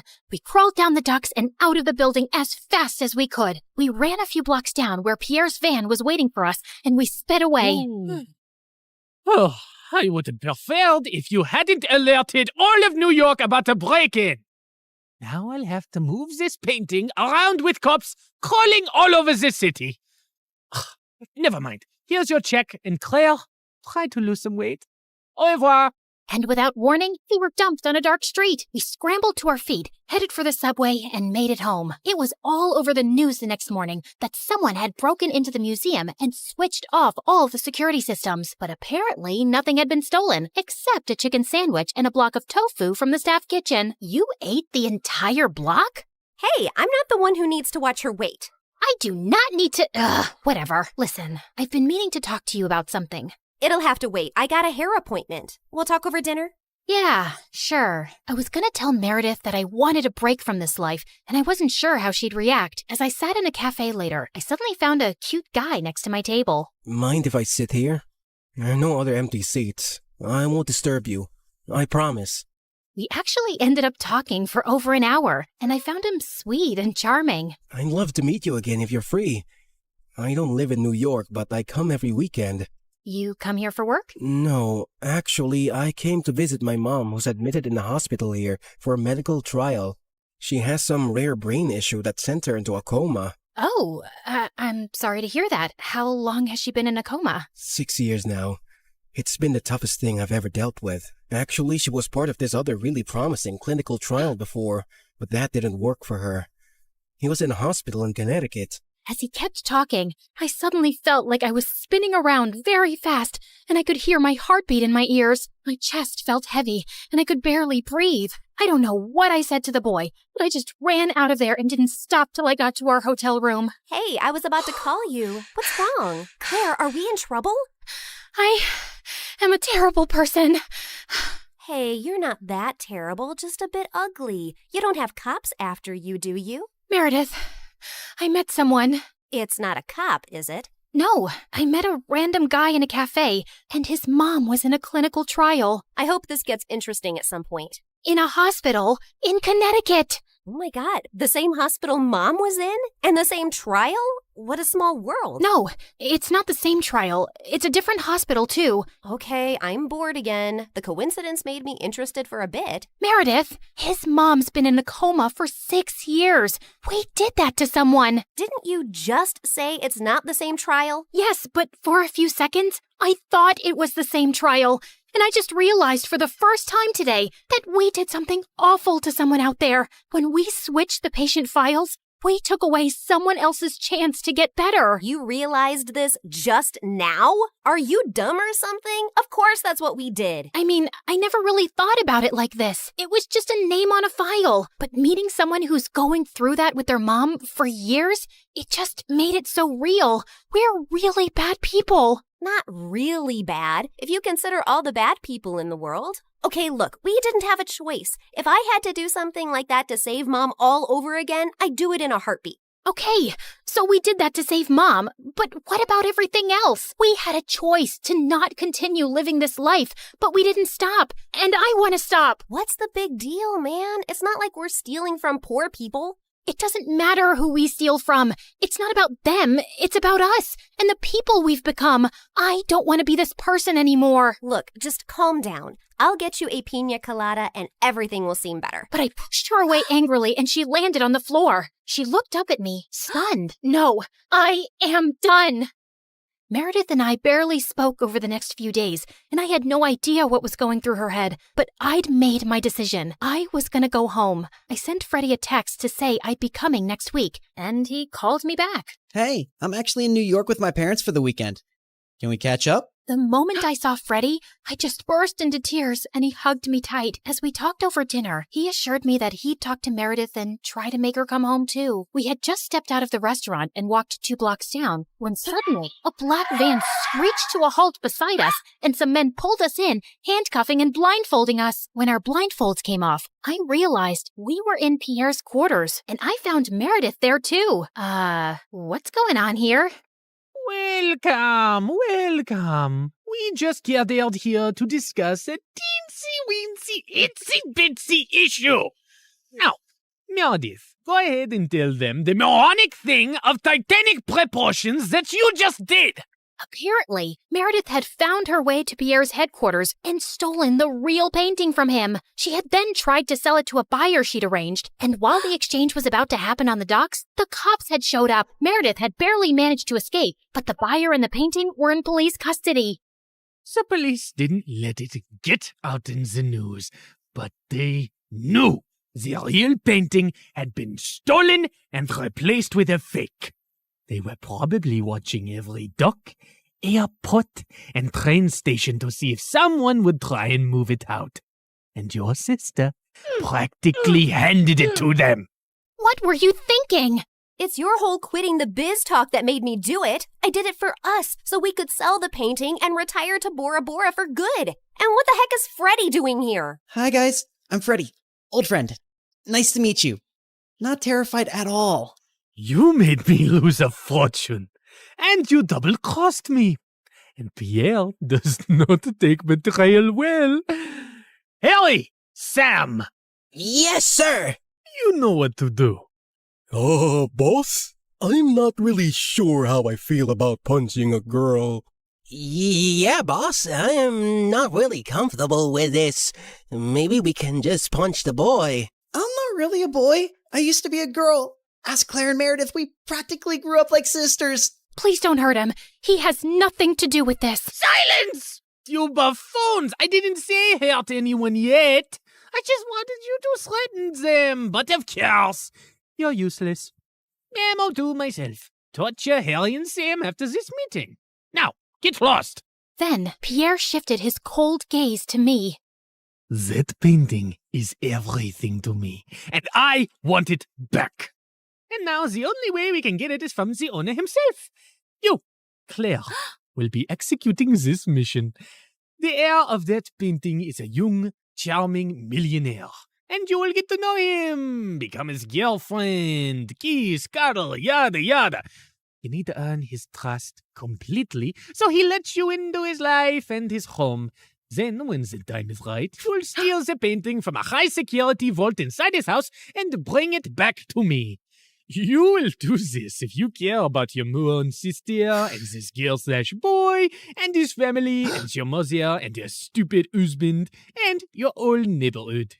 What if I fail? I don't think you want the answer to that. But once you succeed, I'll give you two enough to go to Bora Bora and never return. I'd be ecstatic to never set eyes on you annoying girls again. I had my eyes on the target from across the street. As soon as I saw him walk towards the cafe, I headed for the entrance. Just as he opened the door, I bumped straight into him, spilling coffee all over his shirt. Oh, God, I'm so sorry. I wasn't looking. I'll pay for the dry cleaning. His arm rested gently on mine. Hey, it's okay. It was an accident. I looked up into his bright green eyes. In fact, you're the one who's without a coffee now. Can I get you a new one? Sure, I'd like that. Can we also start over? Hi, I'm Christina. Hello, I'm Eric.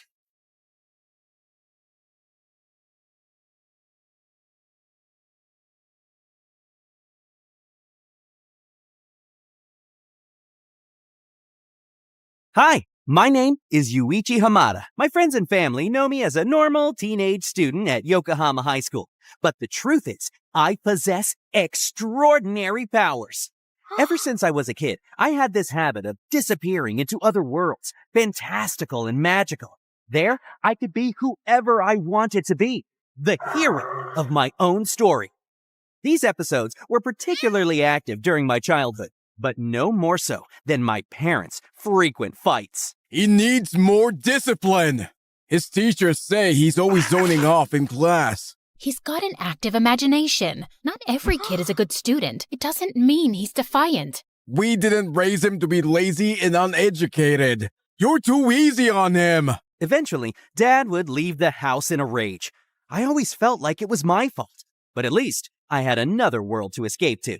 And when I'd return, I'd tell my friends all about my heroic adventures. I buried the demonic wolves in the snow, one by one, sending them into the icy dimension. And finally... Finally what? You realized you were a crazy person who lives in a delusional fantasy world? The other bullies started chuckling. They were making fun of me. But my friends loved hearing my stories, especially my childhood friend, Jinsha. She would be glued to every word I said. Despite her support, the bullies just kept getting worse. Earth to Yuichi! Snap out of it! The other bullies were laughing at me again, and everyone was staring. Time to grow up and stop playing pretend, nerd! I was so embarrassed. I felt terrible. Tell me a story. That'll cheer you up. I'm not in the mood. I don't know, maybe it's time for me to grow up. I saw Jinsha's disappointment, but I couldn't handle the judgment and bullying anymore. Sometimes I would secretly hide my ability and adventures because I was afraid how other kids would react to my crazy stories. And then everything fell apart when my dad left us and my mom got sick. A few months later, Mom slipped into a coma, and the power I once had to escape reality felt like a distant memory of childhood. Dad came back to me, not because he loved me, but because he pitied me. We couldn't afford to keep paying the mortgage, so we sold our house. As a result, I had to move into his tiny apartment. When I saw the state of it, I was shocked.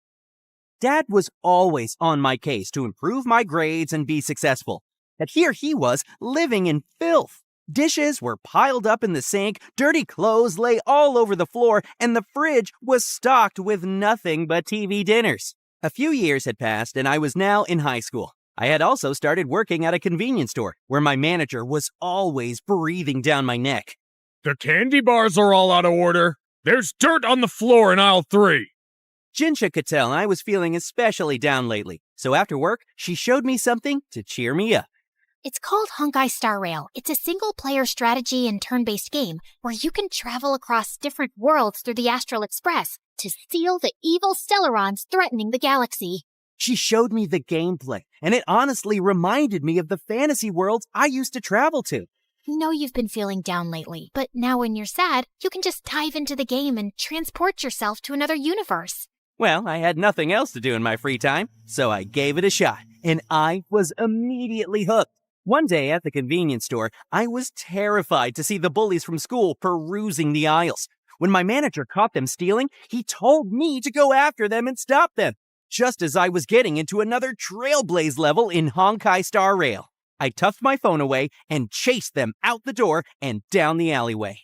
Hey, stop running! They stopped running and turned around. Wait, I recognize that voice. You're the geek who can't grow up. Give me back what you stole, and no one gets in trouble. Ha! Or what? Before I could make a move, one of them pushed me, and I fell to the ground as they stood around me, cackling. Suddenly, Jinsha turned up. Stop hurting him. I've got it on camera, and I'm gonna post it online if you don't stop. This got their attention. I was so worried as they started to gang up on her. But then, the three of them immediately backed off when a patrol guard showed up. We're not done with the two of you. I sat on the ground with my face swollen. Yuichi, are you okay? Jinsha tried to help me get up, but I pushed her hands away. You shouldn't have come after me, and now you're gonna be in trouble. I'm sorry. I was just trying to help. I don't need your help. I immediately stood up and ran away, blaming myself for being weak and putting her in danger. I took the train and gazed out the window. As I settled in my thoughts, I decided to play Honkai Star Rail on my phone. I noticed that I had only one golden ticket left in my account. I pulled on a character banner without much hope of winning a 5-star character. But in that moment, I allowed myself to wish for something more. Suddenly, the train began to rumble, and a strong golden light began to emanate through the train car. Then I guess I must have passed out. Weren't there coordinates sent out from the space station? Who cares? They're here and alive. Do they look like a mannequin to you? Weak heartbeat and pulse. March, you better do CPR. Huh? I've never done it before. Denheng, you do it. Wait, stop it. He's awake. Are you all right? Can you hear me? Do you remember your name? I couldn't believe it. Suddenly, it all came into focus. Dan Heng, the archivist of the Astral Express from Honkai Star Rail, in front of me. And the girl next to him was March 7, the enthusiastic amnesiac who was saved by the Astral Express crew. Is this some sort of cosplay event? Or a prank? Wait, what station is this? Where am I? What are you talking about? We're in Herda Space Station, and this is not a very good time to be idle. The Antimatter Legion is laying siege on the station as we speak. We must go. I looked around, and nothing seemed to be making any sense. I grabbed my phone and saw my reflection in the screen, but I didn't look like myself. I looked exactly like Kalis, the Trailblazer. It suddenly occurred to me that I was in a completely different universe. I was inside of Honkai Star Rail. While I was zoning out, March asked me a question. So, what's your name? I am... Suddenly, instead of feeling anxious, I felt a rush of excitement as I remembered all the difficult moments that I had in my life. And I had the opportunity to escape those right now. Yes, I am Kalis! Back home, Jinsha was starting to get worried about my whereabouts. Finally, she visited my house, and my dad answered. Is Yuichi here? I haven't heard from him in days. A patrol guard from the station contacted me and informed me that he found his phone in a train carriage. What? I just thought he was staying with you. He never answers me when I call anyway. May I see that? Jinsha handed my phone over to my dad. He began scrolling through it. What are you doing? I'm checking his text messages to see if there are any clues to his whereabouts. Jinsha looked concerned. She knew what was in those texts. My dad looked devastated. I'm not going home tonight. My dad's place is disgusting. He barely gets off the couch and the apartment smells like trash. Plus, I don't think he's showered in days. He sadly handed the phone back to Jinsha. Seems like he was miserable here. Maybe he ran away. I don't think he would run away. He wouldn't want to worry you. Jinsha tried to give the phone to my father, but he refused. Keep it. I don't need a useless son. Jinsha took my phone with her back home, looking at the last application I used before I disappeared. She saw Honkai Star Rail. Along with March and Dan Heng, we managed to defeat the Void Rangers of Antimatter Legion. However, they kept coming without any end in sight. Suddenly, Himeko appeared and saved us. As we proceeded further, we reached the supply zone where the dreaded Doomsday Beast was waiting for us. I recalled all my hours of gameplay and put my skills to use. Dan Hang and Himeko used their ultimate ethereal dream and heavenly flare to destroy the antimatter engine and its hands, which gave me the perfect timing to strike the beast in its most vulnerable state. We took the Astral Express to Gerillo 6 to face off against Cocolia. Unfortunately, I was frozen by Cocolia during the battle. But thankfully, Natasha was able to heal me and cleanse the debuff. With the help of Serval and Hook, we were able to defeat Cocolia and free Belobog from eternal freeze. Our next destination was Zhangzhou Lefu. When we arrived, Zhangzhou was already under attack, perpetrated by Lord Ravager Fantilia, who sought the destruction of Zhangzhou. Things got rough when Fantilia used her havoc during the battle. Our best fighter was injured and fell down. Luckily, Beilu, a skilled healer from Zhangzhou, was able to use her talent, Gore Duel of Elixir, to revive our fallen comrade. With our team back on track and Dan Hang in his powerful Imbibitor Lunae form, he rode his dragon alongside Jin Yuan's Lightning Lord and Hanya, who provided valuable support. Thanks to our combined efforts, we were able to turn the tide of the battle and emerge victorious. It felt incredible to finally be a hero in my own story. But as we progressed, I was losing touch with my former reality. After defeating Fantilia, the crew of the Astral Express returned to their cabin and rested. Later, I had a dream where I found myself in a small, dark room. As I looked around, I noticed a girl sleeping at a desk next to a phone, which had the HSR game open on it. She looks familiar. Then she spoke my name. Yuichi. Her voice floated away as she said, Yuichi. And suddenly, it all came flooding back to me. I was Yuichi, an average high school student in Yokohama High. Has she been by my side all this time? I held her hands, and suddenly, Jincha felt my presence, waking up from her sleep. Yuichi! She looked around and saw nobody. The next day, I gathered the team together and came clean. Everyone, I'm not who you think I am. I am not of this world, nor do I believe this world is real at all. I'm Yuichi, just an ordinary guy with terrible luck in life. I have this ability to disappear into worlds I've imagined, and I just pretended to be one of you. But it wasn't my intention. You are you, Yuichi or Kalis. Your adventure with us, your heroic deeds, it was all real. You'll just have to discover it in yourself. What are you trying to tell me, General? Listen, Yuichi. Life is not a problem to be solved, but a reality to be experienced. In time, you'll understand. But for now, you must find a way to get back to your world. Do I really need to? Didn't you call us here because you want to go back? I realized now what I must do to return to the reality where I came from. Everyone, before I go, I want to have our one last adventure. We're ready when you are. Lead the way, my friend. All right, Yuichi, let's go. Our next stop, the Penacony. Back at home, Jincha was navigating through Penacony, the land of festivities, not realizing that I was actually a part of the game, and I wanted to keep it that way for a while. From there, we wandered through the dreamscape, which was a fun experience, solving the dream ticker, riding the bubble pinball, and becoming a Hanin. But as we progressed, we found ourselves dealing with Sam, a member of the Stellaron Hunters. Sam seriously gave us a hard time because of his skill, DHGDR, Supernova Overload. Welt immediately used his synthetic black hole to hold Sam for another turn, while Himeko and Dan Hang poured all their efforts to give me the opening I needed. Rules are made to be broken! I put all my strength into my ultimate skill, Stardust Ace. You about to say you're welcome! After the Sam boss fight, Jincha received a character message. She was shocked at how the game messages were actually interacting with her, telling her about my adventure in the game. and the last message left her in disbelief.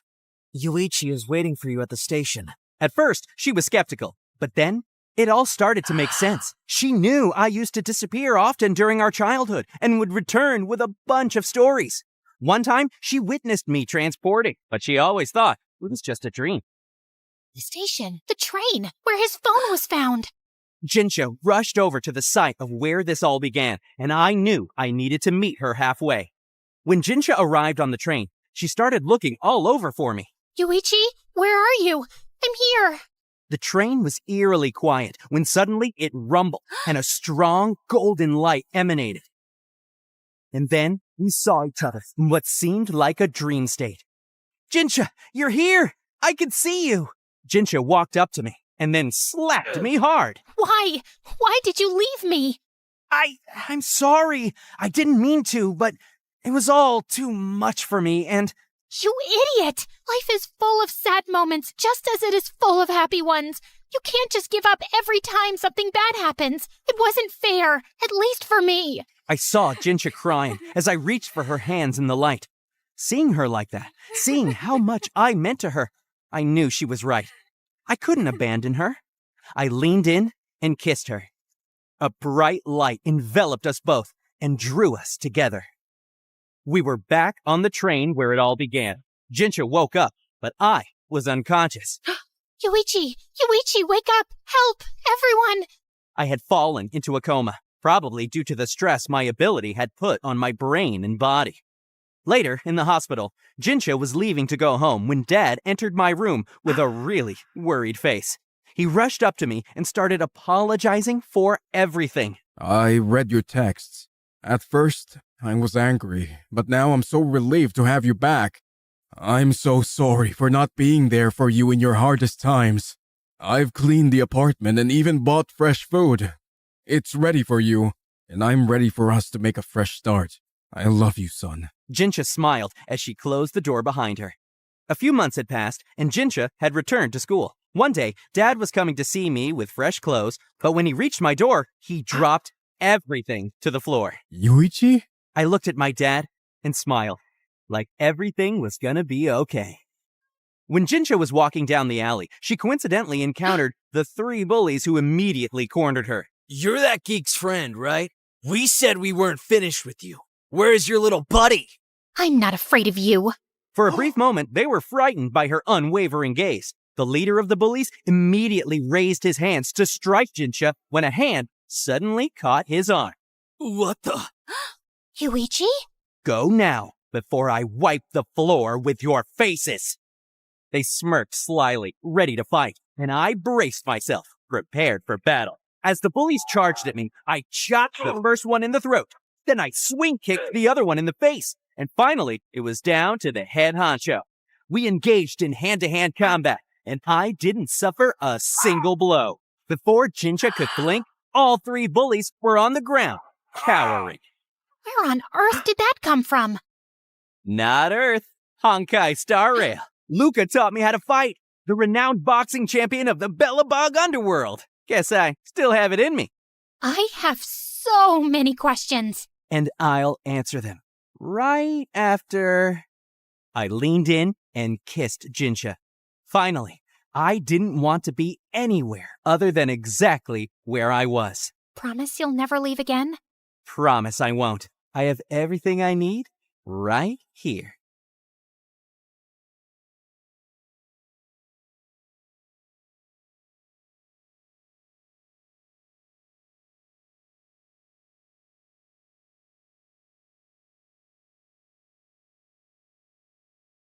I was peacefully dozing off on a plane to China when suddenly someone yanked my hair and chomped on my ear like it was a snack. I whipped around to find a naughty-looking boy.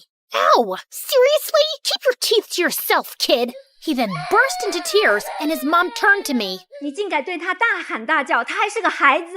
I wish I understood Chinese, but her dramatic glare made it clear I was the villain here. I tried to dive back into dreamland, but the woman next to me had other plans. She woke up and started chewing her gum like a goat who hadn't eaten for 300 years. It was so loud that people from 30,000 feet below could hear it.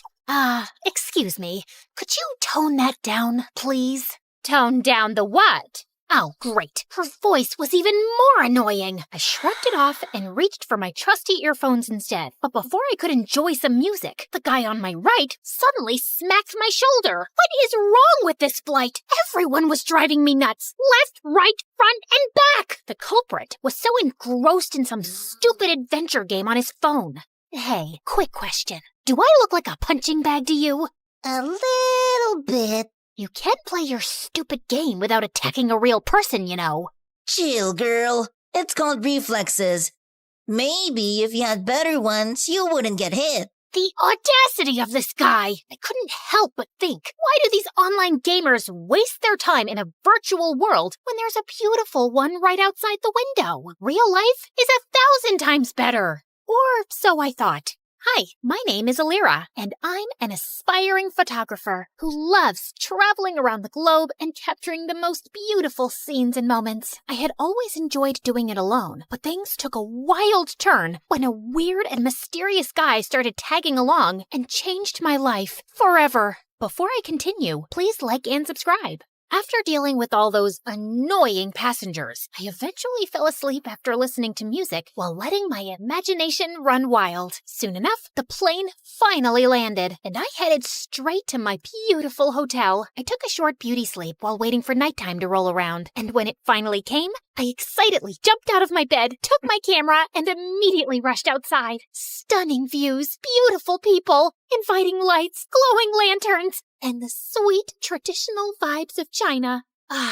This is the dream. Walking along the streets, I stumbled upon a guy sleeping on a bench. Judging from all the stuff around him, he must be homeless. Poor thing. I found myself clicking pictures of him, my camera perfectly capturing his struggles and hardship from every detail of his form. Just then, a green owl suddenly appeared from behind the bench, perched on the sleeping guy as if he owned him, and scowled at me. Relax, little buddy. He's all yours. To my surprise, the guy woke up and scowled at me too. Who are you? And what are you doing here? His eyes then lowered to my camera. Were you taking pictures of me while I was sleeping? Duh, I was taking pictures of the street, but you were blocking my view. It's not my fault you were sleeping there. That's a terrible excuse for disrespecting my private space. The private space? That's rich coming from you, who is sleeping on public property. Delete my pictures, or I'm gonna delete it myself. Don't you dare touch my camera! Do you have any idea what it takes to capture a beautiful moment or view? The countless hours, the right timing, the quest for the perfect angle. I pour my heart and soul into every shot. Those aren't just pictures. It's a piece of me, a piece of my struggle, my passion, my life. So please, don't take that away from me. I trailed off when I realized that he was now holding my camera and swiping through the shots. But how? So you're not only homeless, you're also a snatcher. Give it back, you jerk. I lunged at him to retrieve my camera, but he suddenly vanished. I spun around, and he was still swiping. This guy, I swear to God. In all fairness, you have quite a remarkable talent for capturing beautiful images. What do you think of me now? Just some lousy, try-hard photographer? I snatched the camera back, and this time he didn't resist. He practically handed it over. I immediately checked my gallery and realized he hadn't deleted anything. Relax. I usually don't meddle with other people's business. Unlike you. I tried glaring at him, but I felt like I ended up pouting, which made him smirk. Oh, well, at least I finally bumped into someone who speaks English. I'm so tired of racking my brains and using weird hand gestures to understand what the locals are saying. He ignored me and started picking up his things as if preparing to leave. So, where are you from? Not from around here. I see. Where are you going? I don't know. Maybe under the bridge, at the back of the junkyard? Just anywhere with a roof where I can recharge my energy, so I can continue my pursuit of answers to my questions. Just then, a sudden rumble of thunder echoed through the streets. I think you should speed your pursuit up, because the rain is about to pour, buddy. I don't mind the rain. It helps me think better. But your owl doesn't. He stopped in his tracks when he realized that I was right. You know what? Why don't you just come with me to my hotel? I'll get you a room. It's just nearby. I appreciate your hospitality, but I don't need your pity. Oh, look. Mr. Grumpy Bench Guy is being such a drama queen. Fine. But the moment the rain stops, We're out. Another thunder rumbled as we started walking away. When we reached my hotel, the receptionist immediately greeted me with a question. 给你朋友另一个房间。 As I scrambled for my translation book, Hatham suddenly swooped in. Shida, Ching. Did you just speak Chinese? I speak multiple languages. I have a constant hunger for endless knowledge. So, you're a polyglot. So cool. That's literally my dream. But learning another language is so difficult for me. What's your secret? Oh, I use this splendid application on my phone, Duolingo. Oh, I have heard about it, but I never tried it. It has a fun and engaging approach to learning a language. It's like casually playing a game, which is a pretty good motivation for the learning process. Okay, that sold me. I immediately downloaded the app and was greeted by a cute green owl named Duo, who looked very familiar. I turned to his pet, who was sitting on his shoulder. Whoa, Duo looks exactly like your owl. They have the same name too. Just a little warning. Duo's nice and helpful, but he can be a little persistent sometimes. But it's also for your own good. Well, he seems to be a cute little guide. I went straight to my first lesson, and I was already liking it. Shui means water. Shui? Gosh, I am so thirsty. I need some shui. Okay, got it. Okay, so this is my room, and yours will be that one. I was talking to him, but he seemed preoccupied with something over my shoulder. I turned around and realized that he was looking at my collection of postcards on the wall. To my surprise, he suddenly barged inside. Where did you get these photographs? Those are the places that I captured with my precious camera. And these right here are my goal destinations. They're beautiful, aren't they? He looked so ecstatic as he gawked at one of the pictures, like it was the most delicious meal he had ever seen. Where is this place? That's my next destination, the Tianzi Mountain. It's one of the reasons why I visited this country. Take me with you.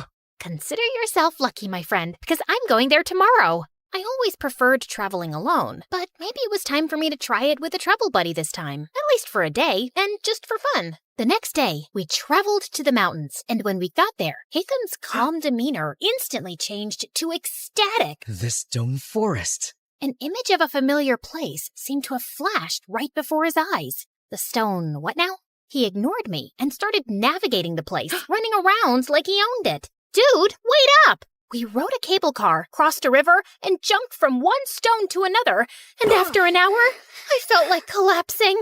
Slow down, Spider-Man. I'm not a marathon runner with endless stamina, you know. Jeez.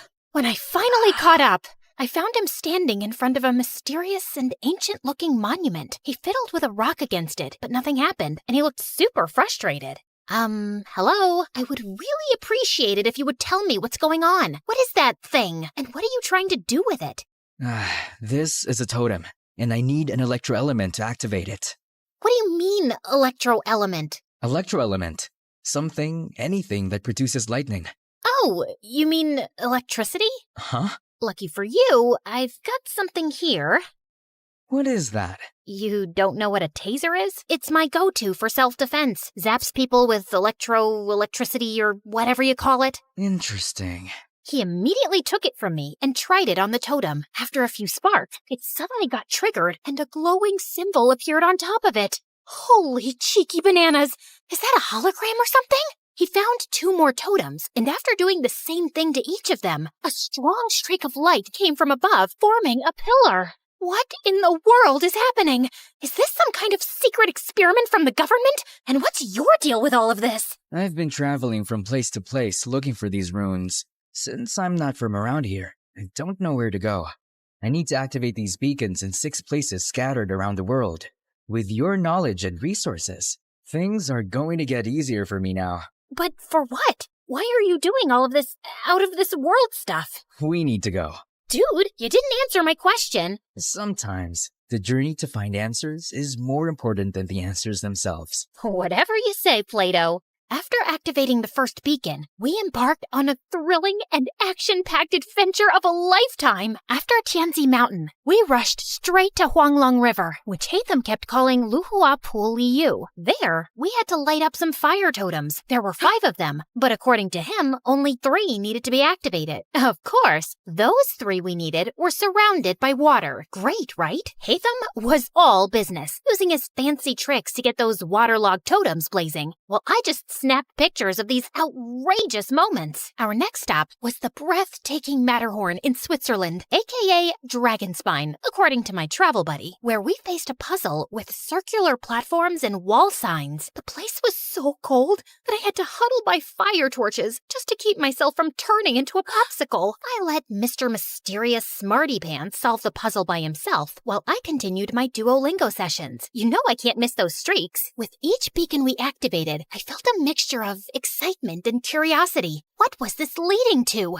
And why did it feel like the world had turned into one big adventurous playground? During our flight to our next destination, I found myself fully immersed in my new favorite app, Xin Chao Ten Toila Elira.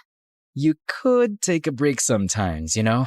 I need to learn the basics, at least for now, and I like how Duo keeps reminding me with his cute little expressions. When we finally reached Vietnam, I decided to try out what I learned by asking the locals about the directions. Xin Loi, Bang Ko Te Chung Toi Duang. The woman stared at me as if she was solving the most difficult math puzzle. Ko Te... Xin lỗi, nó ngàn con đít chỗ, chúng tôi viết đúng viết vinh, ha lông đục trong. Được chứ, bạn chỉ cần đi thẳng, rồi đi qua cái cây khổng lồ kia, sau đó rẽ phải và đi bộ khoảng 200 mét sẽ thấy một khoảng đất trống. Okay, I guess it was too early for me to attempt a conversation. After learning the direction, Hatham continued walking towards the bay. Ugh, why is this guy so good at everything? You still have a long way to go, Elira. I literally just started. Just wait and see. I'll be leading the leaderboard with an unbeatable streak in no time. I commend your determination. Keep it up. Soon enough, we were greeted by the beautiful emerald waters and towering limestone islands of Halong Bay, or as Hatham called it, the Golden Apple Archipelago. While I was snapping pictures left and right, Hatham got to work immediately. He solved a music rock puzzle thing, and after activating the place, we toured around the city and enjoyed their local food. I even tried conversing with the locals with the help of my brilliant travel buddy. It got me even more determined to learn more. So during our flight to Scotland, I got really busy with leveling up and earning rewards. I never knew that learning could be this fun. Learning could also be done in silence. Sorry. And soon, we finally reached our next destination, the Isle of Skye in Scotland, or as Hatham called it, the Star Snatch Cliff, Mondstadt. After walking around, we came across a green fan-like object. I watched in amazement as he applied some wind pressure to activate it, unleashing a powerful upward current. Whoa, that's so dope! So, what's next? Time to fly. After taking a large cloth from his bag and holding onto it, he wrapped his arm around me, and we gracefully floated in the magical breeze. I never thought I would experience flying like this, not even in my wildest dreams. If this is a dream, I hope I can keep enjoying it and not wake up too soon. Our imaginations know no bounds, Elira. They possess the extraordinary ability to unlock infinite possibilities. We then found 2 more fans along the way before we finally activated the totem at the top of the cliff and summoned the pillar. I stood there for a while and looked ahead at the seemingly endless horizon, thinking about how Hatham sees this beautiful world in his own vision. Finally, we were down to the last one, Deshra Desert Sumeru, or as we call it, the Great Pyramids of Egypt, my favorite. Hatham looked so nervous and excited while I was taking some pictures of the legendary structures. After hours of touring around, I followed him as we headed to the group of old, weathered columns. So, how do we solve this one? We need to hit the larger columns until you match them with the corresponding symbol on the smaller columns beside them. Match all 3 big ones to the smaller ones to summon the last pillar. Aye, aye, Captain. I grabbed a tree branch lying nearby and used it to help him hit the columns until we finally summoned the last pillar. All the pillars scattered across the world that we activated should be glowing now too. I dropped my jaw in amazement when their fusion created a swirling, glowing vortex or something. Is that a freaking portal? Yes, it's a portal back to my world, Elira. To your world? So there's indeed another world out there? Before he could answer me, the earth beneath us mildly shook, and a horrifying creature suddenly appeared right in front of us. Holy crunchy potatoes! Is that a transformer? Did Hatham summon that machine from their world? What if he was actually a bad guy who was set to ruin our world? Oh my gosh, what have I done? I wasn't ready to say goodbye to our beautiful Earth just yet. I have yet to discover the other wonders of... My paranoid voice trailed off when I realized that Hatham was gone. Just then, I felt a strong, glowing presence behind me. I slowly turned around and saw him and Duo transforming into something with dust particles and glowing green projections dancing around them. Everything then cleared away, revealing a strikingly handsome video game character and his adorable sidekick. Hatham, is that you? This is my true form, Elira. And my real name is Zal Hatham, a scholar from Sumeru, and our academia scribe. That machine in front of you is a primal construct, only found around the desert area of Sumeru. This machine enemy is often found guarding the temples and ruins, and I need to defeat it. So it's like the final boss in the game, and you're the brave hero. I suddenly felt bad for suspecting him as a bad guy. As the primal construct started charging toward them, 3 ethereal green mirrors popped in and hovered around Hatham, radiating a brilliant emerald light that almost blinded me. He then started fighting the monster, moving with grace and precision, consistently blending freestyle moves and rotational attacks with his sword and abilities. Watching them fight was mesmerizing, as if I had been transported into an epic video game. He unleashed a barrage of reflective attacks, boomerangs slicing through the air, slashes carving through steel. Each hit dealt a lot of serious physical damage. Soon enough, the terrifying machine was finally defeated. Dude, you were so cool. How did you do that? I don't need to fight. I only need to think. Everything else is connected. All I have to do is find the weakest link, deal with the causal factors, and everything else tends to resolve itself. Okay. Enough with your deep philosophical words, dude, and maybe start explaining everything to me properly. You know, I've been following you around like a dumb little kitten and catching up with your stamina. As a gratitude for helping me, you deserve to know the truth. My friend Kaveh and I were trying to open a domain, but something went wrong. It started malfunctioning. The rule is to hit these columns using a physical attack and never use any elemental attack. Kaveh didn't know this, so he used his elemental skill because he thought it was more efficient. It made a different reaction to the process, and instead of opening a domain, it opened a portal that connected to the human world. And before I knew it, it started sucking my friend. I tried to save him, but I was the one who got pulled inside instead.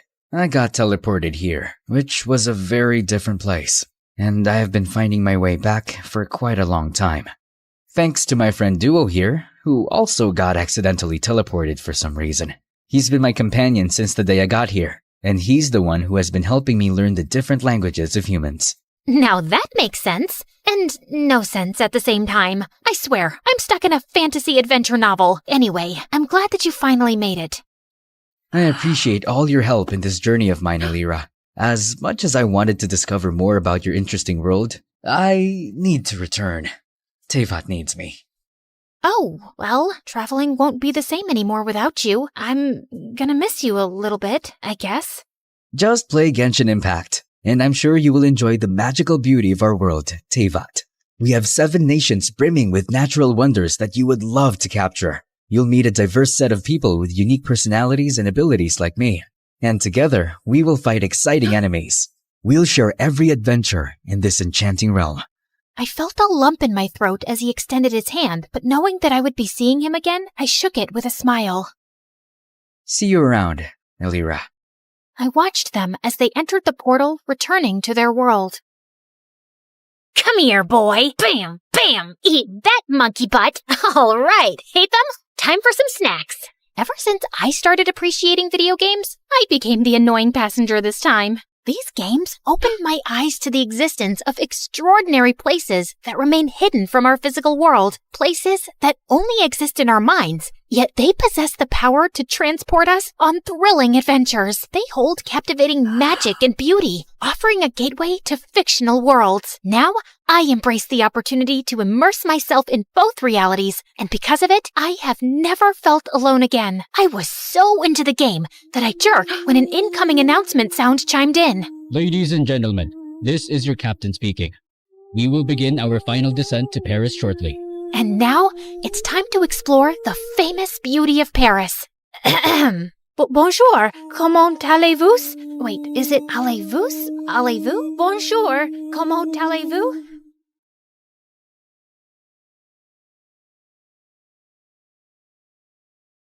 You're never here when my tears dry. You're never around to see me thrive. When it's my birthday or my day off, you got other plans and can't show up.